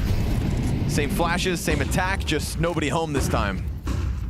Total mid-control for free. Yeah, I mean, Khan's the only one with an AK. Here's that aggression you were talking about. Goes down at... Oh, my. Wow. Now, nobody to pick up that gun, but I mean, if he just gets the next kill on his own, then that'd be fantastic. No. 2 kills for Khan is big. Unfortunately for Nemiga, irretrievable weapons. I don't know. I'd still rather be a Nemiga, I think, man. That's a crazy hunt down. And because you get those kills there, you get info on the 3rd guy with the bomb. They're going to go for a pushover on B. Lucauzi spots this, and he doesn't even get a kill. Not one frag from that push. Not one frag. Mohan, not one point of damage. Nothing there from him. And so total recovery needed between Insani and BR Anazan. And now they're being covered from behind. You've got a long flank being worked on. Do not give up this kill, though, for if you're on CT side. Why? I don't know. This Why? Your teammates are coming in from elbow. The only thing that could work here for MIBR is going in that direction. Oh, you would have just had them stranded instead, trying to make that climb up happen. They were hopeful they'd be able to grab guns, but very nicely done for MIBR to just prioritize getting rid of them. Could MIBR anticipate a flank? I mean, you'd think so. And maybe that's why they're getting off this bomb site. Oh, they're coming back. Felt like they were going to leave. They peek back, and it's a single spray from Insani. Not the double opener like the round prior, but a double closer instead. Yeah, that's Xanter's bad here with the peeking from the door. His teammate pushed with him. There was a lot, he was the only guy left on that side of the map. So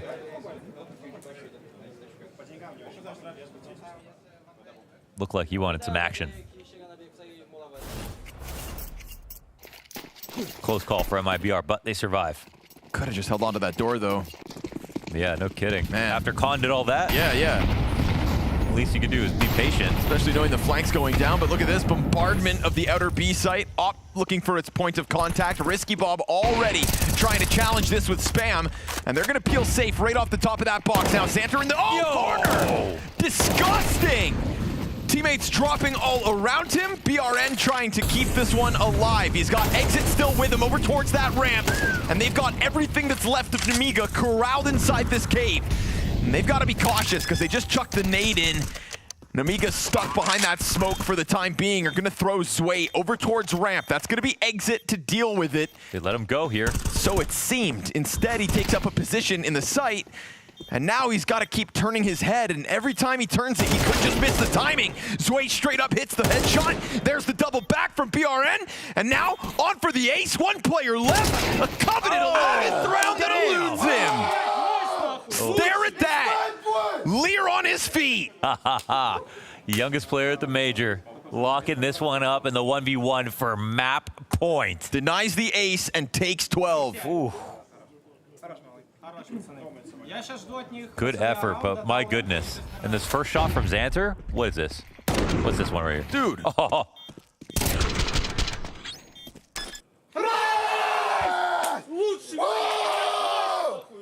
It's my boy! That's his son. Honestly, everybody needs a friend like Lear. Yeah. I'm telling you, he'd help you hide the body. That's what Lear is, right? The skill in Pokemon. Yeah, like well, what he's doing is leering them. Yeah, leering is staring. Ah, okay, yeah. Yeah, he's leering them. Yep. He's lowering their defense. And Risky Bob's bobbing them. Yeah. Bobbing and weaving.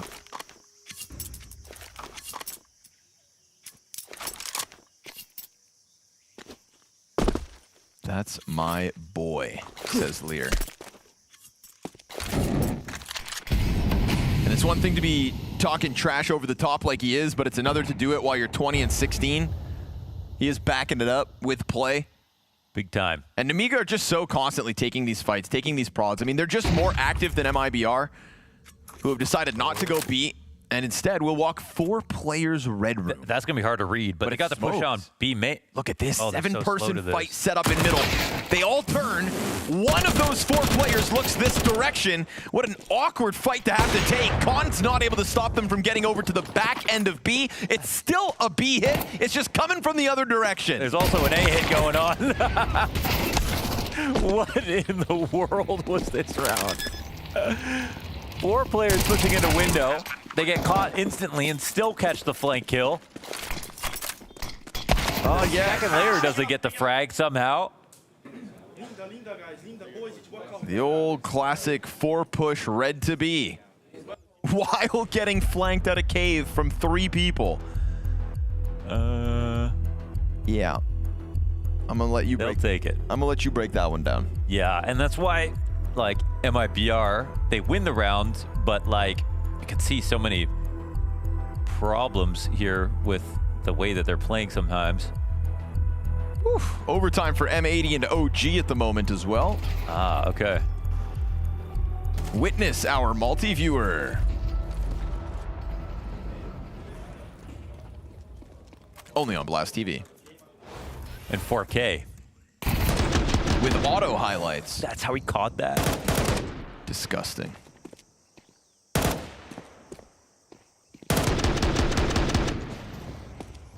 Yeah, with Blast TV, you can go back and click on kills when you watch. Oh my God. Mohan, In look 4K. at this buy. Look at this crummy, measly pistol purchase that Nemiga are afforded in the 24th round of regulation. Okay. So while overtime goes down on the B stream, feels like we're queuing it up as well, unless MIBR make an atrocious misstep. I just feel like in this game, I won't even say it. And Khan doesn't have an AK. So this is a little bit harder than it even was last time. But in terms of being really responsible in default, we haven't seen that a lot from MIBR. There are mistakes, there are gaps. Nemiga have made some good info plays.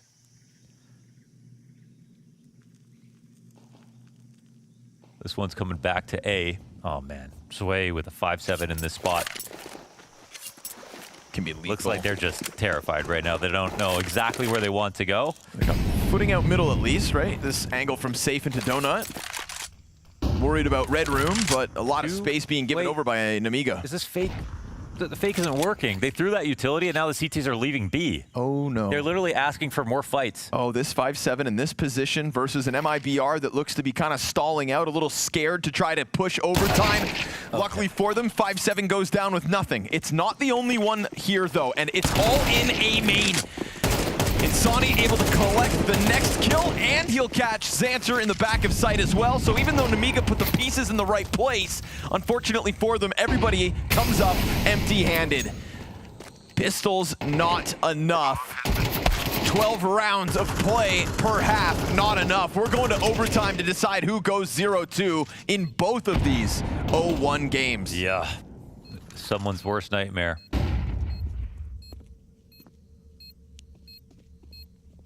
So the good clears come out here from MIBR. It's a close call. The setup is actually pretty good from Nemiga, and they read the last rotation correctly, but really no good guns to work with. So the fun continues.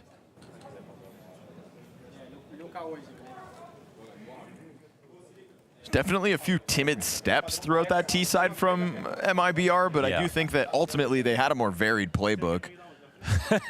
Right? They did, yeah. It's like, I know it didn't look confident at times. Definitely felt like they had a comfort going at the B site, as did Nemiga, but at least they showed us the ability to hit the other site. Not that I'm fully convinced Nemiga can't win by just hitting B 3 times in overtime. Yeah, yeah. Because it's like, what would you prefer? The ability to do everything okay, or the ability to do one thing really well? One thing really well. So in that case, you know, this is two contrasting examples of a T side. But it will be MIBR to continue their T side first, and that's going to leave Nemiga kind of scratching their heads.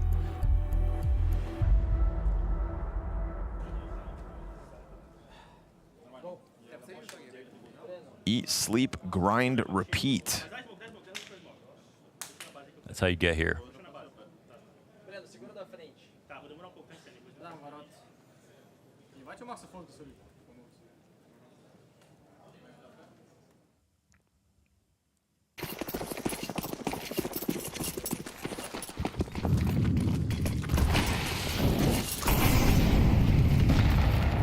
Setting up outside B again, looking to put the op up. His counterpart's boosted, and Con He's ready. A bit higher. Just a little higher and a little faster. And so they go hunting for an op duel. They pay the piper. 5v4 advantage set up. Risky Bob's tag, though, down to 60. Oh, no. Team kill on one of the best performing players of MIBR. Best performing player of MIBR. Insani's gotten them out of a lot of bad spots. There was some damage on him already, so... But, yeah, he was in front right there.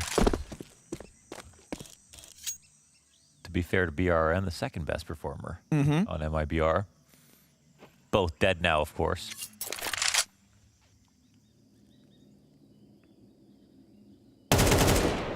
Nemiga actually came through with the 2 perfect tactics. They usually were having one player in Donut, and they didn't boost on B like that. Here they got the boost on B, get the op kill, and then they have a second layer in Donut, which is the other place that MIBR have been hitting in the mid-round to take out Insani. It's a nice adaptation considering that Coach took his overtime timeout instantly. Right, right. Made it count.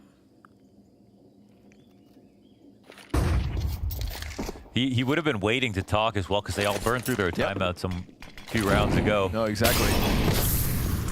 Let's see if they can get the bomb down. That molly would be useful for sure.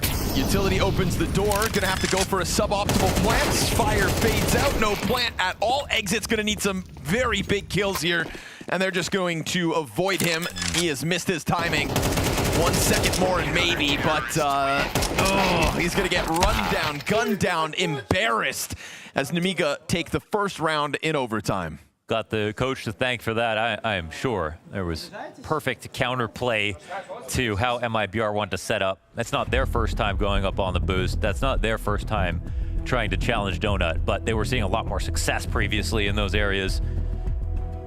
That is Coach Box for the record. Coach Box. Coach Box over on Nemiga. Getting his flowers. Super Box. And now Coach JNT gonna try to rebuttal. Yeah, Let's see how high level he can bring this game.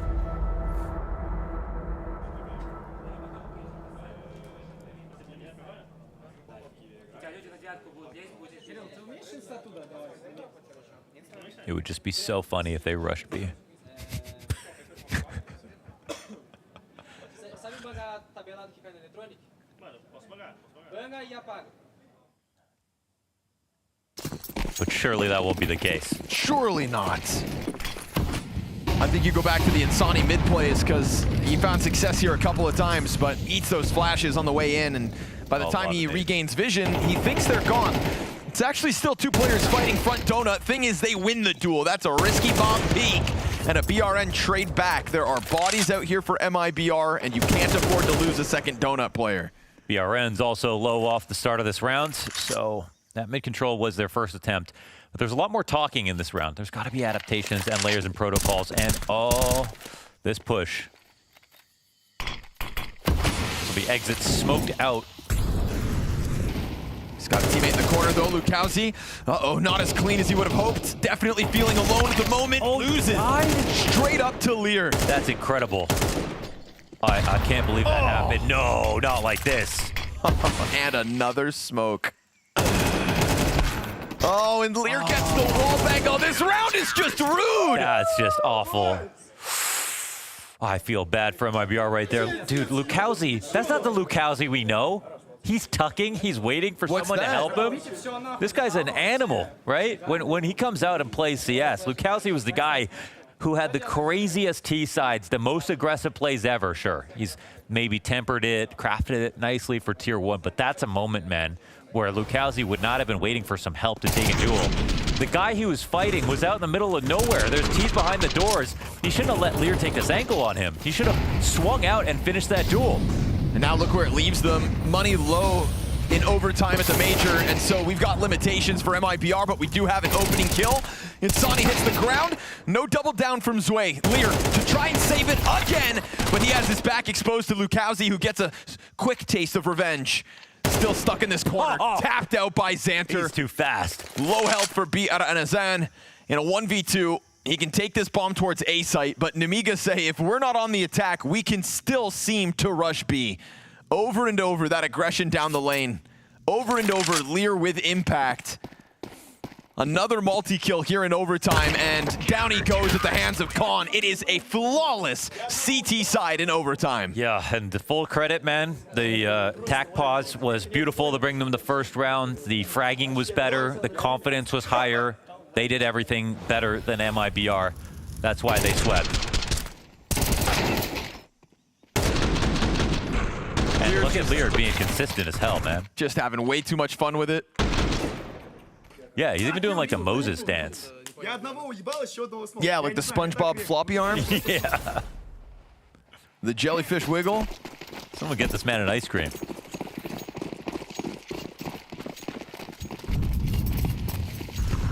Through that smoke they'll go. Oh, are they hitting B? Off at the front of it, eats the flash. That's not a comfortable fight to suddenly be thrust into. Exit, dies out. No way Xanter gets through that fire with 8 health left over. And now you've got a completely split up defense here. Overtime could end up being a bust for MIBR. Nemiga man advantage set up outside this site with 4 players strong and mid control as Zwei can take his sweet time. Oh, and they walk into their death. MIBR look out of energy right now. It's got to be Lukowski. He gets mowed down through the wall. It is insult to injury here for Nemiga. Having an absolute field day with this B site yet again. They'll smoke off the 2 rotators. Oh, the bomb's not even going B. Nah, they finally do it. They head the other direction. They're saving it for the last round. They wait until OT4. And Xanter is going to attack this from behind in a moment. Only 2 people on the site right now. They gotta rush this. Yeah, they're gonna put the smoke down in sight. Cause some frantic play here. Insani able to pick up that kill. Zwei doesn't want to drop the ball. Biara and Azen from back sight's been found out. Missed op shot reopens the door for the clutch. But the young gun closes. And Lear stares down his opposition. All too easy for Nemiga. and an atrocious day for MIBR. They will watch as their countrymen go on to succeed at their loss. We saw some good aim, and honestly, Insani said, watch me this game, and he was right. He was the only guy who made consistently quality plays, had a lot of output, but Nemiga, even though they were pretty one-dimensional with their beat takes, they keep that same energy. It feels like no matter who they play, they just love it. And they actually proved that it worked. They had a better half overall in that T side. Then they swept on CT as well. I got to appreciate how much energy they brought to this game. It was very fun to watch, and Lear was a showman in a very tense moment to avoid getting 0-2, which is where MIBR find themselves when kind of looked like that was written on their face the whole time. Absolutely, from start to finish. So we'll hand this one down to Nemiga, who dodged that dreaded 0-2 first day. They did indeed. I've got Xanta down on the sideline for a few words. First of all, massive congratulations. You're now 1-1. Tell me about this map, though, because it was quite back and forth. MIBR pushing it to overtime. Did you change up anything in that overtime? Yeah, like every time we have the plan for the match, and it's all works, but sometimes we make mistakes, so we lose rounds, maybe bad shooting at all, so that's why we're losing some rounds. Was there any particular mistake that you felt like you were continuously making in this particular map? Yeah, of course, we just went sometimes one time we went to mid, and we just died in 10 seconds, so this was not the plan on the game, so that was a mistake, yeah. Your individual form was looking pretty solid throughout this map. How confident are you feeling here in Stage 2? In Stage 2, confidence, like, yeah, as usual, you know, not the problem. But what can I say? I say it's not my best form, so... Okay. What can we expect more of you? Which areas can we expect more? It's best of one, so you can expect everything. Falcons like 0-2, so it's best of one. Hello. It's very true. You're now 1-1. You've got one more best of one to be playing. What's the goal for Nemiga coming into Stage 2? Do you think you can make it to Stage 3? Yeah, for sure, we can make it. I guess we can go to Stage 3 easily, but need to focus on, so that's it. Loving those confident words. Nemiga now 1-1. A little bit surprising, Peter. Nemiga, a lot of people had them maybe not making it to Stage 3, maybe not even being here at Stage 2, but so far they've been delivering. And I heard a rumor singing about the fact that you had them as 0-3 as well. My pick'ems has been completely demolished today. To be fair, everyone's pick'ems have that been they have, and I had Nemiga as a 0-3, but they avoided. They sent MIBR to the 0-2 bracket. So. I mean, Nemiga just showed that they're here to play Counter-Strike. I mean, we heard in an interview that he said that they actually believe they can go to Stage 3. It's still far away. There is a case they can do it, but it's going to be difficult. I like his argument about, look at Falcons, you know. If Falcons can mess up that badly, then what's to say that Nemiga can make it? In a 1-1 position for you, you play another best of one tomorrow against maybe, let's see, a decent opponent as well. It's not out of the question they can make it. Didn't sound like he loved the best of ones, though, did he? Sound like he wanted those best of threes on the horizon. Yeah, which maybe surprised me a little bit. I don't know. I'm kind of along a similar line to you, Peter. You know, I wasn't expecting them necessarily to make too much of a case for moving forward to Stage 3. It's really going to depend how that draw goes, right, moving forward. Because MIBR is one thing. Maybe meeting Falcons later down the line, when they're obviously going to have to battle back through the best of 3, it's going to be a whole nother challenge, right? Let's be completely honest. The day has been full of surprises. Yeah. You know, there's been a lot of upset results. There's been a lot of results that we couldn't anticipate. And, you know, these whole seeding systems and playing with the simulator, which I know we're going to do later as well, I bet you the teams right now, and you probably know that from your time as well, they're doing the exact same thing right now. They're trying to figure out what's up, what's down, who can we face, and how important is that best of 1-1 game tomorrow for us. And it's just, you know, the whole group is just completely blown open now. And now that the teams are done playing for the day, as you mentioned, Jacob, now they're going to go back and look at, first of all, if you're Falcons, like, what went wrong? Like, what do we have to change? Everything. But at the same time, it's also like now they go into the preparation stage for tomorrow. Like, they need to look at what opponent we're facing tomorrow, because I can guarantee you that every other team right now are like looking to who they're going to play tomorrow. Yeah, let's before we dive into that, though, let's recap maybe some of the highlights, maybe some of the lowlights on the other end of the equation for some of our teams. Let's begin with FaZe, because that map versus Heroic, that was some of the most entertaining Counter-Strike I have seen all tournament long.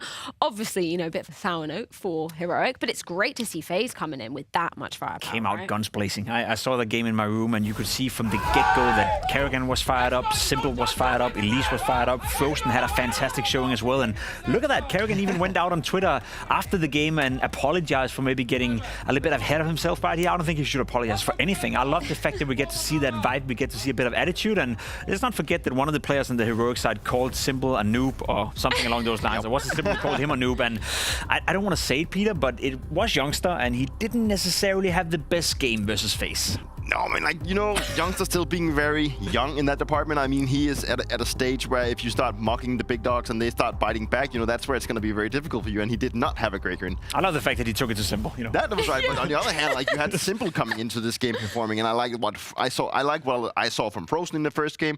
I also like what Kerrigan did. You know, Kerrigan has always been this kind of a showman, you know, and usually he shows that when he goes to playoffs, but now he also got to show a little bit of what he can do at the group stage. Yeah, that Deagle moment from Frozen, that was nice. We got a lot of sirens going off from Kerrigan as well. This is a new thing, as long as he doesn't start barking at people, I'm fine. The siren is more my Call an ambulance, but not for me, he was yelling throughout the entire day. I don't know. Maybe we should flip the script to talk about some of the more ugly sides. That's Falcons. I mean, I don't think that many people put FaZe to go through 3-0, or at least I didn't see that many people doing it. Pretty much everybody put Falcons to go 3-0, and that's just not going to be the case, is it? I just just to touch on the simple thing before diving into the fact that the whole fucking butts thing was like, you know, it's something that fueled him. You know, when if you start biting back at Simple, he will bite even harder back. But looking at Falcons, you know, Falcons was like, for the majority of the day, they looked very unsharp, they looked very hesitant. I think that already started in the game against Bait. I think looking at Bait as a team, you know, they definitely also came out and showed that they can play really good Counter-Strike. I mean, it's at a stage now with Falcons that they need to just like get their things back together. I think they looked horrendous in so many aspects of the game. It was disappointing, you know, from start to finish. We're talking about the second best team in the world. We're talking about the one team that we have highlighted to be the main contender for Vitality. We all know that Vitality are the favorites to win the entire tournament. We have well established already now that Mouse doesn't seem to be a team that can take them down. So if we were hoping any sort of competitiveness in a potential playoff, we're looking towards Spirit, we're looking towards Falcons. And again, we cannot count them out just yet. You know, there's still a way they can fight their way back into it. But losing both of the best of ones today is one thing. Doing it in the fashion they did, it wasn't like an overtime game or a close game or a couple of rounds that didn't go their way. They lost to Lynn Vision, who made them look like a bunch of silver players. And to be completely honest, I think Falcons are super disappointed in their own performance, and they should be.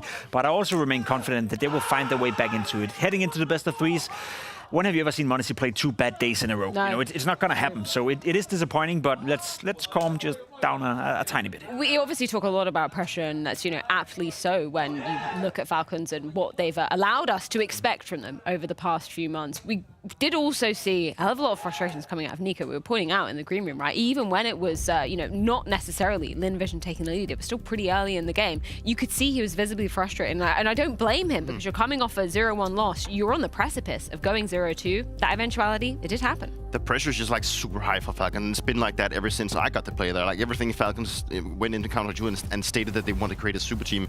You also just have to create results to go align with that one. And for Nico to be frustrated is understandable, but it's also at a point where I feel like sometimes it's also maybe a little bit unnecessary. I think he started out pretty early in the series, and Nico is probably the biggest voice inside that team. Sure, you have m0NESY as well, but Nico is the guy that you're going to look for in terms of making plays, but also in the way that he wants to lead the squad alongside with Sonic and Kingston. So I think for Nico to maybe realize that right now, yeah, sure, we find ourselves in the 0-2 bracket. We still have a chance to go. I'm confident he's going to do that. You know, it's probably not going to be the first time in his career he's going to experience that. He's a very talented guy, and obviously he's also going to bounce back. It's a weird one. As I said, like m0NESY in both games. First game against Bait, he didn't have a great showing at all. He didn't get to buy the orb in the first round whatsoever. Second game as well on Nuke. It was very, very little we saw of m0NESY. There were a couple of rounds with the rifle on the T side where he did a double entry, but they didn't win the round based on that. So in terms of raw impact, he didn't have anything. So I trust in Falcons to come back. I trust in m0NESY playing well. The level of opposition you're facing in an 0-2 game is also going to be easy, but to be under that much pressure already now, Peter, it's just not necessary for the Falcons game. We also had a little snippet from Nico earlier just talking about what the team did post-Dallas, so let's recap exactly that. Was there some stuff you guys managed to work on outside of the game to change things up? Yeah, I mean, Major is definitely, you know, the most important event of the year, so we try to have as much support as we can, obviously for this one, and but for the bootcamp only like Lars and the manager were with us, so Obviously, Lars did his things that he believed that should help us be best version of ourselves for this majors. And that's the thing, I think moving forward, right, let's just contextualize. Best of ones today, you lose 2, that's when you move on to the best of 3 situation. We were talking about it in the green room, Peter.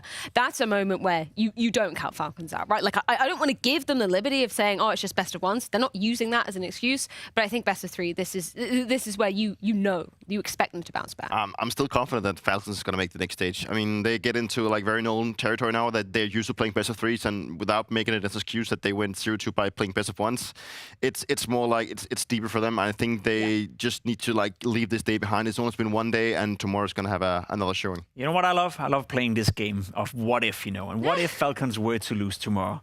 What if that would happen? That would be one of the biggest surprises that we've ever seen in a major. You know what would be a direct consequence of that? I think, I cannot confirm that, and it's on my own money, I guess, but that could be the last time, and most likely the last time we see Magus play in the Falcons jersey.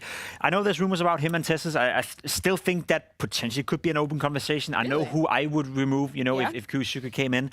I think that, just for the fun of it, every time we see Falcons play, even if they were to win tomorrow, every game from now on could be the last time we see Magus play in that jersey. And that's additional added pressure, not only for Falcons, but also for Magus, who, let's be honest, right now is not in the best state of his career, but in terms of what he's achieved throughout his entire career, he's very close to your achievement right now. And I think it's like, it's a kind of a repeating story from when I was in Falcons as well. Like there's this constant noise within the Falcons squad. Must be annoying. Yeah, but it's hard to perform under these kind of circumstances that that there's always going to be someone breathing down your back. Sure, it's part of being a professional athlete in Counter-Strike that you need to perform to have a spot inside the best teams. But in that department, it's not easy to go inside of major knowing that there's a potential risk at me losing my position and my job. It's our job after all, and it's just hard to cope with. And it's been inside the Falcons camp for God knows how long. I'm surprised that you think it's still kind of an open conversation, Pimp. Is there any particular reason? I just no, it's not. It's not an open conversation. I think Magus will get cut if Kusuke is coming in. But we don't know with 100% certainty. So I want to give myself just a small door out of this, But let's be honest. In case people clip it. I mean, but let's be honest. Tessus have been arguably the best performer in Falcons. In the grand finals, he's the highest rated player. I think he's the most consistent. I think looking at today as well, sure he hasn't been playing well, but the entire team have dropped off to a level where they didn't look good. So Magus had a horrendous first map. I think it's pretty clear-cut what's going to happen, and that's why it's not fun to say, but it's something for the viewers to look out for, that every single time you see Magus play, that being tomorrow, and if they win the day after, and if they win the day after again, that could be the last game he plays in Falcons. Let's check in with the Blast TV simulator, because if you are so inclined, you can head on over here, and amongst loads of really cool tools, there is a simulator for the bracket moving forward. Now, it's been a kind of you win some, you lose some day for Brazil, because we've got likes of Legacy and Pain in that 2-0 potential. But Legacy, they got to beat FaZe. Is that happening? No, it's not going to happen, but I mean, it's impressive they're there in the first place. 2-0, now they have 3 chances in 3 best of 3s, potentially, to make it. FaZe is going to win that game, so you can click that, Mikkel. It's okay. Move on. Pain, VP, though, that's an open game. I think VP has shown really great Counter-Strike today. Maybe if we look at another team like outside of FaZe Clan, I think VP probably played the best. So I'm quite confident that they're going to go and take this one. I sign with that as well. I think I'm a Pain believer, but 2 against 1, I know how the rule works. Sorry. Okay, now we've got the 1-1 matchups. These are now go just with best VP. of Let the kids. Yeah, we get this. Okay, so we've got Furia versus M80. Yeah, obviously that was just going down on the B stream, for those of you who weren't watching. That puts OG down in the doldrums in that 0-2. And ruining people's pick'ems in the process, I hear, with M80. But shout out. I think...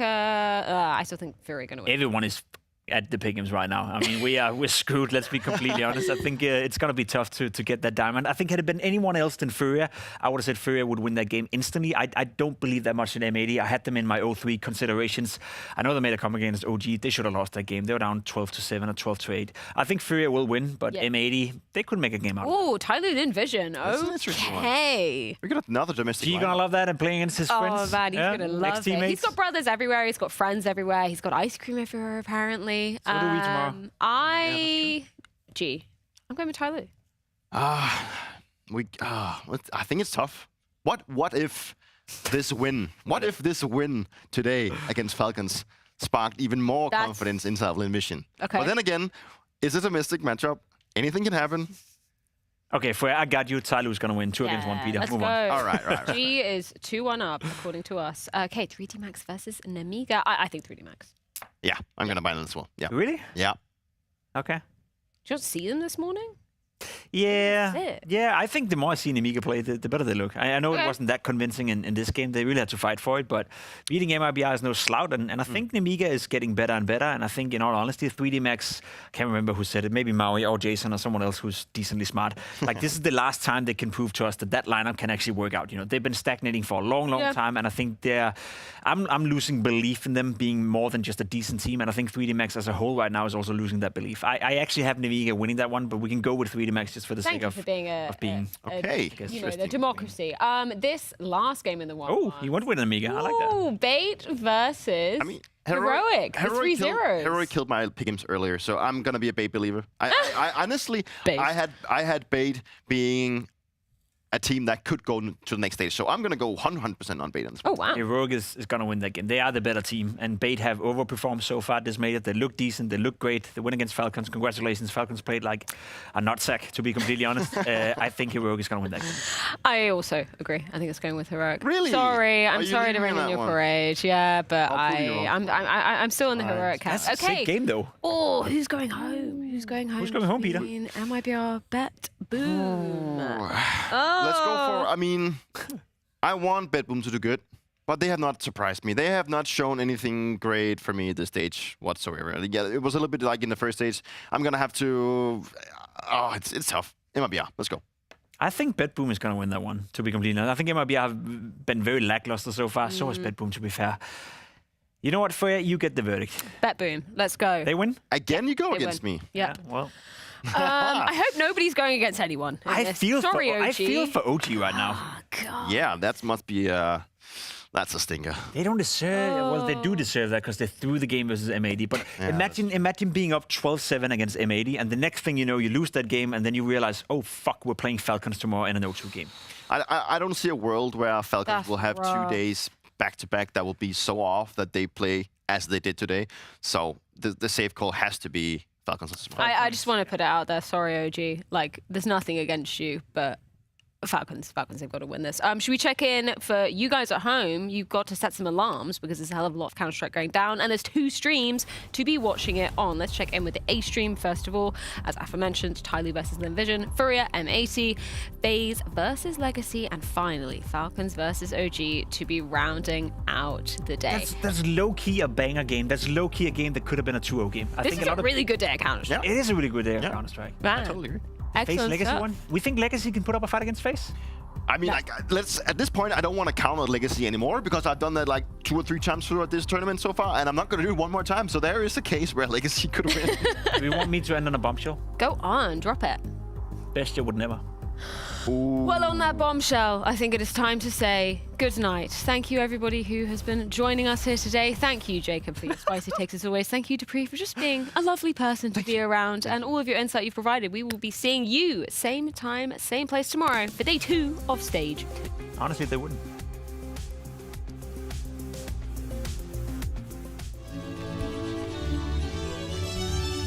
I hear that you are up for renewal when it comes to our membership, and so I've dusted off your portfolio, and I would like you to give me your thoughts on what I consider to be one of the finest of Counter-Strike's cultural moments. Ahead of us, we have Inhuman Reactions by Hiko. You remember this well, don't you? I do remember it. I can't escape it in some sense. It has become part of my life, just like Counter-Strike has. So. I think that when we talk about culture, we talk about context, we talk about history and all these things that make Counter-Strike great. But the beauty of Inhuman Reactions by Hiko, by Anders Bloom, is that it's short and sweet. We play this clip. The thing to really remember here is that we are in an era of Counter-Strike where the Swedes dominate everything.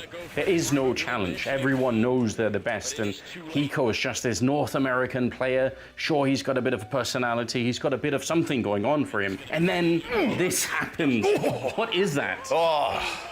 God, Inhuman Reactions!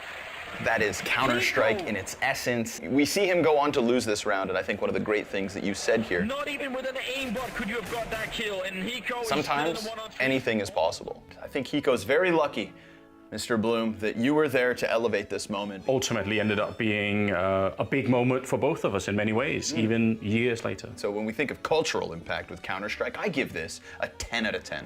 And in terms of mechanics, that lizard flick that Hiko puts on display, I give that 10 out of 10 as well. This is a magnitude 10 shaking of the Counter-Strike world.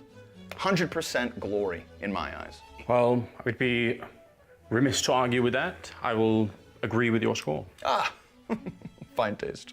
It's my pleasure to approve your renewal. You may continue casting Counter-Strike. I appreciate your generosity. Ah, yes. Oh, it's not on behalf of myself, sir. This is the Culture Clubhouse, after all. It's on behalf of all of Counter-Strike. Well, together we will continue to build the culture even further into the future then. Greater than ever.